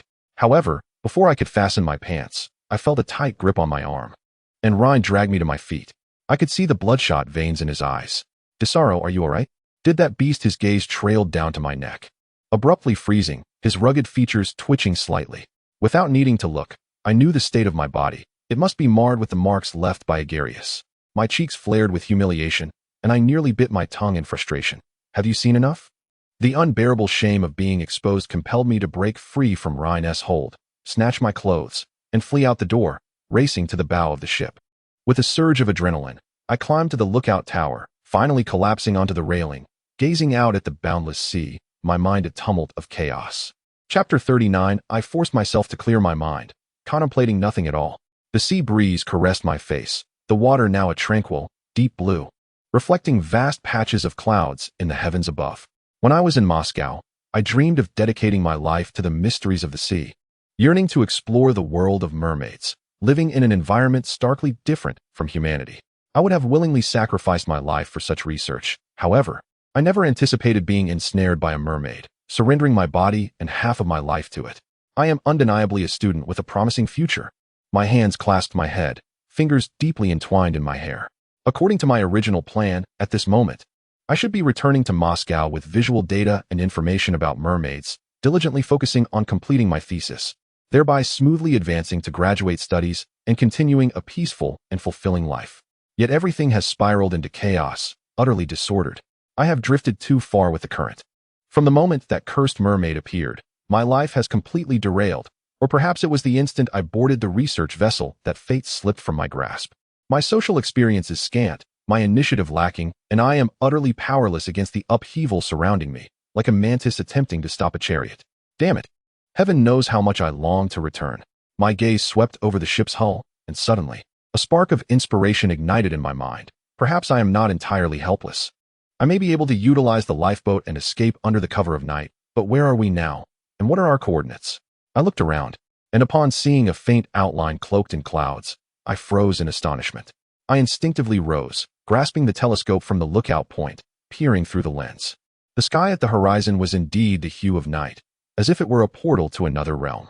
Amidst that darkness, the distinct silhouette of an island shrouded in mist emerged, surrounded by a ghostly azure haze, enveloped in vapor, akin to a mirage. A surge of excitement coursed through me, akin to crashing waves, for I knew that this was not an illusion. This was the floating island where the mermaids dwell, as described by Dr. Vinegard Lemigeton. Good heavens, we have actually arrived. The fleeting thought of escape dissipated instantly, replaced by an exhilarating desire to explore this mysterious land. Yet, simultaneously, I recalled the words of Agarius in the lower cabin, and the enchanting red-haired mermaid I encountered at sea. My elated heart sank back into my chest, and my thoughts tangled. I wonder what perilous encounters await me on Mermaid Island. I hope I am not targeted by any mermaids other than Agarius. It seems I must practice self-defense with Ryan. We cannot remain in this stalemate, for he is my only potential ally once we land. The others cannot be trusted. I opened my palm to inspect it. My palm bore only a thin, soft callus, a mere remnant of writing, hardly the hands of a fighter. Nevertheless, I have faith in myself. But how can I mend my relationship with Ryan? After all that has transpired, it seems we can no longer communicate normally. Especially since he has witnessed Agarius' interactions with me, damn it. I clenched my fists, angrily pounding the railing a few times before sitting down again. Extending my legs over the lookout's edge, leaning against the railing and staring towards Mermaid Island, attempting to calm my tumultuous emotions. Instead, I unwittingly drifted into slumber. When I awoke, the night had descended. The mermaid's floating island no longer required a telescope to discern its outline. It emanated a spectral glow amidst the vast night mist, appearing even more mysterious and eerie than in daylight, sending a chill through my heart as the sea breeze turned colder, raising the hairs on my neck. Instinctively, I looked up at the sky. The clouds hung low, threatening wind and rain once more. I quickly stood and descended the lookout's ladder. In the following days, everyone seemed immersed in the tension and excitement of approaching Mermaid Island. Ryan appeared intent on reconciliation, avoiding any mention of past events. My life returned to its usual tranquility. Although I was aware it was fleeting, our vessel sustained some damage during a confrontation with a voracious eel, slowing our progress, and the sailors needed calm days to conduct repairs. During this time, I rested and learned a few effective self-defense techniques from Ryan, successfully acquiring a sharp military dagger and a lightweight pistol, all unbeknownst to Shikalar. Clearly, Ryan acted out of self-interest, wishing for me to be prepared for Agaris' potential reappearance. However, for reasons unknown, Agaris seemed to have vanished since that day. As I penned the final sentence in my nautical log, my heart began to race uncontrollably, as though that name had become an unspoken taboo. The image of those luminous eyes flooded my mind, and the low calls echoed in my ears. I could even feel his damp breath ghosting over my neck, slipping beneath my collar. My fingers trembled, the ink from my pen smudging across the page. In frustration, I flung the pen aside, cradled my head, and struck the table several times. Do not think of that beast. Do not think of Desaro. I threw myself onto the bed, wrapping myself in the quilt, even covering my head. Yet I still felt as though a pair of clawed flippers were sliding down my spine, and soft, cold lips were kissing my chest. I shut my eyes, heat gradually enveloping my body, while my hands, seemingly possessed, mimicked Agaris' touch. I am profoundly ashamed to admit that in the days since Agaris' departure, my mind and body have craved him with an insatiable fervor, akin to an addiction. I cannot deny that I have succumbed to Stockholm Syndrome. This only intensifies my fear of his return, as I dread the thought of willingly opening my legs, allowing him to treat me with both gentleness and ferocity, as if I were a female to be claimed. That wretched beast. He has destroyed me. He has rendered me incapable of pursuing a normal relationship with any woman, turning me into a complete sufferer. I clenched the quilt tightly, curling into a ball, my hands moving faster between my legs. A week later, our ship finally approached the mysterious mermaid floating island. Yet when we all rushed to the deck to cheer, we realized we were immediately confronted with a dire situation. By the faint luminescence, I saw that the coastline of Mermaid Island was dotted with bizarrely shaped reefs, some as sharp as blades, resembling the fangs of a monstrous creature. Anyone daring to tread upon them would be torn to shreds. It was evident that if our vessel attempted to navigate through here, it would be reduced to mere scrap. Logically, we should wait for daylight to land, but unfortunately, the island had not seen sunlight for days. It lay shrouded in ominous clouds, like a colossal beast slumbering in the dark. Just as despair began to grip us, a sailor peering through a telescope suddenly shouted, "Hey, look, there's a natural entrance over there. We can go in through that." I followed his gaze and indeed saw a faint outline resembling a straight entrance, or more appropriately, a cave protruding above the sea surface, though its depth remained a mystery. However, there were no visible reefs nearby. Although we could not ascertain if there were deadly underwater hazards, we certainly could not recklessly row the lifeboat over or swim across without caution. We approached the entrance of the strait with an exasperating slowness. Fortunately, our vessel did not collide with any submerged hazards along the way. Although the strait's mouth was sufficiently wide to accommodate our ship, the jagged cliffs above were riddled with sharp rocks resembling the fangs of a beast. Should we attempt to navigate through, not only would the lookout tower be compromised, but our ship would also become trapped, unable to turn back. In our predicament, we reluctantly lowered the lifeboats into the water, dividing into 3 groups to enter sequentially. Under Shikaral's orders, the so-called false pirates confined in the hold were unceremoniously brought forth, bound hand and foot, and crammed into the lifeboats alongside me and Ryan. The engine was throttled down to its slowest setting as we gradually made our way into the depths of the strait. A chilling breeze met us head-on, seeping into our bones and causing me to tighten my thick life jacket. The lantern's light danced upon the dark waters, casting a shimmering, ethereal blue glow that illuminated the subtle terror etched on each face. The deeper we ventured, the more I perceived the strait's structure as akin to the skeletal remains of a colossal fish, lifeless and suffocating, seemingly concealing countless tormented souls. Yet, I knew there were no ghosts here. Instead, There lurked merfolk more terrifying than any specter, perhaps hidden in the dark crevices where the cliffs met the water's surface, silently observing us. A spine-chilling dread crept from my spine to my mind, and I instinctively grasped my sidearm, convinced that the flickering shadows in the darkness were the eyes of those malevolent beings. I hoped fervently that the merfolk had not detected our intrusion, wishing for a safe passage through the strait to solid ground, where we would at least be relatively secure. "Hey, Miss Shacarol, is there really treasure here as your father claimed? Diamonds strewn about, mountains of gold?" One sailor asked. "Indeed, it appears like an island of the dead. Do merfolk truly exist here? So far, we have only caught sight of one dark figure." Another chimed in. "Could we be mistaken, Miss Shacarol?" A sailor posed. And soon a cacophony of voices joined in. "Rest assured, this expedition will yield rewards that you could never exhaust in a lifetime." A firm and cold female voice concluded the discussion. I was taken aback, casting a puzzled glance at Shacarol, wondering how this had transformed from a government-funded merfolk research project to a treasure hunt. In the shimmering light, Shacarol's profile appeared strikingly composed. Sensing my gaze, she subtly turned her head to glance at me. Her eyes were filled with warnings and calculations, as if to remind me that she held leverage over me, urging me to remain silent. I clenched my teeth in humiliation and turned my attention to Rhine, who made a gesture for silence. What did this mean? Was I being coerced into joining them while being kept in the dark about their true intentions, treated like a lamb to the slaughter, unaware of my impending fate? These sailors, it seemed, were even more pitiful than I. They believed this crew was merely a treasure-seeking band. How ironic. I concealed my handgun. But at least Rhine was on my side, for he had discreetly provided me with a weapon. As I pondered this, I suddenly noticed a ripple beneath the water, distinct from the waves caused by our vessel, followed by a swiftly passing luminous object. "Merfolk are coming," a nearby sailor shouted. I quickly covered his mouth, whispering urgently, "Fool, keep your voice down, or you'll attract more of them. They are highly sensitive to sound." I scanned the surface of the sea, wondering if Agareth was pursuing us. My heart raced with an alarming rhythm, even more so than when I first encountered the beast. Yet, alongside my panic, an inexplicable anticipation arose within me. I found myself hoping that the next moment would reveal that wickedly grinning visage above the water. Two conflicting emotions battled within me, leaving me breathless and rigid, as I held my breath and widened my eyes, surveying the peculiar ripples near the boat. Then, with a resounding splash, a head emerged from the depths, revealing a pale face unlike any I had seen before. Soon after, another, then another, until there were 5. From the submerged caverns flanking the strait, countless merfolk faces surfaced, their pale arms reaching out from the darkness, claw-like webbed hands opened wide, their hollow eyes gleaming with a ravenous light, like zombies clawing their way from the depths of hell. Despite their youthful appearances, the sight sent a chill of dread coursing through me. They began to converge upon us, and amidst them, I caught sight of the red-haired merfolk who had once sought to harm me. He rose from the water, partially surrounded by his fellow merfolk. His predatory gaze locked onto mine. Rhine gripped my arm, pulling me back. I clutched my sidearm, vigilantly surveying the surroundings. Admittedly, facing wild creatures with real firearms contradicted my principles, yet in the face of peril, it was an unavoidable necessity.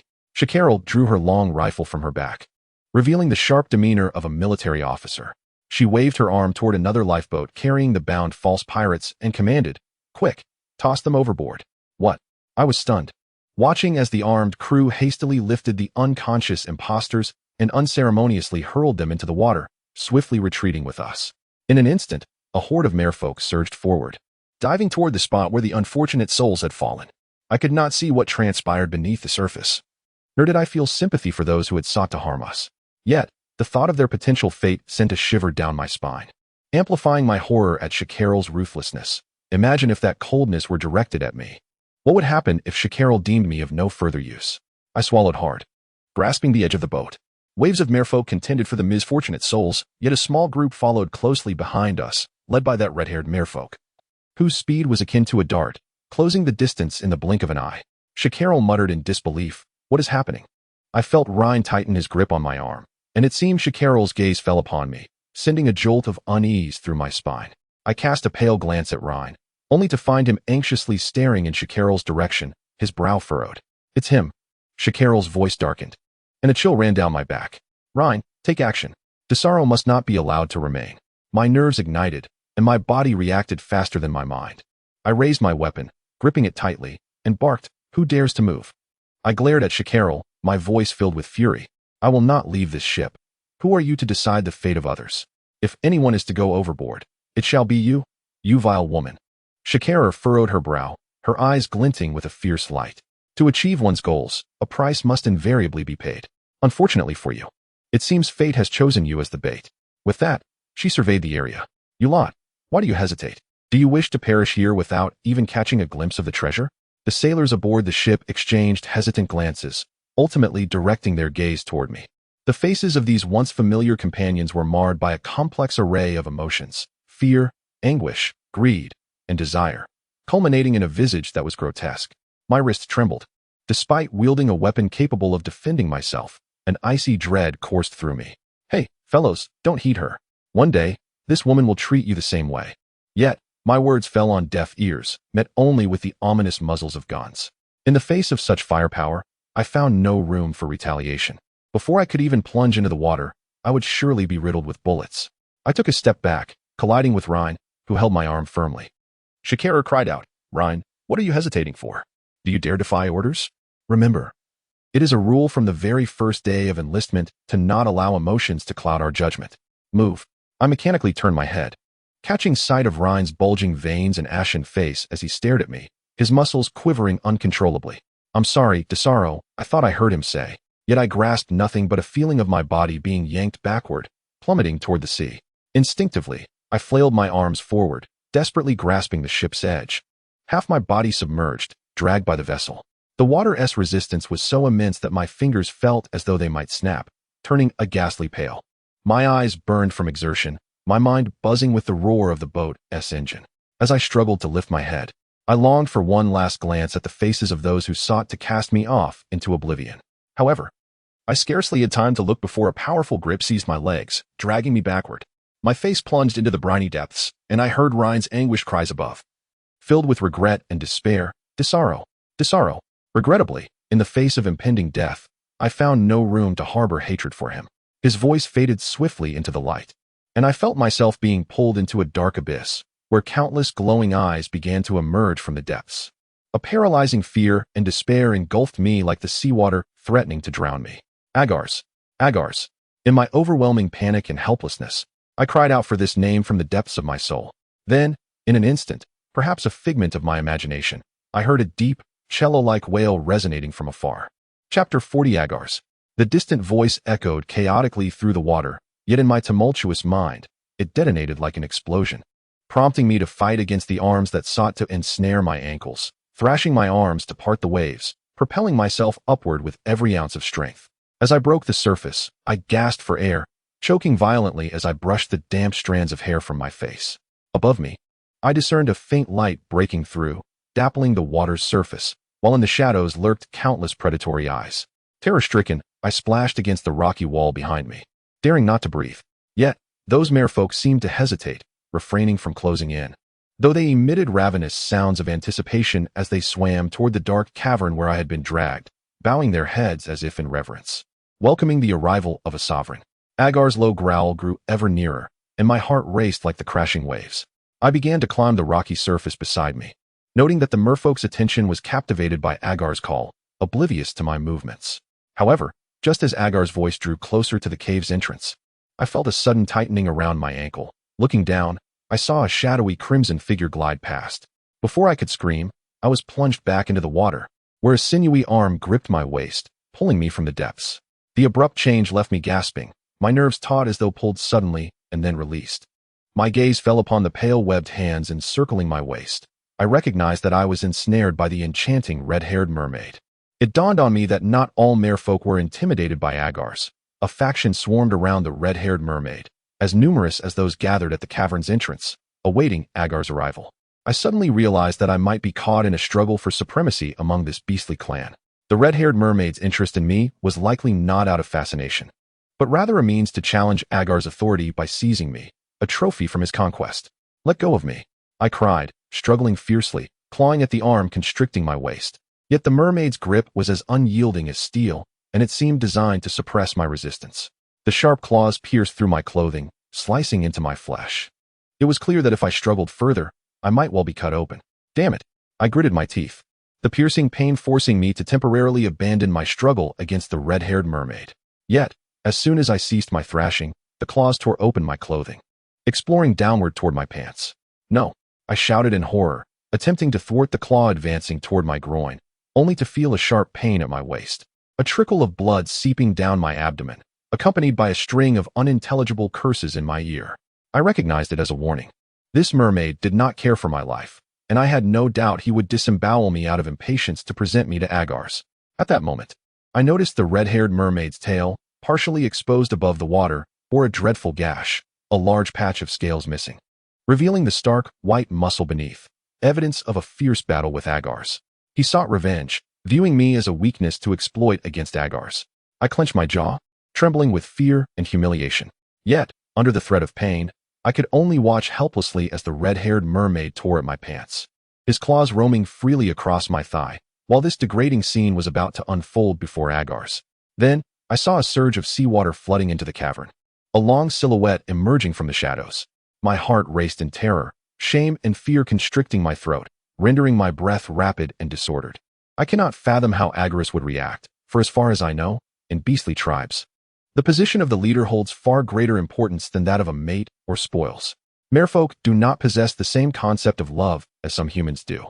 They remain creatures of the wild. When faced with a threat to his status, how could Agar's concern himself with my safety? If I were to perish, he would merely seek out another suitable companion. As I pondered this, I was taken aback when Agar's emerged from the water. His upper body bore several deep gashes.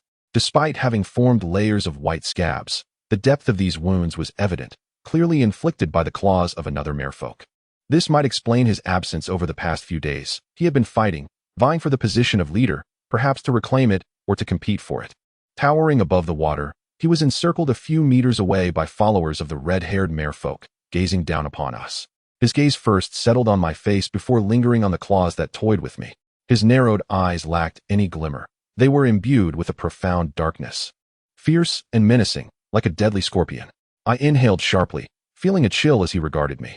Agar's demeanor was a stark contrast to the ferocity he had displayed against the pirates. I was left with the unsettling impression that he was no longer the beast I had once known. He seemed to have transformed into a harbinger of death, an insatiable machine of slaughter. Was he truly here to rescue me? Or was it merely a coincidence that this was the battleground for the struggle for leadership?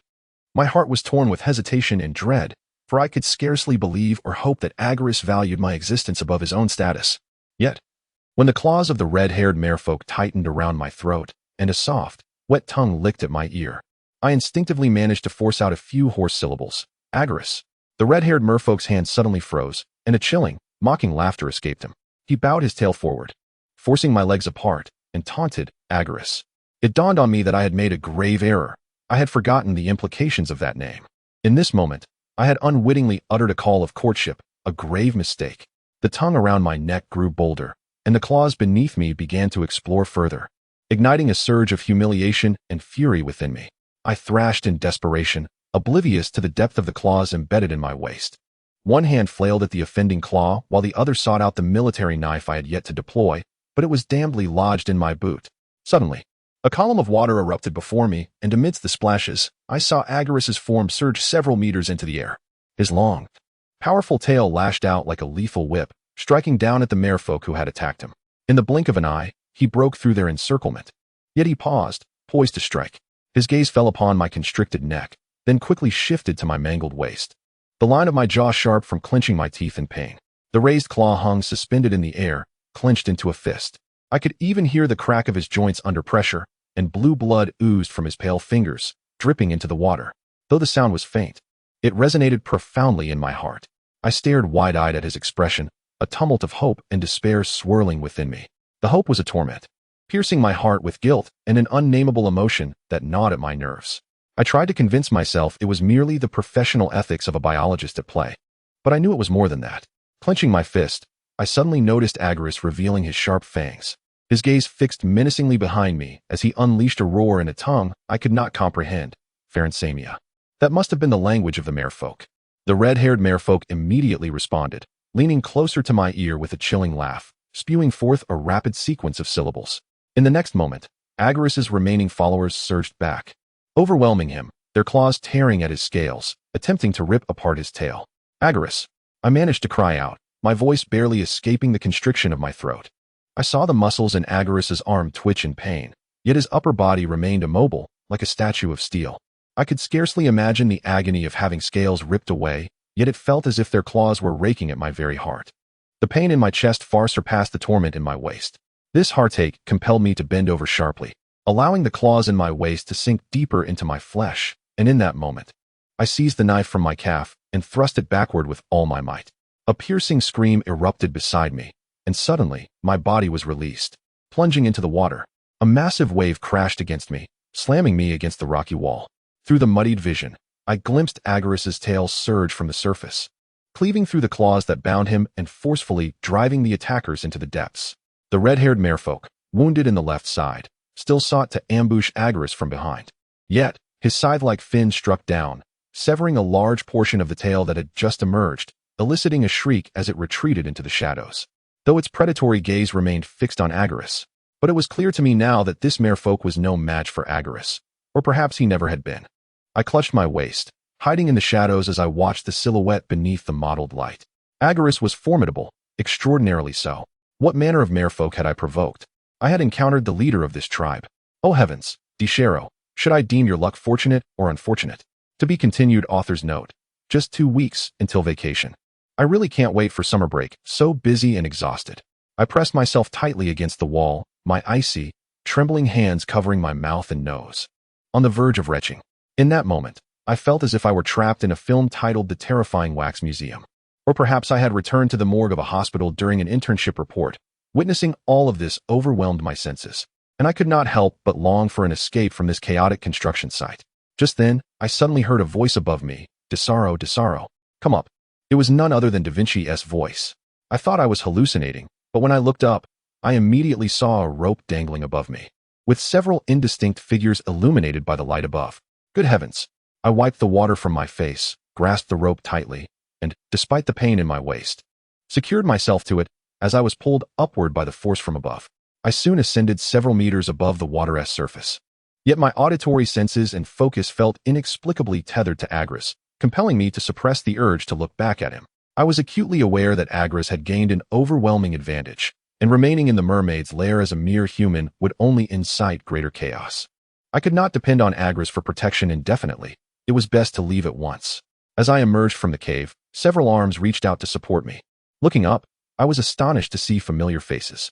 They were my classmates. Besides Da Vinci, there were my senior brother Raphael, senior sister Eva, and several robust armed personnel, likely mercenaries. The overwhelming joy of unexpectedly reuniting with friends in a time of crisis made my nose tingle with emotion. With them, I no longer had to fear abandonment like I did with Rain. I stifled the impulse to weep in their embrace and whispered, "Hey, guys. We need to get out of here quickly. It's perilous below. Hey, buddy, you look seriously injured." Raphael furrowed his brow as he examined my waist and called over a few armed personnel to assist me.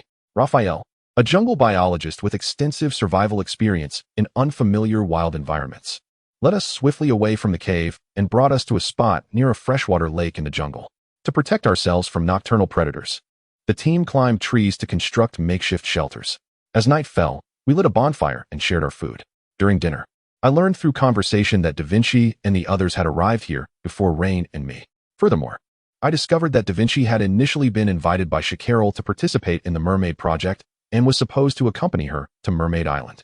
However, after suddenly fainting in the deep-sea laboratory that day and waking up to find himself confined in the hospital, he had sensed something amiss and managed to alert Raphael and the others before escaping. Perhaps due to our ship's encounter with pirates, they had arrived here before us.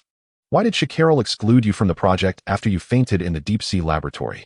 I inquired, perplexed, as fragmented memories of that moment flashed through my mind. Images began to rewind, starting from the instant I regained consciousness in the hospital. Gradually revealing a glimpse of the truth, I saw a dark fish tail entwined around my legs, and I shuddered involuntarily. It became evident what had transpired during the period of my amnesia while Da Vinci had been unconscious. Coupled with Rain's subsequent peculiar reactions, my conviction in this uncomfortable truth solidified. It dawned on me that when I first descended into the deep-sea laboratory, Agarus, that malevolent beast, might have already. No, Da Vinci. If you can't recall, it's all right. I'm feeling a bit unwell. I need to step away for a moment. A wave of shame surged through me, exploding within my nerves. I stood up abruptly, staggering a few steps as I attempted to flee, But Raphael seized my arm and gently touched my forehead, concerned. "Hey, buddy. Are you all right? Why do you suddenly look so pale?" I shook my head, my face devoid of color as memories became increasingly vivid, causing beads of sweat to form on my brow. I dared not look at Da Vinci's expression, terrified that he might remember something from that fainting episode.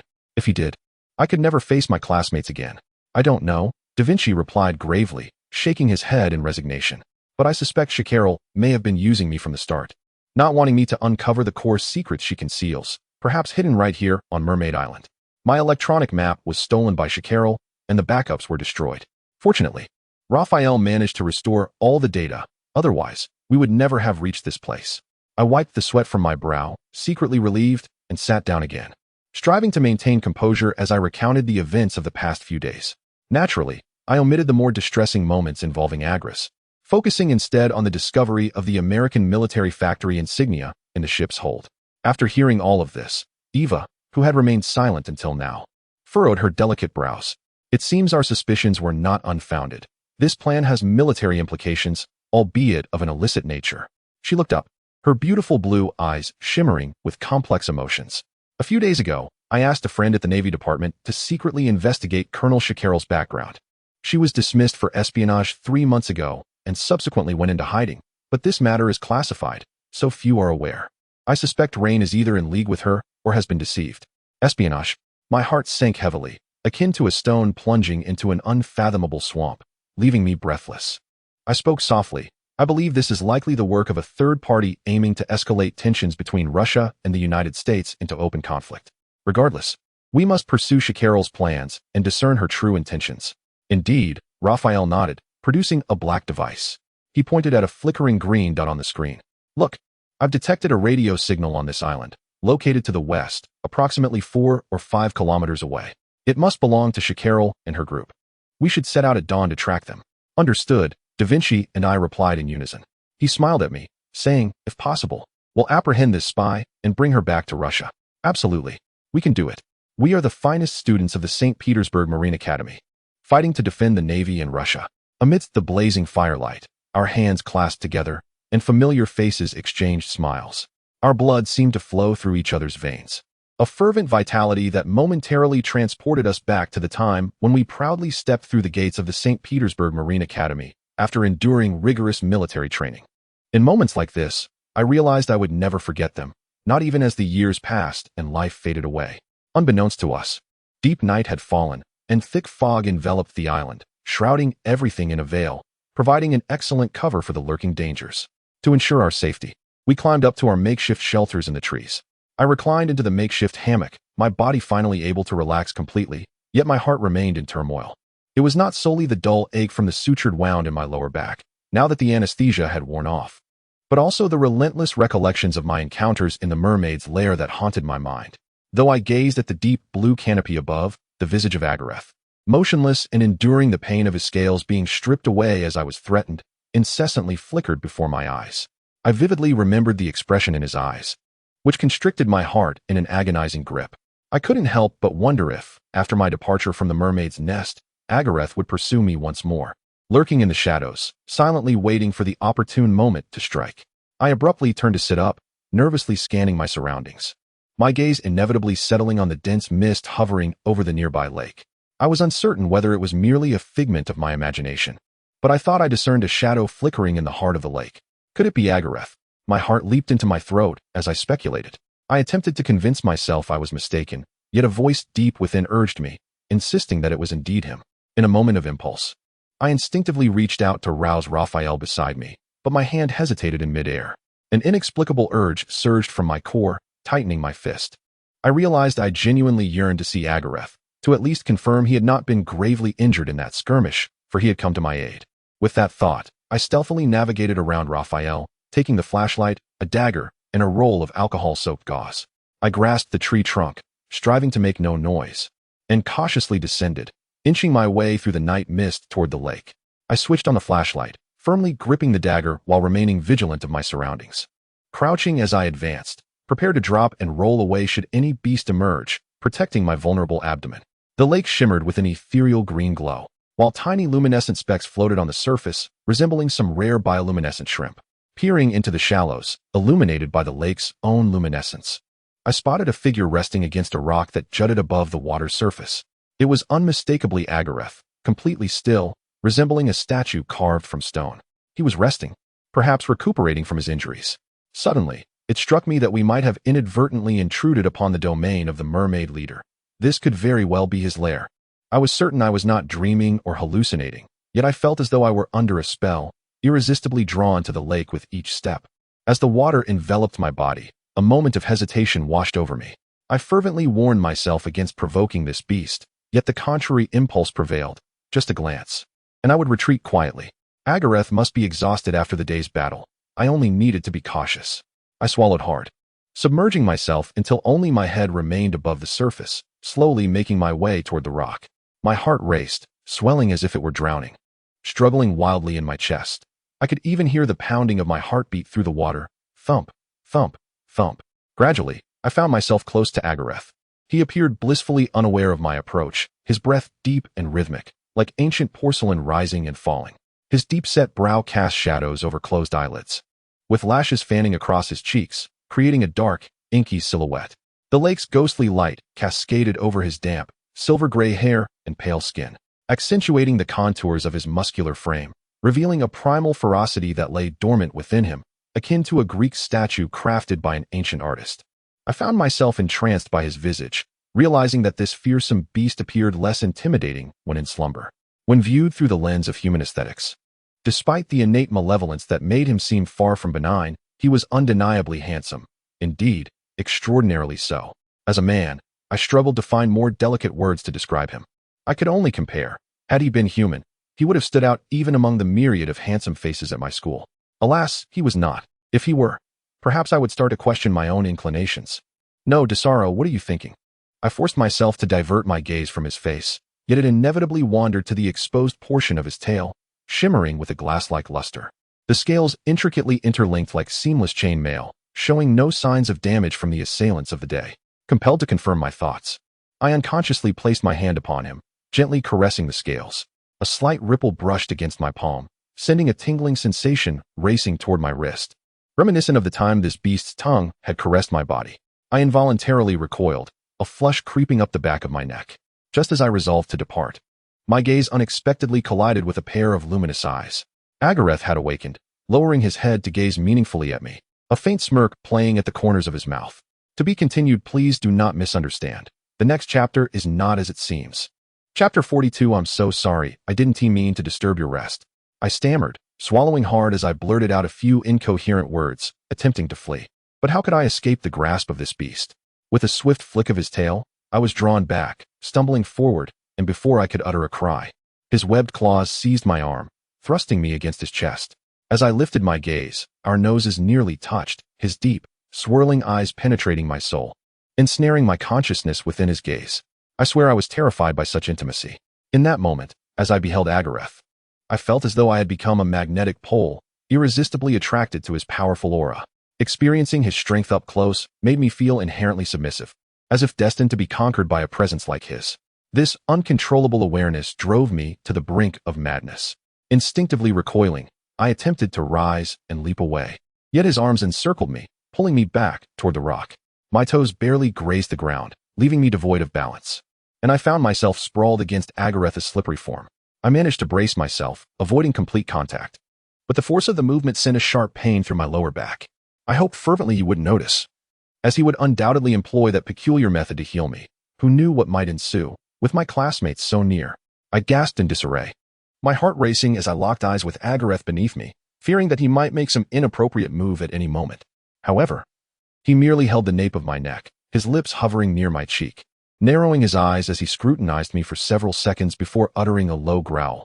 Desaro, why run away? I said, do not be afraid of me.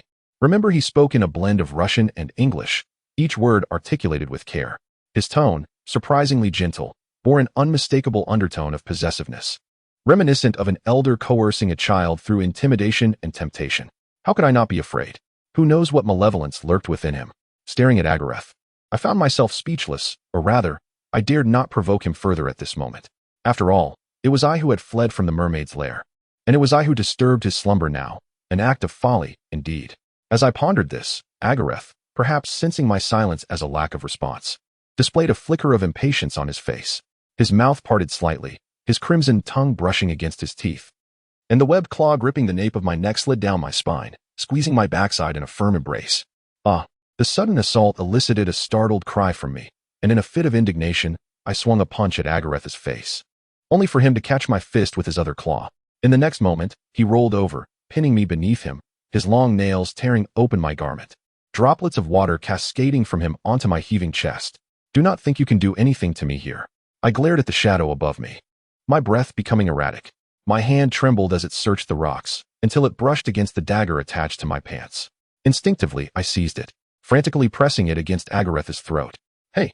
I warn you. With immense tension, I cast a nervous glance toward my campsite, gripping the dagger and Apo's hilt and threateningly brandishing it near his Adam and Apo's apple. Yet, I knew well that my intimidation was mere pretense. Agareth was acutely aware of this fact.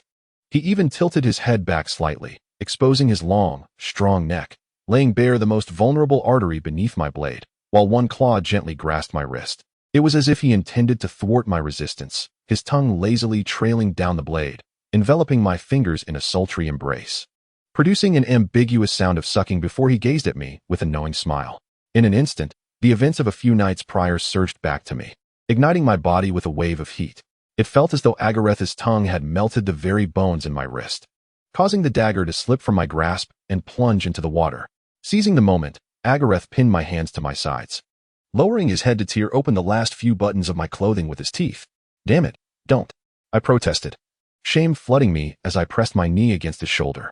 However, my legs were trapped by the thick, scaly tail between them, leaving me unable to close them. As I struggled, a sharp pain shot through my waist, forcing me to curl up like a shrimp. But Agareth wrapped his arms around my back and pressed me down again, a low growl vibrating against my abdomen. Do not move, Desaro, I will heal you. His tone conveyed a warning, perhaps hastened by his agitation. I swear it was the clearest, most coherent Russian sentence I had ever heard from Agareth, a sound now akin to that of a human man rather than a beast. I found myself momentarily dumbfounded, instinctively lowering my gaze, only to realize that my bandaged wound was now facing him. I watched in astonishment as Agareth raised his claw, attempting to untangle the bandages. He furrowed his brow, clearly frustrated with the stubborn bindings, yet he handled them with meticulous care, as if confronting a complex mathematical problem. The translucent webbing between his fingers rendered him somewhat inept at such tasks, yet he treated my injury with an awkward seriousness, almost endearing in its absurdity. Hey, I can do it myself. I chuckled softly, taking hold of his claw, which eased my tension. Gritting my teeth, I yanked the bandages off. To my dismay, I discovered that my wound had completely split open, the sutures loosened by exposure to water, blood seeping from the gash. Agareth immediately cradled my hips, drawing my waist closer to his mouth as he leaned in, delicately licking my wound. I had no choice but to arch my back slightly, unwillingly accommodating him. This position was excruciatingly embarrassing, yet I dared not move, averting my gaze elsewhere. Just as the pain began to fade, I noticed that several beams of flashlight had unexpectedly illuminated the campsite. Someone was awake. They would soon discover my absence. Agareth, I have to go back. I patted his broad back, but he remained oblivious, continuing to hold my waist and lick, showing no intent to release me. His tail pressed against my calves, while his claw brazenly kneaded my backside. No, I will not allow you to return. He lifted his head, licking the blood from his lips, glancing back with a wary eye, as if fearing I would be taken from him. He swiftly gathered me behind a rock, leaning back against the stone wall, forcing me to lie atop him. My head turned slightly as his claw pressed me closer to his neck. Look, Desaro, I gazed in confusion, gasping in shock. Beneath his uniquely shaped, pointed ears lay a jagged wound, clearly inflicted during a fierce battle, cleverly concealed beneath his hair. Was Agareth requesting me to treat his injury? I hurriedly rummaged through my pants pocket for the roll of alcohol bandages, only to have him restrain my hand. His dark eyes narrowed, and his claw traced my lips, licking his own with unmistakable intent, clearly indicating that he desired me to treat him in the same manner. I stood frozen, blood rushing to my ears, feeling both humiliated and embarrassed, unable to refuse Agareth's request. After all, in the face of the very creature that had just healed my wounds, I had no reason not to repay him, even if my actions held little practical significance. I did not wish to appear ungrateful in the eyes of this mermaid. Yes, that was it. I resolved within myself, swallowing hard, and steeled myself to lean toward Agareth's neck. My heart felt as though it were lodged in my throat. His skin was smooth and taut, concealing the robust muscles beneath. He watched me with a sidelong glance, his expression tinged with an ambiguous longing. Droplets of water softening the sharp contours of his handsome face. My cheeks flushed fiercely as I forced myself not to look at Agareth's face. Closing my eyes and convincing myself, damn it, just think of it as tasting a slice of fresh sashimi, Desaro. However, as my face nestled into a mass of seaweed-like hair, an intoxicating scent overwhelmed me, enveloping my senses like a heavy fog, rendering me breathless. Just as I was about to lick a few times, I suddenly fainted. I withdrew a bit, unable to endure any longer, taking a deep breath to calm my racing heart. However, I felt a slight dizziness. I shook my head and asked, "Hey, can you tell me why you carry such a fragrance?" I noticed the corners of Agareth's mouth curve slightly, revealing a mysterious smile. His webbed claws caressed my spine, pressing my body down, his lips brushing against the tip of my pen as if he intended to kiss me. Instinctively, I recoiled, but his lips moved to my ear, his low, husky breath whispering, "Only you smell." "What?" I murmured, confused, raising my brows in puzzlement. Only I could smell it? My vision blurred, yet the luminous, elongated eyes remained clear for a fleeting moment before being engulfed by encroaching darkness. I could not evade the heavy kiss from Agareth, his tongue brazenly sweeping through my lips, cascading like raindrops onto my neck, throat, and collarbone. Compelled by an uncontrollable desire, I wrapped my arms around Agareth's neck, utterly entranced. My breaths quickened, and my limbs weakened as I lay against his hard, damp chest. I felt his webbed claws tugging at the hem of my shirt, tearing it open to reveal my bare back, his fingers exploring with a suggestive touch, and then delving lower to my tailbone, his fin gently brushing against the inner part of my thighs. The sensation pulled me back from the brink of a lustful haze, and I struggled to support my weakened body with my frail arms. No, but my protest only spurred Agareth's advances. One of his webbed claws seized my right leg, flipping me into the water, pinning me against the rocks. His fishtail entwined around my other leg, the crystalline lake revealing how shamefully my body was positioned beneath the water. Out of the corner of my eye, I caught sight of Agareth's excited form, a wave of embarrassment washing over me, wishing I could sink into the depths and drown. Yet, at that moment, I found myself trapped by Agareth's embrace. His dark, captivating eyes bore into me, his throat swallowing hard as he breathed with a tide of desire. Desaro. Wait. Cursed fate. It seemed escape was futile. I sank against the rocky wall, nearly submerging myself, as Agareth held my waist and leaned down again, one webbed claw tugging at my belt. Just then, I heard a chorus of shouts coming from the campsite, Raphael's voice the loudest. "Look, Da Vinci and Desaro might be over there by the lake. Look, there are figures. Let's go investigate." Eva responded immediately. A shiver ran through me as I pushed Agareth away slightly, glancing anxiously towards the campsite. I indeed saw shadows approaching, and in a panic, I tried to flee to the shore, but Agareth's arm encircled me from behind, his head lowering heavily onto my shoulder, his low growl rumbling like thunder in my ears. "No, you are Desaro." To be continued. Author's note. I feel for the old fool. All the hardships to come will befall little Sasa. Chapter 43. Agareth. Let me go. They'll fire at you if they see you here. I exclaimed in alarm, struggling to pry his hands apart. But his arms were as solid as steel, binding me immovably. The fishtail beneath me tightened around my legs, a firm object pressing against me. "I will not let you go." He growled softly in my ear, and I felt Agareth's fangs brush against my nape, biting down on my shoulder with a sense of punishment. I shuddered involuntarily, stifling a whimper. His bite was not severe, it did not break the skin. But I knew he had left a mark on me, one that would not fade easily. Yet I dared not struggle further. Agareth's temperament was unpredictable. Who knew how enraged this beast might become if riled? As Raphael and Eva drew closer, my nerves were stretched to their limit. I was desperate not to be seen in such a disheveled state, cradled in Agareth's arms, nor did I wish for them to misinterpret his intentions and resort to violence. I suppressed my panic, striving to soothe Agareth. I gently pressed my fingers against his webbed claw. "Hey, I swear I will return to you. I know where your lair is. I have some important matters to attend to first.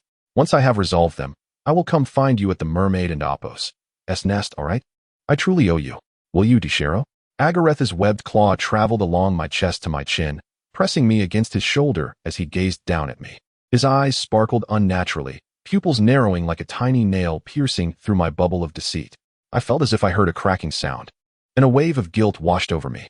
In that instant, I wanted to retract my words, for Agareth appeared to take my promises as unwavering truth, unwilling to allow me to go back on my word. "Will you?" His lips, sharp as a blade, parted slightly, repeating those spell-like syllables. I held my breath, gazing into Agaretha's eyes, suddenly feeling as if I were signing a pact with this ancient, enigmatic being, wagering my very self in a game destined for loss. The surroundings seemed to fall silent. Even the air grew still. I could scarcely sense the passage of time. Memories of Agareth flashing through my mind like a film reel in reverse, finally halting upon a frigid sea surface. I seemed to hear a familiar voice echoing from afar, yet close at hand.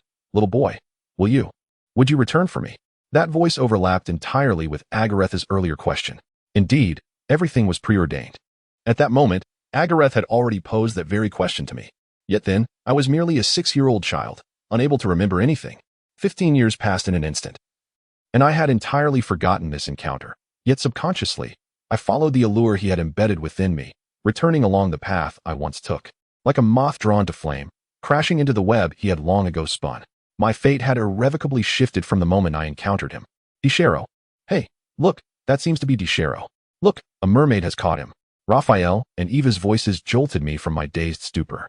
I saw a group of dark figures approaching with guns, and my mind spiraled into chaos.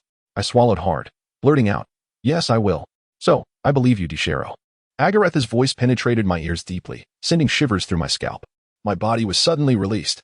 That long, dark fishtail surged beside me, creating a massive wave before vanishing beneath the water. When I turned to look, I could only see his silhouette swiftly disappearing into a dark underwater cave, perhaps directly leading to the mermaid's lair. A wave of fear washed over me. I should be grateful Agareth had not simply taken me back to his den. "Hey, Desaro, are you hurt?" Raffle called out from the shore, and I hastily splashed my way to the lake's edge, tumbling and scrambling onto the bank. They quickly assisted me, and Eva suddenly exclaimed, "Oh my God, you and Apos. You've been bitten on the shoulder, but how is the wound on your waist? Healed?" I'm not sure what happened. I woke up in the middle of the night and ran into the lake. I immediately covered my shoulder, frantically attempting to conceal my body, but my shirt was already torn into tatters. I instinctively glanced at my trousers, relieved to find them intact save for a broken belt. Curse that vile creature, Agars. I silently berated in my mind. Raffle removed his jacket and draped it over me, then raised his gun, leading a few men to patrol the lakeside. Eva, her expression tense, glanced towards the center of the lake, Desaro. "I believe Da Vinci has also fallen victim to the mermaid's attack. He has gone missing. Raffle, and I found some of this beneath the nearby trees." Eva opened her palm to reveal several glimmering deep red scales. Instantly, I recalled the enchanting red-haired mermaid, stunned into silence for several seconds. A mermaid? "Did you witness what happened to Da Vinci? Were there any traces of blood?" "No, none at all." Eva shook her head thoughtfully. "I was half asleep at the time, but I seemed to hear some sounds in the woods, quick and fleeting. By the time I awoke, I realized both you and Da Vinci were gone. My nerves tightened in an instant. It had to be the mermaids that emerged at night in search of food or mates. The only glimmer of hope was that Da Vinci likely hadn't been taken as prey since no one else had encountered the mermaids, only him, who was near me, and there were no signs of blood.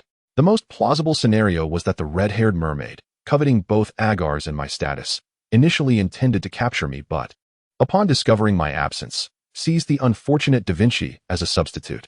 The horrifying images of the mermaid's lair flooded my mind, and merely speculating about Da Vinci's possible fate sent chills racing down my spine, breaking out in a cold sweat. I clenched my fists to my mouth. Oh heavens. "Eva, we must hasten to rescue Da Vinci." At that moment, I suddenly heard a series of beeping sounds. A cacophony of static crackled from Eva. Her expression changed instantly as she pulled a walkie-talkie from her pocket. Hello, Da Vinci, is that you? Can you hear me?" I stared anxiously at the device as it emitted a garbled, intermittent hissing, "Help me. That was Da Vinci's voice. I snatched the walkie-talkie from her grasp. Hello, Da Vinci, where are you?" But there was no further response, only a more chaotic noise, reminiscent of the sound a walkie-talkie makes when submerged in water. My heart plummeted as if plummeting into an abyss. If that were the case, our only means of contacting Da Vinci would soon be severed, leaving us to flounder blindly in search of him. Perhaps relying on Agars to locate Da Vinci would be a prudent strategy. I turned my gaze toward the lake, uncertain if it was merely a figment of my imagination, but I thought I glimpsed a shadow resembling Agars flitting through the dense fog nearby. However, when I blinked, nothing remained. Hey, I just saw Da Vinci's coordinates. My fleeting thought was abruptly interrupted by Raffle rushing towards us, brandishing an electronic map. He pointed to a spot not far from the cursor indicating Rhine and the others. "I just saw a light here. It's Da Vinci's radio signal." Come, let us move. After a brief discussion of our route, we gathered our belongings and embarked on the mission to rescue Da Vinci. Since radio signals cannot be concealed and can be mutually searched, if we were to cross paths with Sakalar and his group, a violent confrontation would be inevitable.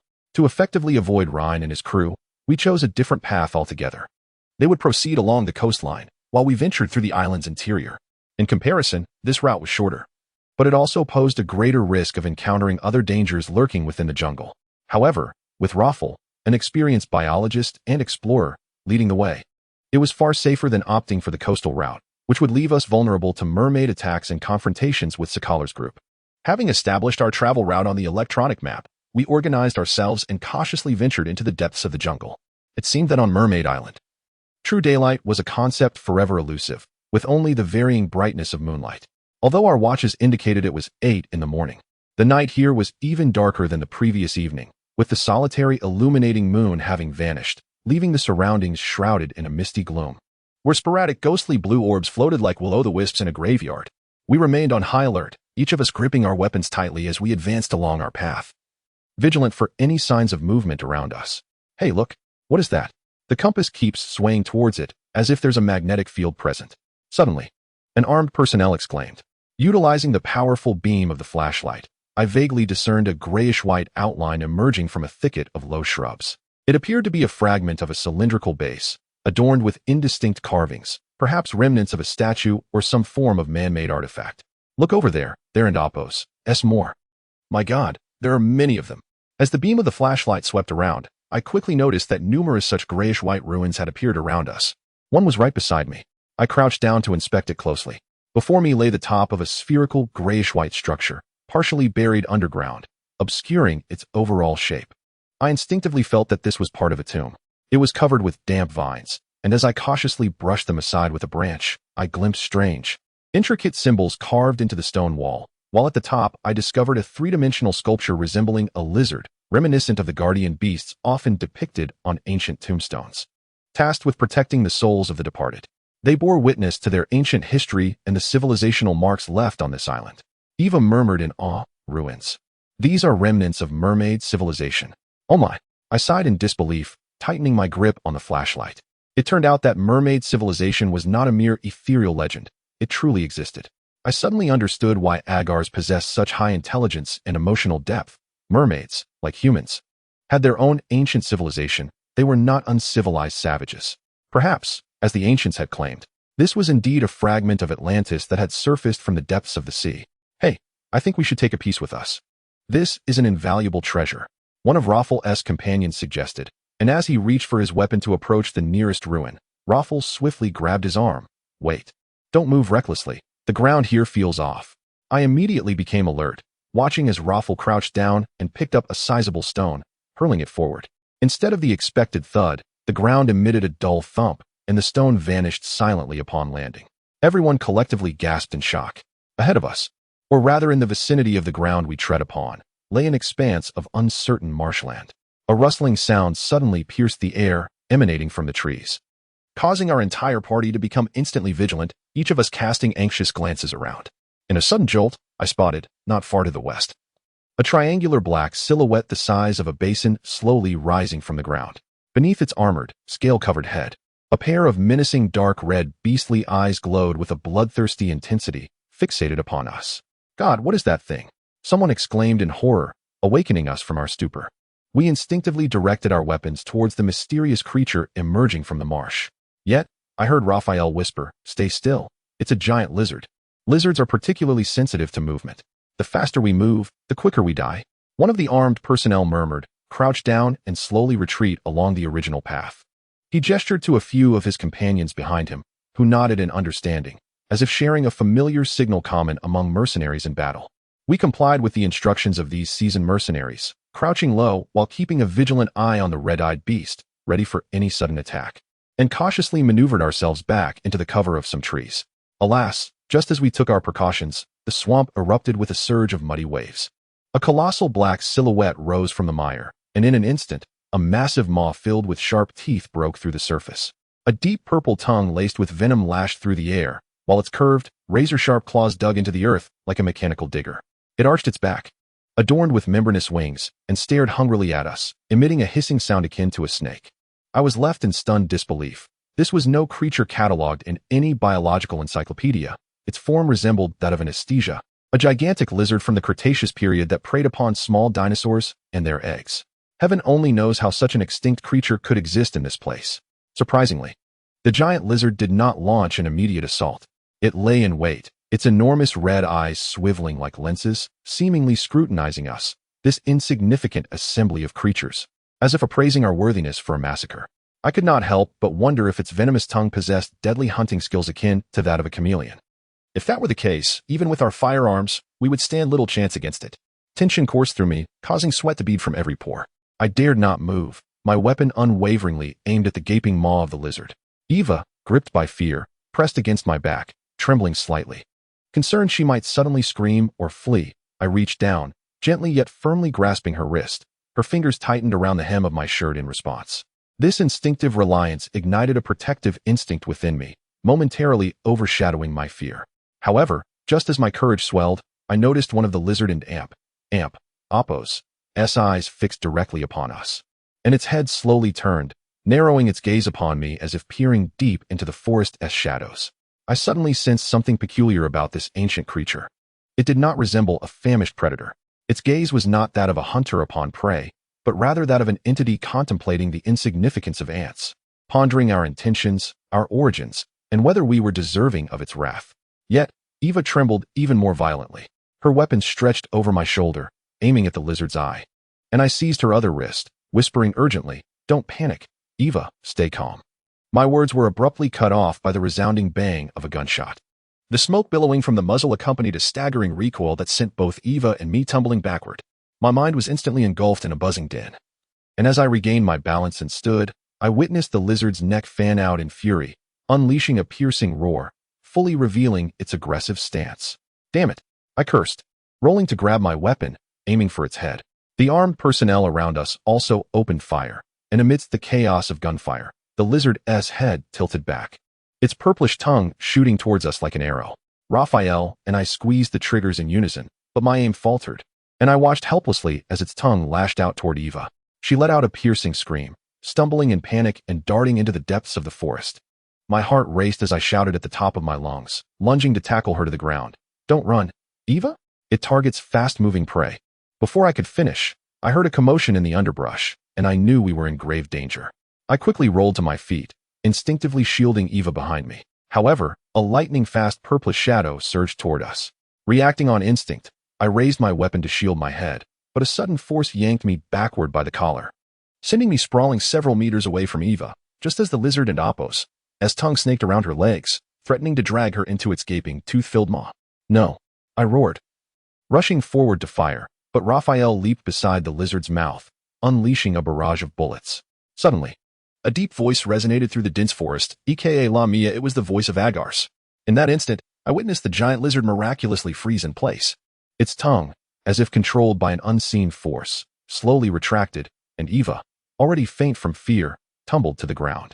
The lizard closed its ravenous mouth, even shutting its fearsome red eyes, lowering its head in a posture of submission.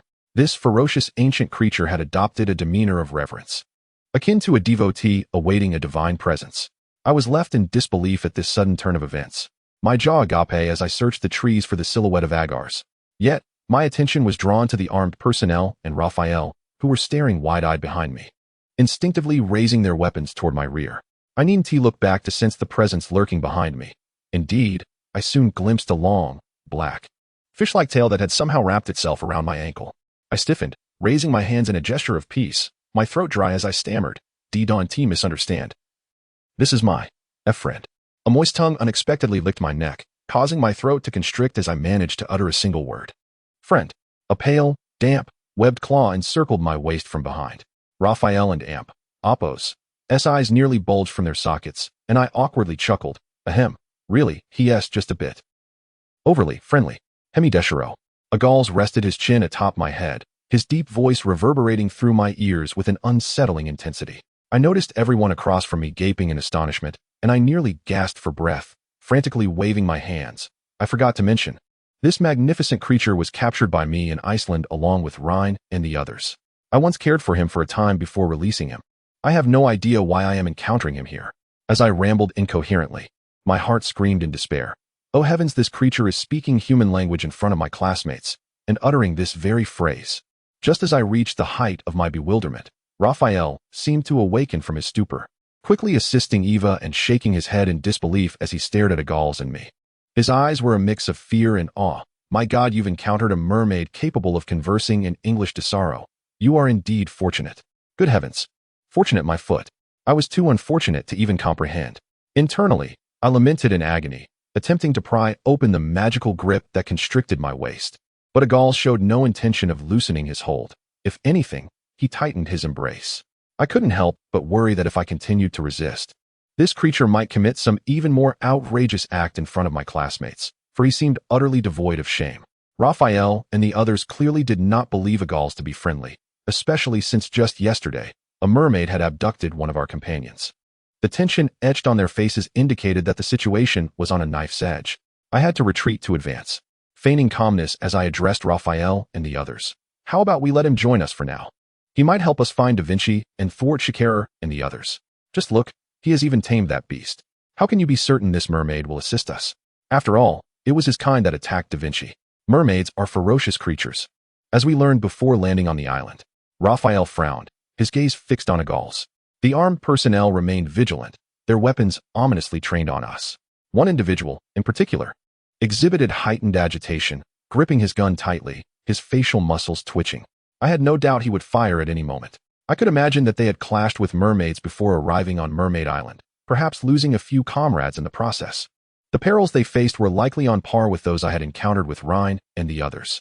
Trust me, I can negotiate with him. I can persuade him to aid us, all right? This creature may appear fearsome, but in truth he is quite gentle. I struggled to articulate this description through clenched teeth and reached out my hand to caress Agal's cheek. His features were sharply defined, the texture unpleasant to the touch, yet I forced a smile at the skeptical faces before me. Hey, see? He asked, just like a large dolphin. In response, Agal's webbed claw, resting behind him, brazenly rubbed against my backside, fortunately unseen by anyone. My face flushed as I gritted my teeth and discreetly stepped on his tail fin. Thanks to my diplomatic efforts, Raphael and the others finally relented, abandoning their standoff with Agals. Strangely, the giant lizard seemed to submit to Agals, retreating into the swamp at his command. The dense forest returned to the tranquility we had first encountered upon arrival. With Eva still unconscious, we had no choice but to slow our pace and seek a safe place to rest among the ruins. Agals appeared quite familiar with the layout of the ruins, weaving effortlessly through the clusters of stone pillars in the swamp.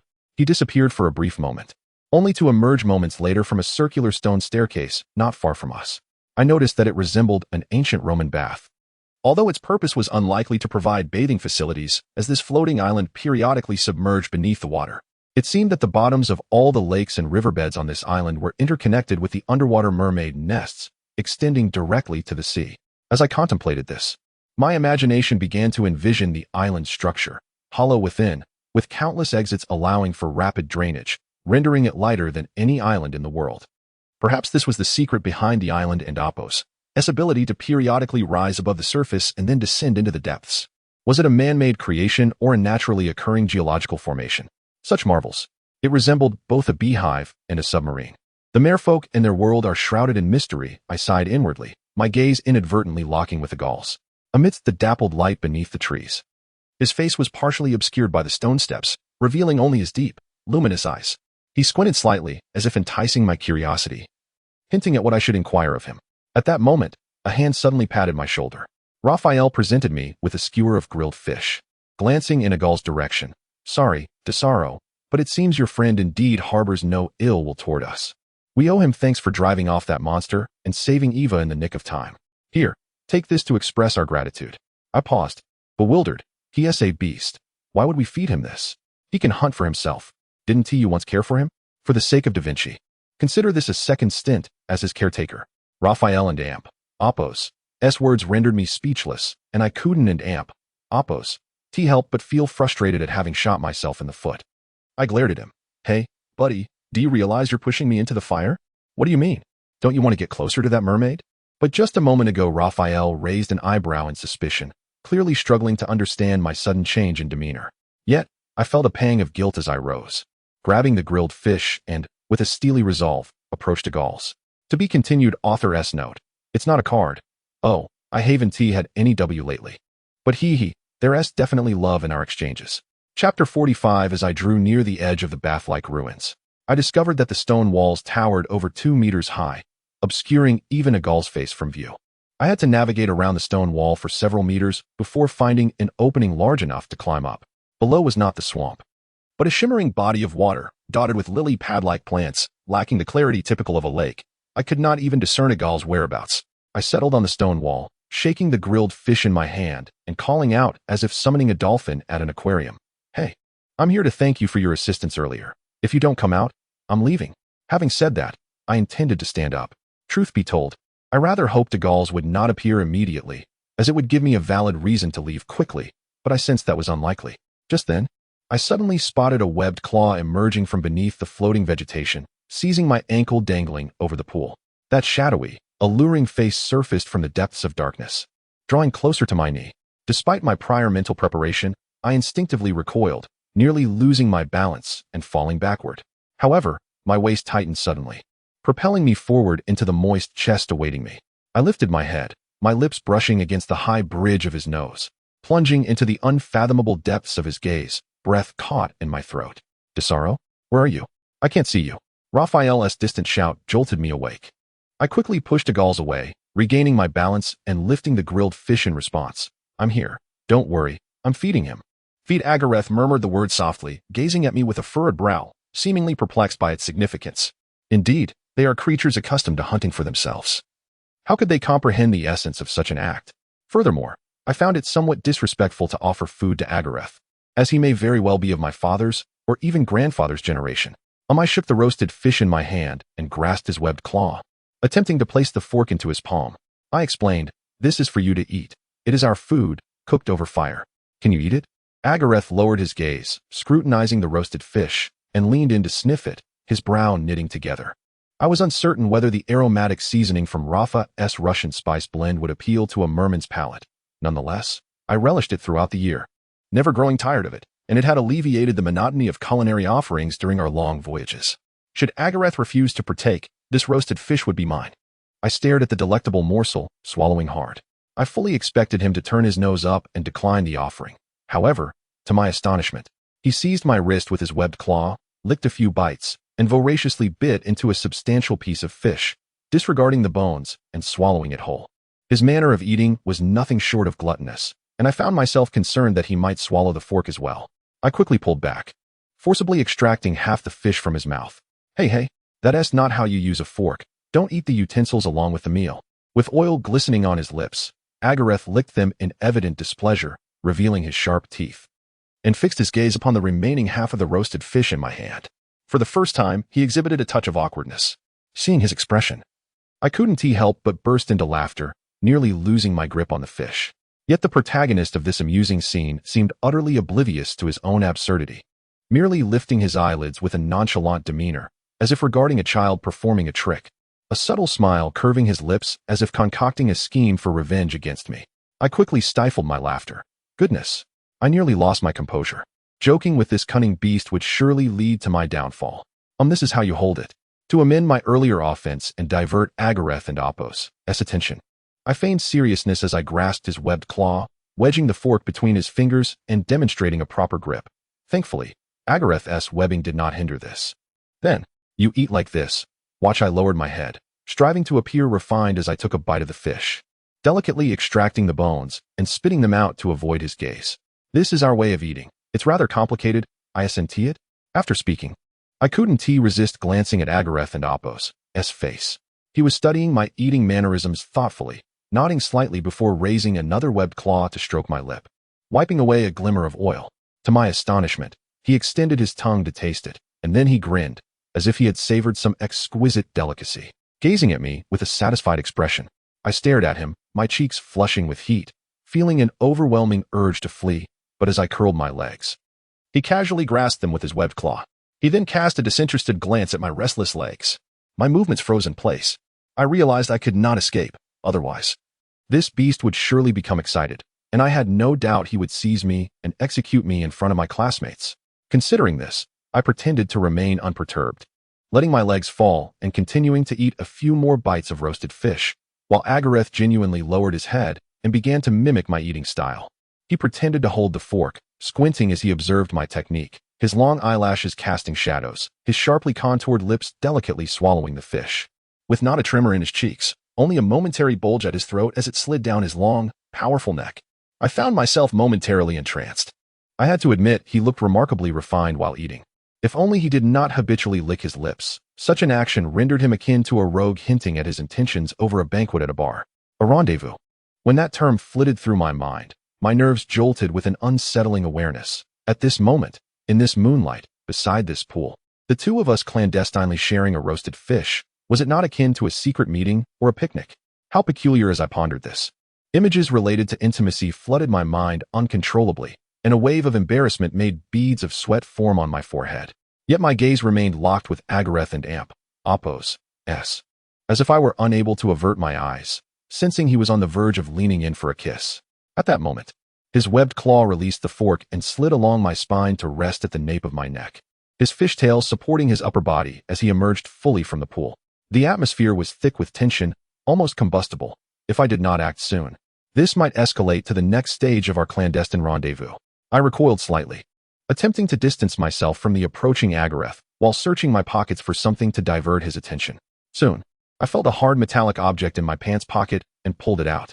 It was Rafa's compass, its metal needle trembling as frantically as my heart. Yet it persistently pointed in Agareth's direction. I held it aloft before me, even though this small object could do nothing to prevent Agareth from closing the distance. I raised my voice and declared, "This is a compass." Agareth appeared momentarily taken aback, glancing at the small object in my hand before pinching it between two fingers and giving it a shake.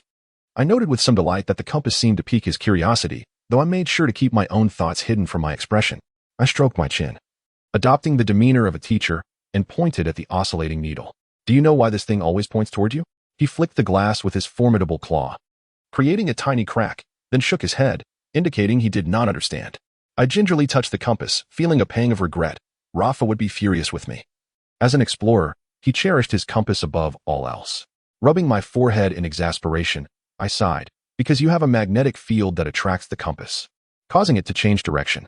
Magnetic field, attract. Agareth repeated these two Russian words softly, his pronunciation halting and clumsy, clearly finding it overly complex to express in Russian.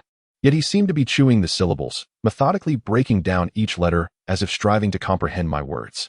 As he spoke, his gaze remained fixed upon me, as if he were not merely repeating my words, but conveying his own meaning through them. This curious blend of reality and illusion sent a shiver of excitement through me, prompting me to hastily avert my eyes from his penetrating gaze. I placed his webbed claw upon the compass, and the needle began to oscillate wildly, as if it might burst through the glass. "Look," I inhaled deeply, attempting to calm the tumult within me, and switched to English to explain, "Attract, you attract it." "Because you," my words were abruptly halted as Agareth seized my wrist with a swift motion, startling me to the point where I nearly dropped the compass into the water. Fortunately, Agareth and Apos' quick reflexes allowed him to catch it. He fiddled with the small dial on the compass, and I felt as if my heart was ensnared in his fingertips, leaving me breathless and frozen in place, unable to utter a single phrase to divert his attention. I remained oblivious to his true intentions, merely allowing him to nestle against my chest, his grip firm around my waist as he buried his nose in the seam of my clothing, inhaling my scent deeply. As I lowered my gaze, I found him with his eyes closed, lost in an intoxicating reverie, as if savoring a profound essence emanating from my being. A shiver ran through me, every hair on my body standing on end as my pores constricted sharply in response to Agareth's proximity. The heady aroma of his hair wafted towards me, intensifying with each passing moment.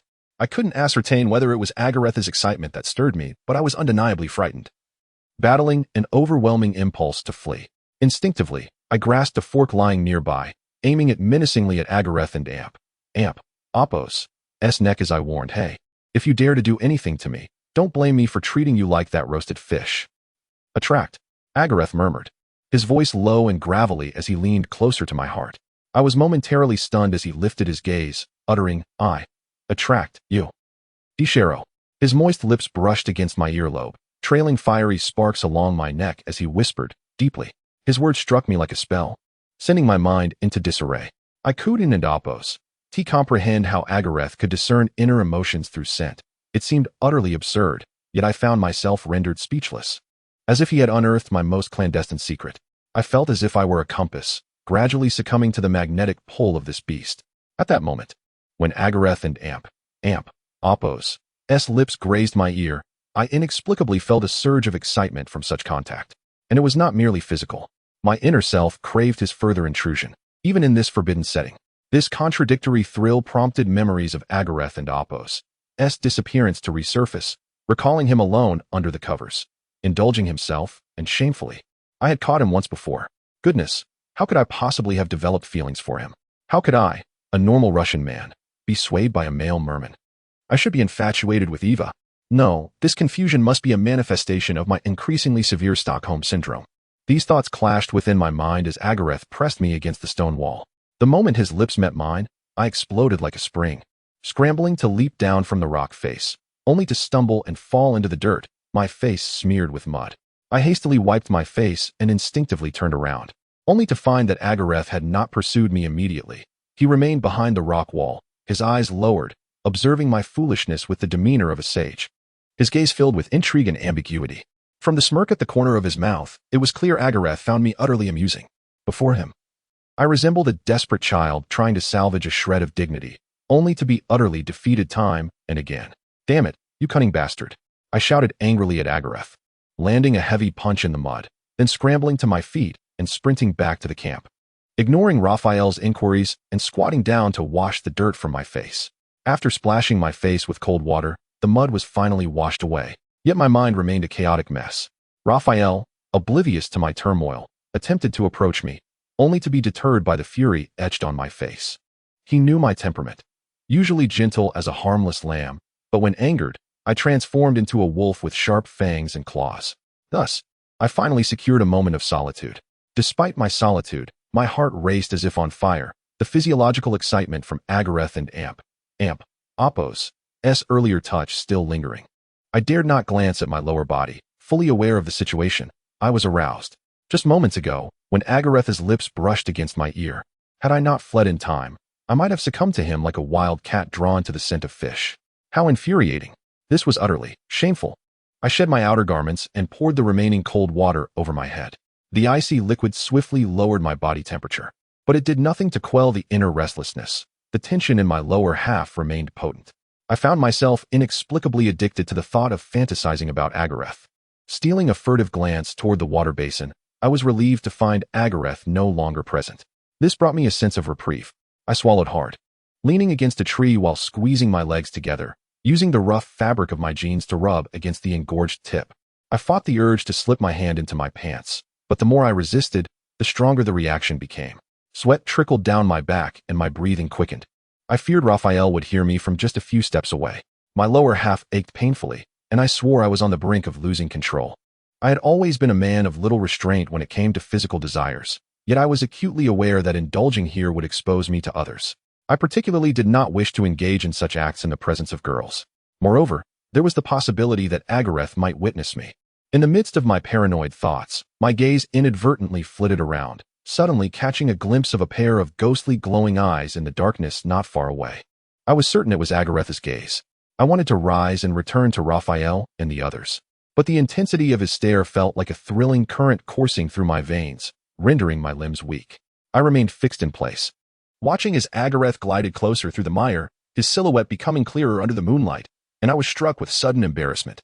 His hand rested below his abdomen, gripping the very organ that had brought me to the brink of ecstasy time and again, stroking it rhythmically.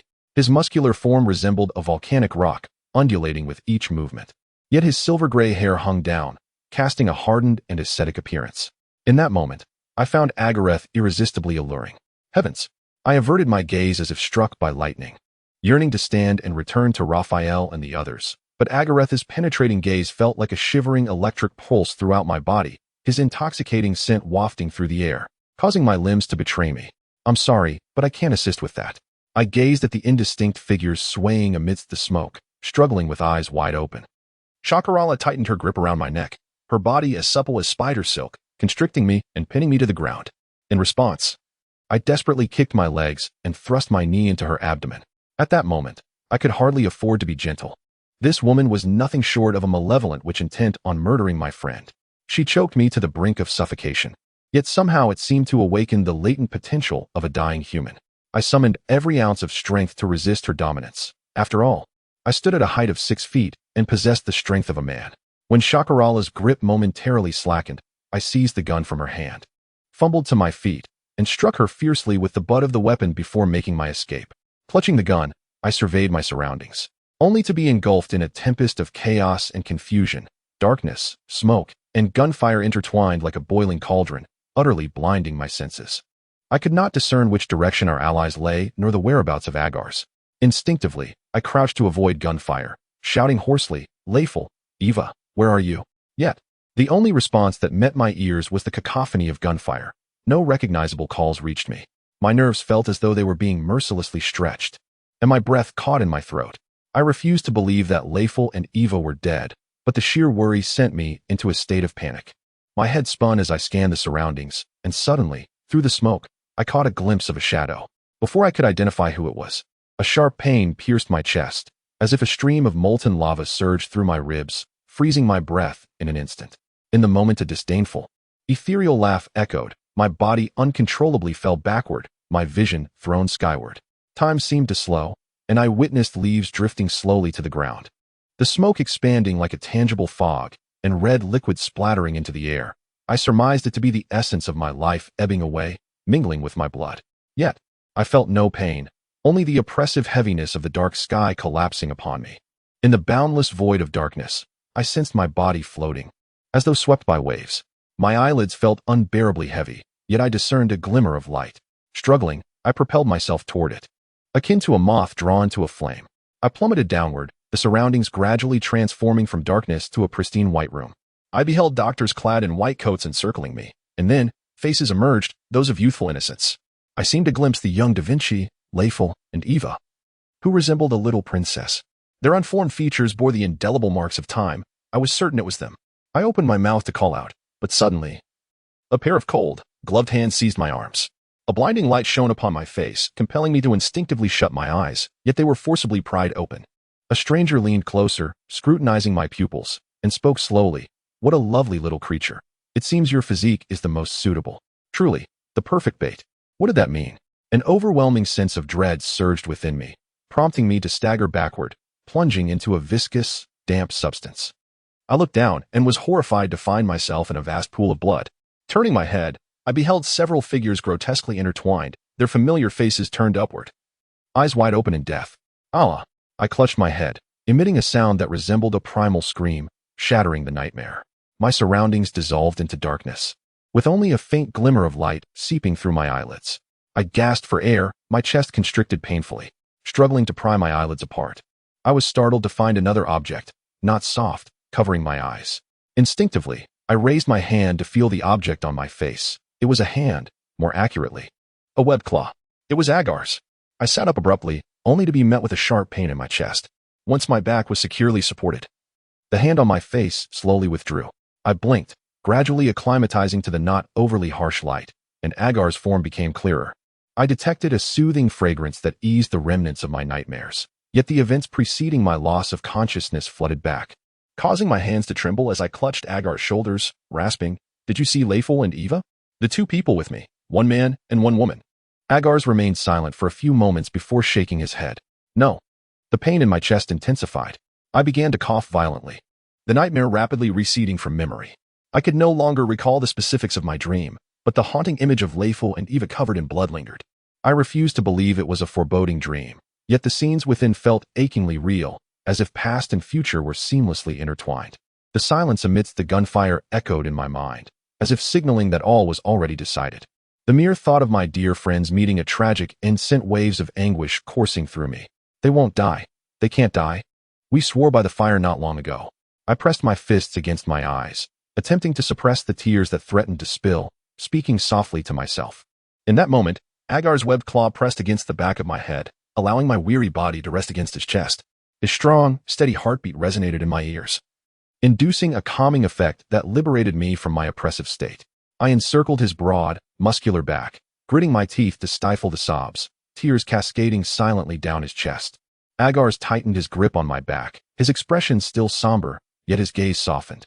He suddenly lowered his head, using his tongue to wipe beneath my eyelids. Instinctively, I attempted to recoil, but his claw gently cradled my head, tenderly licking my cheek, wiping away every last tear as if offering silent comfort, reminiscent of a paternal figure. This left me feeling exposed and vulnerable, my pride stinging with embarrassment at being so weak before him, a creature that had invaded my life multiple times. Stop! Get away from me! I summoned an unexpected strength, forcefully pushing Agar's away. He looked up, seemingly puzzled by my sudden emotional shift, his furrowed brow and deep, narrow eyes scrutinizing me, making me feel like an ungrateful child before a weary elder. I felt somewhat unsteady. The truth remained, Agar's had saved my life, and I subconsciously relied on him. Yet, this was not an admission I was willing to make. I swallowed hard, glaring at him with feeble resolve, my voice hoarse as I warned, "Don't think you can take advantage of me. Let me go. I need to find lustful and the others." With that, I braced my arms to rise, but as I attempted to stand, a jarring pain shot through my chest, as if struck by a hammer. Damn it! I let out a cry, my hands suddenly gripped tightly by webbed claws. As I lifted my eyelids, I beheld the thin lips before me pressed tightly together, betraying a hint of anger. In the next instant, my lips softened and were firmly sealed by his. This kiss could hardly be termed a kiss. It was deep and fierce, as though he sought to devour my very lips. His fangs grazed my gums with a distinct sense of punishment, while his tongue pursued mine, twisting and curling with a ferocity that rendered my jaw unable to close, allowing saliva to trickle down my chin. Meanwhile, the webbed claws behind me began to tug at my pants, the tail thrashing violently, attempting to force my legs apart, the bulge beneath pressing insistently against my hips. I let out a muffled groan of shame and anger, desperately thrusting my knees against Agarius' advance. Regret washed over me for having provoked him, yet I found myself too weak to resist. In a moment of desperation, I bit down hard on his lip. The metallic taste of his blood flooded my mouth. Yet I did not release my grip, continuing to gnaw at his tongue as a means of expressing my defiance. To my surprise, Agarius and Apos' claw that had been tearing at my pants suddenly halted, stiffening in place.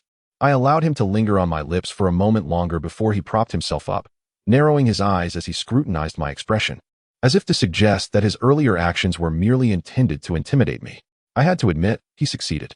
I felt like a lamb with its throat grasped, curled beneath him, too frightened to act. A tremor coursed through me, though it was undoubtedly driven by the pain in my chest.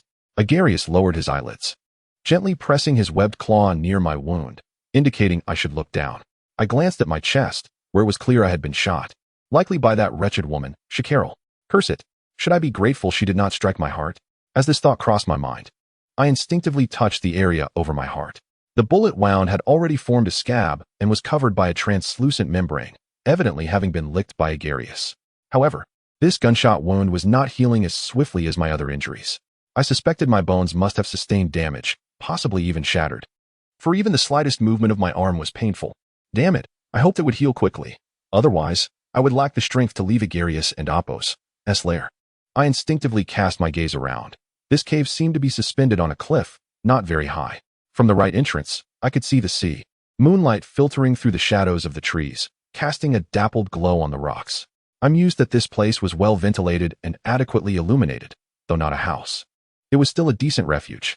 Perhaps I should focus on healing here for now, planning to seek out Raphael and the others when Agarius was absent. A wave of heaviness washed over my chest, and I forced myself not to dwell on their appearances in my nightmares. I believed they were alive. I clenched my fists.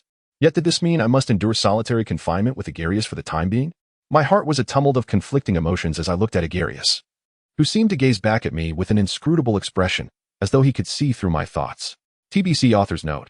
The cohabitation of little Sasa and the giant sashimi will continue for a while.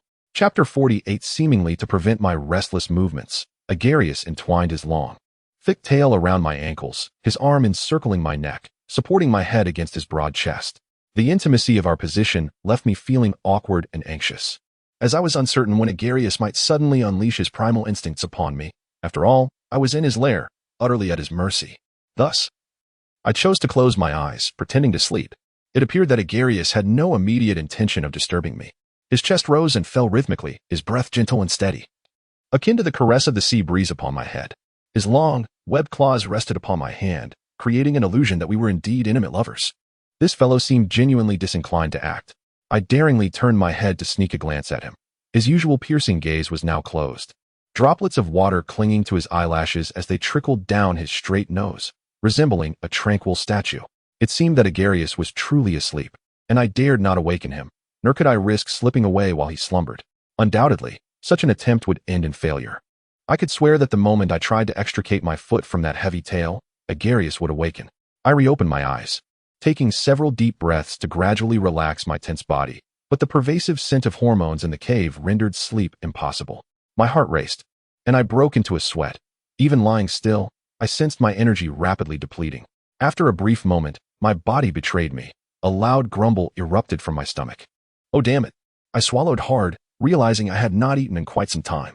Agarius, clearly alerted by the noise, opened his eyes. Embarrassed, I touched my stomach, saying, "Hey, am I and Apos, am hungry." He curiously pressed his webbed claw against my abdomen.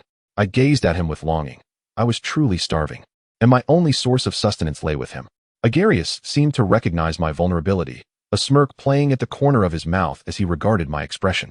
His webbed claw then gently pinched my chin, drawing me closer to his side. I was bewildered, unsure of his intentions, when I noticed him leaning in, his pointed ear hovering near my lips, as if silently instructing me to do something. I immediately grasped the implication. This rascal was demanding a kiss. More specifically, he desired that I lick him, as I had done previously as a form of advance payment for food.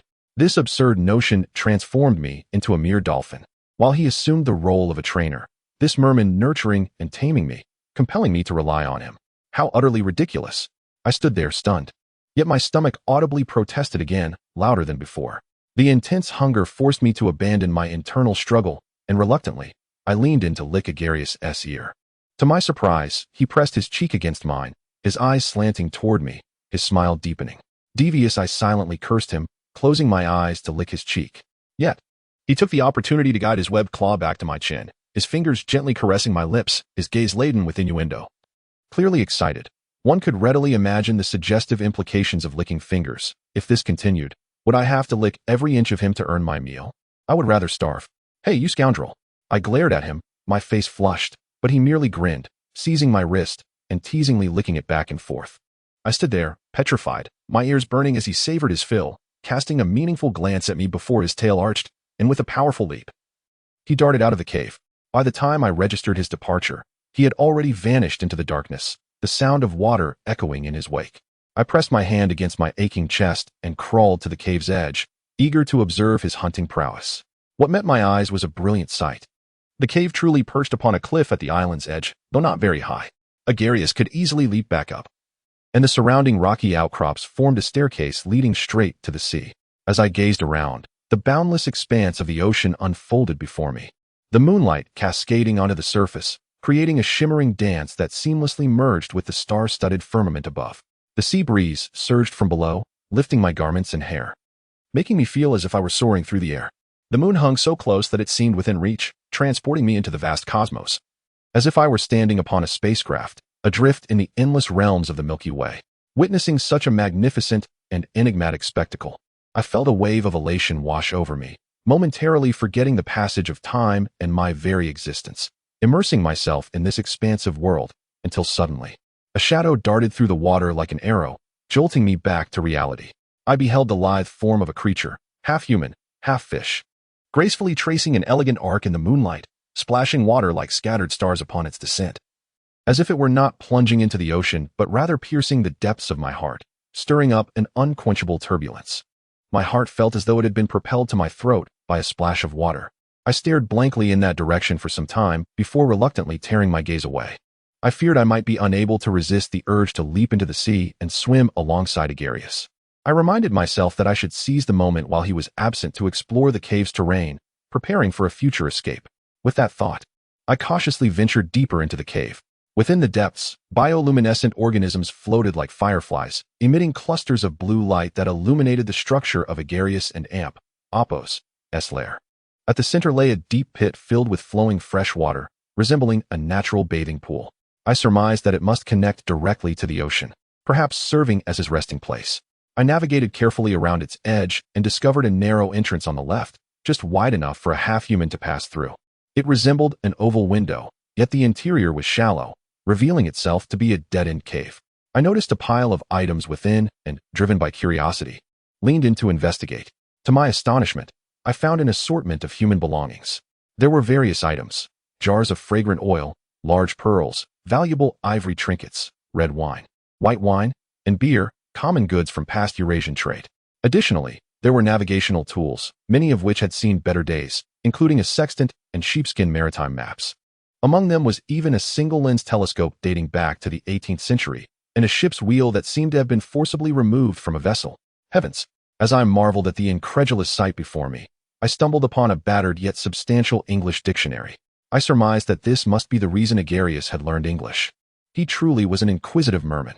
I casually flipped through the pages of the dictionary, noting that some words were marked with a pen, likely the remnants of its previous human owner.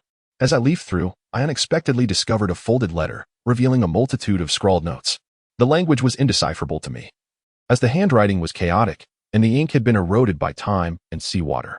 Instinctively, I tucked it into my pocket, intrigued by the possibility that it held the accounts of the last person who had encountered Agarius.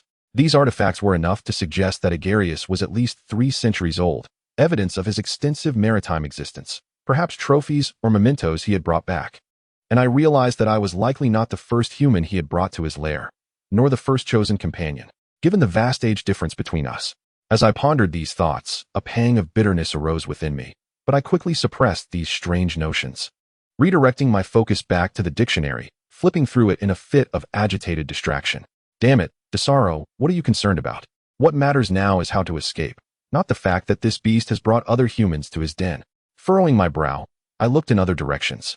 It seemed there were additional entrances deeper within the cave, but just as I prepared to retreat from the small opening, a commotion outside alerted me to Agarius's return. I hastily backed away, but as I stumbled to the edge of the pool, Agarius's figure unexpectedly appeared at the cave entrance, causing me to slip and fall into the water. Cursed luck, I sputtered, choking on water, and as I struggled to surface, I found myself face to face with Agarius, nearly causing me to plunge back in. However, his webbed hands quickly grasped my waist, his tail entwining around my feet, lifting me from the pool and onto solid ground. In the dim light, I could not discern Agarius and Oppos' expression, but the panic from having rifled through his private collection surged within me. I knew he must have noticed my earlier actions, yet I was uncertain whether my intrusion would anger him. As his webbed hand brushed against my neck, I instinctively shuddered, fearing he might choke me. However, he merely held my neck and head, lowering himself to my chest, and began to lick. I stiffly glanced down, realizing that the wound on my chest had reopened due to the sudden movement, blood staining my clothing, yet I remained blissfully unaware. After Agarius and Oppos' tongue traced the injury, he followed the flow of blood, biting through the fabric to reach my abdomen. I instinctively recoiled, gripping his ears to halt his downward advance. Hey, stop licking. I feel much better. Damn it, if this continues, I might react. I gritted my teeth, feeling goosebumps rise where his tongue made contact. Yet my words seemed ineffective. Agarius continued unabated, his slick ears slipping from my grasp as his tongue traced the blood-stained path down my chest, provoking involuntary spasms in my lower abdomen. I tightened my grip on my waistband, acutely aware that being alone with Agarius would inevitably lead to something untoward. But I was not prepared for that now. My body was not ready for this beast's relentless torment. Yet my defenses only seemed to provoke him further. As his webbed hand moved from my neck to my trousers, lifting his gaze to mine, my complexion paled as I stammered, and no, that's not acceptable. What you should take off clothing. Agarius's voice resonated with a commanding tone, each word a low growl, his humid breath washing over me, the intoxicating scent of his desire overwhelming my senses. It's fine, I can keep them on, just wait a moment, they'll dry. I protested loudly, gripping my waistband even tighter. Under any other circumstances, I would have unabashedly bared my body to any other man, but before Agarius, exposing myself felt akin to leaping into shark-infested waters. Take off. Agarius and Oppos' mouth curled into a grin, his tone laden with menace. A chill crept down my spine. I and Oppos, am sorry, but I can't assist with that. His lips pressed against my Adam's apple, fervently grinding and biting, as ravenous as a vampire. His entire body was taut like iron, and I could feel his blood pressure rising rapidly, the blood boiling beneath his skin. His long silvery gray hair cascaded over my face. The intense scent of hormones assaulted my nostrils, leaving me dizzy and panicked, my body trembling with sensitivity. I confessed to myself that I longed for Agars. Yet I would rather die than expose my most secret desires in such a circumstance. When his clawed fingers reached for my underwear, I nearly howled, Agars. Agars. I beg you. For heaven's sake. I am not one of you. I refuse to endure this strange ritual. If you dare to do this to me here, I swear I will loathe you. Let me leave this damned place. No sooner had I spoken than Agars actually halted his advance. His head remained buried in my neck. Inhaling deeply before hoarsely uttering, Desaro. In need. Prove. Prove what? His breath sent shivers down my neck, and I instinctively turned my head, my voice cracking like that of someone on the brink of suffocation. I struggled to free my hands to grasp his winged ears, attempting to lift his face from my neck. Agars abruptly raised his head, our faces nearly touching. I held my breath, staring into his deep-set eyes that burned with an inner flame, blood vessels bursting, almost consuming the whites of his eyes, evidence of his last shred of sanity battling against desire. I found myself momentarily stunned, a slight relief washing over me. Although Agars was in heat, he was not as out of control as those merfolk below. He could still restrain himself. Or, he glanced at the merfolk below, his claw pressing against the nape of my neck, his damp lips brushing my nose. Exhaling with a lust-laden undercurrent, Ewell danger. What was he trying to prove? In an instant, it dawned on me. Agars meant to prove to these merfolk that I belonged to him, lest I fall prey to competitors' desires. He intended to mark me before them through the act of mating, thus eradicating the covetous hearts of the other merfolk. This was utterly dreadful. Surely there had to be another way? I dared not release my grip on Agars and Appos' ears, my voice a frantic jumble. Can't you wait? I glanced at my chest. Fortunately, I noticed that it had indeed split open slightly, fresh blood seeping from the recently healed membrane, clearly a result of his fervent actions. A dark joy swelled within me. I wished for more blood to flow, hoping it would lead him to believe I was on the verge of death. I coughed softly. Negotiating, hey, it hurts terribly here. For the sake of my injury, let me go today. Otherwise, another day I hesitated. Once I've healed, you can prove it to them. The moment those final syllables escaped my lips, my legs felt weak. Agars did not respond. He simply lowered his head to lick my wound, yet I distinctly felt his claw retracting, no longer tearing at my underwear. The air was thick with lewd sounds that stimulated my eardrums, making my brain buzz as if swept away by a seductive melody, igniting a feverish heat within me. My breath quickening uncontrollably. Agars' strong back only heightened my ardor. Heaven knows what a mental trial it is to be in such proximity to the object of one's desires. I forced myself to avert my gaze, not daring to look at the spectacle below, instead focusing on the rocky ceiling above, silently vowing that I would never allow myself to be trapped in such a situation. I refused to be displayed as I united with Agars. God grant me the strength to escape this ordeal. In the midst of my swirling anxiety, Agars suddenly tightened his embrace around my waist. His fishtail arched as he swiftly maneuvered us into the water-filled hollow of the cave, leaping into the depths. In an instant, the sea enveloped me entirely, and I sank rapidly into the depths alongside Agars, plummeting into the unfathomable darkness. I assumed I would drown, having not even the time to hold my breath. Yet strangely, I felt neither suffocation nor discomfort from the water.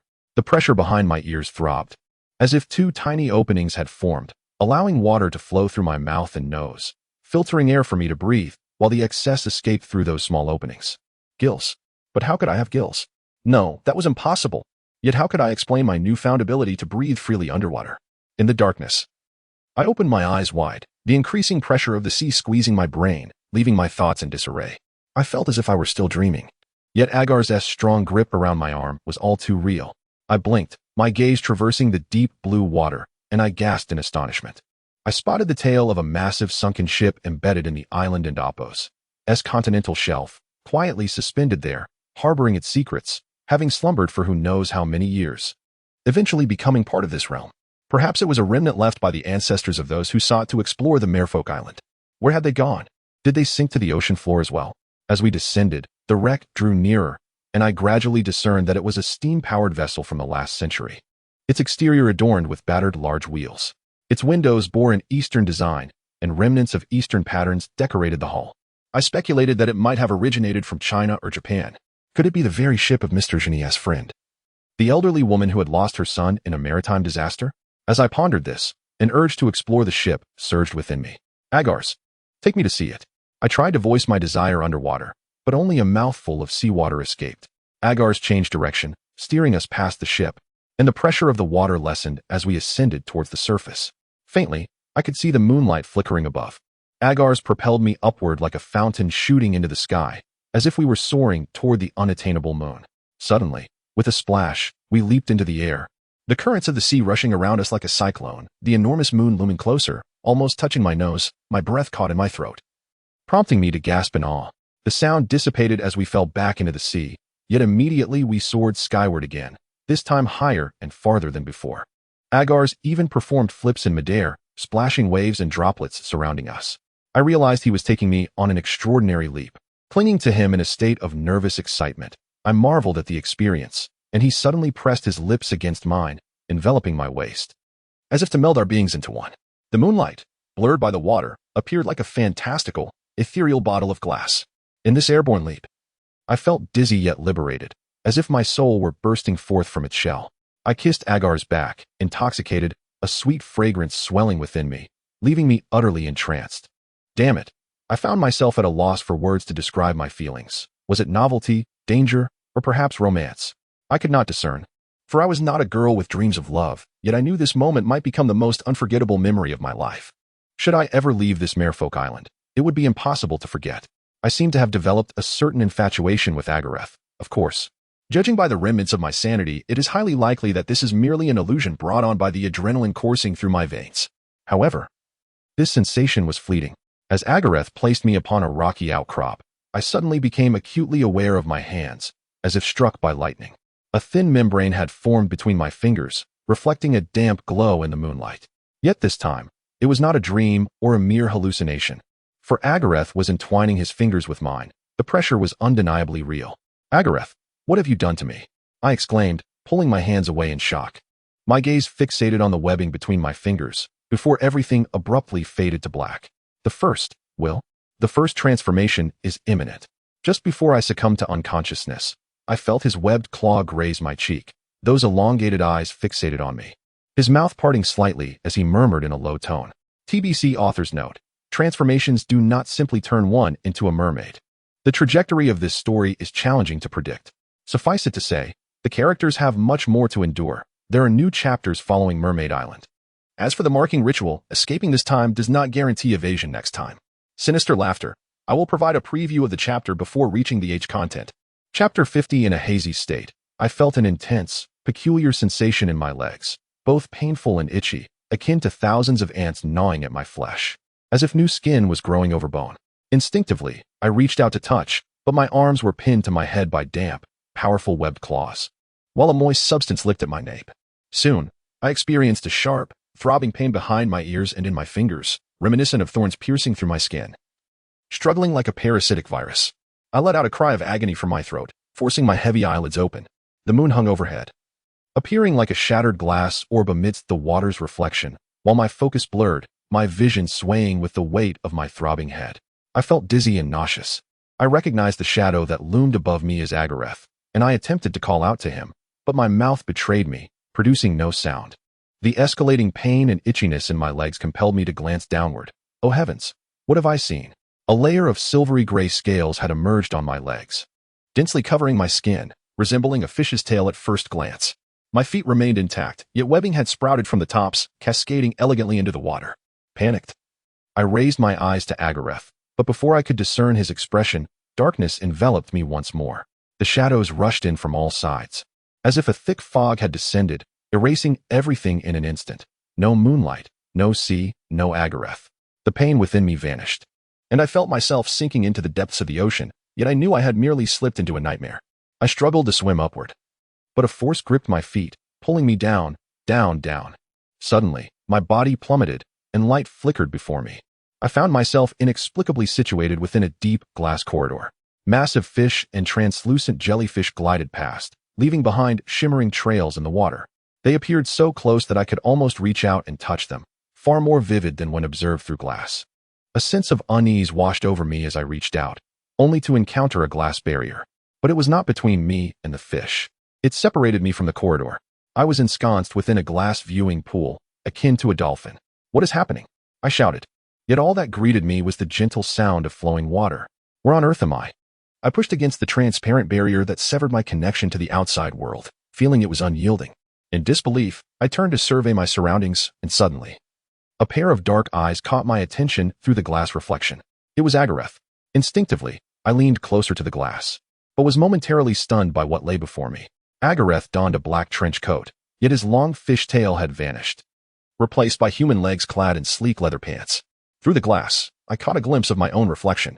My legs were enveloped in a long, silvery gray tail, the fan-like fin gently undulating with the water's current. I looked up in disbelief, and he furrowed his brow, gazing intently at me with his palm pressed against the glass, as if yearning to touch me. His fingertips turned pale, veins bulging, before he slowly clenched his fist and struck the glass with force. With a crack, several fissures spread across the surface, and the glass shattered with a resounding crash, plunging my world back into darkness. I strained to reach out, splaying my fingers, but grasped only air. A sudden wave of panic jolted me awake, and as consciousness returned to my body, I bolted upright to examine my legs. Thank goodness. Nothing had changed. My legs had not transformed into a tail. They remained perfectly intact, my skin as smooth and human as before, devoid of any scales. I quickly inspected my hands, confirming there was no webbing between my fingers, and exhaled a sigh of relief. I thoroughly examined my legs, akin to a patient who narrowly escaped amputation, and kissed my knees with trembling excitement, cold sweat trickling down my brow. Thank heavens, my body had not undergone any bizarre transformations. What on earth had transpired? My thoughts spiraled in confusion as I endeavored to recall the surreal events, glancing around to find myself once again in Agareth's lair. Perhaps I had never truly left this place, and had been ensnared in an illusory dream since the peculiar mermaid ritual began. Rubbing my temples, I remained uncertain. For the exhilaration of leaping through the ocean with Agareth and the agony of my body undergoing mermaid-like transformations felt too tangible.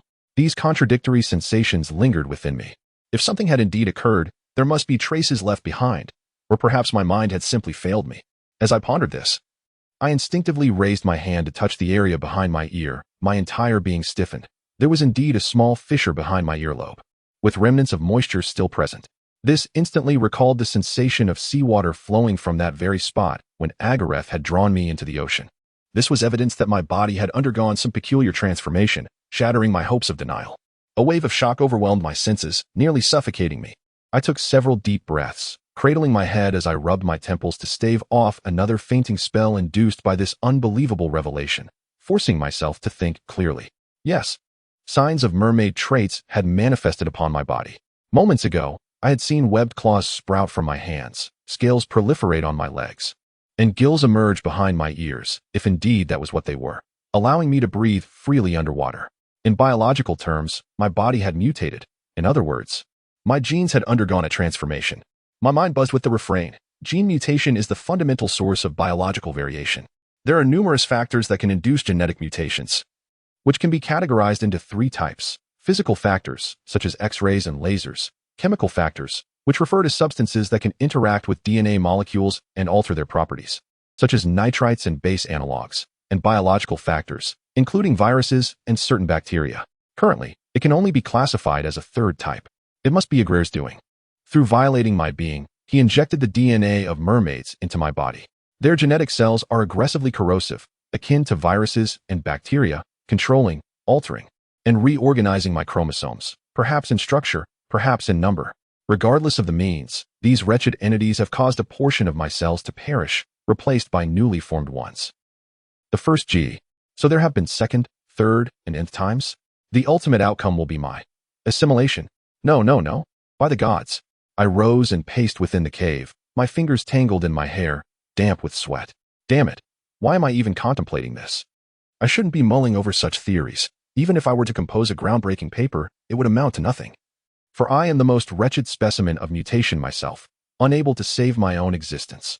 I refuse to become a mermaid, forever trapped on this island. I yearn to return to my school and be reunited with my parents to live a proper life. Calm down, Desaro. The only way to halt the mutation is to inject a serum that can suppress the mermaid cells. I must leave this place immediately, as far away as possible, to avoid any further contact with Agraire's. I still have a chance to restore my body. Perhaps Rafa and the others possess a serpent venom serum. I am uncertain if it will be effective, but it is worth attempting. With this thought, I miraculously calmed down. For I knew all too well that panic would serve no purpose. The only one who could save me was myself. I cautiously approached the cave entrance, peering out at the sea, and found no sign of Agraire's nearby. He might be hunting at the ocean's depths or resolving conflicts within his kin. Regardless, The absence of his presence instilled in me a newfound confidence to escape. Turning back to the chamber housing Agraire's collection, I gathered several essentials for survival in the jungle. And fortunately, they were nearly all present. A somewhat dull dagger, a telescope, an ancient compass, an iron anchor that could serve as a weapon, an unopened bottle of disinfectant alcohol, a flint, and various odds and ends. I swiftly wrapped them in a piece of fabric resembling a sailcloth and tore several strips to bind around my body, fastening them with the only belt that Agraire's had not torn asunder. I surveyed my full gear, resembling a Robinson Crusoe trapped by Friday. Now, the most crucial step. This will determine whether I can escape this cave. I crouched down, steeling myself, and plunged my head into the waterhole where Agraire's had previously led me. After confirming I could breathe easily, I leapt into the depths. In that moment, a pang of reluctance surged within me, swiftly washed away by the encroaching seawater. Instinctively, I swam deeper, like a nimble fish, moving with a speed unattainable by humans, navigating through the water towards the light, and in an instant, I burst through the surface. Wiping the droplets from my face, I discovered I had arrived at a low shoreline, land within reach, and hurriedly clambered ashore, drawing my iron anchor and remaining vigilant for any predators that might lurk nearby before darting into the jungle. I must find a tall tree to climb and observe where Rafa and the others, as well as our previously docked vessel, might be. However, just as I prepared to ascend a nearby tree, a low rumble echoed from a distance, sending a shiver down my spine. Without needing to look back, I knew it was Agraire's pursuing me. Instinctively, I rolled into the underbrush and felt the damp earth beneath me. An idea struck me. I grabbed handfuls of mud and smeared them over my scent glands, my neck, armpits, and even my undergarments. How long had it been since Agraire's mentioned that he relied on scent to locate me within a certain distance? The olfactory prowess of mermaids might surpass even that of sharks, and my scent was likely particularly potent to him, just as his exotic aroma was to me. I lay concealed in the shadows, anxiously watching the shoreline, and indeed, a long shadow surfaced in the water, gliding with a lengthy tail into the nearby thicket. He surveyed his surroundings, and it was evident that the mud on my body served as an effective camouflage. He could not find me. In an instant, a furious roar reverberated around me, chilling me to the bone, compelling me to stifle my breath, afraid even to exhale. To be continued. Author's note. I see many readers are eagerly awaiting Desaro to act more decisively, but I will maintain this slow-burning pace. I do not write hurried, formulaic romances, as that would feel peculiar to me. While I understand the appeal of Agraire's, consider all that Desaro has endured. Falling for Agraire's so quickly would be rather hasty. Wood and Oppos, Tiet? They are both male and of different species. After all, it and Oppos, it's not as though they met just a month ago. Romance doesn't unfold that swiftly. Enjoy your reading. Chapter 51. Desaro. Desaro. Agraire's roared my name, his voice booming like thunder, each utterance sweeping through the surroundings like a tempest, causing even the leaves beside me to tremble. Perhaps realizing that his roars would only drive me further away, he suddenly fell silent, arching his powerful neck. His elongated eyes narrowed as if he were meticulously sniffing every nuance of scent in the wind, attempting to discern my direction. I lay there, utterly tense, wishing fervently to bury myself in the mud. I could not ascertain whether he would catch my scent. It was only a matter of time. I hoped for a stroke of good fortune. One could only imagine Agraire's fury. He might have merely gone hunting or attended to urgent matters in the sea, only to return to find me gone, along with his belongings. If he were to capture me, one could easily predict the punishment he would inflict. I could not allow any further physical contact between us. At that moment, a sharp pain pierced my ankle, and glancing down, I was horrified to see 3 long leeches attempting to burrow into my calf, one already halfway embedded in my flesh. The agony was akin to a dagger piercing my skin. I wanted nothing more than to jump up and rid myself of these revolting creatures. But reason and experience held me back. If I moved now, even the slightest motion, Agraire's would surely detect me, and leeches require specific methods for removal. Even if I jumped up, it would yield no substantial result. I covered my mouth and nose, enduring the pain without moving, my focus entirely on Agraire's, who turned to sniff the ocean breeze, seemingly unable to discern my scent. His rocky chest heaved with agitation, and suddenly he arched his back, his long tail sweeping violently against a tree, snapping it in two with a resounding crack. The sharp fin of his tail sliced through the air, narrowly missing my head and embedding itself deeply into the ground, causing me to shiver with fear. Heaven help me, may he not discover my presence. I buried my face in my arms, suppressing my trembling breath. Yet, the air was filled with Agraire's and Oppos' deep, gravelly call. Desaro, you leave me. You will need me. You cannot leave. You will undergo a transformation. You will require me. I and Apos. Am sorry, but I can and Apos. To assist with that. Oh no. What is wrong with my body? I pulled my fingers away and bit down hard on my arm, curling up to resist this abnormal physiological impulse. Yet, the surging lust within me felt as if it were rapidly expanding beneath my skin, making me feel as though my body was in a fervent state of development, akin to a ripe fruit, waiting to be plucked by Agarius. I felt thoroughly ripe, and if he were to arrive even a moment later, I feared I might burst. My body craved his arrival with reckless abandon, while my reason desperately wished otherwise. Just as I was caught in this excruciating struggle, I suddenly heard voices approaching, several people engaged in conversation. In an instant, a jolt of fear surged through me. The terror of being discovered in such a vulnerable state ignited a fleeting strength within me. I sprang up and scrambled to hide beneath the shadow of a large tree. The author wishes to express, this is Little Sasa and Amp, Apos, S. First Heat. Chapter 52. Are you certain someone was here just now? Yes, Colonel, I heard voices. It seemed to be Desaro. My nerves tensed, for those were the voices of Rhine and Sakalar. Crouching in the shadows, my back pressed tightly against the tree. I peeked out and saw them near a cluster of stone pillars, barely 10 meters away. If they ventured any closer, they would hear my labored breaths that I could not suppress. I tightly covered my mouth and nose, daring not to move, my heartbeat thundering in my ears, and my body trembled with an intense restlessness. I could only hope they would not detect even the slightest sound.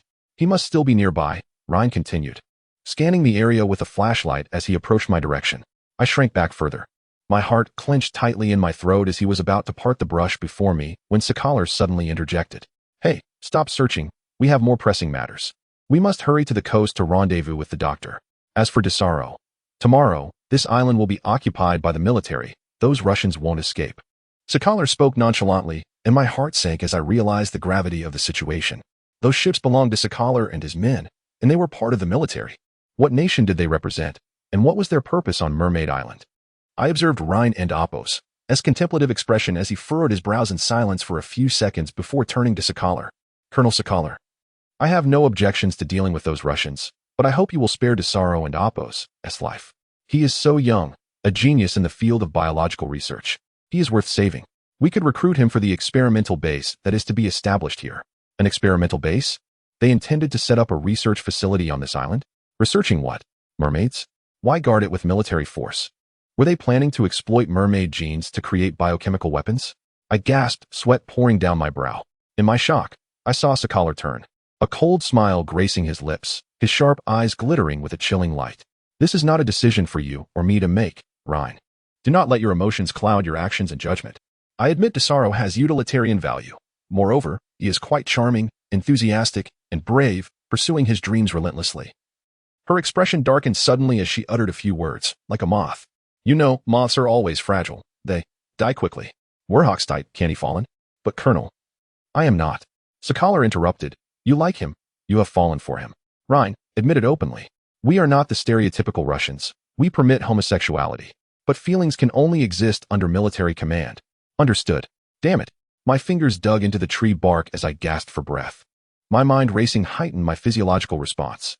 I was certain Sakalar's previous words contained a phrase in a language other than English, one I could not comprehend. But I recognized it as German.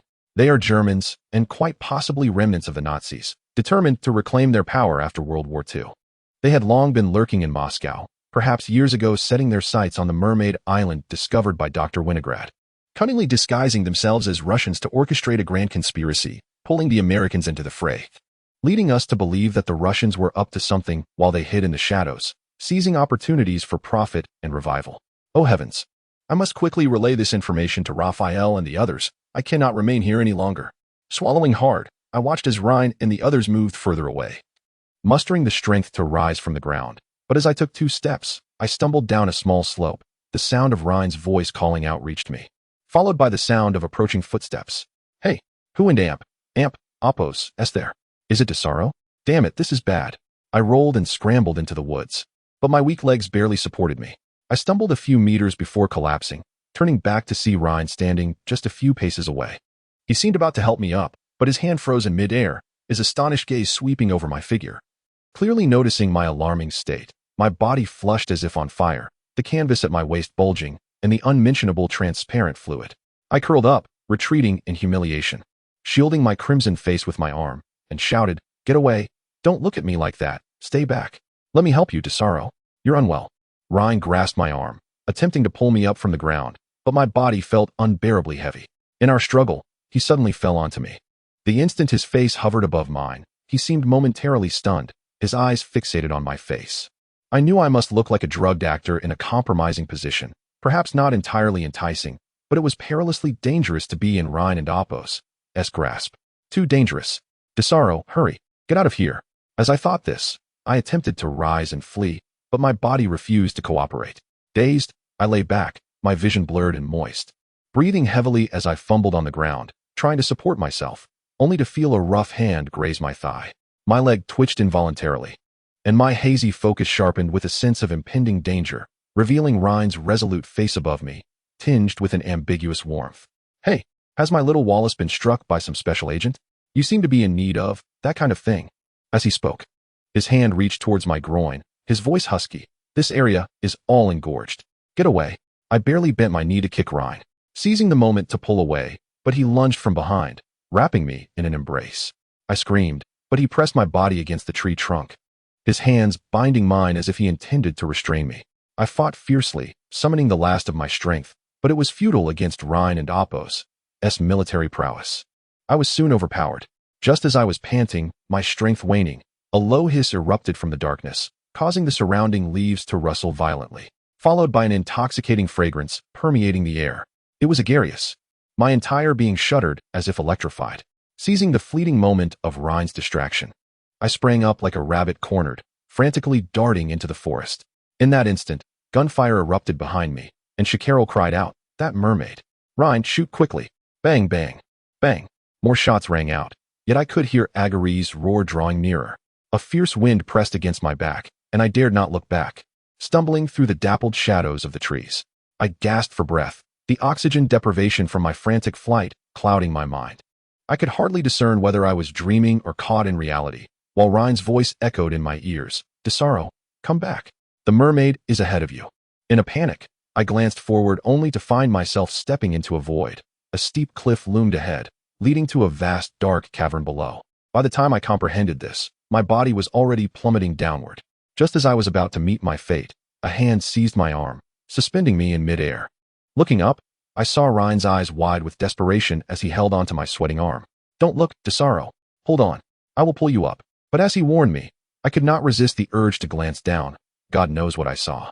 There lay Henry, his eyes wide and vacant, sprawled naked on a rock, his limbs pinned by several pale, clawed hands. Strong male mermaids held him down, one of them viciously thrusting against him.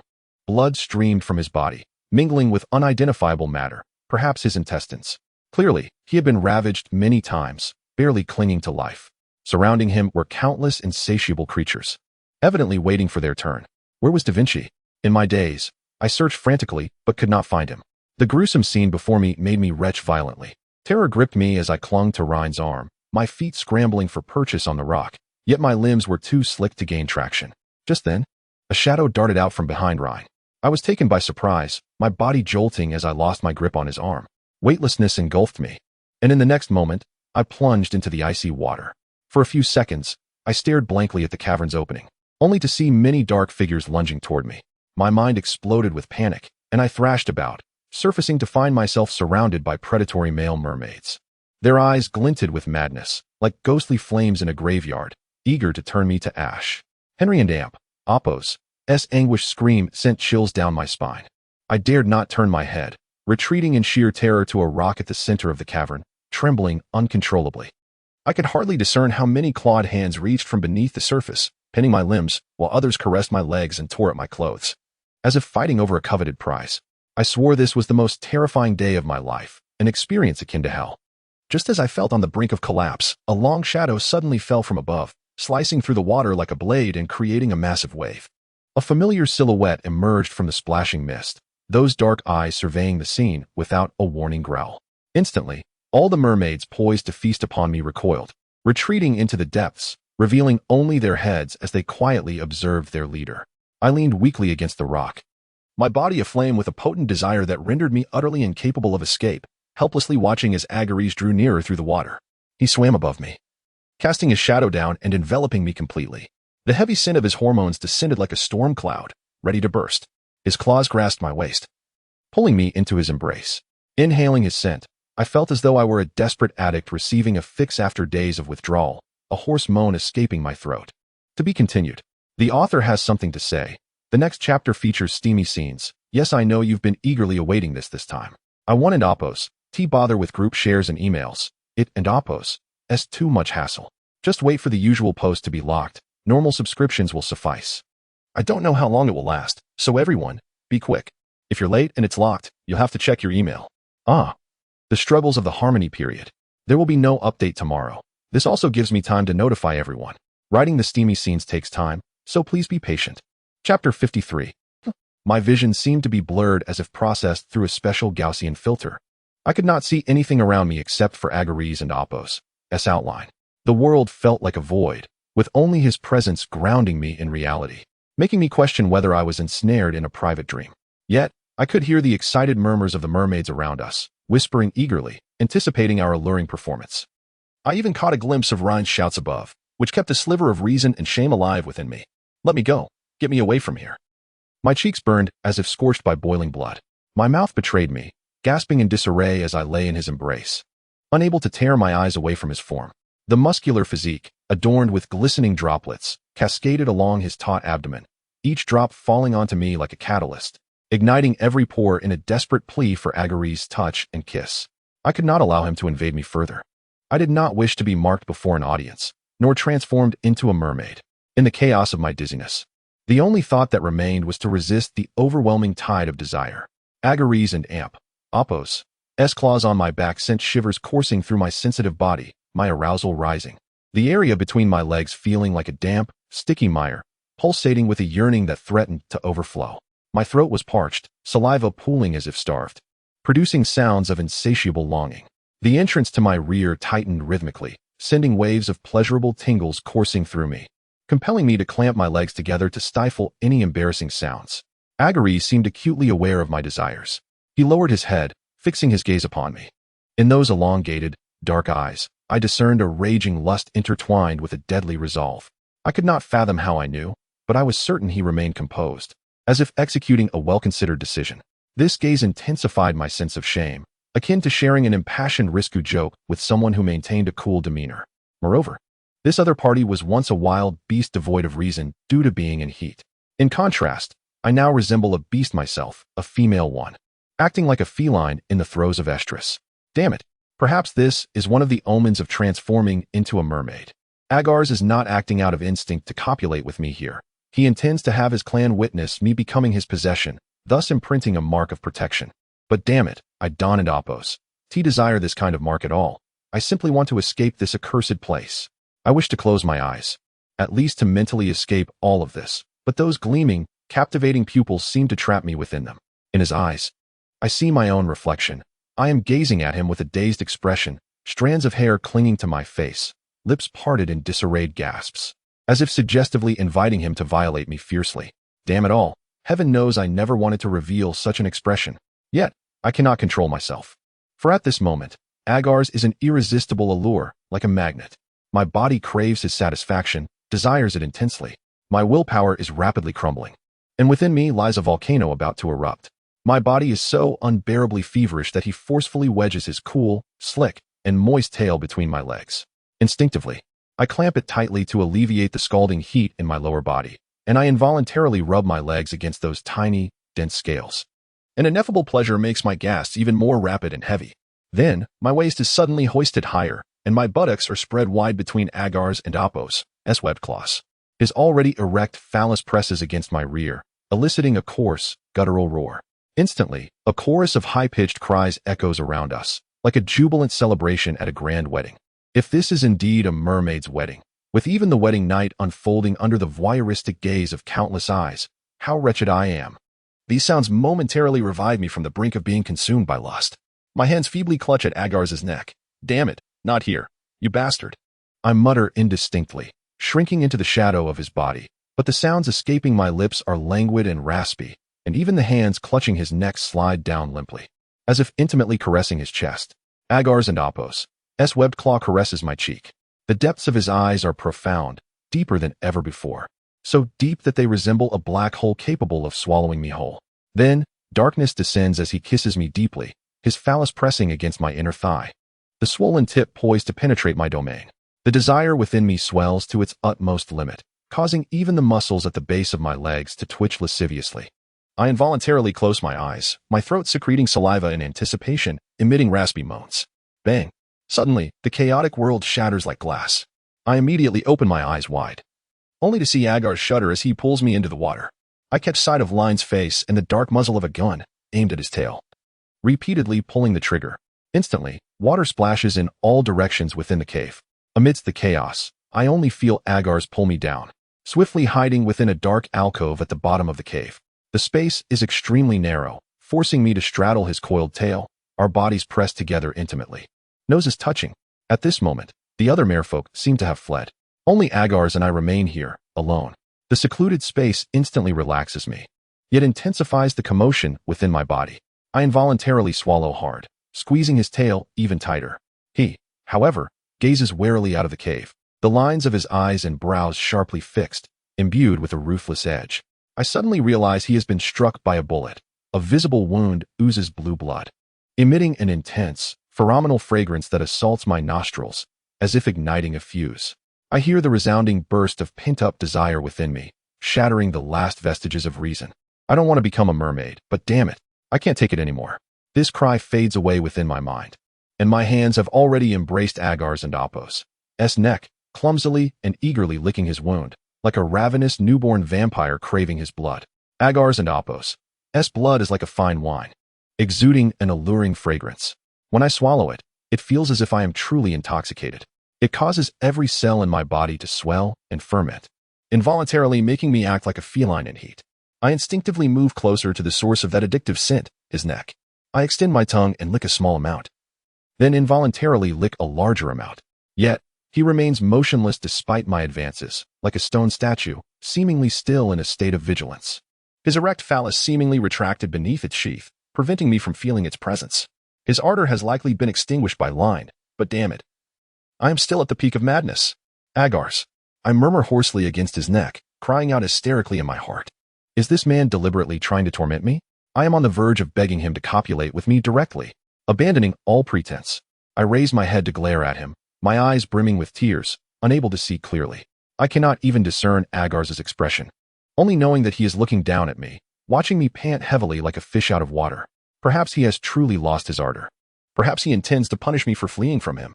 Or perhaps he is simply waiting for me to actively cater to him. But to hell with whatever is going through his fish-brain mind. I only know that I am on the verge of collapse.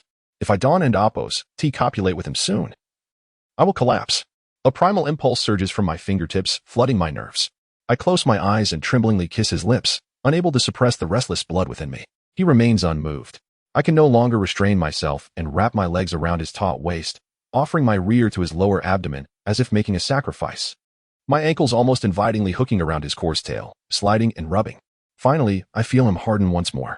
Agar's, copulate with me, I say with closed eyes. Nuzzling his face like a tamed kitten, my voice filled with tears. In fact, I am on the verge of crying from the torment of lust. I choke back a sob. I want an Apos' run away anymore. Have mercy on me, just damn it. Take me quickly, fuck me to death. The instant my words are spoken, Agar's and Apos' body moves abruptly. His heavy frame collapses upon me like a crumbling mountain, pinning me against the rock wall behind me. His webbed claws caress my legs from below, finally cupping my buttocks and hoisting me high out of the water. I lean back against the rock wall, losing my balance.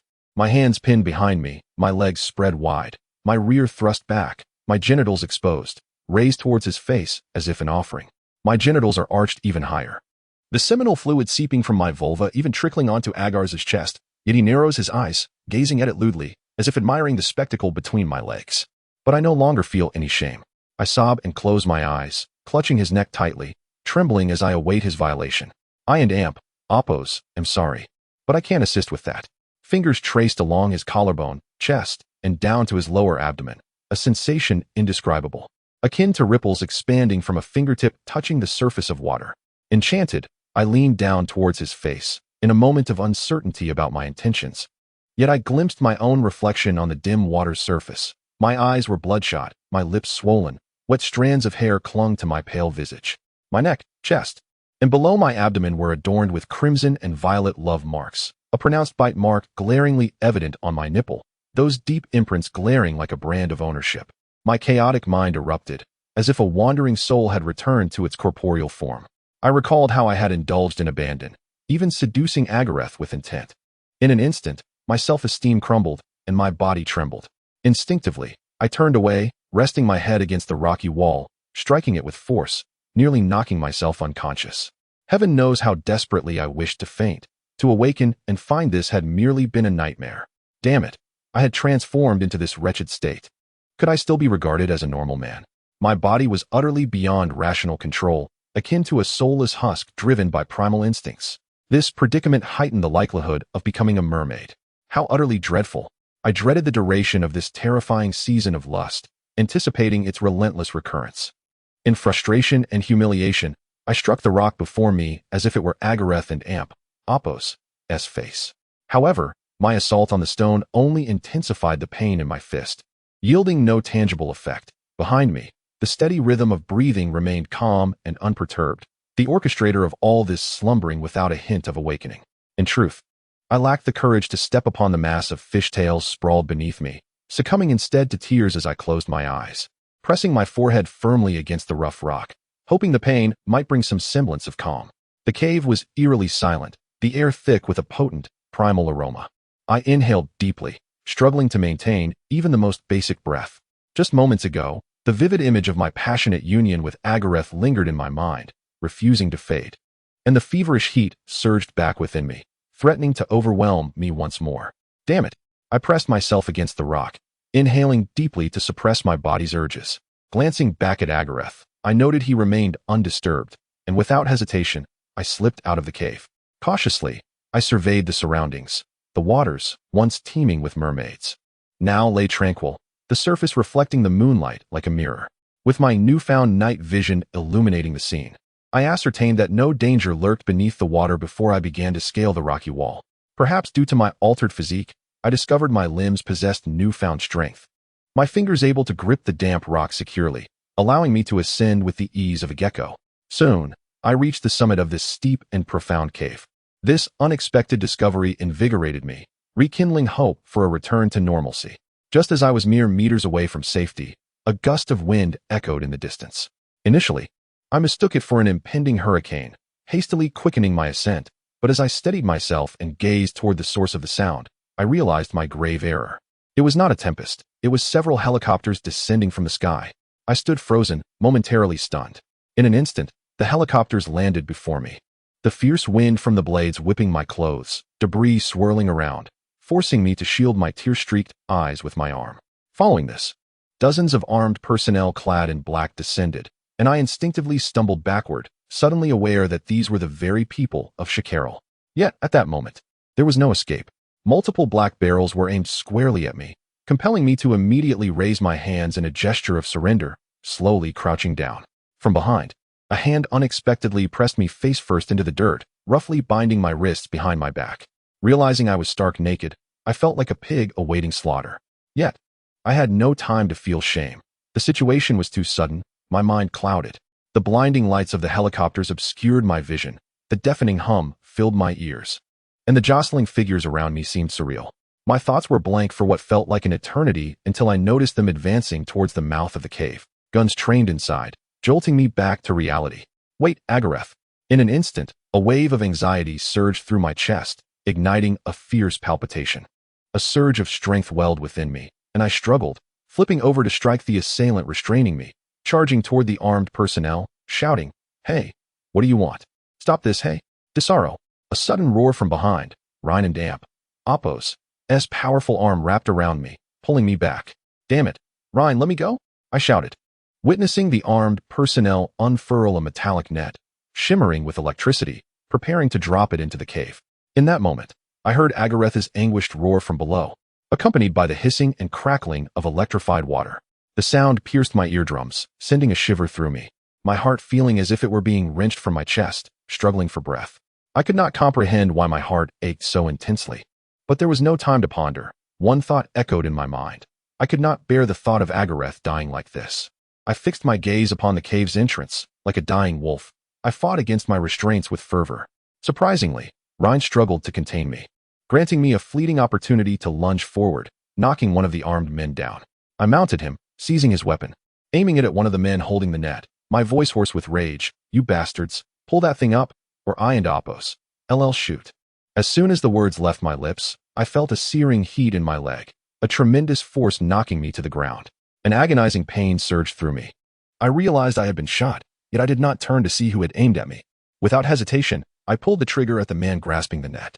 The bullet discharged, the recoil sending me crashing to the ground, arms gripping me from behind, pinning me down, my knees pressing into my spine, rendering me immobile. My cries stifled in my throat, escaping only as muffled groans.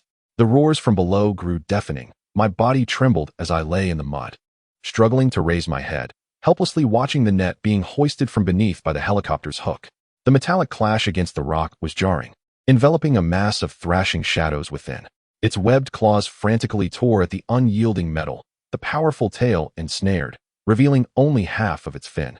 Through the mottled mesh, I glimpsed Agareth's furious visage, his dark, narrow eyes fixated on me, seemingly bleeding. Damn it, where are these Nazis taking him? I clenched my teeth, attempting to shout Agareth's name, but only fragmented syllables escaped my throat. My fists were tightly balled as I struggled to rise and take action. Yet the weight on my back felt as if it would shatter my spine. I longed to gaze into his eyes, but my vision suddenly blurred. I could only watch the metallic net tighten around me, lifted by a helicopter as it flew away in another direction, ultimately disappearing from sight. Hot liquid seemed to flow silently down my cheek. I blinked and found not a single tear. Yet the deep, visceral pain in my chest was all too real, leaving me gasping for breath, sprawled in the mud like a dying fish. TBC, the author wishes to say. From here, the story enters another phase. Desaro will gradually become aware of his true feelings and embark on a rescue mission to save his beloved under the control of the military forces attempting to invade Mermaid Island. The image of the studious student will undergo significant transformation. Oh, and he must also grapple with the troubling mutations in his body. What a predicament. Chapter 55. Infringement. Chapter 5, 5123. It is shameful to steal romance literature. Desaro, get up. Amid the whirring sound of the propellers, a voice called out, and I felt the knee that had been pressing down on me withdraw. A hand dragged me up from the ground. Without a doubt, I knew it was Rhine, that Nazi lackey who had restrained me. In an instant, I summoned immense strength, leaping up to slam into him, my fist swinging toward his face. However, he seemed to have anticipated my move, deftly sidestepping my blow. My fist grazed his nose as he seized my arm, pulling me forward, and in a swift motion, he executed a perfect hold on me. At the same time, a dull pain struck the back of my neck. Before I could react, I collapsed, stars dancing before my eyes. I shook my head, attempting to rise, but my mind was foggy, and the world spun around me. Within the blink of an eye, I heard the sound of strong tape sealing my hands and feet, and a large coat was thrown over me, plunging my vision into darkness. To prevent myself from fainting and becoming an easy target, I bit down hard on my tongue, the unexpected sharp pain jolting me awake. Thank heavens I didn't and amp. Oppos, sever my tongue, for I realized my canine teeth had become remarkably sharp. I felt blood trickling from my lips, my tongue numb and devoid of sensation. Thank goodness, thanks to Agareth, I might soon become mute. Damn, what a stroke of bad luck. I struggled between the haze of pain and clarity. Soon, my body was lifted, carried by strong arms, and I was placed onto a stretcher, tightly bound with straps. Ascending with the swirling winds around me, my heart pounded as if suspended in midair, my hands and feet drenched in sweat. Akin to a person with acrophobia embarking on their first helicopter ride. Though I wasn't really riding, I felt like livestock, treated as mere cargo. It was an uncomfortable sensation, as if I were trapped in a cavern filled with unknown darkness. I had no control over my impending fate or direction, unaware of my friends and Agareth's whereabouts, and unable to ascertain whether I held any value to these Nazis. Even if I did, would I have any chance of turning the tide under their military and Oppos' grip? May the heavens bless me. I wanted to pray to God, but I had no faith in Christianity, fully aware that he had no time for an atheist like me. I had to face reality. I was in a truly isolated state, a hostage on a distant ancient island, held by remnants of Nazis attempting to seize it. In an instant, despair washed over me, but I quickly suppressed those thoughts that threatened to drag me down. I took several deep breaths, closed my eyes, and forced myself to maintain a sliver of Desaro-like optimism. spitting out the blood in my mouth. Hey, Desaro. Don't be so hasty as to slap yourself to death. At least you're still alive, aren't you? Those merfolk are formidable creatures. Perhaps they could unleash the fury of nature upon these nefarious scoundrels. Encouraged by this thought, I felt a flicker of hope rise within me. Moreover, my body was undergoing changes that were enhancing my physical capabilities, though potentially bringing unforeseen dangers. Yet this had now become my most advantageous condition. Oh, what a twist of fate. As I pondered these thoughts, the helicopter slowly descended, soon landing with a resounding thud on a metal surface. The garment covering my head was roughly torn away, allowing me to see where I was. I had arrived on the warships moored by the Nazis on the coast. After being escorted by several armed personnel, I noticed their vessels, 4 in total, connected by metal plates, resembling a small hydroelectric station. But I was all too aware that this was the experimental base mentioned in Rhine and Shakarel's conversation. They would use this as their core to land on the island and expand their invasion, much like Germany's Naval Z plan during World War II. Albeit that plan had ultimately faltered. I hoped they would meet the same defeat here as they did during the war. But the irony was that while the Normandy invasion had powerful allies, at this moment, I was merely a lone Russian, a biology student who could only talk a good game. Hey, where are you taking me? What about the mermaid you captured? I spat out the remnants of blood in my mouth, glaring fiercely at the man escorting me on the right.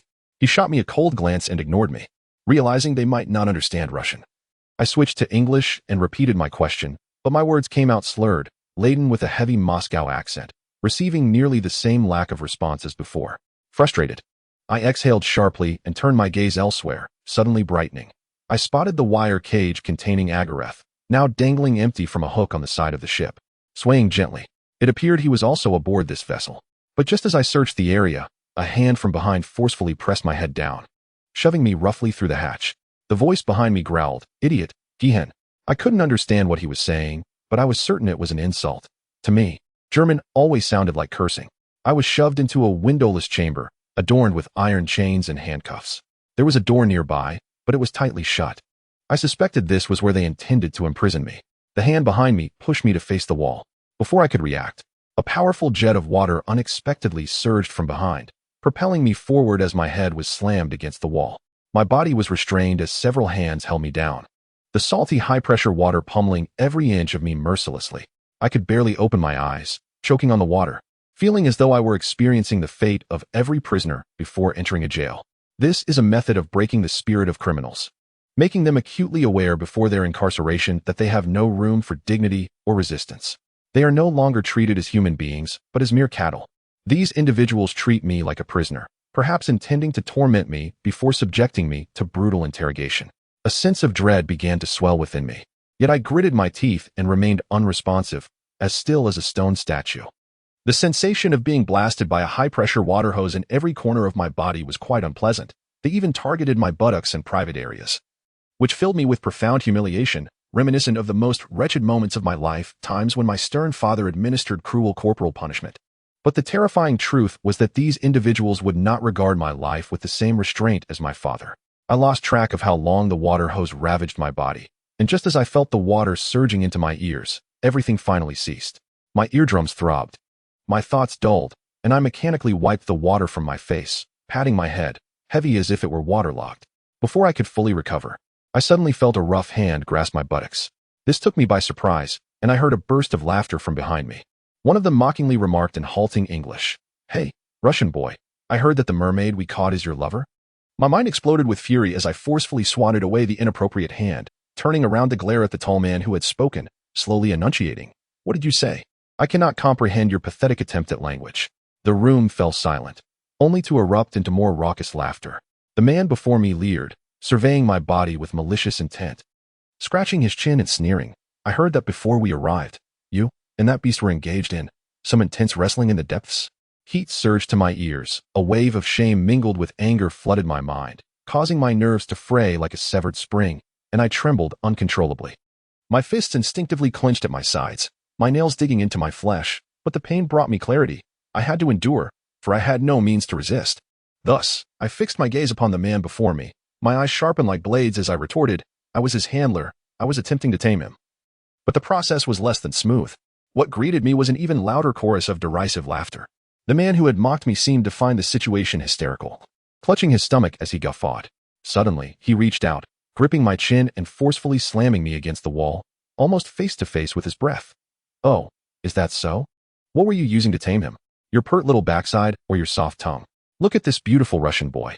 All delicate skin and flesh. I could hear nothing clearly, see nothing clearly. All I knew was that the seething rage had pierced through my skull.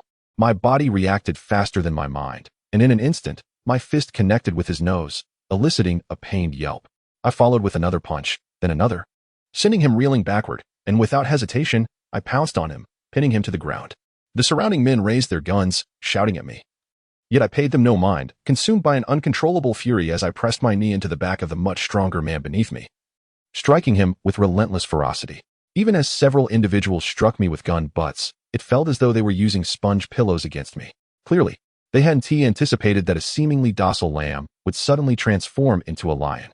In truth, I hadn't realized either just how much power my anger could unleash under such circumstances. I surrendered to the violent impulses surging through my blood, engaging fiercely with those who charged at me, leaving a trail of blood in our wake. Ultimately, after I had felled several of them, a circle formed around me as they all pointed their guns in my direction. Gasping for breath, I lay on the ground, wiping the blood streaming from my head and nose, prowling like a true beast among the stunned onlookers. Their expressions were no longer filled with disdain, but rather astonishment, which brought me some satisfaction. Yet, I was painfully aware that they intended to execute me on the spot.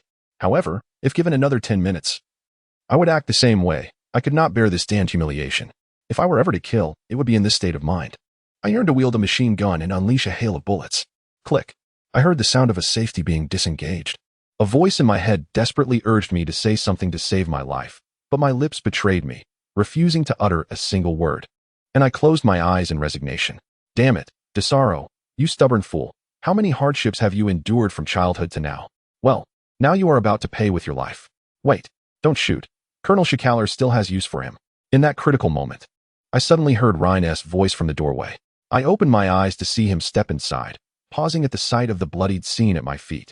He glanced at the unfortunate soul lying nearby, with a broken nose and scattered teeth, incredulously looking up at me, clearly questioning, "Did you do this?" I stood up, shrugged my shoulders, half closing my eyes in a provocative manner as I wiped the blood dripping from my chin. But then, my peripheral vision caught sight of something unsettling. Transparent membranes were beginning to form between my index and middle fingers, and the veins on the back of my hand were bulging. This made me shudder, and I quickly lowered my hand, discreetly clasping it together. What, do I still have some value? Ryan, my dear Minner, I scoffed, attempting to maintain composure as I met his gaze, masking the rising panic within. I had no idea if this transformation would escalate immediately. I couldn't and oppose, to be sure whether my legs would suddenly morph into a fishtail or if that damned, mortifying mating season would return. No, heavens please, not again. Bring him here, quickly. At that moment, a sharp female voice sliced through the oppressive silence of the room, emanating from Ryan's communicator. This successfully diverted Ryan's complex gaze, fraught with unidentifiable emotions, from me. He gestured for the others to lower their weapons and handed me a garment to cover myself, allowing me to finally avoid the humiliation of standing exposed. He escorted me toward the far end of the ship, descending the staircase to the lower hold. I felt as though I had stepped into a heavily guarded underground prison. Oh heavens, what did I see? The glass water tanks on either side were covered with metal grates, and through the narrow, dense gaps, I discovered they housed isolated merfolk. I stared in disbelief, feeling a chill run through me. Among them were both females and males, all pressing their heads against the glass, gazing out with despair and terror. Their eyes constricted my throat, leaving me breathless. Yet, I noted with dread that Agaris was nowhere to be found. Where is he? As I was engulfed in confusion, Ryan guided me to the end of the hold, where Schikaler stood before me, a sealed door behind her, marked with several deep impact marks. Her hands even stained with blue blood. My heart constricted with sudden anxiety. You are fortunate, Desaro. Schikaler's crimson lips curled into her signature, sinister smile, exuding a nauseating charm. You will have a chance to survive, not due to the Rhine's pleas on your behalf, but because of the mermaid in the chamber behind me. I have just discovered it to be the leader of this mermaid island. Look at these pitiful little creatures around you. They have come to save him. She paused, her gaze softening with a hypocritical warmth directed at me. Little genius, we need his genes, but unfortunately, no one else can approach him to pierce his skin with a syringe. Only you, Colonel. Ryan interrupted.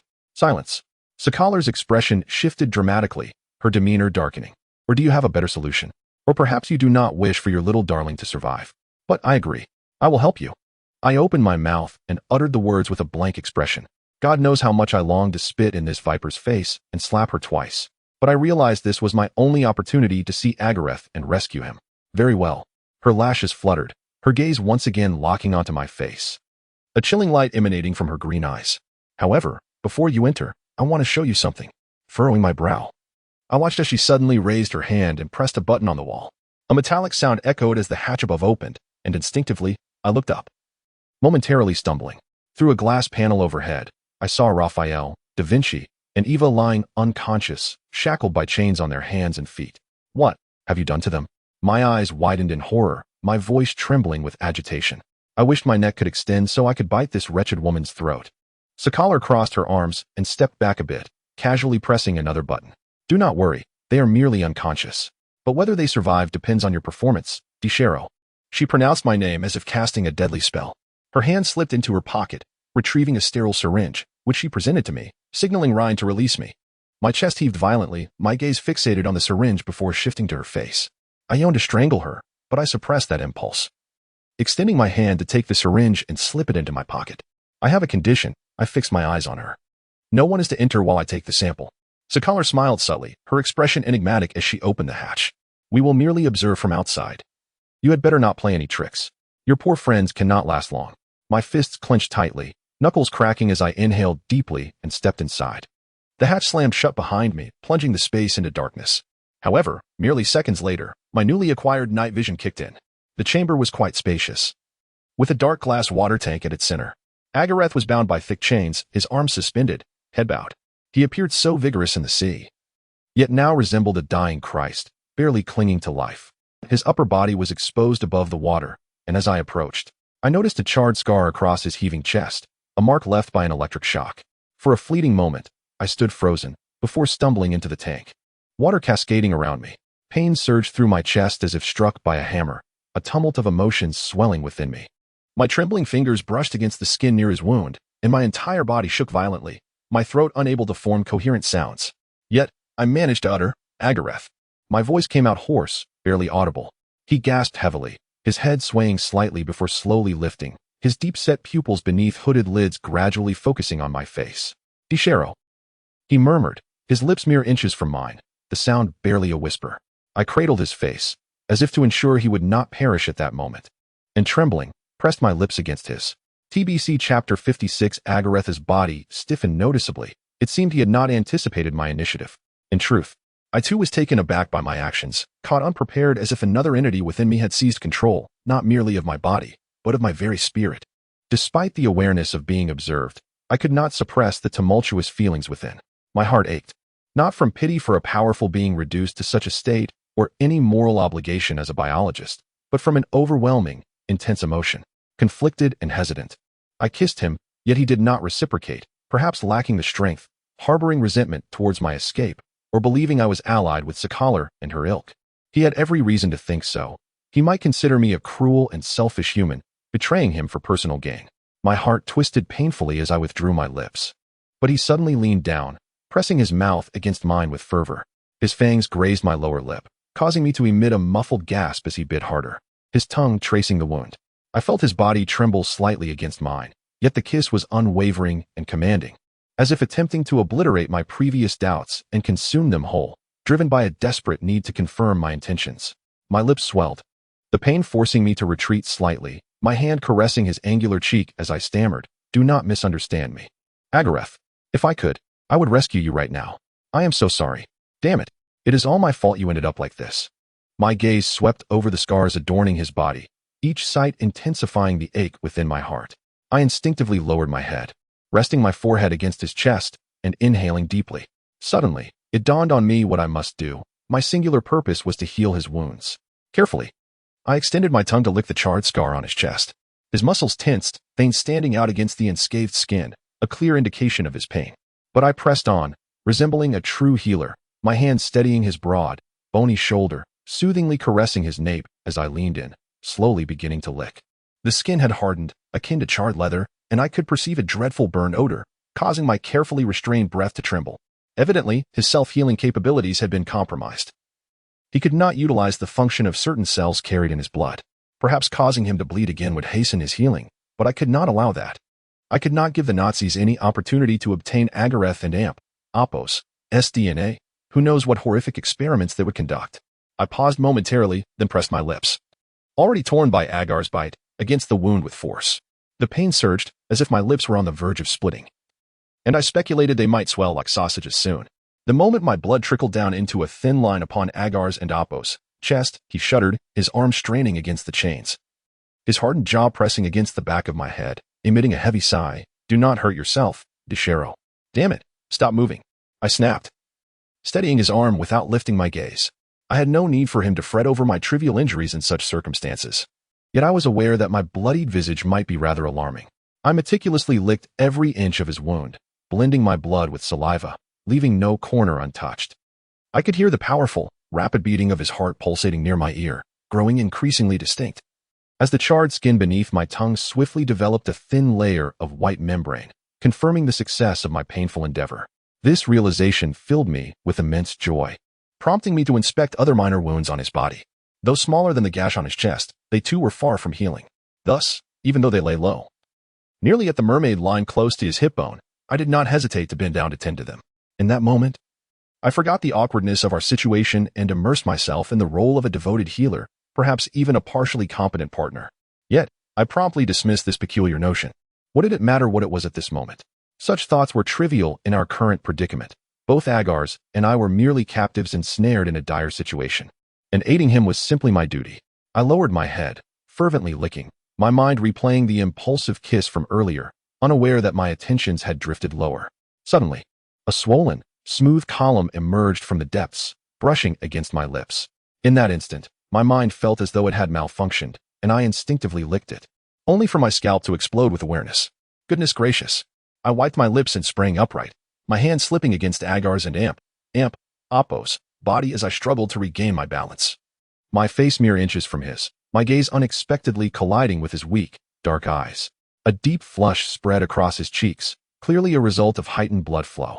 If one could call it excitement, he was indeed somewhat aroused by my actions, despite his apparent struggle to keep his eyes open.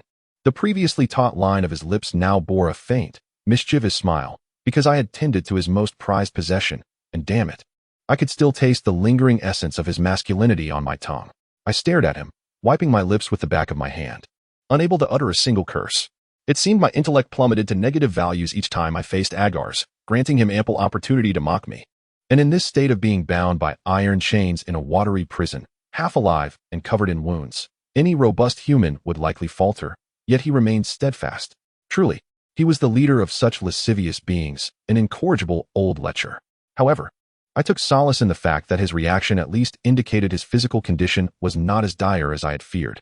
My ears burned with heat, my face ablaze. I feigned ignorance of the ordeal and cupped water to cleanse the blood from my lips. Yet my gaze could not ignore the awkwardly erect object resembling some aquatic flora, causing me to choke on a few mouthfuls of water. Desaro. Agar's fixed his gaze upon me, his voice weak and hoarse, his eyes locked onto mine, as if imploring my assistance to resolve his predicament.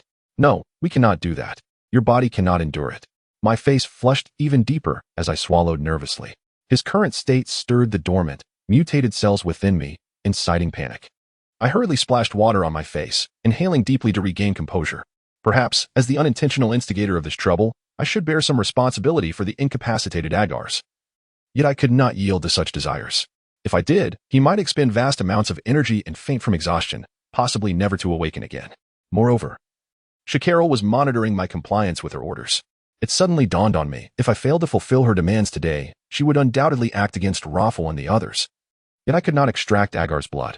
I warily surveyed our surroundings, inching closer to Agar's to conceal my actions. I retrieved a syringe from my pocket, feigning an attempt to inject it into Agar's and Appos' arm. With a flick of my wrist, I positioned the syringe at just the right angle against my skin, allowing it to pierce my own vein perfectly. Desaro. Agar's whispered near my ear, breathing heavily. He bit my earlobe as if to punish and chastise me for my actions. I disregarded him and swiftly filled the syringe with my blood. I noticed its hue, a deep purple, a mix of red and blue, indicating the most evident sign of mutation. If left unchecked, my blood would eventually shift to the same blue as Agar's, though the color of my blood starkly contrasted with Agar's. Shakara and her cohorts had not thoroughly studied him, and I had already observed that Agar's blood rapidly coagulated into a fossil-like solid upon exposure to air. Thus, unless extracted from within his body, it could not be analyzed. This was why Shakarel and Apos' group could not definitively ascertain that the blue liquid was indeed his blood, necessitating my direct extraction from Agar's. Therefore, I could easily deceive them with my uniquely colored blood. Biologically speaking, I was neither fully human nor mermaid, but a mutated species straddling the line between the two.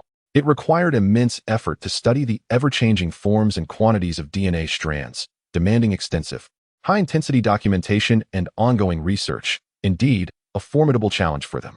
I couldn't help but chuckle softly as I stowed the syringe in a sterile bag, raising it to show that I had fulfilled their requirements, murmuring, "I will take care of myself, Agar's. Tell me, is there a more powerful entity on the island that can rescue you?" As I posed this question, a flash of realization struck me, recalling the red-eyed, lizard-like creature. I raised my gaze to Agar's, poised to inquire, but he seemed to anticipate my question, narrowing his eyes and uttering a series of peculiar syllables. "Na, ka, Mia?" "You returned to that, I understand." I nodded in comprehension. I needed to devise a way to lower Shakarel's suspicions, gain some degree of freedom, and return to the location where I had encountered that beast, to inform it of Agar's and the merfolk's plight. Although I could not be certain it could contend with real weapons, it would undoubtedly be a formidable ally. Lost in thought, a sharp voice suddenly pierced the silence of the cabin, interrupting my contemplation. "Desaro, hurry and bring the blood. Do you wish to linger there with your lover? How detestable. That wretched woman." I clenched my fists and caressed Agar's chest, hoping to ascertain that no wounds had been overlooked.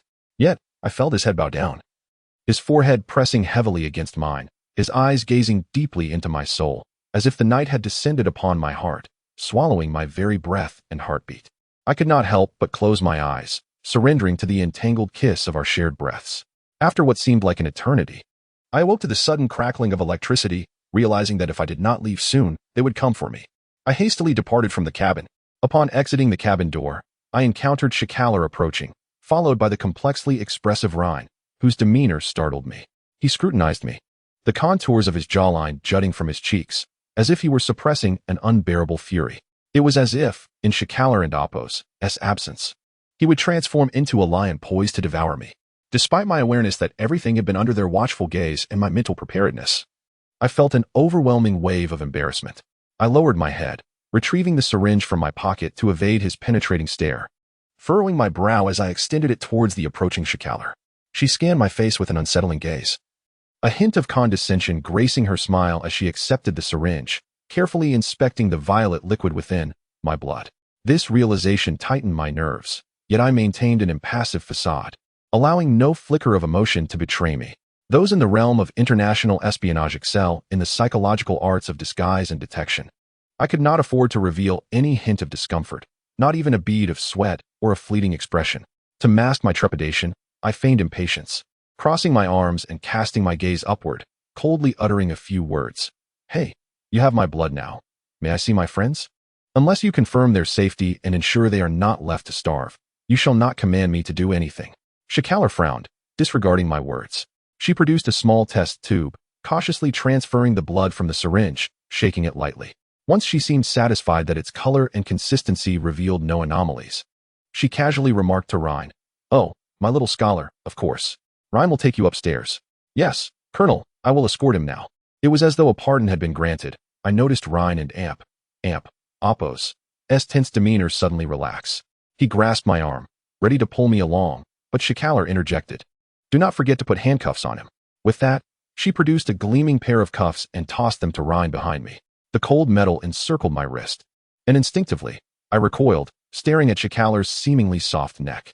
I understood that, with the power I currently possessed, breaking free from Rhine and using the cuffs as a weapon against Shakarel would not pose a challenge. However, that thought was fleeting, quickly dismissed. Even if I could threaten Shakarel into releasing Rafal and the others, they would remain powerless against the might of this army. I had to endure, bide my time, and strategize how to dismantle them ship by ship. My nails dug into my palm as I allowed the cuffs to secure my wrists, following Rhine up the staircase while observing the imprisoned merfolk on either side. To my astonishment, many of them regarded me with a different expression than when I had encountered them on Mermaid Island, devoid of fear. Instead, they gazed at me as if I were one of their own, and I felt an inkling of hope blossom within me. Their looks bore a semblance of reverence, head slightly bowed, eyes downcast, as though honoring a human amidst them. This undoubtedly stemmed from Agris's marking ceremony. They acknowledged my status as his mate. Was I akin to a queen? Oh, for heaven's sake. As a man, to be perceived as a queen among the merfolk. What a cruel jest the universe plays upon me. I furrowed my brow, scoffing audibly, turning my head away, yet Rhine shoved me, causing me to stumble against the iron threshold of the hatch, teetering perilously on the deck before he caught me by the collar, yanking me back. My back collided with the wall, his hand pressing my head against the surface, contorting my mouth. I glared at him sideways. What the hell are you doing? Rhine scrutinized me, a vein pulsing on his forehead, his stubbled chin exuding the scent of alcohol, akin to a homeless drunkard. Realizing he had consumed a considerable amount of liquor unsettled me. I could sense his gaze fixated on my lips, perhaps recalling my recent encounter with Agris, and a flush of embarrassment surged to my cheeks. I hastily redirected the conversation. Rhine, whatever your intentions, first take me to Rafal and the others. Before I could finish, the silent Rhine suddenly interrupted, bursting into laughter, lowering his voice. Desaro, I am pondering just how skilled your tongue is. Perhaps tonight, I will find out, as Shikalar entrusted you to my care. Do you know what that entails? He leaned closer, a menacing glint in his eyes. I will ensure you. Replicate everything you did with that mermaid. To the extent that you won't be able to rise the following day. Get lost. You filthy bastard. I cursed vehemently, my scalp prickling as I bent my knee, intending to strike him, but he seized the back of my neck, roughly propelling me forward. Do not worry. I shall fulfill your little wish to see your friends. Once you do, you will understand how crucial it is to appease me. Appease you? I scoffed. You're merely that wretched woman-s lapdog. As I uttered those words, Rhine abruptly halted before a hatch at the corner, gripping my collar tightly, forcing my head down against his shoulder. His lips nearly brushed my ear, his fetid breath flooding my collar. Indeed, Desaro, I am but a dog. Yet I have sunk my teeth into you. What will you do about it? Enjoy your time with your friends. With that declaration, the hatch swung open, and I was thrust inside, the door slamming shut behind me. The cramped cabin was dimly lit by an oil lamp, casting shadows across the room. Against the wall stood a simple bed, and a figure rose, a familiar voice reverberating through the space. Desaro, oh God, you're alive. Rafal. I blinked, the sight of his familiar face igniting a surge of excitement within me. I stumbled forward, only to be intercepted by Eva, who grasped my shoulders, gently shushing me while pointing at the bed. I was momentarily stunned by the scene before me. After a prolonged absence, Da Vinci lay curled up on the bed, resembling a tortured creature. His breath was evidently unstable, as if he were ensnared in a nightmare. Draped in Raphael's coat, he was unable to conceal the myriad scars marring his exposed skin, particularly the deep bite marks on his shoulders and ankles. A small, darkened patch of blood stained the sheets, a grim testament to his suffering. He appeared emaciated beyond recognition. Had it not been for that familiar face, I would have been unable to identify the man before me as my longtime senior. What happened to him? I murmured with a stiff tone, fully aware that I was uttering a painfully obvious question. My breath felt as if a sodden sponge was lodged in my throat, rendering me unable to cry or scream, as if my voice were choked. My mind replayed the dreadful encounter I had with the pirate Henry in the mermaid's cave. Yet, at that moment, his face morphed into Da Vinci's in my imagination, driving me to the brink of madness. They had both endured similar horrors. Oh heavens, no! With a heart full of anguish, I crouched down, yearning to touch Da Vinci's face, but my hands were restrained by handcuffs. Eva helped me to my feet, her tears glistening in the candlelight, her lips trembling. I donned Apos, to know how to treat his wounds. It and Apos, too horrifying. Desaro. His manhood is damaged, requiring stitches and disinfection, but those Nazis have us locked in here. Soon, perhaps only a few days remain, and Da Vinci will perish from infection. I don't know which pervert did this to him. Perhaps it was those Nazis. Stop talking, Eva, I gasped, my heart twisting in agony, my voice quivering. I will find a way. I swear I will save him. I repeated this incoherent promise, while Raphael gently patted my back. Releasing a heavy sigh, Eva covered her mouth, choking on her tears, unable to articulate her sorrow. Calm down, you two, Raphael urged, pulling us closer and patting our shoulders. Lowering his voice, we are not entirely without hope. Before those Nazis captured us, I managed to send a radio signal to the Navy for rescue. They must have received it and will come as quickly as they can. We need to survive until then. Desaro, they won't kill us because we possess knowledge they desire. You do too, Desaro. What is it? Have you ever met Dr. Vinaigrette? Raphael inquired, gazing intently into my eyes. Yes, my heart skipped a beat. You spoke with him too? Do you remember the photograph he showed you? A series of peculiar black and white squares. Indeed, my nerves tingled. It resembled some sort of Morse code. I was inquiring about communicating with mermaids, and he showed me that photograph, instructing me to remember it. At the time, I couldn't fathom what he meant, thinking he was slightly mad. Have you seen it too? Raphael glanced around cautiously, lowering his voice to a whisper that only Eva and I could hear, speaking rapidly. That Morse code was the key to a disc belonging to Dr. Vinograd, containing the secrets most coveted by those Nazis. It leads to the greatest treasure on Mermaid Island, the Space Gate. I know it sounds fantastical, but it is not a myth. It is a real gate, much like the Bermuda Triangle. Those who enter it will return to a certain point in the past, or perhaps enter a parallel world. This is the mystery of Atlantis' disappearance. Listen, that legendary Atlantis does not lie beneath the sea, but exists in another space, another history, where mermaids reside. He paused, fixing his determined gaze on my astonished face, articulating each word to dispel my disbelief. I am certain of this because a crew member who was once taken by mermaids has returned. Desaro, whether you believe it or not, that crew member is your grandfather. I was so astounded that my jaw almost dropped. No, how could that be? Dr. Vinograd clearly stated that his crew member vanished without a trace decades ago. He has been searching for him and even published missing person notices in newspapers worldwide. How could it possibly be my grandfather? He has been with me since my childhood until he met with a maritime disaster in Iceland. Suddenly, the scene flashed before my eyes. I could almost see that shadow in the night mist, with a pair of elongated, luminous eyes, the moment I first encountered Agareth when he rescued me. In an instant, a haze enveloped my heart, and vague speculations began to surface, leaving me in confusion as I awaited Raphael to continue. Dr. Vinograd once played me a recording in which your grandfather spoke of what happened after he entered the time gate. He described it as a space entirely different from Earth, though some electrical interference rendered his voice fragmented. I couldn't grasp all of it, but I know he made some sort of promise to return, specifically a deal. He pledged to the leader there to pay a price in the future, a very significant price. Is it me? I swallowed hard, a syllable escaping my trembling lips, sending chills through my body. Raphael blinked in confusion, pausing. What you? I moved my lips, but uttered nothing, merely shaking my head stiffly, exhaling deeply. He was unaware of the entanglement between Agareth and me, thus clearly failing to comprehend the implications of my sudden revelation. After all, how peculiar the logic seemed when pieced together. My grandfather, during Dr. Vinograd's youth, was merely a 20-something man. At that time, I did not even exist, and he had made a promise to Agareth, the leader, to offer his yet unborn grandson as a check. How absurd this sounded. Only I believe this was the reason Agareth had intruded upon the gears of my fate, though I was reluctant to acknowledge it. I was unwilling to accept my conclusion. I speculated that my grandfather must have been in a daze when he made such a promise, perhaps acting impulsively and without consideration of the immense consequences it would bear on my future. And I could not blame a deceased relative. I still vividly remembered how much he cherished me. He often took me fishing, drifting, and camping, allowing my childhood to be carefree by the sea. Even now, when I gaze at the ocean, I recall his hearty, benevolent laughter and the warmth of his broad hand upon me, all embedded in the deepest recesses of my mind, making it impossible to forget. He even played the role of a father to me.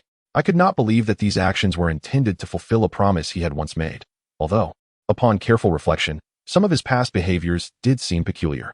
He often shot fireworks toward the vast ocean and frequently stood at the bow of the boat, sounding the horn as if calling out or responding to something. Did he wish to offer me to Agareth? My breath quickened, and my mind felt as if it were swept away by a sudden tempest, thoughts scattering chaotically. Raphael and Apos, as subsequent words seemed to brush past my ears, not a single syllable registering in my consciousness. I'm sorry, but I can't assist with that. Are you out of your mind, Ryan? I glared at him in shock and fury, my clenched jaw only inciting his reckless abandon fueled by alcohol.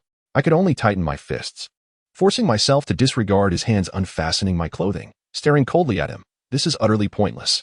Do you wish to proclaim to that beast that I am yours? Do you believe he will harbor the same envy and resentment as you? You are mistaken. He will not care. Perhaps he will even find excitement in it, treating me merely as a tool for his own satisfaction. Do you think a beast can truly feel love for a human? Oh, what a grand jest. You do not comprehend. I have only just realized I am merely a pawn in a scheme. As I uttered each word, it felt as if the tumultuous waves I had suppressed were finally released, and in that moment, it seemed to resonate with undeniable logic. Yet, the images of Agareth flooded my mind, vehemently contradicting my assertions, his gaze, dark and profound, echoing a voice that screamed, "This is not the truth." Perhaps the internal conflict manifested as a painful expression on my face, for Ryan looked at me with a hint of confusion, his breath heavy with alcohol. He embraced my waist, taut and on the verge of breaking, his heat pressing against me. The evidence of his desire was unmistakable, yet thankfully, he retained a flicker of restraint. Yes, I have just come to realize this, Ryan. I closed my eyes. I am a mere compensation. My family has some entanglement with the Merfolk. Perhaps Shakaril did not inform you, but she is certainly aware. My actions, as you observed on the monitors, were merely the result of manipulation. That beast possesses is certain.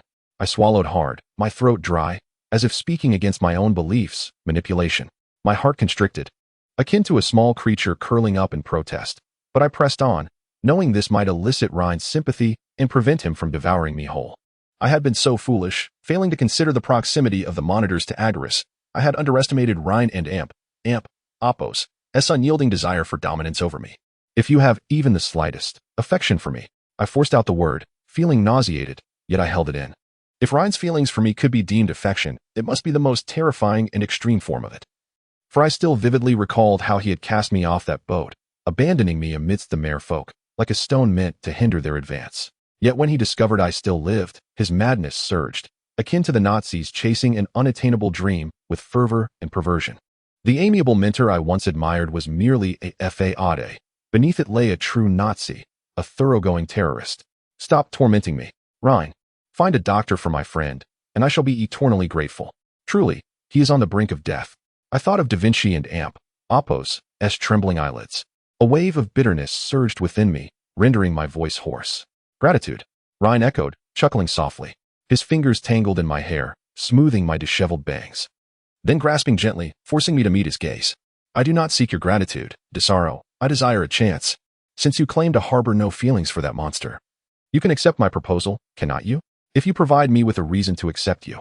A doctor, Ryan, I emphasized hoarsely, my eyes glistening. His alcohol-laden lips were nearly touching my nose, leaving me breathless. Let me first savor your essence. I have waited too long. He closed his eyes, cradling my head as if it were glass, his lips brushing against my earlobe. I lacked the strength to feel disgust. As the pain in my arms intensified under the weight of his head, my joints nearly dislocating, the sound of cracking bones barely audible. He sighed softly in my ear. Why must you be Russian? How wonderful it would be if you were German. Desaro, you are the purest being I have encountered in this filthy, complex, and unsightly battlefield. He paused, caressing my back.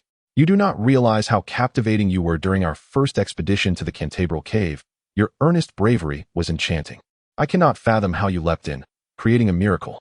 Many times, you have left me in awe, revealing that even as your mentor, I cannot control you. No one can restrain your relentless ambition and drive. Your pursuit of dreams is what the Germans most admire. Shakaril is right. You are like a beautiful moth, irresistible in your desire to soar. He inhaled deeply, smiling almost ecstatically. Otherwise, you would fly away, forever out of reach. You do not wish to capture me. My wrist trembled within the handcuffs, the cold metal biting painfully. You aim to dismantle my wings, rendering me a pitiful worm in your grasp. Pleading for your mercy and affection. You relish that sensation, do you not, Ryan? This is your true intention. Do not paint yourself as so deeply affectionate. I turned to scrutinize him, my gaze sharp as a nail. Come now, if you wish to destroy me, then do so. You will never behold the moth you desire to catch. Or, you could try to give me a reason to be grateful to you. Ryan paused. His eyes clouded as if veiled by a spider's web. I could see the effects of alcohol overtaking him, his mind becoming muddled, his resolve wavering.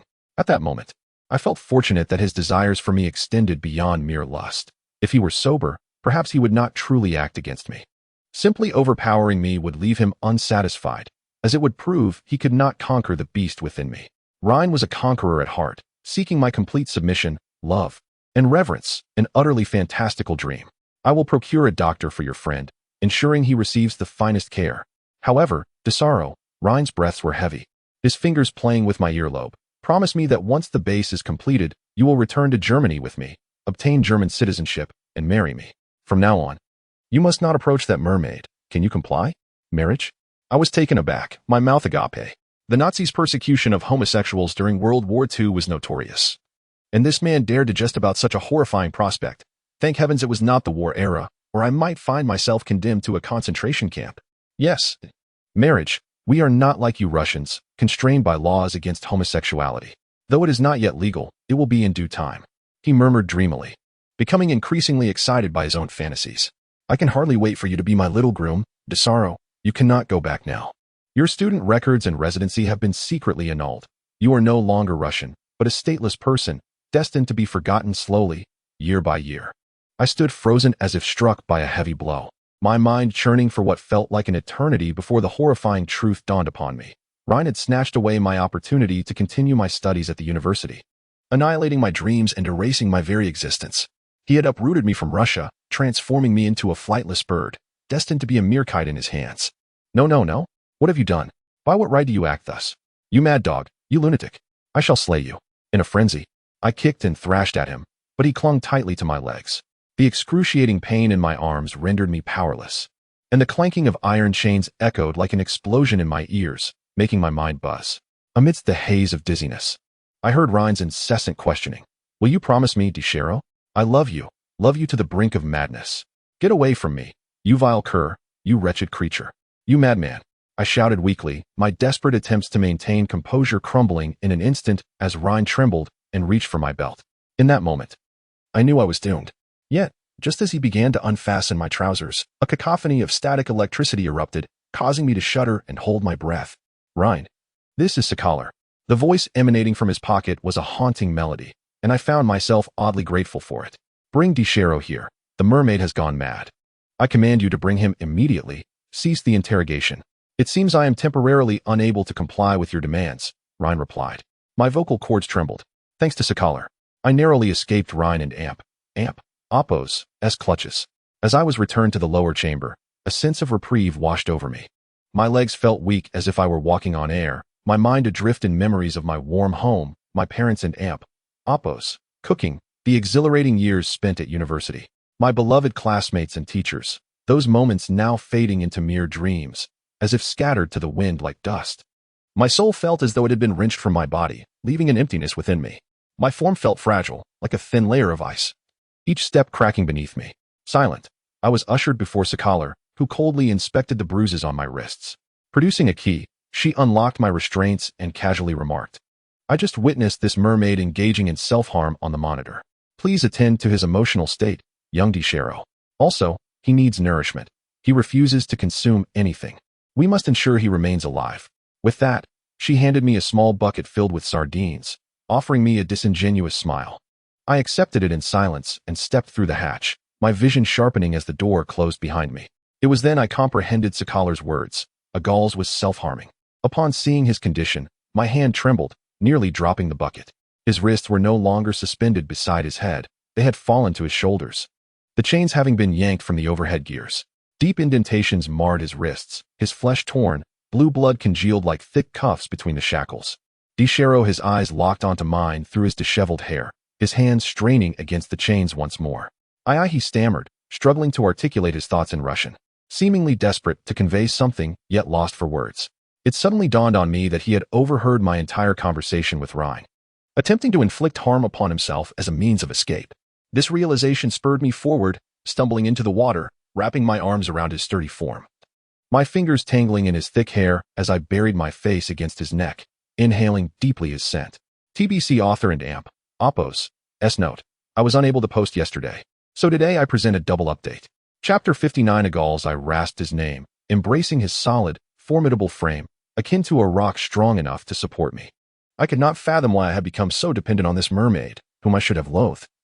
Yet I wished to understand nothing beyond the desire to hold him tightly, as if only then could I mend the gaping chasm within my heart. Agals lowered his head to rest against my cheek, his tongue brushing my temple, lips gently nibbling at my face, imbued with comfort and tenderness. Water trickled down my neck, a chill seeping into my very bones. Strangely, I felt no discomfort.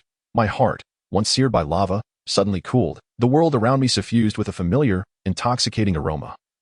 My senses sinking into a gentle mire, only the steady rhythm of his powerful heartbeat resonating in my ears. Thump, thump, thump. My top mind, nearly on the brink of collapse, relaxed into a hypnotic state. His tail enveloped me, forming a protective cocoon around us, the force of it prompting me to shed the sharp exterior I had erected, allowing myself to weep against him.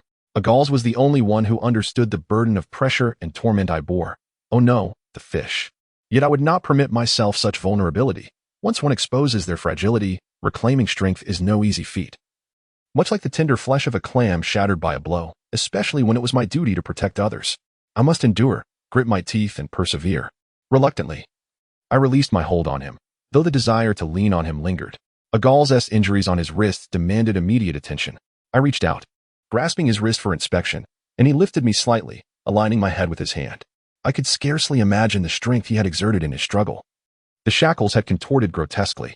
Regrettably, a gall's joints protruded more than a human's, rendering escape impossible. His wrists bore severe wounds, abrasions deep enough to expose bone, yet healing, though some new tissue had adhered to the shackles. Gently grasping his wrist, I heard a gall's emit a muffled grunt of pain. I understood the agony he endured, my heart aching for him.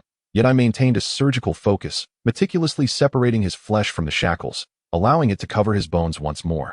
Carefully licking the entirety of the wound, not neglecting a single crevice. It took considerable effort to tend to his webbed hands. And by the time I had encased his wrists in a protective layer, I found myself drenched in perspiration, only to suddenly realize something wet was licking at my abdomen. Looking down, I discovered a gall's had entwined my waist with his tail, his head buried against me, his lashes fluttering in sync with his breathing.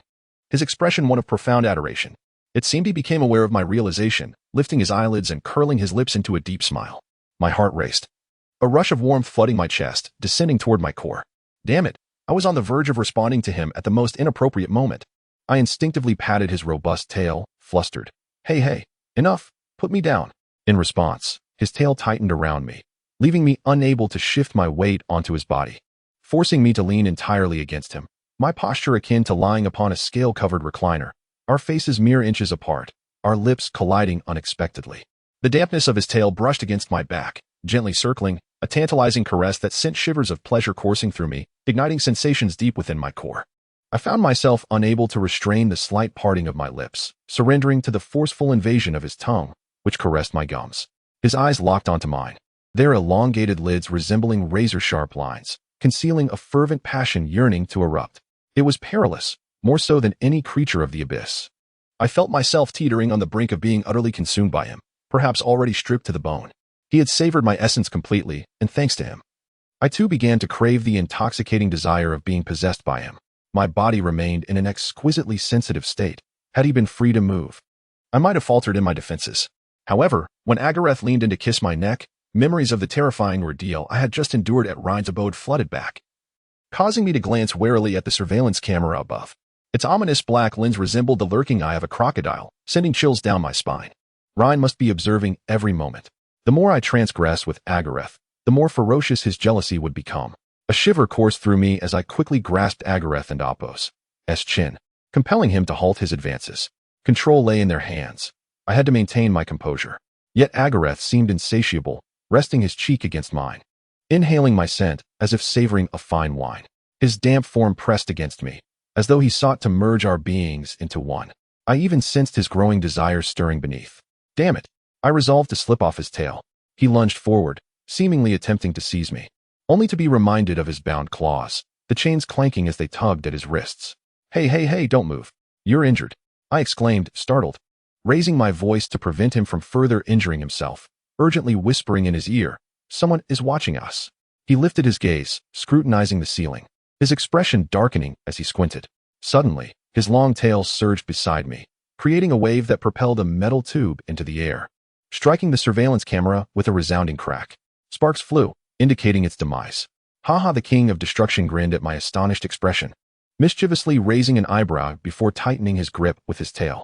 Yet, the mirth quickly vanished from his face as he leaned closer, his lips brushing against my ear, articulating in a deep, accented, yet discernible Russian, "You can ask me about what you wish to know. I will establish contact." I was taken aback, realizing Agareth had overheard my conversation with Rhine, thus comprehending my knowledge of certain matters. This was precisely what I intended to inquire about, though I feared he might be reluctant to divulge. Taking a deep breath, I gazed into the depths of his eyes, striving to extract something from their unfathomable depths. I wish to know everything concerning you and my grandfather, or the origins of my family. I shrugged. You and I exist in two separate worlds. Why have you sought me out? He fixed his gaze upon me, inhaling deeply, and after a prolonged silence, he solemnly replied, "You belong to me." His voice surged into my ears like a tidal wave, penetrating deep into my consciousness. I became disoriented, the surroundings blurring. while only Agareth and Apos' figure remained distinctly clear. To my astonishment, I noticed strands of blue light emanating from his chest, as if his blood were infused with fluorescence, radiating through intricate networks like a complex circuit board, shimmering as though a spacecraft were on the verge of launch. I stared, transfixed, at the bizarre transformation occurring within him, uncertain if I were ensnared in a hallucination. His appearance had taken on an unsettling quality, his chest exhibiting a translucent texture amidst the interwoven blue strands, reminiscent of descriptions from alien encounter files I had once perused. Who knows if mermaids are indeed extraterrestrial beings? According to the theories of the Spacegate, they might hail from another planet. Lost in such thoughts, my gaze gradually succumbed to the intricate blue luminescence, an overwhelming sense of void enveloping me. Disorienting me as I lost track of time and place, my thoughts seemingly unraveled into strands, cast adrift in the vastness of the cosmic expanse. Yet Agareth's rhythmic breathing resonated in my ears, sounding both distant and immediate, akin to the sigh of the ocean. But I could no longer discern his presence. As I scanned my surroundings, I realized I had entered an utterly different realm.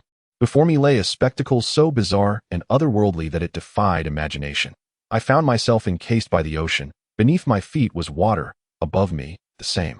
Waves flowed like shifting clouds, defying gravity, seemingly poised to engulf me, only to ultimately spiral into a colossal vortex above. Floating above this celestial dome, a plethora of enormous, indescribable bioluminescent organisms drifted, resembling ethereal jellyfish, their bodies radiating mesmerizing blue-green points of light, like countless wise eyes gazing down upon this world. Or perhaps cities transformed into mirages suspended above, evoking both awe and a sense of insignificance. Where was this? Was this the world of the merfolk or a parallel dimension? In the face of such marvel, I nearly forgot to breathe, allowing my gaze to wander freely through the air. However, when my eyes fell upon the ocean floor beneath me, I was seized by a sudden chill, an icy wave washing up from my feet, freezing me in place. How could I describe what lay before me? The seabed I stood upon was undeniably a vast underwater graveyard. Amidst the white coral thickets, countless mermaid corpses lay entwined, resembling plaster statues, a harrowing tableau of stillness, each body resting upon another, their pale forms rigid and desiccated. Some curled their tails, while others remained straight. Some held on to the last moments of life, as though caught in a volcanic eruption, frozen in time. A few mermaids had their eyes wide open, gazing vacantly at the surface, emanating an eerie glow amidst the undulating waves below. An overwhelming sense of dread gripped my heart. This expanse was vast and surreal, yet suffused with a morbid stillness, devoid of any semblance of life. Even the enormous organisms floating above seemed like mere phantoms. The silence was deafening, with only my own breaths breaking the stillness, reminiscent of my past experiences in a submarine, submerged deep beneath the ocean, enveloped in eternal quietude. Oh, for heaven and Apos' sake! What on earth is happening?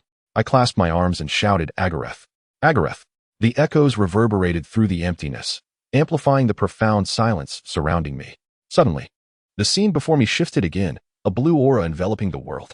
I spotted a semi-transparent door in the distance, though perhaps it shouldn't be called a door, but rather a luminous entrance. I could not discern where it led, yet through it, I glimpsed flames scorching the sea, a blood-red hue staining the horizon. Everything blurred in the distorted currents, but I could make out two elongated shadows upon the water's surface. I blinked, my gaze converging there, and slowly, I was finally able to distinguish between the two. Before me were two merfolk. I first recognized Agar's, who lay with closed eyes, his head slightly tilted back. The area over his heart pulsated with a blue light, as incredible as if some microorganism were emerging from beneath his translucent skin.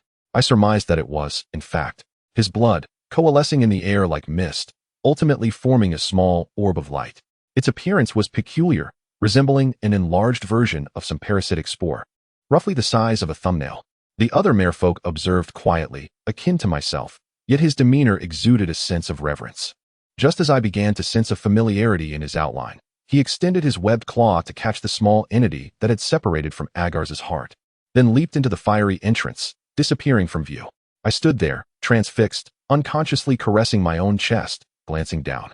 On my left breast was a congenital, spore-shaped, protruding light blue birthmark. Chapter 60. I exclaimed in shock as the scene before me warped abruptly, swirling like a vortex as it vanished into the burning doorway, drawing my body along with it into a realm of darkness. My body floated in midair, feeling remarkably light, akin to a feather drifting aimlessly. Gradually, the brightness returned, and I expected to return to reality. However, as my vision was enveloped by the light, I was taken aback. I found myself hovering above the ceiling of a nursery. A ghostly presence. Below me lay a dark-haired infant, quietly nestled in a cradle. He appeared pale and frail, connected to and for, exuding an aura of impending demise. Yet his silver-gray eyes were wide open, curiously gazing upward. Initially, I thought he was looking at me and foolishly waved to him, but he ignored me. Turning his head aside, I soon realized he was watching a figure entering through the door. It was an elderly man with snow-white hair. As I looked down at him, an unusual sensation surged within me. When he approached the infant and gently stroked his forehead, it suddenly clicked. I recognized him. This man was my grandfather. Moreover, the merfolk who had taken Agar's spore away earlier, wasn't that profile also his younger self? The scene I had witnessed was him promising to the leader, Agar's, a certain price in exchange for his return to Earth. As evidence of this contract, Agar's had allowed him to take his genes with him. But how could this be? How could my grandfather be a merfolk? Had he been assimilated by the very merfolk who took him away, and for some reason, upon returning to the real world, had his genes recombined, transforming him back into a human? I pondered the incredulous logic of it all when I saw my grandfather retrieve a tiny vial from his pocket, containing a liquid that faintly radiated a blue glow. Yet, as he twisted the cap open, the liquid immediately flowed back out like a small plume of smoke, coalescing into a tiny jellyfish-shaped orb, Agar's spore. My grandfather leaned down, gazing at the infant, gently uncovering the blanket that swaddled him. In that moment, I was jolted with a realization that infant was me. The reason I had not immediately recognized myself was that I knew I did not possess silver-gray eyes. However, as I watched the spore attach itself to my chest, the change in my pupils dawned on me. Agar's spore had invaded my body, altering certain regions of my DNA chain, much like a viral cell, forever marking me since that moment. Thus, he said, I belonged to him. For my grandfather had offered me to Agar's in this manner, akin to a fairy tale where a misfortunate princess is surrendered to a witch by her royal parents. Though this description may seem ludicrous, I found no humor in it. I was overwhelmed with shock and indignation. Agar's and my grandfather had no right to dictate my fate. Regardless of any transaction or contract between them, they could not wager my life as collateral. Suddenly, a more astonishing thought struck me. How had Agar's recorded these events? Had he been surreptitiously observing me since the moment of my birth? Or had my grandfather documented everything and handed it over to him? Either scenario was unacceptable to me. Hey, little one, I suddenly heard my grandfather whisper, looking down at me with warmth. He gently stroked my tiny fingers with his broad palm, allowing me to grasp his index finger. I'm sorry, my dear Dell. I heard his voice, hoarse and resigned. But the merfolk and Appos, genes can save your life. I hope that when you learn this secret in the future, you won't hate me save my life. My nostrils flared with heat, momentarily stunned by his words. I noticed that as Agar's and Appos' spore entered my body, the pallor was gradually fading, my skin taking on a healthy rosy hue. Was this his intention, to save me? Well, knowing my grandfather acted not for Agar's sake brought me some solace. I exhaled deeply, and at that moment, the scene before me shifted once more. My body was plummeting rapidly, plunging into a vast blue ocean, or rather, suspended just above its surface. As I turned my head, I beheld a familiar, sinisterly beautiful face, observing me from a close distance, damp strands of hair falling across my face. I realized I was cradled in Agar's arms, his narrow eyes scrutinizing me like an amusing trinket, a hint of teasing in his gaze, yet beneath it lay profound tenderness, reminiscent of a father gazing at his son. Hey, let go of me. I wished to protest, yet only incoherent sounds escaped my lips. I reached out to shove his arm away but found my hands too short and soft, merely grazing his face before clutching at his hair. In response, Agar's touched my tiny foot with his webbed claw, seemingly intrigued by the stark differences in our forms, then smiled knowingly. I playfully swatted at his lips. At that moment, another pair of hands took hold of me, revealing a familiar elderly face. My grandfather gazed at Agar's, his expression one of profound reverence. He even lowered his head, murmuring in a language I could not comprehend, but I knew he was offering a sincere apology to Agar's, akin to a supplicant addressing a deity. Oh, good heavens. I wondered how my grandfather would react if he knew of Agar's actions toward me in the laboratory. Would he not rage and strike his own face in fury? I closed my eyes, reminiscing about the events of the past. My mind raced like a computer suddenly inundated with a torrent of complex information and data, leaving me dizzy and disoriented, as if on the brink of a system crash. The scenes before me flickered rapidly like frames of a film, and within mere seconds, I traversed the hazy memories of my childhood. I discovered that Agareth's shadow was omnipresent in my life before I turned 6, by the bay, near the boats. outside the window of my seaside home. Like a specter in the dark, he had guarded and simultaneously spied on me without my notice. Frankly, he had shielded me from many dangers that a young child might encounter, appearing even more frequently than my traveler parents who visited from afar. Moreover, he played with me. Who would have imagined that such a fierce beast could frolic with me like a dolphin tossing a ball of water? Yet, astonishingly, I retained no memory of these moments. Following my grandfather's maritime misfortune, I lost all recollection of my life before the age of 6 and was brought back from Switzerland to live with my parents in Moscow. Thus, could it be said that Agareth had played a role akin to that of a guardian, or more aptly, a guardian fish? How absurd this is a reality.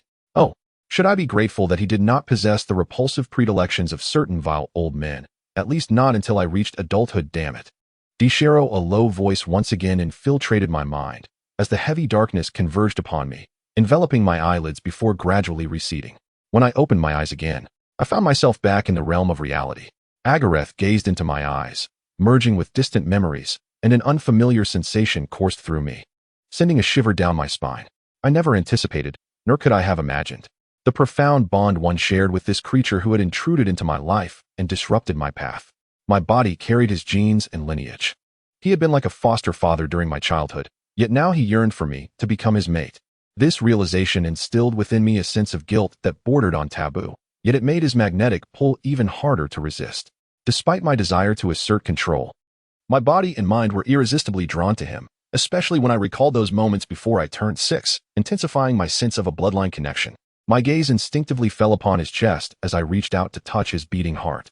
Feeling the flow of blood beneath his resilient skin, this was the essence of my life, yet it irrevocably influenced the source of my being. My hand yearned to caress his cheek, but a more potent emotional response halted my movement. Damn it, I am Desaro Wallace, not Desaro Agareth. I am an independent entity. You are mine. Agareth lowered his head, his lips parting to emit a low, inhuman murmur. I was taken aback to realize that he spoke neither English nor Russian, but rather a unique language of merfolk. Miraculously, I suddenly comprehended him, as if my nerves had been endowed with a special linguistic feedback mechanism, translating his meaning directly in my mind. I surmised this might be due to the connection Agareth had just established with me, an interaction that defied current scientific or biological explanation. Perhaps it was an innate ability of theirs. The information I needed to process within those fleeting minutes overwhelmed my capacity for comprehension.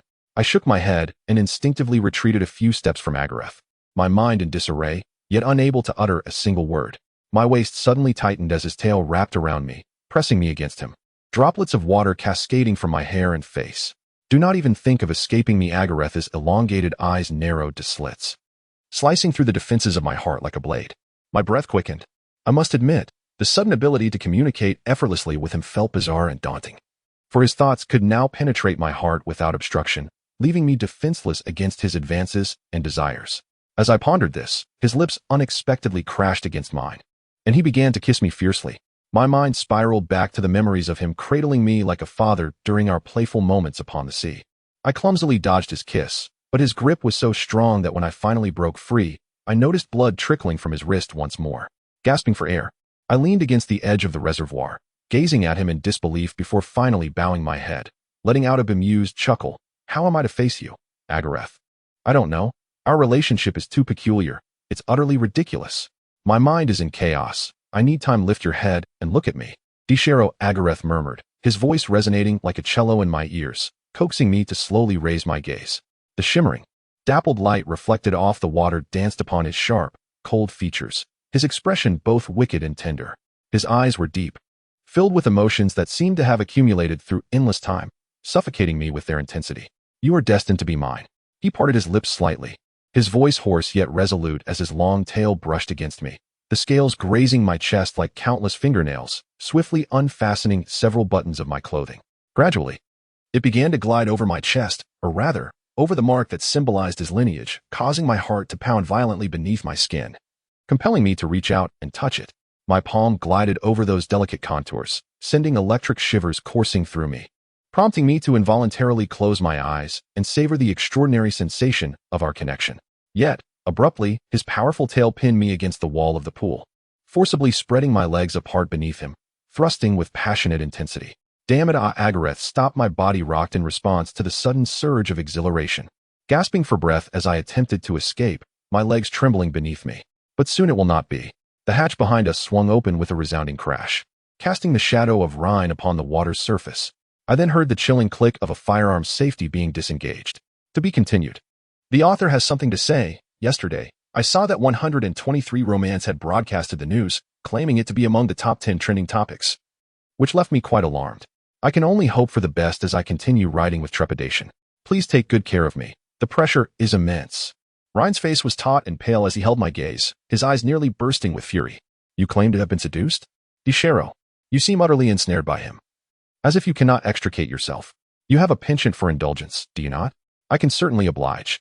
As he spoke, he pressed the barrel of his gun against my body, leaning in to shower my neck with a tempest of fervent kisses. Enraged, I instinctively prepared to strike him. But before I could act, a dull thud echoed in the air. A shadow fell upon Rhine's head, causing his grip to loosen abruptly. I seized the opportunity to break free, witnessing him sway and collapse against the threshold of the hatch, his hand instinctively wiping away the blood that streamed from his wound. Nearby, a metal barrel rolled clamorously, having been used by Agareth to shatter the surveillance equipment. I promptly bent down, intending to seize his weapon, but he reacted far quicker than I anticipated. He rolled away, clutching the gun, and scrambled to his feet, aiming at Agareth with alarming intent. In that instant, driven by pure instinct, I leapt into the water, positioning myself before Agareth as I had done before during our confrontation aboard the ship. Though I was far from capable of shielding him with my meager form, it was the only action I could muster. Below me, the flick of a tail enveloped me, lifting me against his chest while his tail fin shielded my heart. His lips brushed against my nape, and though I could not discern his words, a low hum resonated deep within my mind. Do you wish to protect me? I was momentarily taken aback. Not only at the revelation that he could communicate through my neural pathways, but also due to the apparent mirth in Agareth and Apos' tone. How absurd. I could not fathom what was humorous about my desire to shield him, especially in such a perilous situation. Did he still view me as the child he once cradled in his arms so many years ago? Damn it, close your fish mouth. I whispered urgently. Rhine desires me, and he will not kill me. However, he will stop at nothing to eliminate you. I warn you, leave him at once, Desaro, and come to me. Rhine gasped, his breath ragged, the trembling gun barrel aimed at us both, instilling great unease within me. This man was unpredictable.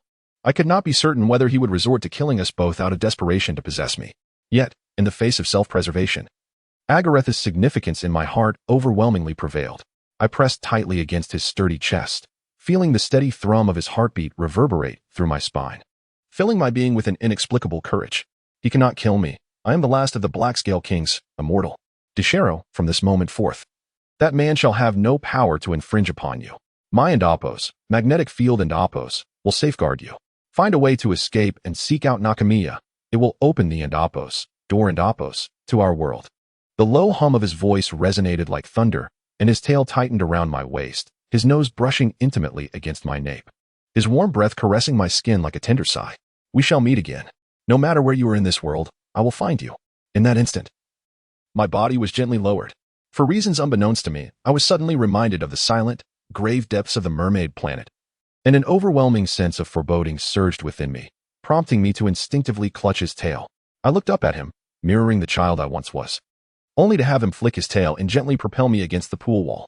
Rhine swiftly restrained my arms and began dragging me toward the hatch. My breaths came in rapid succession, my gaze locked onto Agareth's eyes, allowing the water to cascade over me, blurring my vision. Perhaps the bond between Agareth and me ran deep, yet we hailed from entirely different worlds. Who could fathom the vast distances of tens of thousands of light years and countless star systems? In the boundless torrent of fate as immense as the Milky Way, we were but two infinitesimal spores. Our connection, when viewed from a broader perspective, might be more fragile than a single hair. No matter how formidable Agareth was, he too had his limits, just as he could not resurrect the bodies of his kin lying in eternal slumber beneath the vast ocean depths. As for me, I would exert every effort to rescue him, but what lay ahead for us remained uncertain. I lowered my head, feeling an oppressive ache settle in my heart. At that moment, Shikaral appeared, delivering a resounding slap to Rhine's face. Enough. This farce must end, Rhine. Where is your discipline as a soldier? Shall I petition General Kaelter for your dismissal or execution? I entrusted this Russian to you to maintain control, not to lose your sanity over him. Understood. Rhine raised a trembling hand to his bleeding forehead. Seizing the opportunity, I broke free from his grasp. He lowered his head to Shikaral, yet his eyes, like a cornered wolf, remained fixed on me as he spoke slowly. Please forgive my impulsiveness, Colonel Shikaral. What shall I do with him now? Imprison him. Shakarel's expression softened slightly as she took Ryan's gun. And you are forbidden from attempting to kill this mermaid. Dr. Bioha requires it alive and capable of communicating in its native tongue. Her annoying brows arched as she fixed her gaze upon me. Conquering a species begins with language. Speaking of which, we will need Desaro to engage in further communication with this mermaid. You shall not. My mind screamed, yet I maintained a facade of composure. What are my friends? As long as you ensure they receive proper medical care, I am willing to cooperate. Then we thank you for your cooperation. A voice, aged and familiar, resonated from the entrance of the staircase. He spoke in English, yet the accent was peculiar, reminiscent of a Japanese inflection. Wait, this is as the realization struck me. I beheld the frail figure of an elderly man descending the stairs, becoming increasingly clear in my vision. In an instant, I was rendered speechless, my heart jolted as I recognized the face that, while not entirely unfamiliar, was nonetheless shocking. He wore a black kimono, his hair white. Yet the wrinkles had diminished significantly from his visage. His skin appeared as tender as that of a youthful maiden. Yet it bore the tautness of a flat sheet of paper, as if he had undergone excessive cosmetic surgery, rendering his expression rigid and eerie. Long time no see, Desaro. He inclined his head slightly and greeted me in Japanese. Mr. Shinichi, I gasped, my eyes wide with disbelief. Stunned by the sight of a friend I had witnessed die before me, whose funeral I had attended, now reappearing in such a manner and under these circumstances, forcing me to confront the reality of a meticulously orchestrated conspiracy that had quietly unfolded around me for years, weaving a web of enigma encompassing both my past and future. Please call me Dr. Bioha. It is a pleasure to see you again, little fish bait from Russia. Mr. Shinichi's murky eyes bore into me, seemingly on the verge of laughter, yet his stiff face only twitched slightly, like ripples on a still pond. My fists clenched tightly, nails digging into my flesh. Shaking my head. You were dead. I witnessed your heartbeat cease and your body being placed in a coffin. As I speak, that thunderstorm-laden afternoon from years past seems vividly alive in my memory. I recall the somber sky that day, accompanying Mr. Shinichi as he recounted his youthful encounters with mermaids. While I gazed out at the vast ocean, swallowing the last remnants of breath, I stood vigil alongside his friends and monks, mourning his departure. I vividly remember the elaborate customs of a traditional Japanese funeral. Since Mr. Shinichi had no descendants, as his sole student, I dutifully honored his wishes, bearing his spirit, covering his coffin, and carrying it until he was finally interred 49 days later. Thus, one can only imagine the horror that gripped me at the unfolding scene before me. Indeed, Desaro, what you see is undeniably real, he asserted, leaning on his cane as he approached me step by step. I have truly died, yet I have returned to life, and look at me. I am growing younger day by day, all thanks to the genes extracted from our mermaid kin. It is nothing short of a miracle.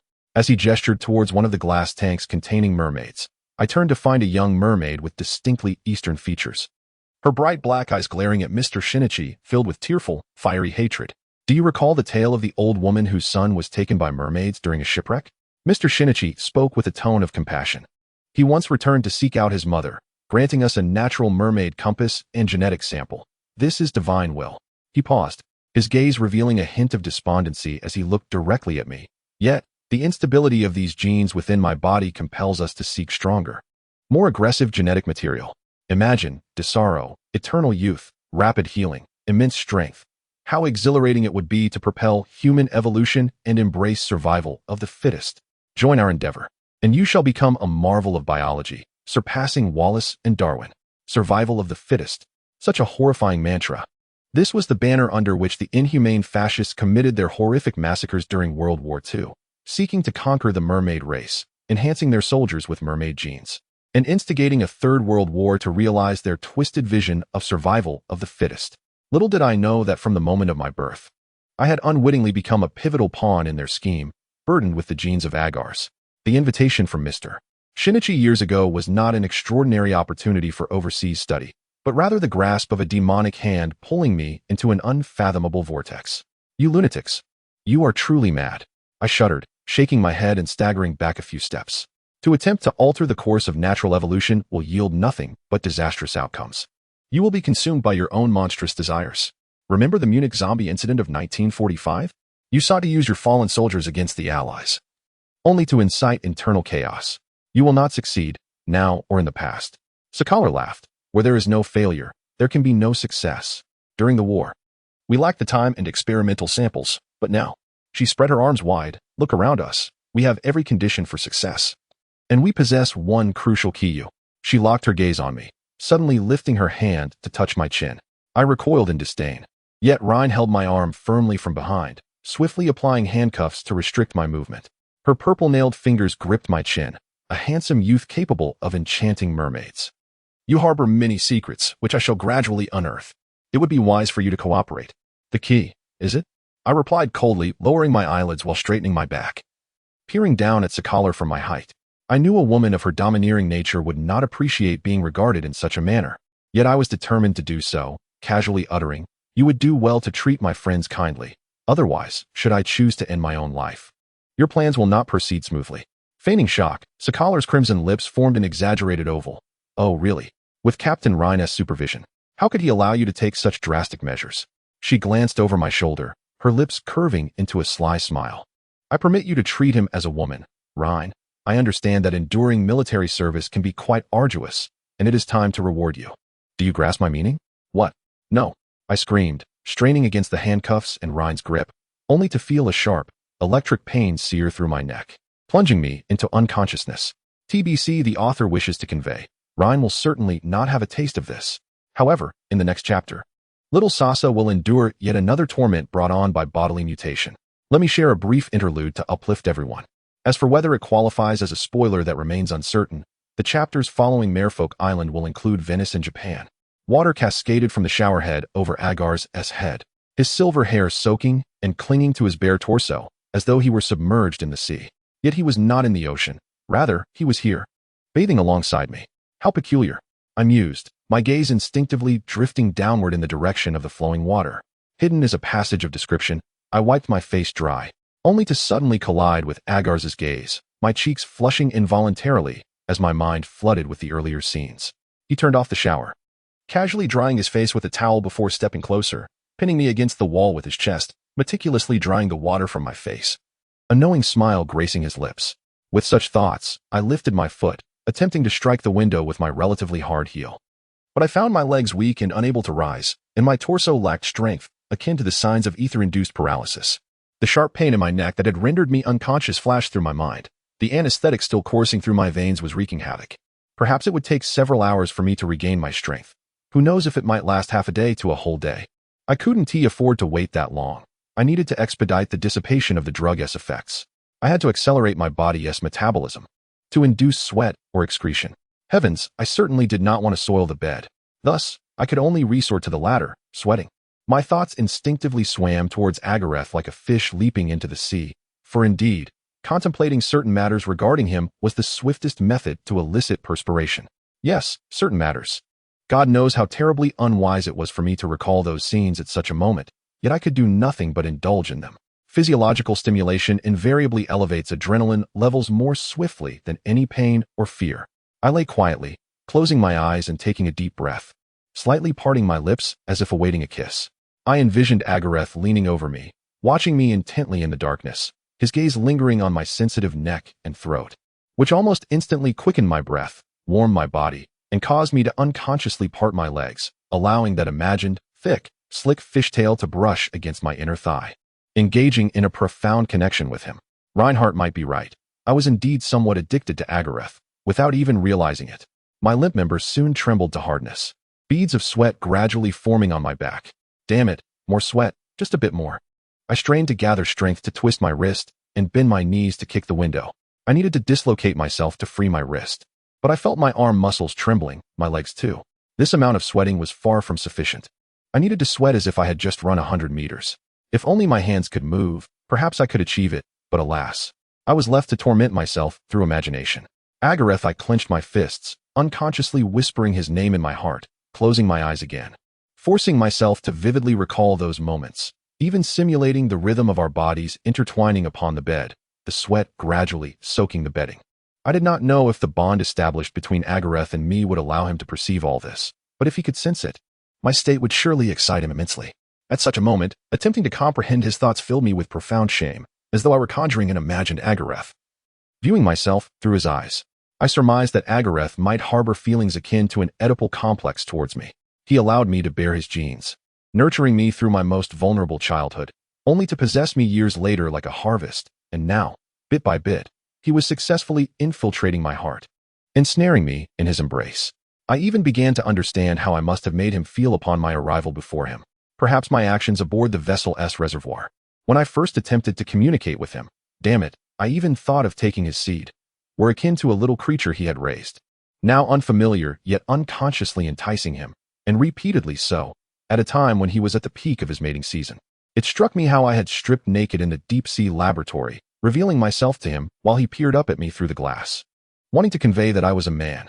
How comical and exhilarating that must have been. Good heavens!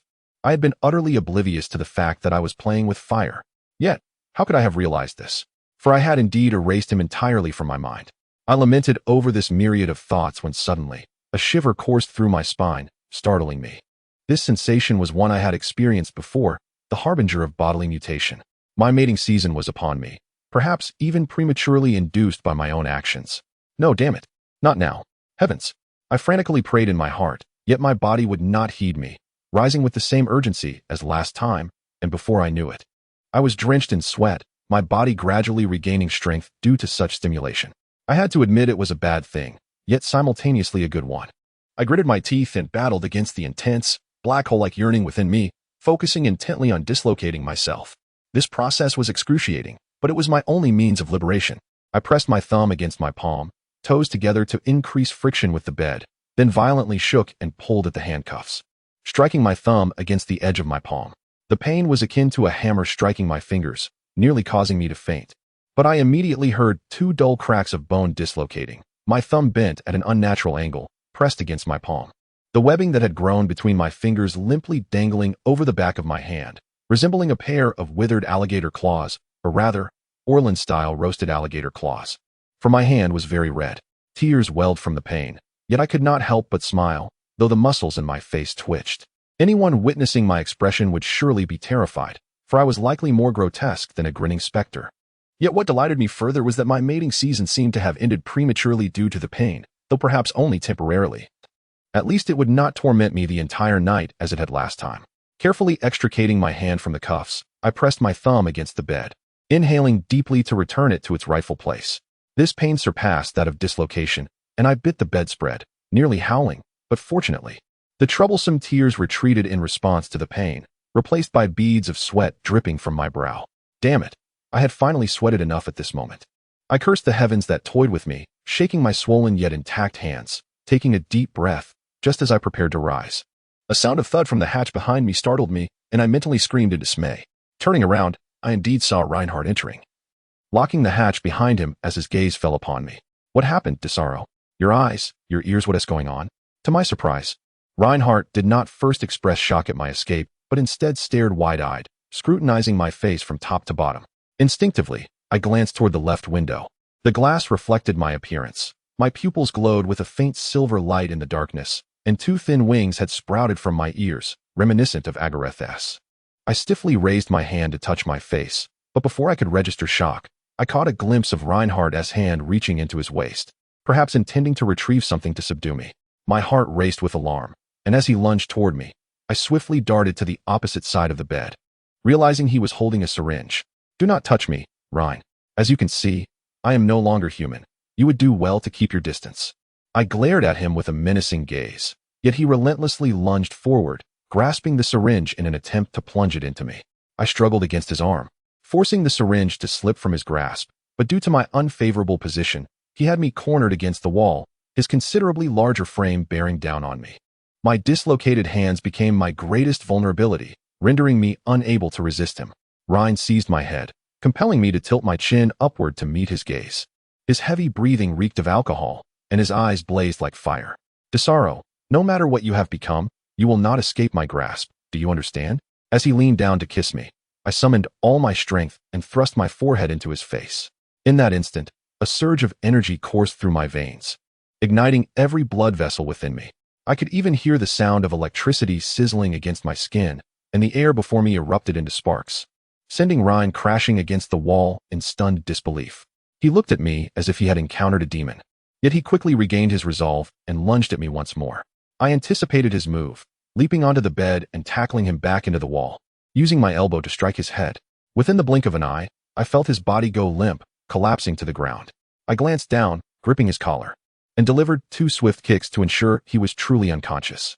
Once satisfied, I flipped him over and swiftly retrieved his gun and keys, stripping off his clothing to don it myself. I then handcuffed him to the headboard in a tit-for-tat manner. I yearned to eliminate this Nazi lunatic who had erased my nationality and obliterated my future, but as I held the cold gun aimed at his head, I realized that taking a life was not as simple as I had imagined. I was not a natural-born killer. My hands trembled slightly, my finger even disengaging the safety, the barrel resting against his temple. I understood that if I refrained from eliminating him now, greater troubles would surely arise in the future. Yet, the intermittent sounds of footsteps outside reminded me that I could not act recklessly at this moment. Once the gunshot rang out, others would come seeking the source, and should they discover Ryan dead at my hands, I would have no chance of escape. In contemplating this, I felt a wave of relief wash over me at the prospect of not having to kill him myself. To ensure Ryan remained unconscious for a while longer, I struck him twice on the forehead with the butt of the gun, then picked up the syringe he had intended to use against me, injecting it into his body. "Enjoy a few days of sleep, my friend." I patted his face, tucked the gun back into my waistband, and gazed out the window, quietly waiting. It was only when I observed the patrolling guards in the distance appearing weary that I decisively smashed the glass with my elbow, and, like a nimble fish, slipped through, landing on the lower deck. However, I was immediately taken aback by the scene before me. I found myself at the top of the lower cabin, beneath which lay sealed hatches with circular glass windows at their centers, containing the merfolk. To my astonishment, I had fortuitously landed directly above the Japanese boy, perhaps more aptly referred to as the Merfolk of the Daily Report, whom Jean had utilized. He was clearly startled by the commotion, crouching behind the glass and watching me warily. Yet as I crouched to meet his gaze, his eyes widened in shock before revealing a mixture of hope and fear. His webbed hands pressed against the glass, begging me to release him. I glanced around, seizing the moment while no one was paying attention, and leaned down to inspect the hatch's handle, only to discover it was secured with heavy metal locks. After trying each of Ryan's keys, I found none that fit. My only option was to shatter the glass to free the merfolk, but any noise could result in me being riddled with bullets before I could liberate even a few. However, I required the assistance of the merfolk. At the very least, one of them could become my ally, aiding me in my quest to find Nakamiya. I could only free the boy before me, for I was certain he had once been human and possessed knowledge of the conspiracy surrounding us, enabling us to better assist one another. "Hey, I will release you, but you must not act recklessly. We need to escape to the sea immediately. I need your help to find Nakamiya and rescue your companions. Do you understand my words? What is your name?" I whispered, leaning against the glass, speaking in the remnants of my broken Japanese. He gazed at me, his dark, bright eyes lighting up as he nodded vigorously, his lips forming the shape of a name, Yukimura. I was unsure if I had heard correctly, but repeated, "All right, Yukimura." There was no time for hesitation. I needed to act swiftly before dawn broke. I assessed the distance from my position to the sea. We would need to traverse several meters of exposed deck and leap over the railing, a perilous endeavor fraught with the risk of snipers. I had to create a diversion to draw their attention away, a task not difficult for someone like me, who possessed night vision in the dark. With this in mind, I produced the gun from my waistband and signaled to him that once I shattered the glass, he was to emerge immediately. He understood, nodding as he positioned himself in a corner where bullets would not find him. I took cover behind obstacles that concealed me from the armed personnel before aiming at the opposite end of the ship and pulling the trigger. The gunfire sparked chaos on another vessel, igniting a cacophony of shouts nearby. Seizing the moment when no one was focused on us, I pressed the handgun against the circular glass window and fired again. With a resounding crack, the glass splintered into a web of fractures, and I followed with several kicks, watching as it shattered into countless pieces. With a crash, Yukimura burst forth from the water. Before I could fully comprehend the situation, I caught a glimpse of his azure tail gliding past me as he grasped the nape of my neck, leaping over the deck in an incredible arc, plunging into the sea like an ice-piercing spear.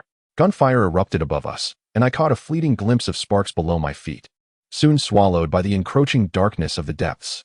As silence enveloped us, Yukimura gripped me tightly, swimming upward, but I knew that when we emerged, we would not be in the same place. I observed that we were swimming toward the cliffs submerged beneath the water, weaving through the caves within. The space was narrow and profound, compelling Yukimura to release me as I followed closely behind. The light refracted and shifted in the deep blue sea, creating a dreamlike atmosphere that entranced my thoughts.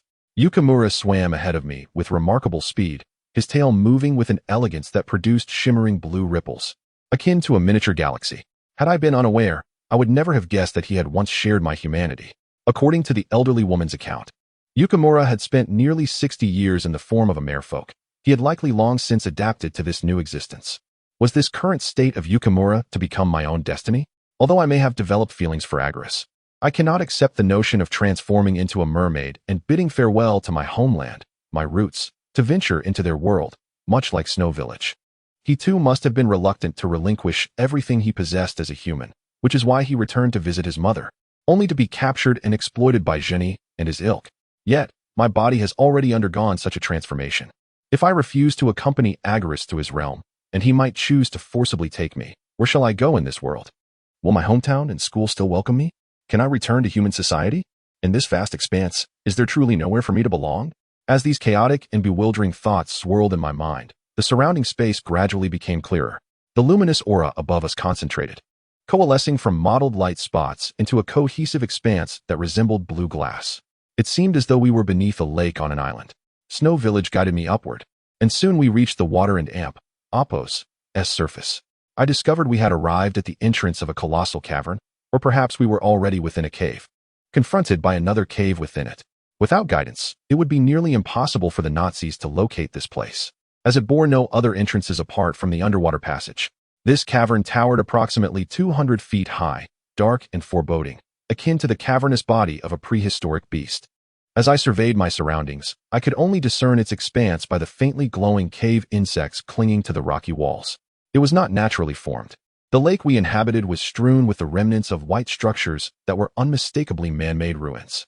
Blue orbs of light, made from an unknown material, floated on the water's surface, spaced at regular intervals like constellations in the night sky.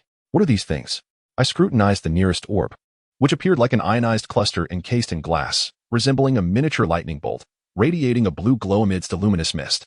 Unable to resist, I reached out to touch it, only to be restrained by a webbed claw gripping my wrist. Snow Village gazed at it intently and whispered, "Do not touch it. It could lead to your demise." These blue orbs are isolated galaxies, serving as a protective barrier against nuclear radiation that could obliterate the pathway. Nuclear radiation? I furrowed my brow in astonishment.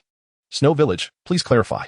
In my fantasies, I envisioned the mermaid realm as a vast graveyard. Forgive me for that description. Indeed, nuclear radiation, Snow Village mused, his eyelids drooping pensively, his voice trembling slightly. You are not from that era, but you should be aware of the atomic bomb incident in Hiroshima during World War II. Upon learning that my homeland had suffered a catastrophe, I sought to return and bring my family to Atlantis for refuge. Yet, I never anticipated that the atomic bomb's devastation would nearly annihilate that place.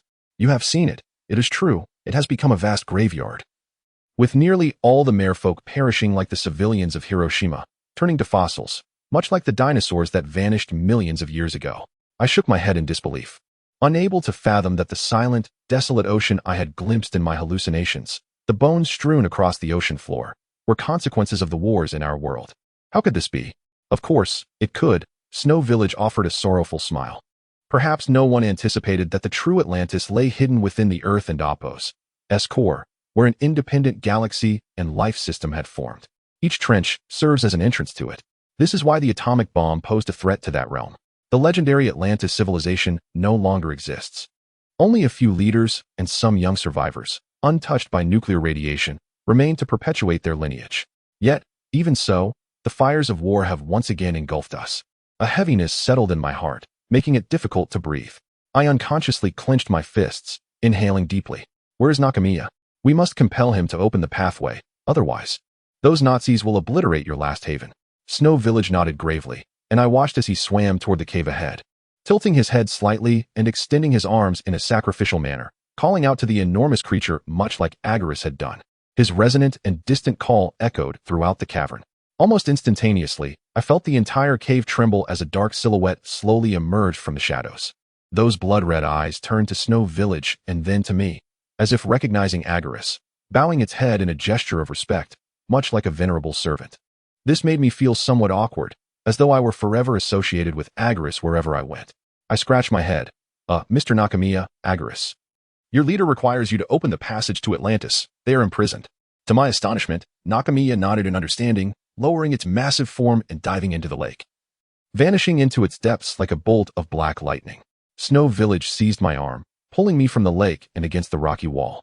At that moment, a vortex surged from the depths of the lake, sweeping up those blue orbs and forming a tempestuous whirlwind of water, accompanied by a thunderous roar akin to the cracking of the earth, shaking the surroundings as if in an earthquake. I was stunned to witness the once tranquil lakebed splitting open into a dark fissure, akin to an ancient beast slowly awakening, its all-consuming gaze opening wide. The rocky ceiling above me crumbled, light and debris cascading down like a shattered shell. The blue whirlwind surged upward, propelling Snow Village and me into the air. I felt disoriented as I spun amidst the wind, struggling to keep my eyes open to witness the spectacle. Suddenly, I spotted helicopters approaching the island, their bodies marked with Russian insignia.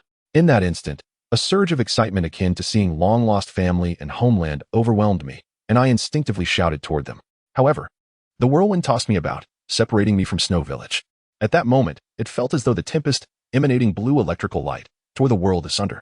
I gazed down from above, watching the black fissure widening, gradually enveloping the entire sea surface surrounding the island, as if it were collapsing into itself.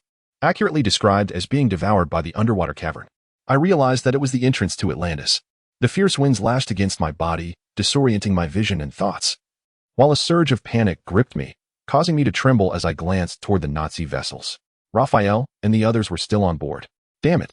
I hadn't anticipated that the door would open under such circumstances, and it was happening so swiftly. Why hadn't Agaris warned me? Those helicopters must rescue them. Hey. I waved my arms frantically, shouting at the approaching helicopters. They, clearly fearing the tempest's might, chose to circumvent it. In desperation, I leaped toward the nearest tree, clutching its swaying trunk and calling for help.